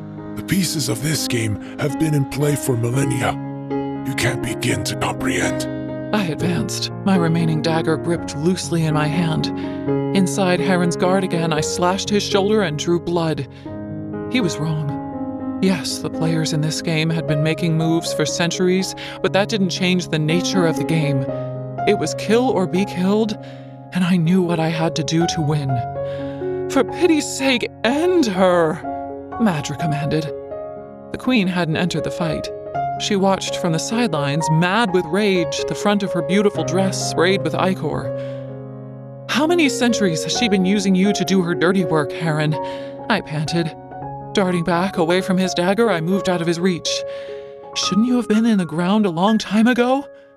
Madra gifted me with eternity.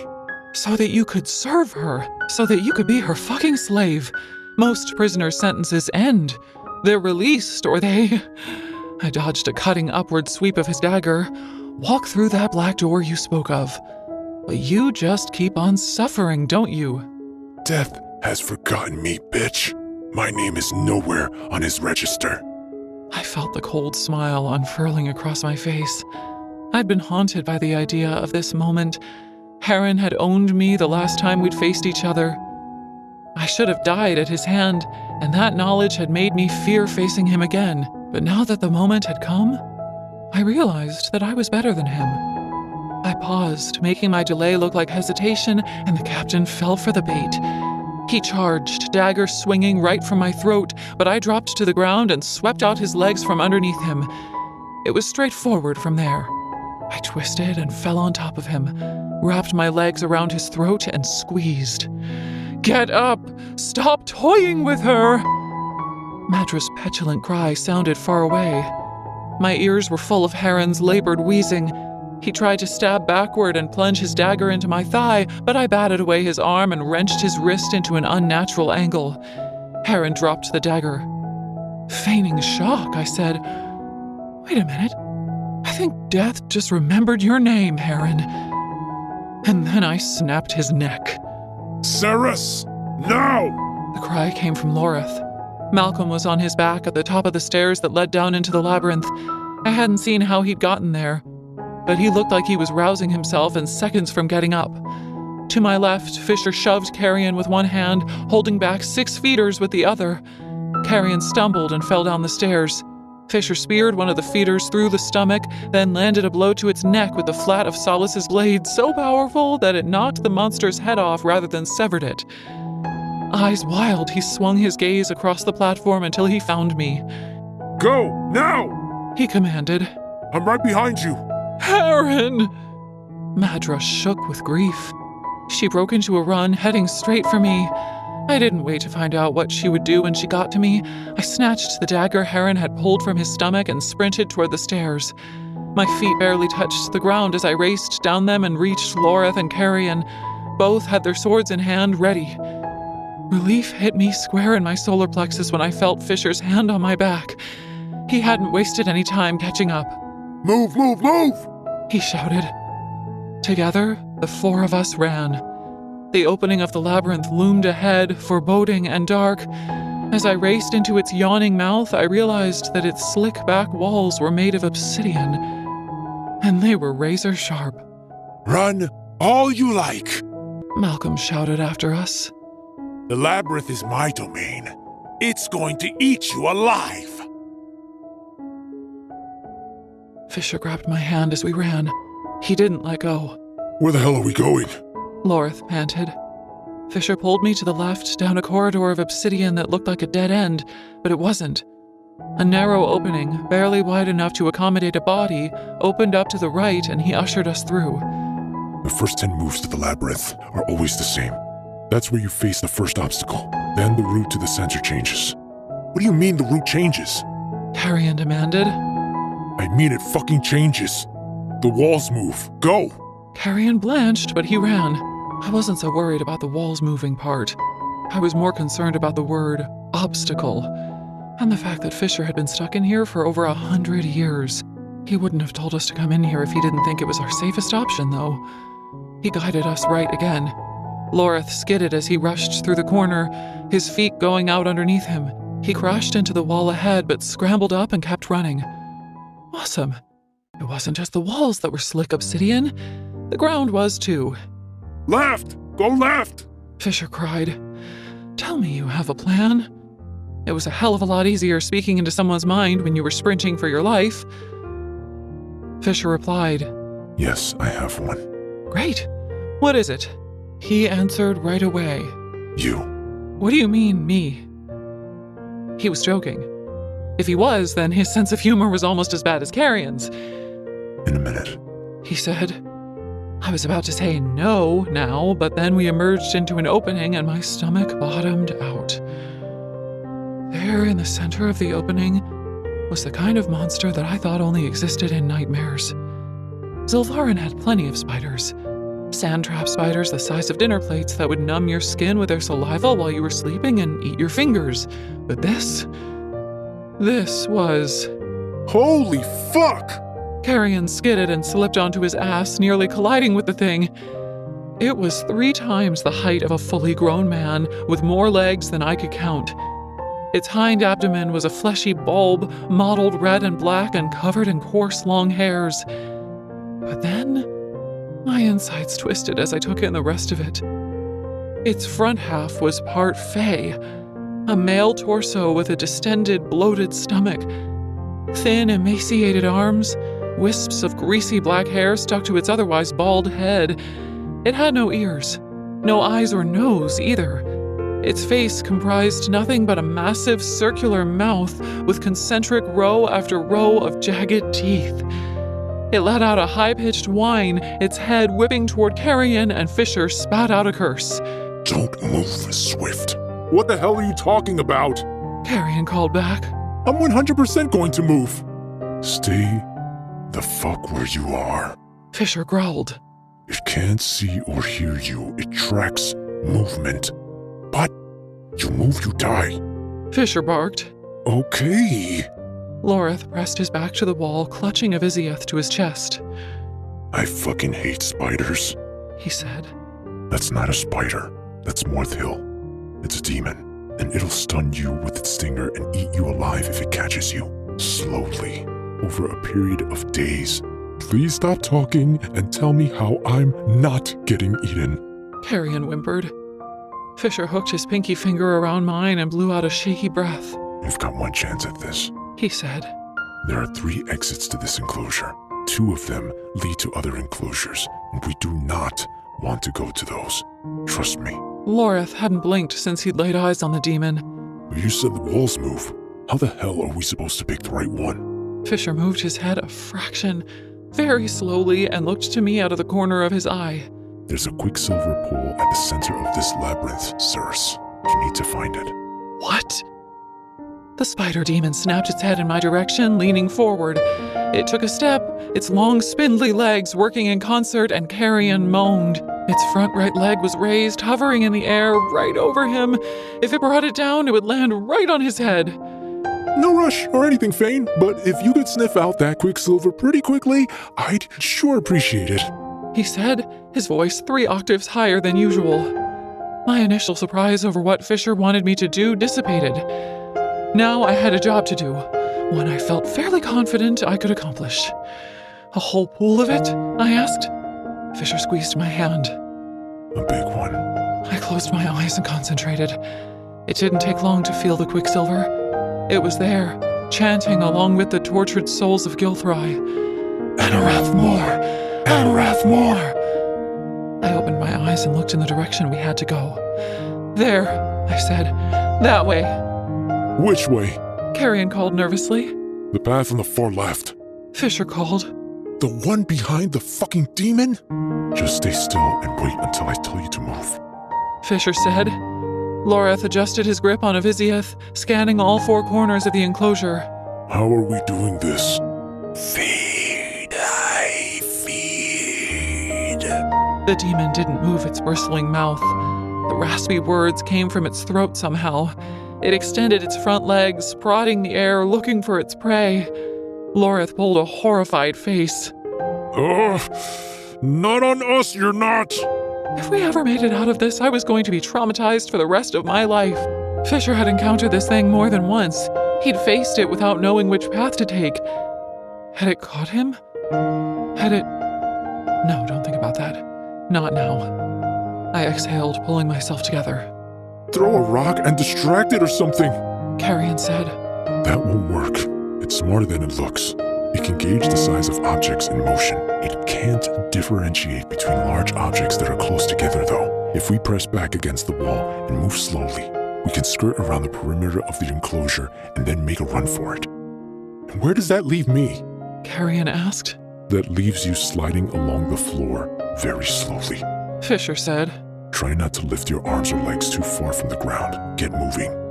Loreth went first, creeping along the wall, his throat bobbing every other second.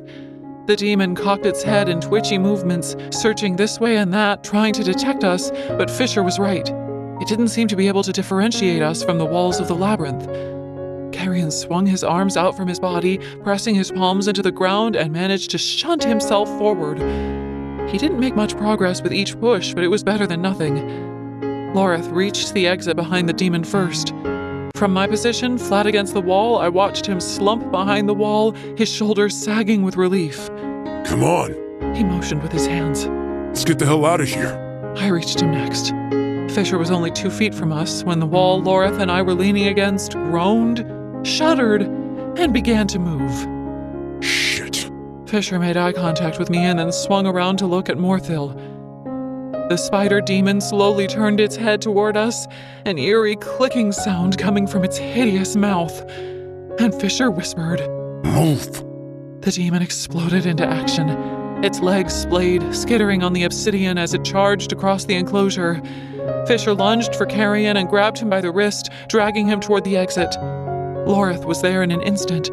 He fisted the front of Carrion's shirt and pulled him to his feet, but Morthil was already on us. Fisher angled Solace and batted away one of the demon's legs. The blade cut clean through it and sent it sailing through the air. Morthil screamed, pain and fury blending together in an ear-splitting cry. Carrion brought up Simon and parried forward, stabbing the demon in its swollen belly, which only enraged it further. It reared back and climbed the wall beside us, frantically thrusting with its curved stinger, seeking flesh. It found polished obsidian instead. Its stinger smashed into the wall with force, punching giant holes into the rock. Go! Fisher yelled. Go! We ran. All 4 of us made it out of the enclosure, but Morthil followed us, scaling the walls, skittering behind us until it caught up. It isn't supposed to leave the enclosure! Fisher shouted.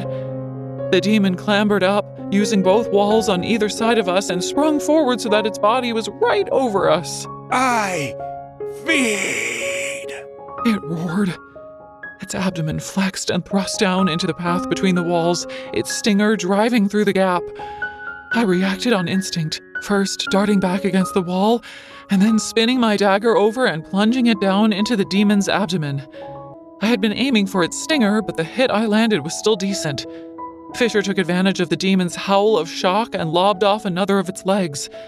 Losing its traction on the right wall, Morthil fell back down into the narrow passageway and hit the ground with a thump, nearly crushing Loreth beneath it.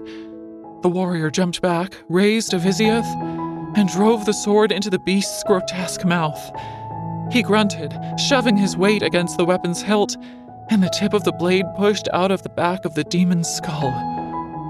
Yes! Carrion cried. Is it dead? Temporarily. It'll respawn soon. It'll come back smaller but also faster. Fisher said. Then let's get the hell out of here before that happens. Fisher's hand in mine was reassuring, but he was no longer in the lead. I was.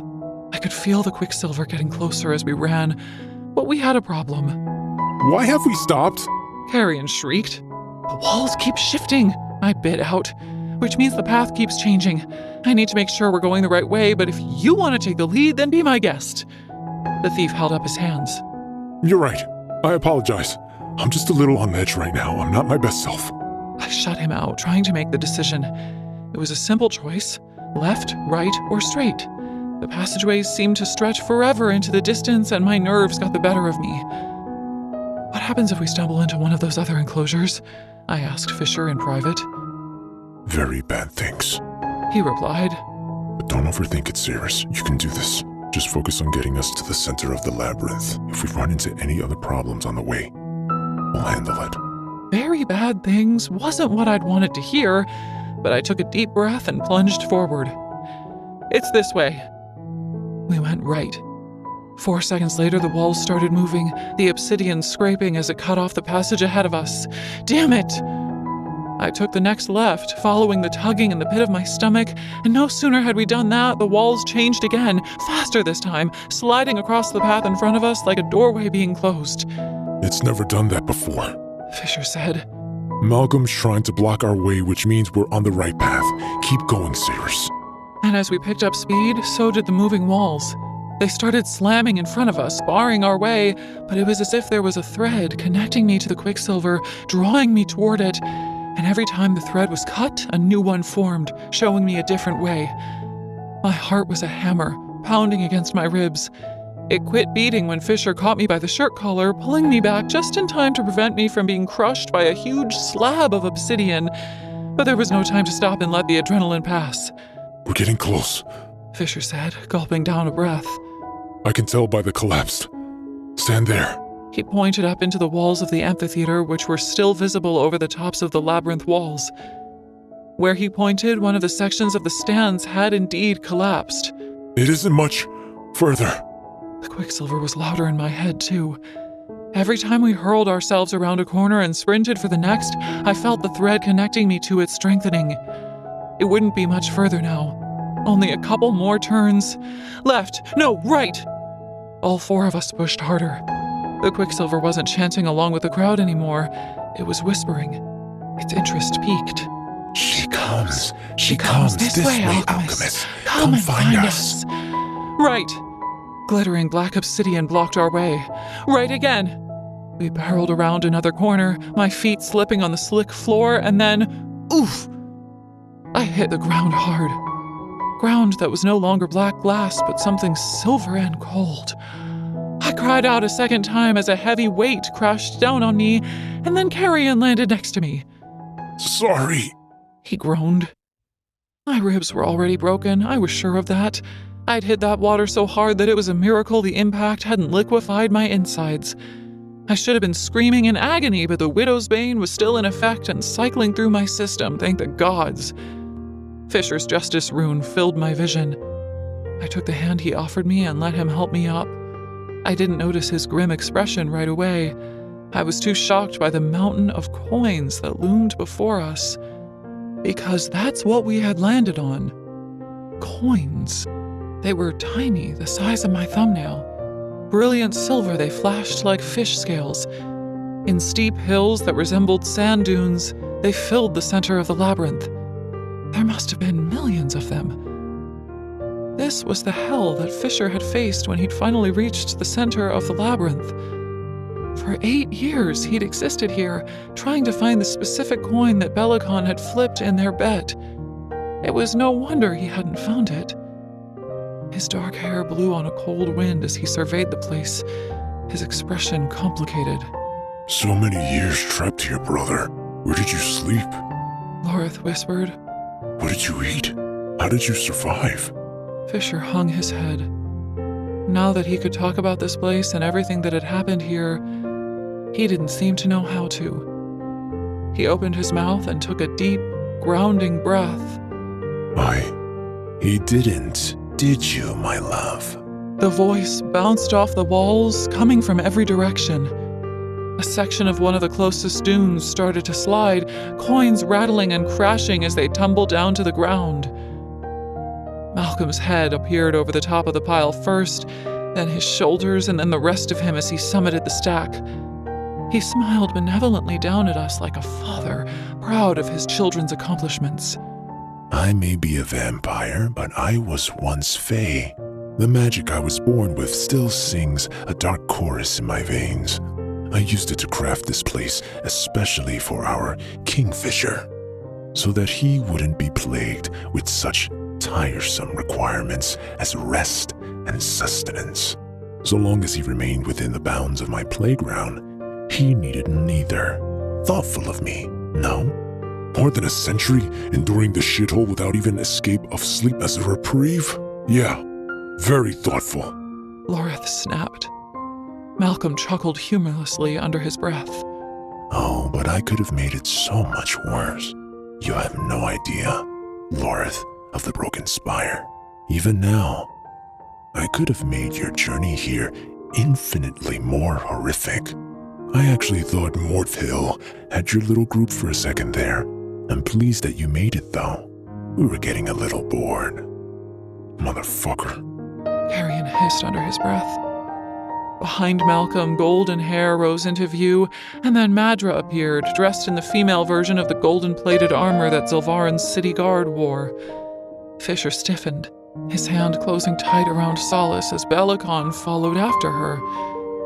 The Avelian king no longer had a hole in his stomach. In fact, he looked hale and hearty, dressed in a winter-green tunic and black pants. The king's lip curled in disgust. Pointing a furious finger at Fisher, he snarled, You really think you can kill me with a powerless sword? You can't kill any of us with a mere blade. We are the triumvirate, dog. 3 crowns sharing one source. To kill one of us, you must kill us all. And that is no easy task. I'm willing to give it a shot. Fisher fired back. You've never known when to admit that you're beaten, boy. That's always been your problem. I won't be beaten until I'm dead. Oh, that moment can't come soon enough for me. I wanted to put you in the ground from the moment your mother whelped you. But you'll be dead soon enough, and I'll have your father's sword to mount on my wall, right beside your skull. I'll also have the alchemist to forge all of the relics I need.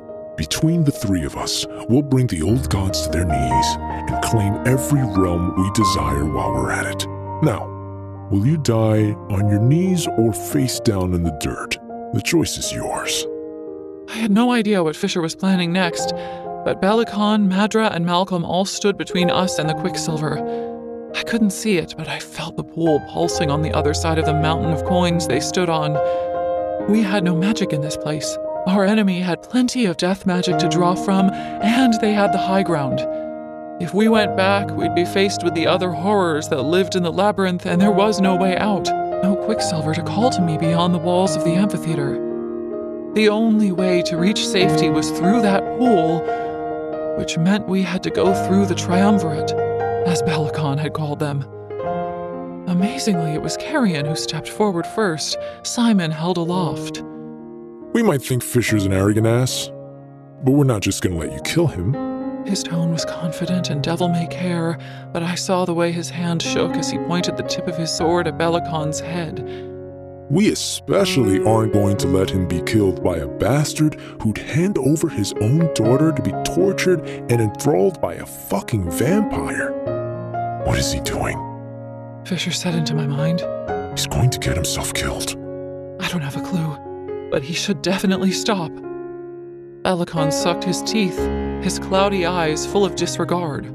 Every trap needs a lure, he said. And anyway, Everlane was born to serve my crown. If I deem it appropriate that she die to aid my cause, then she will fucking die. She won't die. Malcolm's venom is being drained from her as we speak. Soon the vampire taint will be lifted from her blood, and he will no longer have any control over her. Carrion, stop! I hissed. That blow Heron dealt to the back of his head must have done some serious damage. From where I was standing, it seemed likely that he'd lost his fucking mind. Yes, Carrion, stop, Malcolm said. You know not who you insult. The playful light in his eyes had blinked out. He stepped off the mound of coins and floated down from it, as if carried on some kind of invisible wind. I'd never seen anything like it. We were all so fucked. Cirrus, listen to me. These coins are fake. Fisher said. They have to be. The original coin that Belicon struck our deal with was made of silver. It burned Malcolm's hand when he caught it. He wouldn't even be able to stand on so many silver coins without them affecting him. I watched Malcolm's boots make contact with the carpet of coins. He sauntered toward Carrion with a self-satisfied smirk on his face. He definitely wasn't in any pain. In fact, he only seemed to flinch a little when he drew closer to Carrion's sword. Okay, so what does that mean? The original coin would have had traces of quicksilver in it too. The people of this city believed it was good luck. They thought it would bring them good fortune and connect them to the gods. Do any of these coins contain quicksilver? I stiffened, realization slowly dawning on me. I was beginning to understand what he was saying to me. No, they don't, I told him. I don't even think they're made of metal. They're an illusion, perhaps? Magic? Okay.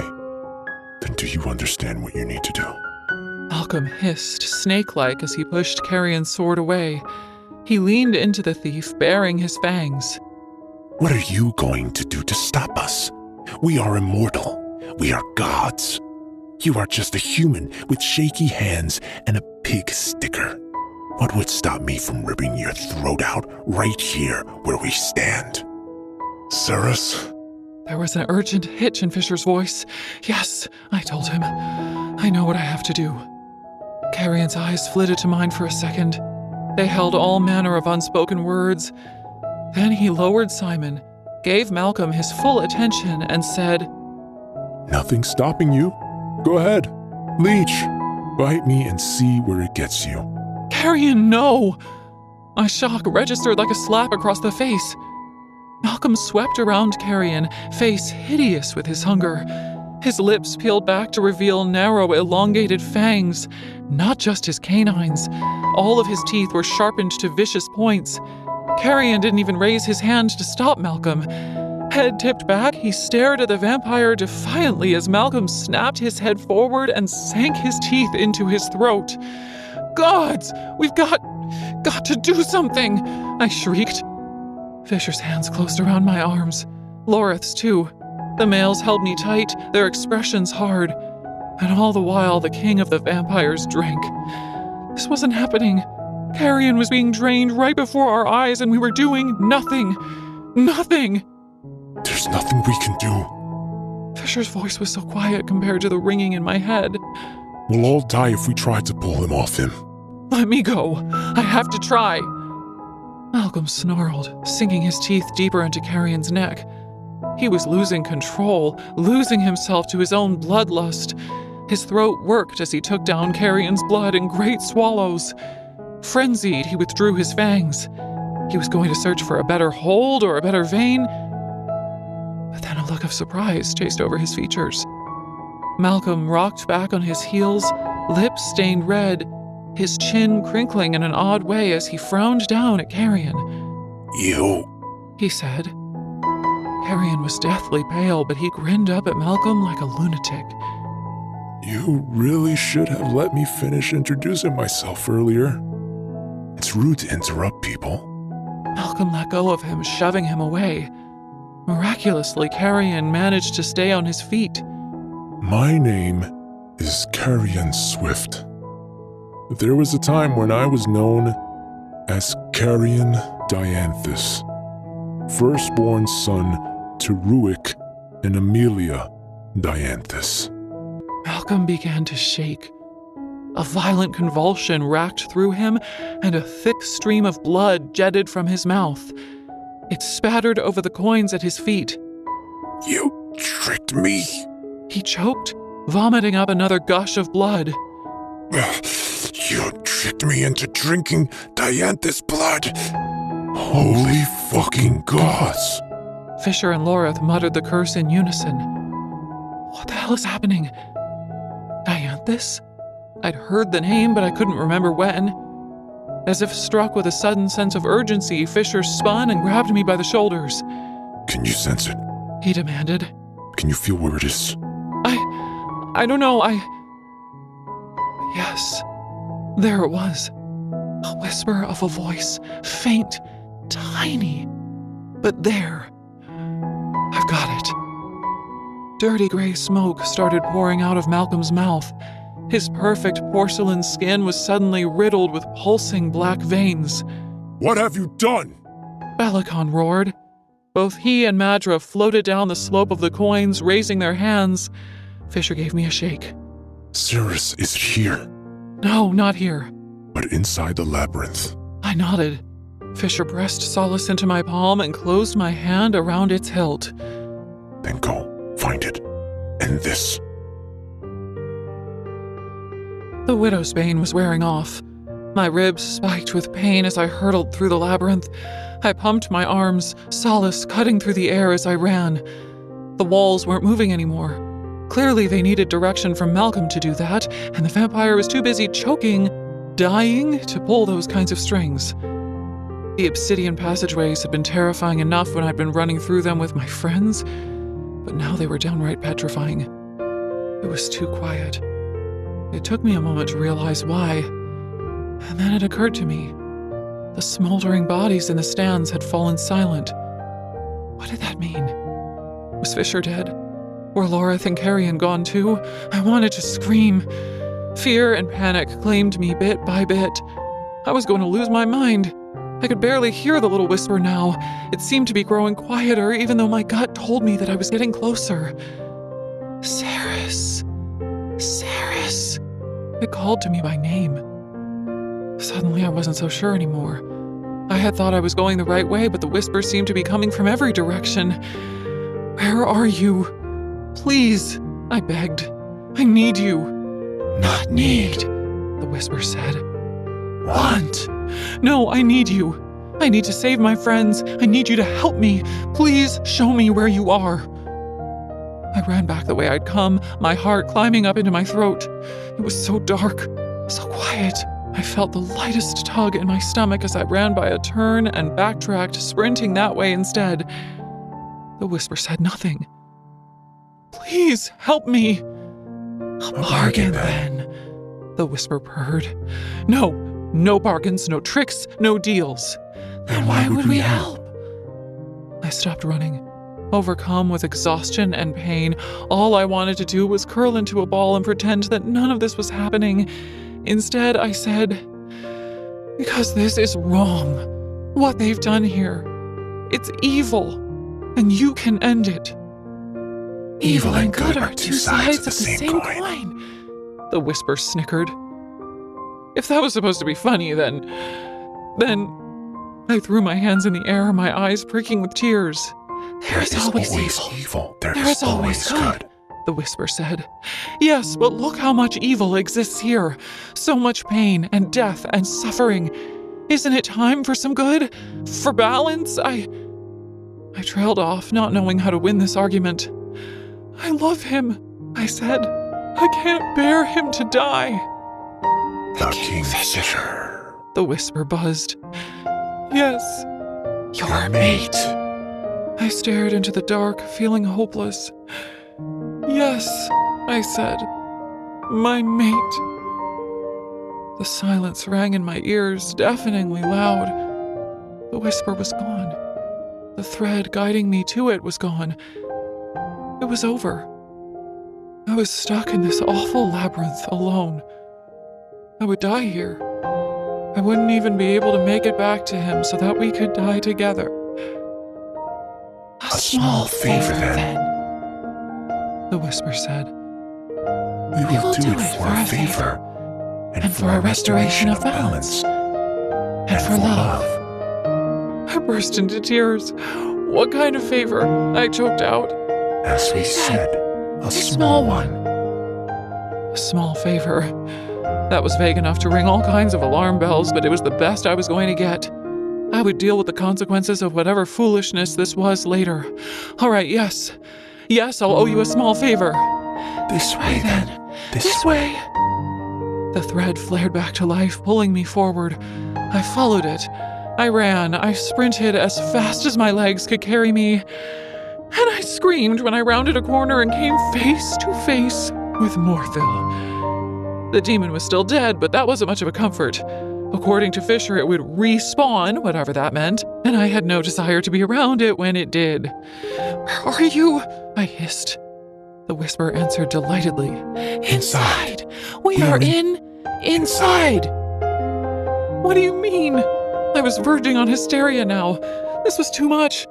Because I already knew what it meant by inside, I could feel it so close, humming, and I didn't want to admit to myself what I was going to have to do. Inside, the whisper insisted. I crept forward, approaching the spider demon's steaming corpse. It lay in a heap, its abdomen ripped wide open where I'd stabbed it with my dagger.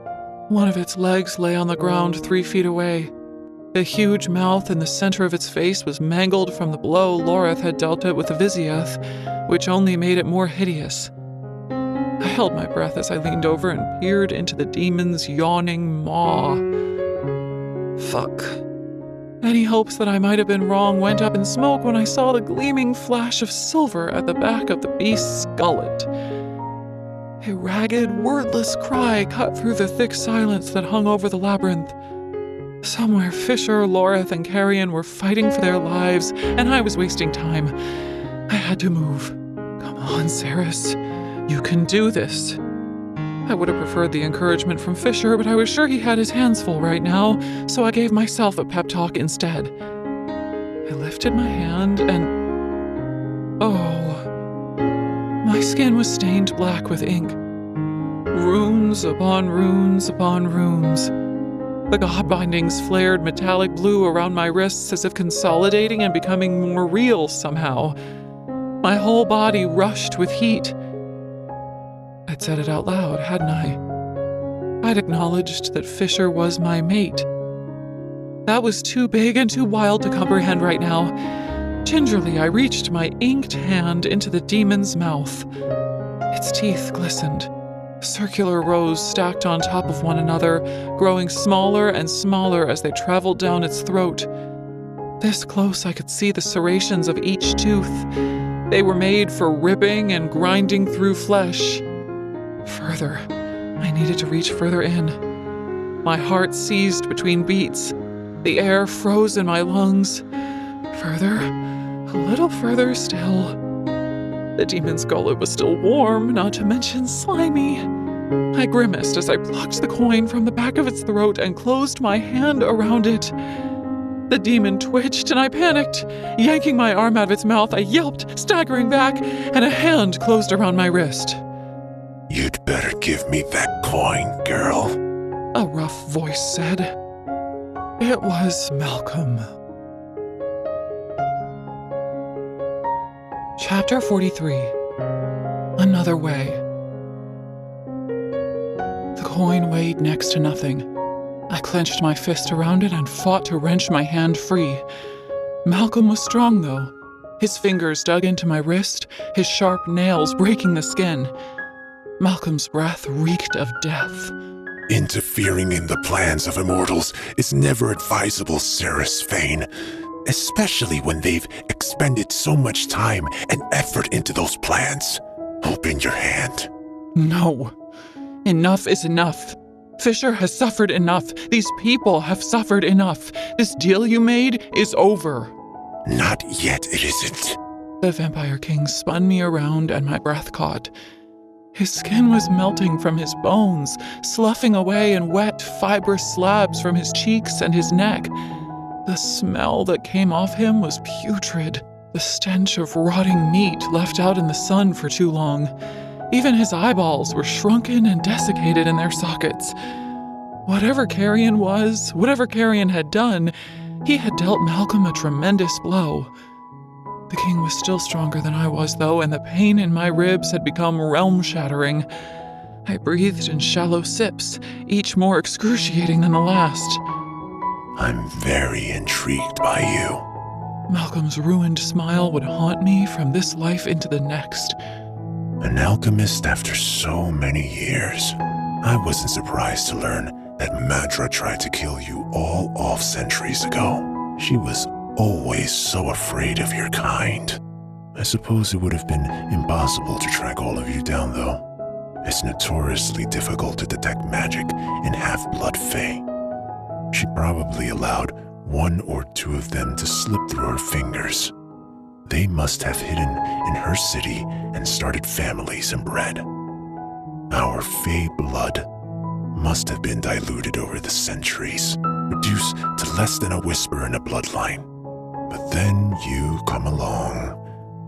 I have to say, I'm impressed. A genetic throwback with your kind of power is inconceivable. You know, there was a time when I worked very closely with your kind. He considered me. It was a very talented alchemist who discovered the key to my blood gift. She was remarkable in many ways, deeply disappointing in others. Perhaps I should keep you alive once this is all done. I seem to be in need of another miracle, thanks to that bastard Dianthus wretch. I won't help you, I spat. I can't. I can only work with the quicksilver. Malcolm clucked his tongue. A wet, disgusting sound. Little girl, your ignorance is shocking. He threw me. It was so easy for him. Just a casual flick of his wrist and he hurled me against the wall. I hit the obsidian hard, the breath rushing out of me. A burst of white light flared behind my eyelids as I sank to the ground. Don't lose consciousness, Saras. If you pass out now, you're dead. That didn't sound like my voice. It sounded like Fisher's. So clear, so loud, so close. Malcolm hooked the toe of his boot underneath Solus's hilt and kicked the sword out of my hand. He stooped low beside me and, with cold fingers, he prized open my fist and took the coin I'd fought so hard to find. It burned his skin, but only for a second. He dropped it into a little leather pouch and attached it to the belt at his waist. Then he flipped my hand over, running an ice-cold finger over my marks. Pointing at the runes on my index and middle fingers, he named them one at a time.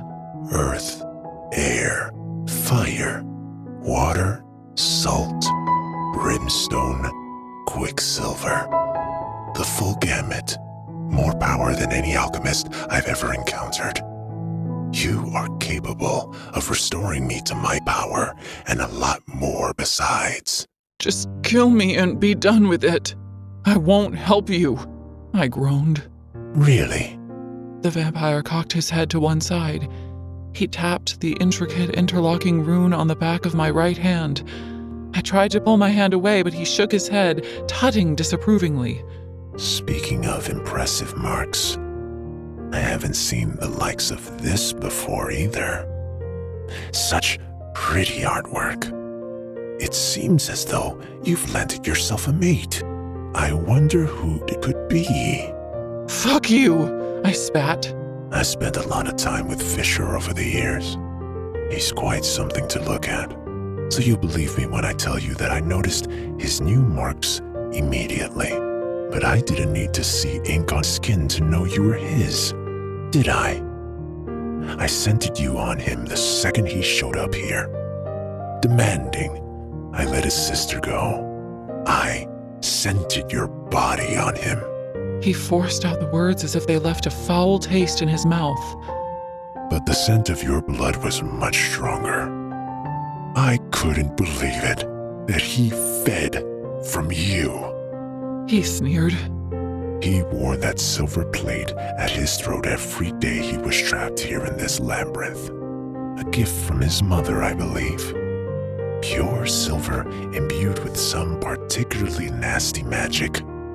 I couldn't have torn it off him if I tried. Edina always was such a thorn in my side. I promised to let Fisher go if only he gave me a taste. I had promised to wipe Gilthrife from his memory, so he'd forget all about this place and what happened here. If only he fed from me, just once. I wanted to know the bliss that would come at the points of his teeth.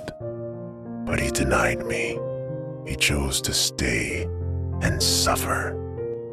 And then you, a pathetic, weak human, his mate? It's offensive. Sorry. It was scary how rattly my lungs felt when I spoke. He's just not into the undead. You have no idea how miserable the rest of your short existence will be, girl. The vampire hissed. Fisher will be mine. one way or another.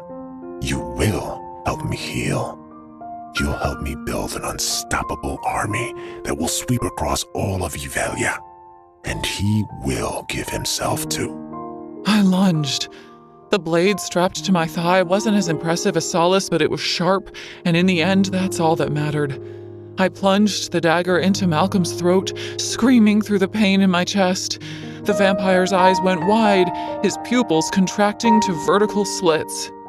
You stupid. I twisted the dagger as I yanked it free, growling with the effort.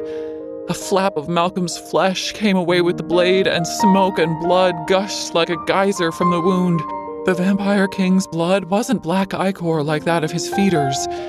It was arterial, darkest crimson but still red. Incandescent with rage, Malcolm clutched a hand to his neck and roared. He didn't need a weapon to kill me. His hands were enough.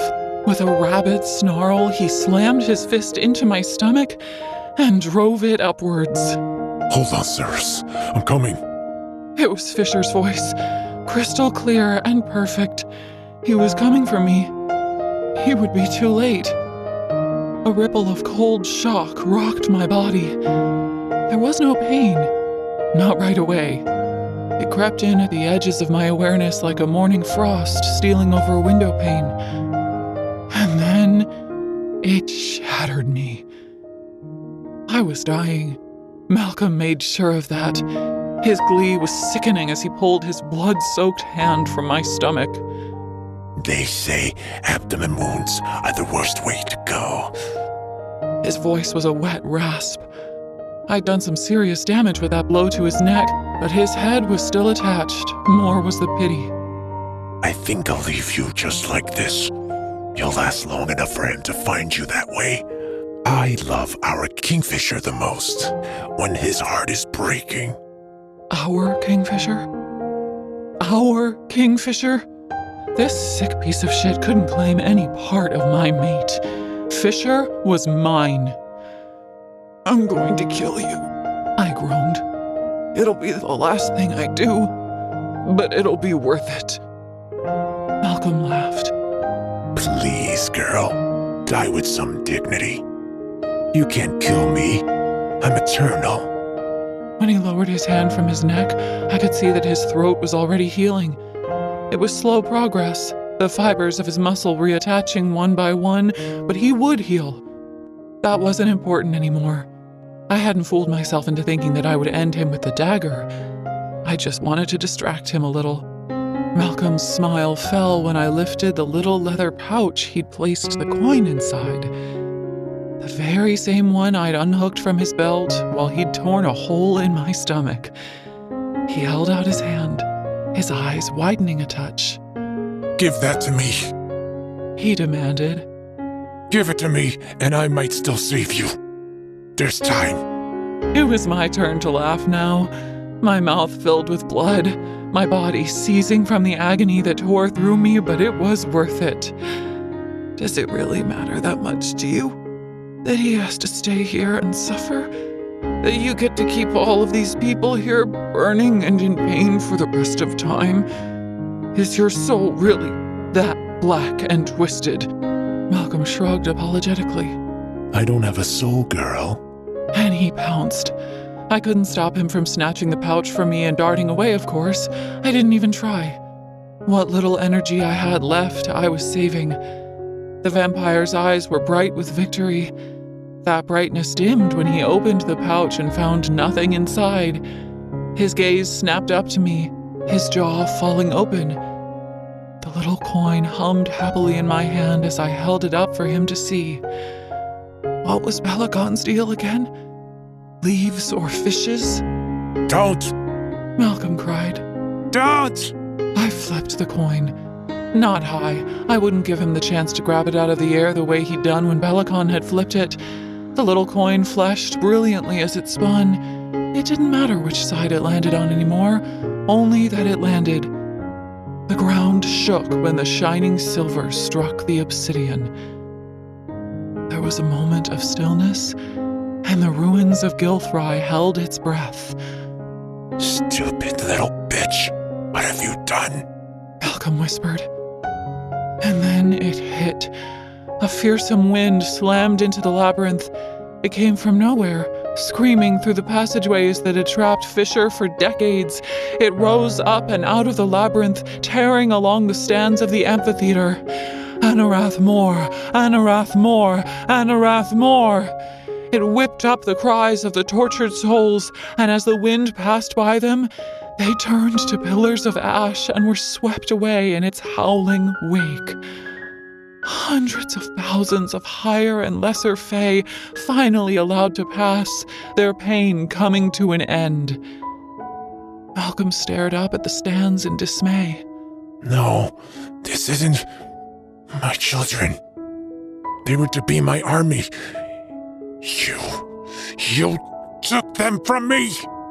He rounded on me, but I wasn't where he'd left me. I was on my feet, hunched and losing blood, standing right beside him.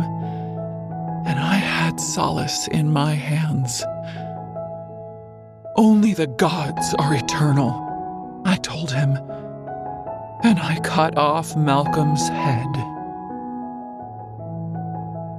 I was flung backward.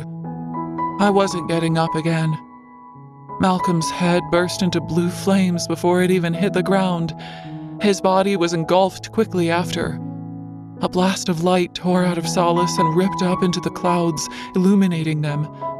It rebounded seconds later, crashing back down to the ground in forks of blue-tinged energy that fractured the obsidian and set fire to the amphitheater. More filaments of power snapped from the end of the sword, but I was too weak to lift Solace again. I had no need to anymore. Malcolm was dead. There was no coming back for him now. The energy sparking from the sword that Fisher's father had once owned, energy that hadn't risen in over 1,000 years, crackled and eventually went out. Ceres! Ceres! Fisher was shouting in my mind. Blearily, I closed my eyes, letting out a shaky breath. It's fine. I'll be okay. Madra.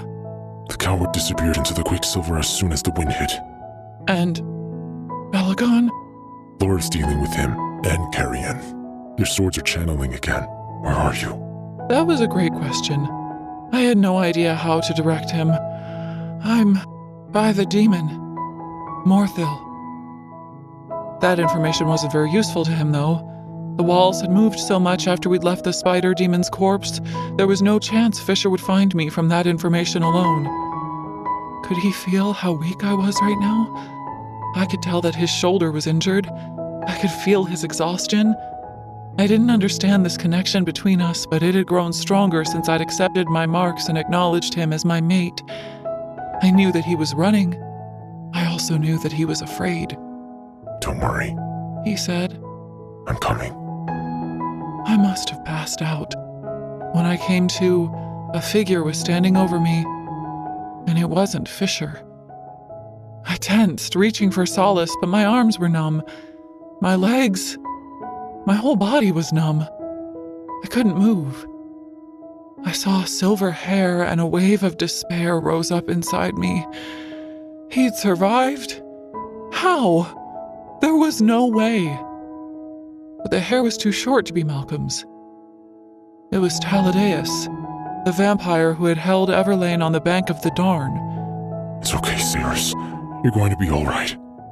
Fisher dropped down beside him, his face smeared with soot, ash, and blood.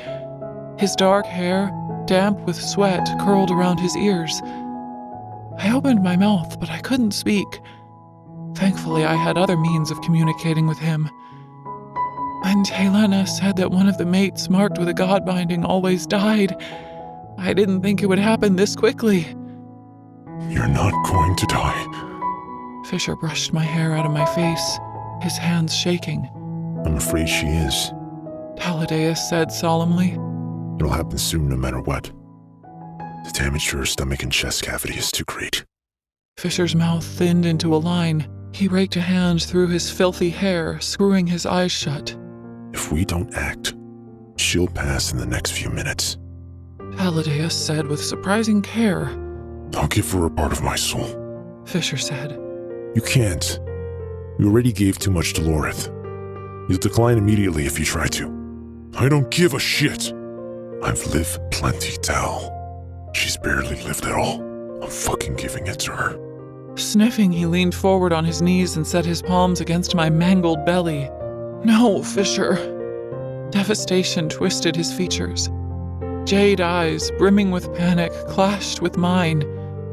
I have to, He said. I'm not letting you die. You're not breaking your promise to me, I countered. You swore you'd never take away my free will again. That's what you'll be doing if you heal me and die in the process. I don't want to take your soul. I can handle the consequences of breaking a promise if it means you live. He said out loud. You said in your letter that we'd have time after this life, that there was more for us. There will be. He nodded, as if he thought he was comforting me, that he would be waiting for me no matter what. But he'd misunderstood. There won't. I told you I'd never forgive you if you forced me to do something I didn't want to do again. Never is a long time, Fisher. If you sacrifice yourself for me, I'll reject our bond in this life and the next. I hated how bereft he looked, but I meant it. Fisher had spent his whole adult life sacrificing himself for those around him. I would rather die than have him sacrifice himself for me. We're running out of time. Taladeus said. There's another way, and you know it. No. Fisher snapped. Malcolm's silver-haired second huffed in frustration. When will you learn that being stubborn never serves you? Let me help. Fisher stared down at me, the quicksilver in his eye whirling frantically. What is he talking about? Fisher, if you want me to act, it has to be now. Fisher, what does he mean? My beautiful dark-haired mate swallowed thickly. Tal was second only to Malcolm in power. He hid it from the king so he wouldn't kill him. He can turn you. My mind was so fuzzy, I couldn't process what he was saying. Taladeus wanted to turn me? I can't be a feeder, Fisher. Please. Fisher shook his head. You wouldn't be. You'd be like him. I wouldn't die? No. Would I have to feed? We don't know. Fisher, she's fading. I have seconds. I heard Taladeus speak, but he sounded as if he were underwater. A deep, dark blanket was settling over me. It was so warm and comfortable. It made the pain in my stomach melt away. Tell me she fucking consents. Taladeus yelled. The world faded away. Fisher's voice was the last thing I heard. She consents. Chapter 44. Axis. Move! I was going to throw up. Pain cut through me like a Oh, gods. Is she alive? Carrion's face above me, pale and lined with worry. Boom. The sky was falling. Not the sky, the amphitheater. A huge section of stone shearing from the stand, toppling in slow motion. Boom. I swear to the gods, if she doesn't make it through this... Loreth, fisting Carrion's shirt, dragging him back. Fire everywhere, flames roaring up to meet the splintering sky, flames surging in my veins, in my neck. Gods, my neck. Form a shadow gate! Fisher's voice full of panic. I'm fucking trying! The world on its side, crumbling apart. All chaos, all pain, all doubt, all fear, all... Everything stopped. I was lying in Fisher's arms. The world went silent, but I could see my mate's face above me, and the awful grief there. The tendons in his neck standing proud as he yelled something to Loreth. He'd come for me, even with the world ending all around us. He had me. The mountain that weathers all storms. A voice said very clearly in my mind. I had no control over my body, no energy or care left to react to the voice. I was aware enough to realize that it was different now, though. Calm, focused, direct. I watched my mate, my vision drifting in and out of darkness as it spoke. He is the storm. You are the peace that must come after it. Tell me, do you believe in the fates, alchemist? I closed my eyes, tears streaming from the corners of my eyes. Fisher was opening a gate. He was taking me home. I would die at Callie in the comfort of his bed, perhaps. Do not drift too far from the shore, Sarah's Fane. Come back now. Come back. I opened my eyes, my pulse suddenly careening away from me. Adrenaline soaked my blood, an electric current charging through my chest, jump-starting my heart. Fuck! I gasped. Oh gods, fuck! It's starting. Taladeus' grim announcement came from behind me somewhere. Fisher looked down at me, eyes swimming. It's gonna be okay. Hold on, Ceres. The voice came again, clear and concise. You stand before a door. Your hand is poised to knock. Are you ready to walk through it? Will you leave this place and see what lies beyond in the next? The next? Leave? I blinked slowly. No, I don't want to go. Not yet. The voice sounded gruff but also curious. A shadow falls across Evelia. It will alter all it touches. You would rather remain here, knowing that suffering and hardship looms on the horizon, that sacrifices will need to be made. I looked at Fisher, at the broad, beautiful wings that spanned the side of his neck. I felt his heart racing in his chest, thrumming in time with my own as he stretched out his hand, reaching for a shadow gate. I didn't need to consider my answer. Whatever the cost would be for staying with him, I would pay it. Yes, I said. As you wish. Then we call in our favor, Ceres Fane. Will you honor your word and grant us our favor? Of course it was the Quicksilver. And of course it was calling in my debt now, when I was a hair's breadth from death. What is it you want from me? The answer came immediately. We require an audience with you, Ceres Fane. Fisher looked down at me, frowning. Ceres, will you grant us our favor? An audience? They wanted to talk to me? That was indeed a small favor, one I could hardly refuse them. Yes, I'll grant it, as soon as I'm well enough to have a conversation with you. That's what I had been about to say, but the cord that had helped me find the Quicksilver pool at the center of the labyrinth snapped taut out of nowhere. My body tugged, and Fisher nearly dropped me. What the fuck, Ceres? Fisher clutched hold of me tight. His shadow gate was open, less than 3 feet away. All he had to do was turn and walk us through it. I grabbed the strap of his chest protector, alarm bells ringing in my head. I'm sorry, I gasped. I was ripped from his arms. Ceres! An invisible rope yanked me through the air, pulling me across the labyrinth. My arms and legs streamed behind me as I was yanked backward. Air rushed past my ears. Loreth and Carrion cried out too. In a split second, my friends were gone, my mate was gone, and I was hurtling through the labyrinth at breakneck speed.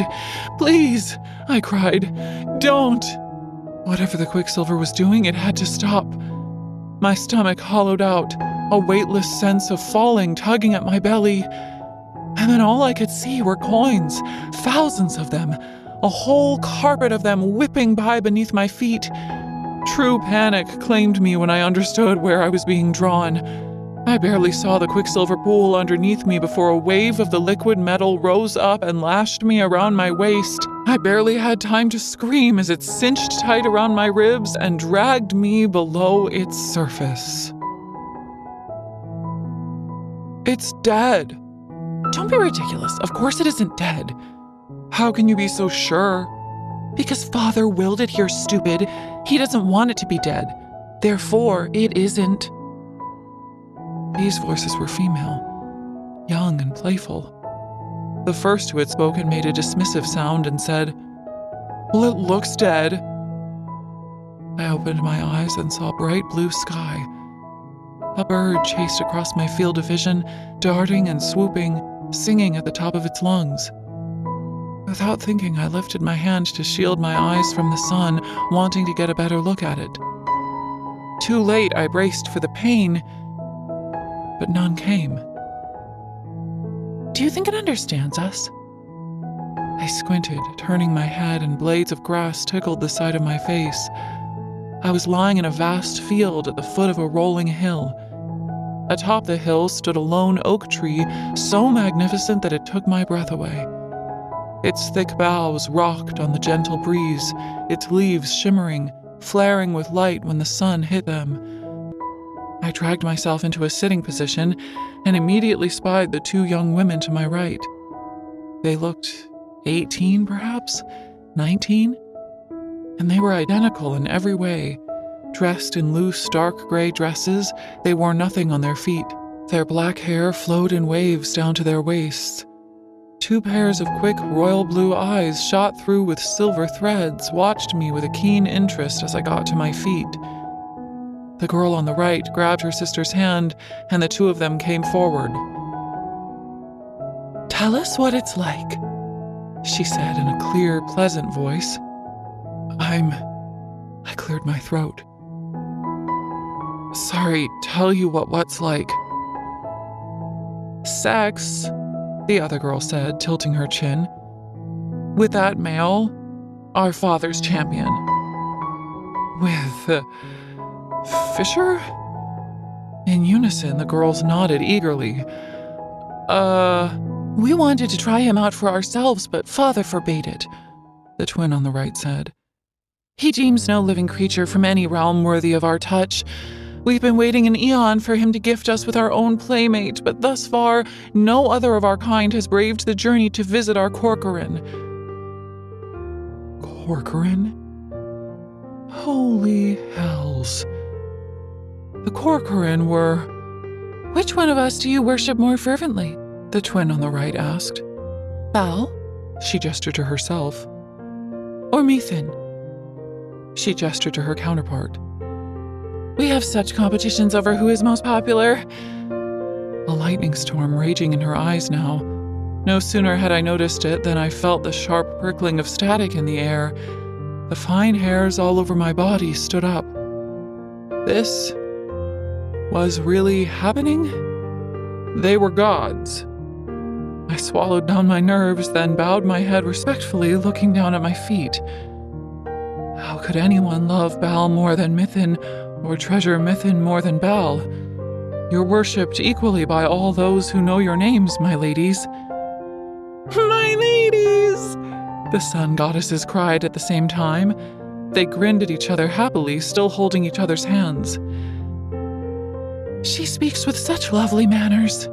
The one who gave me their names held out her hand to me. Come on, we should hurry. Father's waiting for you, and he doesn't have much patience for waiting these days. He'll be annoyed if we delay much longer. I didn't reach out my hand to her. 1 second it was hanging by my side, the next it was already in her cool grip. I took one step and the field surrounding us stretched thin, becoming a green blur. When my heel struck the ground, the sloping hill was no longer in front of us. We were standing on top of it, beneath the boughs of the impressive oak tree. My mind struggled to catch up with the change in location, my thoughts gluey. Amidst the roots of the giant oak tree, a broad, 8-foot-wide ribbon of silver formed a moat. So much quicksilver. I started when I noticed beads of the shining metal spilling down the tree's broad trunk like sap and rolling into the moat. On a smooth rock 10 feet away, a male sat alone with his back to us. His robe was the same dark gray as the sun goddess's clothes, his long brown hair tied back into war braids. Giggling, Bal and Mithin waved me forward, indicating that I should go to him. A ball of anxiety clenched into a fist at the center of my ribcage. If these two giddy girls were indeed goddesses, then I could hazard a guess as to who their father was just from looking at the back of his head. Everlane had barely been able to utter his name without shivering. She'd warned in no uncertain terms that a person should never let this god look upon them, not even a statue of him. And here he was, the physical embodiment of him anyway, sitting on a rock, waiting to have a chat with me. Fuck. Come forward, alchemist. He commanded. His was the voice that had asked me if I wanted to pass through the door or stay in Avelia with Fisher. I had a feeling that it was his voice I had been speaking to for a long time now. I stepped forward, holding my breath, and moved around the rock.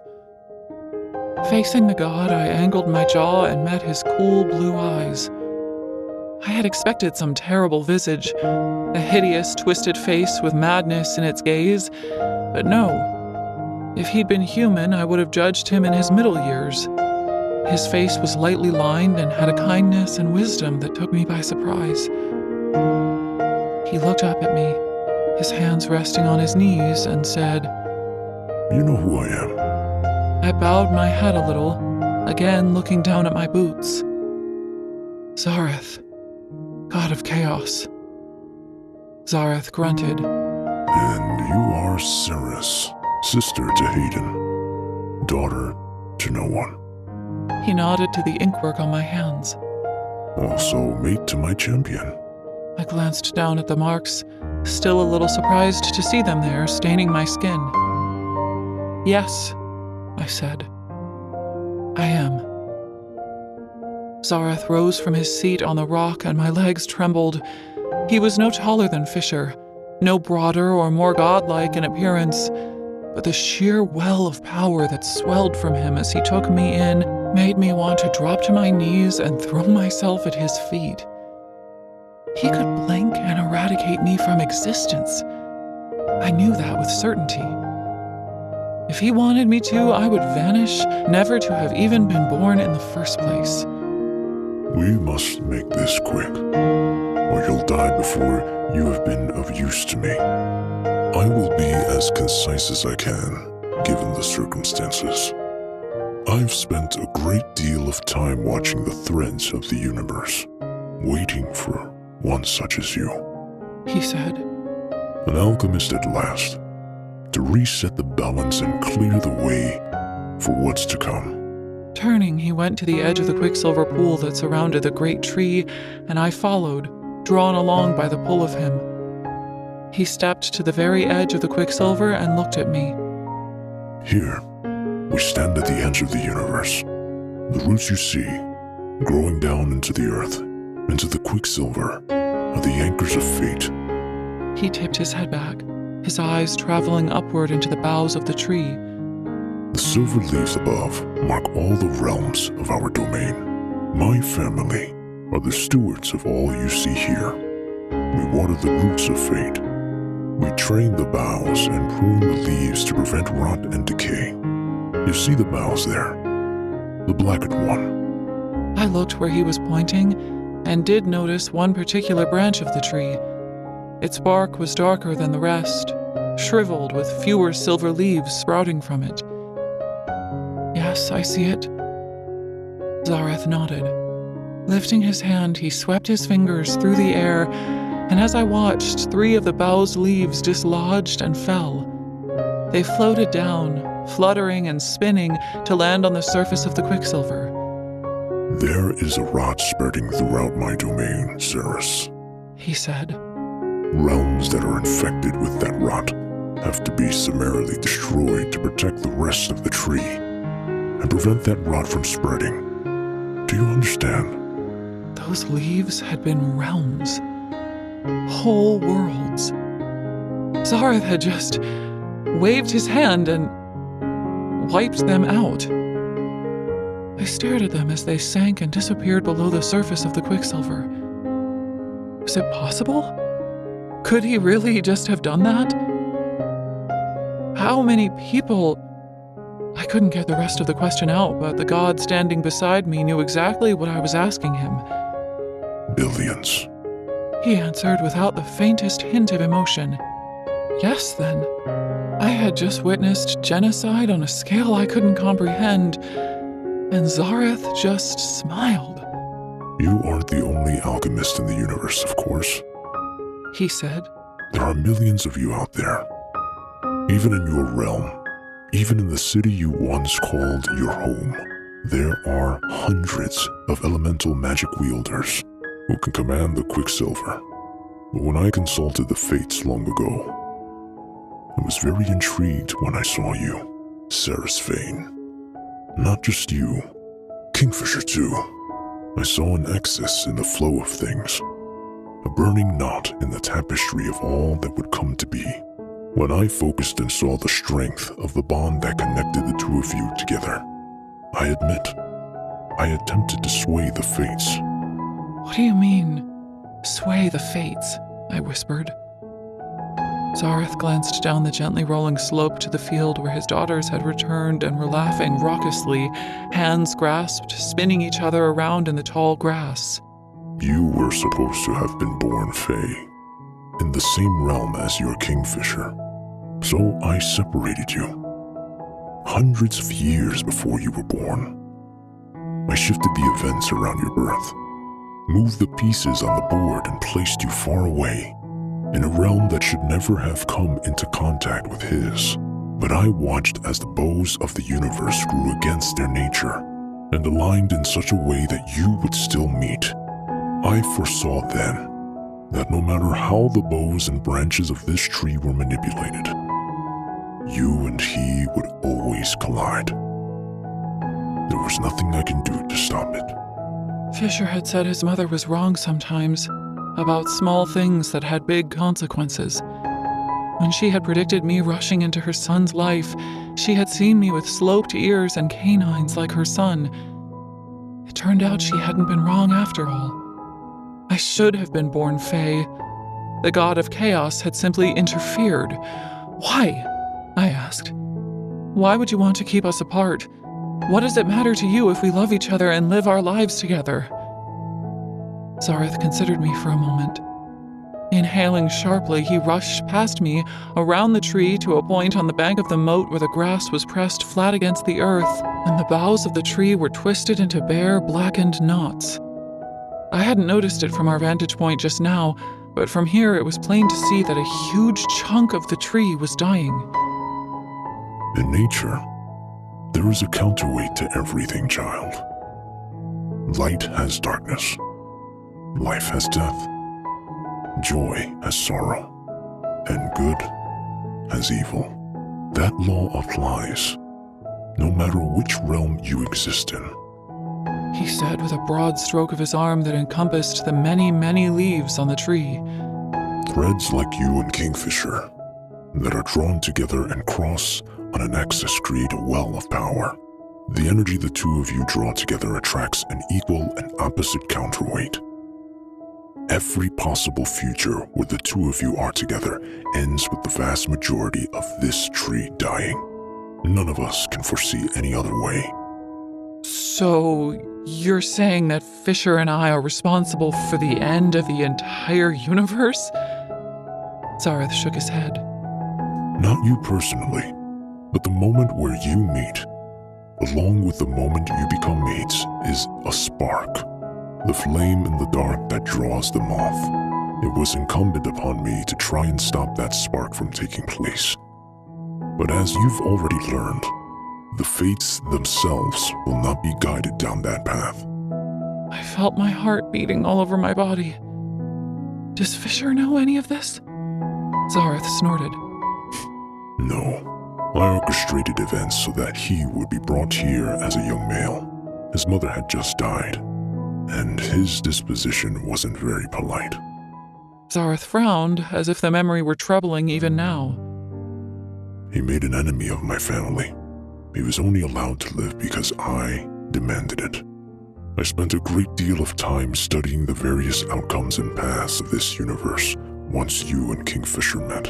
And while I never found the balance that meant good prevailed, there were pathways that led into uncertainty. Uncertainty. Pathways that lead down roads where both the way and the destination are blocked to even my sight. And in all of these veiled futures, where a chance still exists for life, There is one common factor. I didn't want to know. Couldn't hear it. This was way too much pressure. Zareth knew this, I was sure, but he plowed ahead. You and Kingfisher fought at each other's side. And you were God-bound. He pointed to the script writing that wrapped around my wrists. These oaths mark you as my ward. They protect both you and Fisher from the unwanted attentions of my brothers and my sister. Protection from them? They would rather kill Fisher and roll the dice on what comes next. They would prefer to weather the storm on the horizon and replant our tree once the slate has been wiped clean. I don't want that to happen. It would break my daughter's hearts. He broke off, watching the girls dance down in the field, mimicking the grasses as they swayed in the wind. Their laughter rose up to us like sweet music. For them, I am willing to take a chance. If you truly accept Fisher as your mate, then you must agree for the thread of your life to be severed from the tapestry of the universe.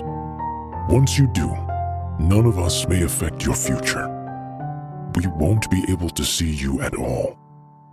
Nor will my brothers and sister be able to interfere with timelines or events that affect you either.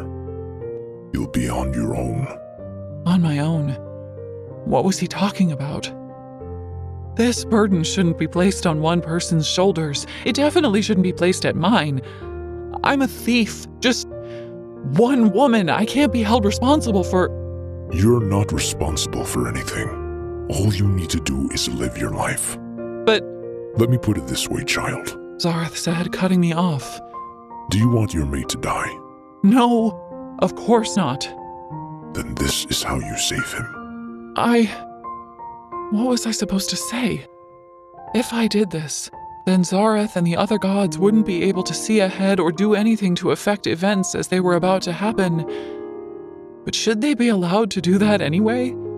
Their meddling meant that I'd been born in Zilvarin, not in Evelia. How many times had they swayed the tides of fate, and how many people had suffered because of it? What gave them the right? Zareth narrowed his eyes at me. Fuck the fates. They don't get to decide shit for me. I decide what my future is going to be. Did you not just say that mere days ago? I had said that, and I'd meant it too. Yes, but... If you truly wish to be the master of your own life, then this is how you accomplish that goal. I got the feeling that Zareth was desperate. A god who would say anything to bend me to his will. But there was no denying it.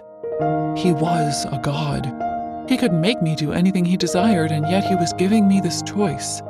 I asked carefully, how painful are we talking? This thread cutting. No more painful than the transition that is already beginning inside your body as we speak, Sarasphane. Why the hell didn't that sound reassuring? How would you do it exactly? By transforming you into something that has never been seen before. He answered cryptically. The universe cannot focus on that which it does not recognize. But how? I am not just the god of chaos, alchemist. I'm also the god of change. I will it, and it is done. Time is running out, Saras. You must make your decision. Okay, all right. Yes, I'll do it. I blurted it out before I could take it back. If it was a decision between becoming something new and most certainly dying along with the rest of the universe, then it wasn't really a tough call to make. The god bindings at my wrists flared out of nowhere, biting into my skin like burning ropes. The best of luck to you then, Saras. Give Kingfisher my best. And then he shoved me into the quicksilver. Chapter 45. Choose wisely. I floated on a sea of darkness. I was surprisingly calm about that, given my last encounter with a large body of water, but apparently you didn't need to be able to swim in the afterlife. Overhead, a canopy of stars bristled in the firmament, prickling with the promise of other realms. I was perfectly happy bobbing along on the nothingness, trying to count them. I kept losing track, but having to start over was no bother. I had nothing to worry about here. I floated for an age and felt civilizations rise and fall. In the dark, I observed the universe, and the universe observed me back. I was born and died 100 times. And then I saw something that shouldn't have been. A bird. It flitted around me in the void, its beautiful wings flashing blue-green. It sang a song so sweet that I remembered what it was like to have a heart, if only so I could feel it ache. And oh, it ached. I remembered more.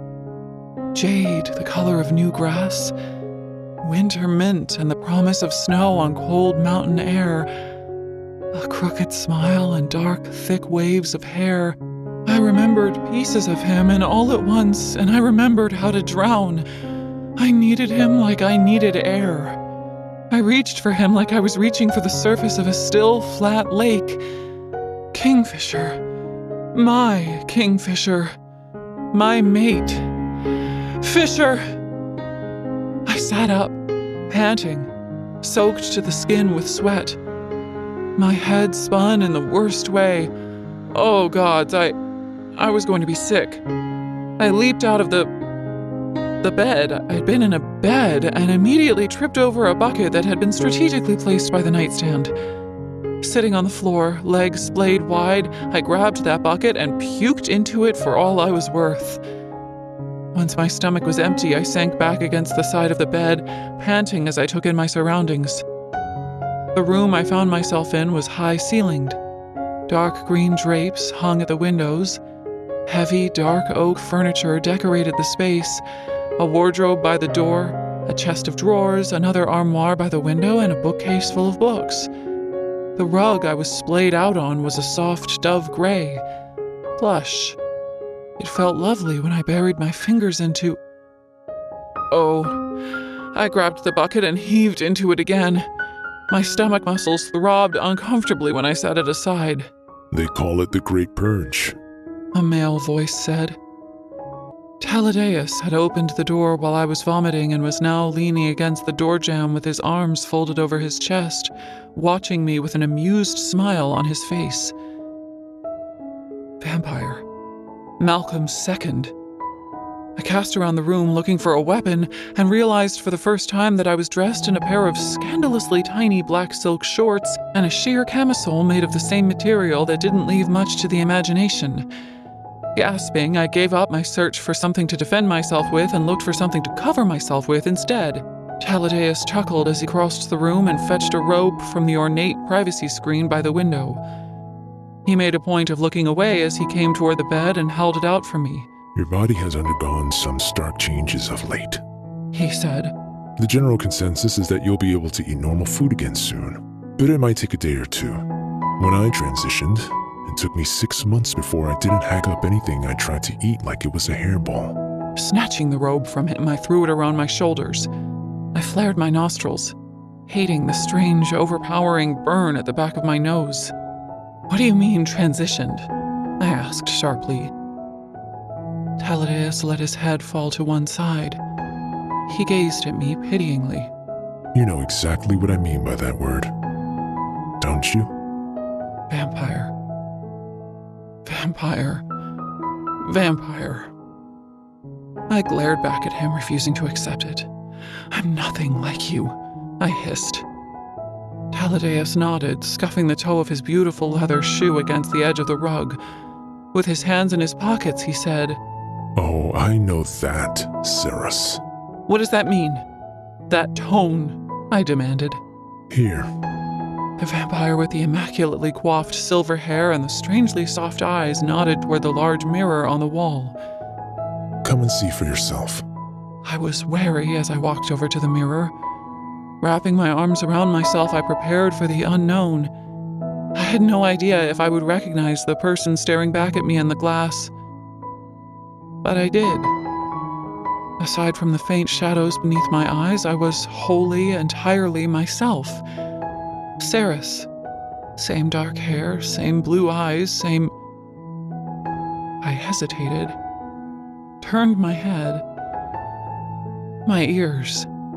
The tips of my ears were pointed. They poked up through my mussed hair as if they had always been this way. I opened my mouth to curse, saw the state of my teeth, and my heart set to racing. Canines. I had very long canines, and they looked sharp. I'm... Faye? I asked Taladeus' reflection in the mirror. He smiled politely but shook his head. As far as we can tell, you're a half vampire, half fae. Something none of us have ever seen before. As of now, we're not sure which traits you've adopted from the fae and which you've adopted from the vampires. All our healers are sure of is that you're no longer human. No longer human, not fully vampire, not fully fae. My throat did its damnedest to seal itself shut. I tore myself away from the mirror, screwing my eyes closed. I couldn't think about this now. I needed my mate. Where's Fisher? Taladeus gave a shrug and eyed the ornamental plaster on the ceiling rather evasively. Oh, I don't know. He's around here somewhere, I suppose. Is he hurt? Is he... Just relax, Ceres. He's fine. He'll be along shortly. I wasn't about to trust the word of a vampire. Looking down, I saw that my marks were still there, declaring for all the world that I was Fisher's mate. I reached out, feeling for him with my mind. Moments later, I was rewarded with a deep sense of concentration. Not mine. Fisher's. He was here, close by, and he was focusing on something very hard. I didn't sense any pain or alarm from him, which allowed me to breathe a little easier. It seemed as though Taladeus was telling the truth. "Where are we?" I asked, skirting around the bed, trying to make sure I kept ample room between us. Where was Solace? I wanted my fucking sword. Fisher asked me to let him tell you where we are. Taladeus answered. What? But why? I narrowed my eyes at him, trying to get a read on him. Taladeus seemed equally relaxed and amused, which told me nothing about why he kept our location a secret. Annoyance flickered in my chest. I crossed the bedroom, clutching the robe tightly around my body, and ripped the curtains open. Pain exploded behind my eyes. It was barely even light outside, the last of the sun's rays vanishing beyond the horizon, but it felt as if I'd just been smashed in the head with a sledgehammer. Ah! Careful to stand in the shadows, Taladeus gently removed my hand from the curtain and drew it closed again. You'll be able to tolerate that better than most soon enough, too. This will all just take some getting used to. What about your memory? What do you remember about Gilthry, Ceres? The name of that place sent a shiver down my back. We were fighting them. Malcolm, Bellicon, and Madra. There was a coin. I flipped it. And then? Then, I stared at him, a strange dread tugging at my lower belly. He wounded me. I killed him. You and Fisher came, and then... And then I bit you? Taladeus said, nodding. He looked away quickly as if he were suddenly uncomfortable. I placed a memory block around what happened next. Transitioning is hard, and well, it is in a sire's power to suppress those memories if... Remove it, I demanded. Remove the block. Taladeus looked like he wanted to refuse, but he said, If you're certain you want me to, I will, but it can be very traumatic. Remove it, I snarled. As you wish. He didn't need to touch me. It was simpler than that. One minute I had no recollection of the moment when Taladeus' teeth had sunk into the top of my shoulder, no recollection of the horror show that followed after. And then the next minute I did. The bite from Taladeus. Fisher carrying me in his arms, opening a shadow gate, me flying through the air toward the Quicksilver pool, the brief but tense conversation with Zareth that followed, then Fisher pulling me out of the Quicksilver, he and Carrion arguing like they were about to kill each other, Loreth sitting by my bedside playing some kind of lute and singing softly to me while I thrashed and moaned. 3 days of me lying in this bed, in this room, begging for Fisher to kill me because I couldn't face the pain for another second, and me biting someone. My eyes snapped up to Taladeus' neck. I'd bitten him. He saw my realization and gave me a small smile. Angling his neck, he showed it to me, his smooth, unblemished skin. No harm done. He said. You barely broke the skin. Why did I do that? I pressed my hand to my mouth, too afraid to part my lips and accept a truth that I already knew but was too afraid to face. Fisher should really be here for this. Taladeus said. He started for the door. No, I didn't know what to say. A part of me feels like I should thank you for saving my life. And the rest of you? Wants to kill you for what you've done, I whispered. The vampire nodded, studying his boots. I felt the same way for a long time.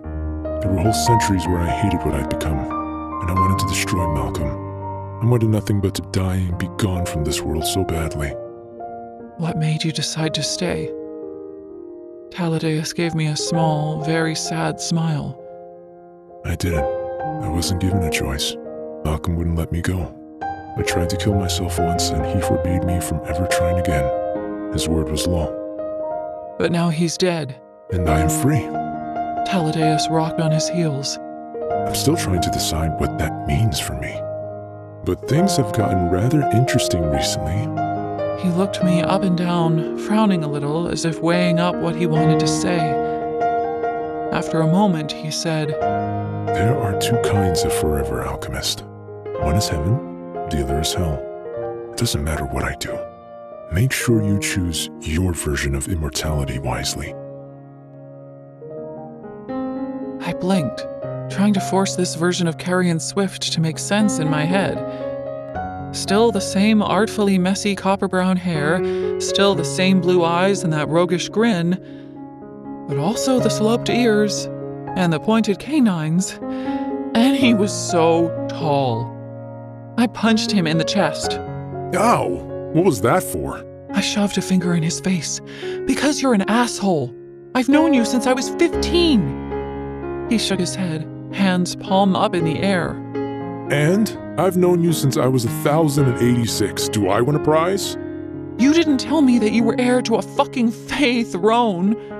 Well, it's hardly something you just tell people, Fane. And anyway, my grandmother made me promise not to. Except she wasn't your grandmother, was she? Carrion pulled a face. No, not really. She was more of a ward. Or a playmate when she was little, and then a friend. And then I was her ward. I don't know. It always got very complicated as people aged. I shook my head, still valiantly trying to put all of the pieces together. So, Fisher's father took you to Sylvarin when you were little to save you from Bellicon. He glamored your ears and your canines so you wouldn't stand out. He brought a bag of books along with you so you could learn about your heritage and return when the time was right, and some woman saved you? Her name was Orlena. Carrion said. Orlena Perry. She was a slave in Madras Palace. That night, the night she pulled me out of the Quicksilver, she fled the palace and escaped. She went to the Third, knowing she can get lost in the crowd there, and that's where she stayed. She found work as a seamstress and secured somewhere for us to live. She raised me like I was her own son. I couldn't believe it. I squinted at him, this Fae version of him, his true form, and almost burst out laughing. And you were trapped there when Madra closed the gates, and then you spent the next 1,000-odd years just living in Sylvarin? That's pretty much the long and short of it. Carrion said. I had the books that Finran brought for me, about the Fae and my people. Orlena got married when I was 9 and took the name Swift. She had a daughter not long after, Petra. Petra grew up and had a daughter too. Books were passed down the female line, and so was I. They kept me out of trouble as best they could and made sure I kept a lookout for signs that the Quicksilver had opened again. They thought it was cruel that I was stuck in the Silver City and that I should go home and rule my people.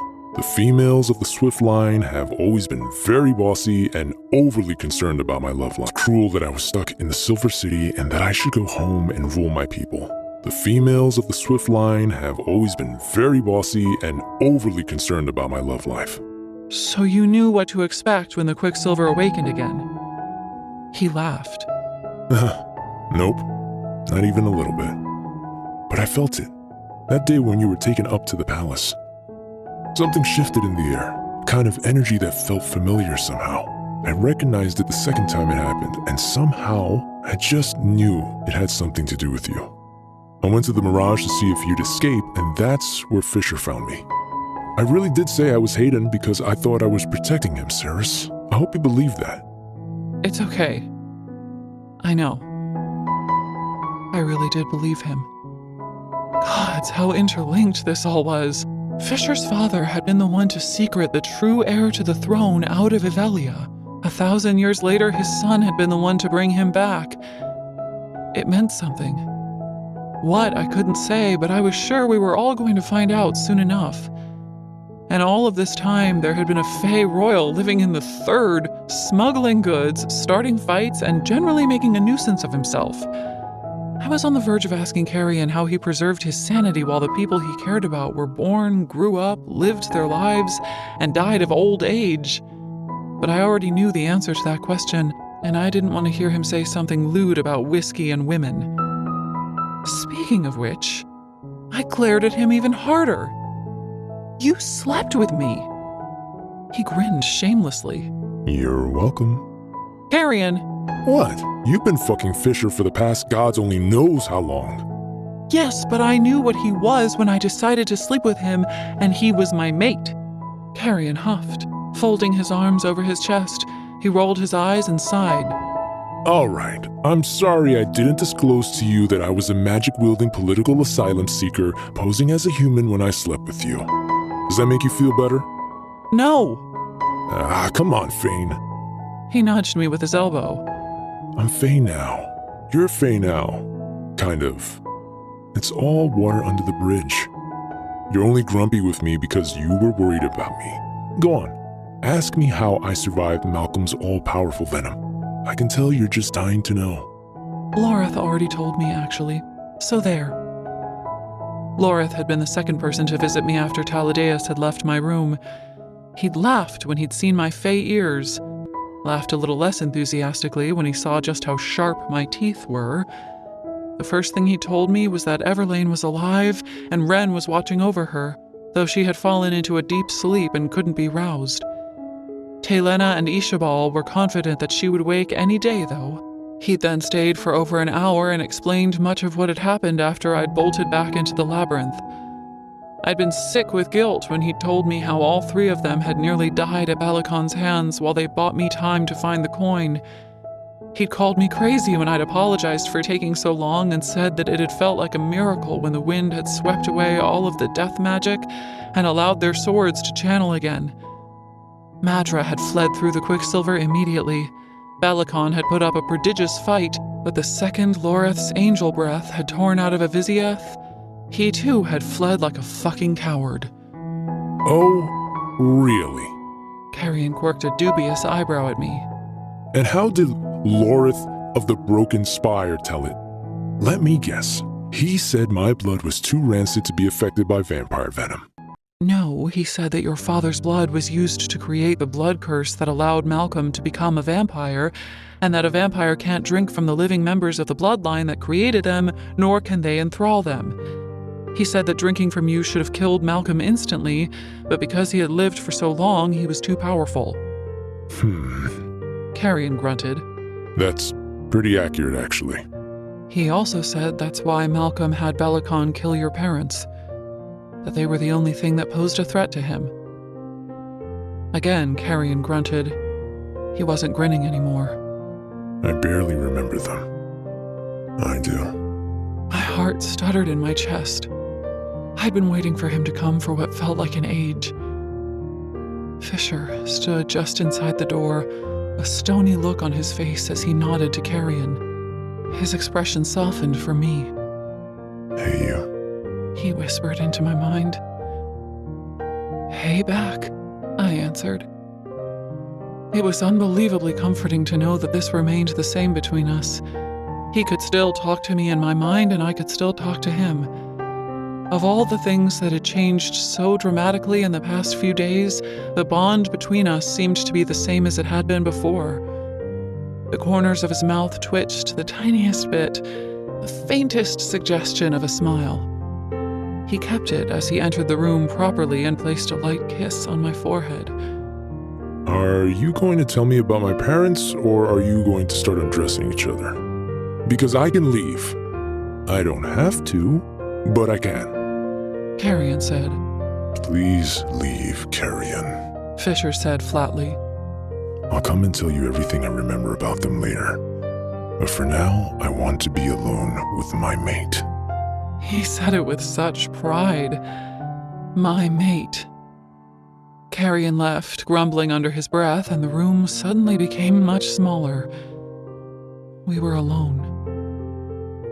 Are you sad you don't get to call me Little Osha anymore? I asked. Gods, what a confusing feeling. I was thrilled that, thanks to Zareth, a part of me was Fae now. I was less thrilled that a part of me was a vampire now, courtesy of Taladeus. Trepidation built inside me, growing more unbearable by the second, but Fisher hung his head in a very boyish way that made my insides squeeze. He looked up at me from beneath his dark brows and smirked. Human, Fae, or vampire. It doesn't matter how long you live, Ceres. You will always be most sacred to me. His smirk faded, though. Tonight, do the right thing. I hadn't been able to answer for myself back in the labyrinth. He'd had to make the decision for me. And what a monumental decision it had been. After I refused to let him heal me with his soul, it was no wonder he was looking at me right now like he was worried I was never going to speak to him again.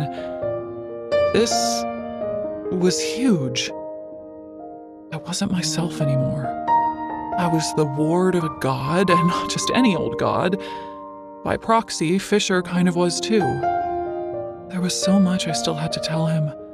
I had no idea how he would take the news when I explained everything that had happened to him during those brief minutes I spent talking to the god of chaos, but I got the feeling Fisher was going to have questions.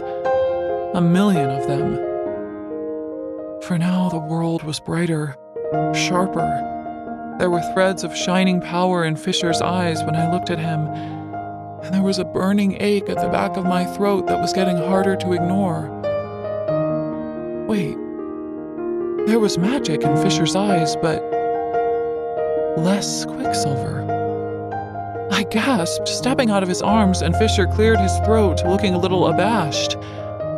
I was wondering if you'd notice. He said, wondering if I'd notice? How? What happened? Delena found a way to dampen the Quicksilver's effects. I've been seeing her for months, trying to get it under control. But her sessions were growing less and less effective. And then Ishibal said that she could help. Those two make a pretty good team. Delena helped to quiet the Quicksilver, and Ishibal's been teasing it out of me. I'll have to have 1,000,000 sessions. It'll take a long time, but it should work. That's incredible. That means... I was too nervous to say it. He wasn't going to lose his mind. We still had Belicon to deal with, and Madra. I still intended to find my brother and Elroy. There were 1,000,000 other issues we had to overcome, but... One foot in front of the other. Fisher rumbled, just for me. Let's make it through today, and then tomorrow, and then the day after. That one will be particularly interesting. Why? What's happening the day after tomorrow? He looked faintly worried as he took me by the hand. Well, there's this. He took me to the curtain and drew it back slowly. The sunlight that had burned my eyes and my skin earlier was gone now. It was like peering into a black hole, staring out of the window. But then I saw the flickering lights of many, many campfires in the distance, and the pale silver ribbon of a river cutting through the black landscape. The Darn. We were on the wrong side of the Darn. we were inside Amentreth. In the Fey courts, the crown is passed down to a regent's heir. But if the regent is murdered, the crown is claimed by the one who slew them. The vampire court has only ever had one king. Malcolm never named an heir. He planned on living forever. He never conceived of the possibility that someone might kill him. My head was already shaking no. I retreated from the window. Absolutely not. Fisher, I'm not even a full vampire. I'm half Fey. I can't. Tell them that. As far as the vampire court is concerned, you're to be coronated. In 2 days' time, you'll officially become the new queen of Sanazroth.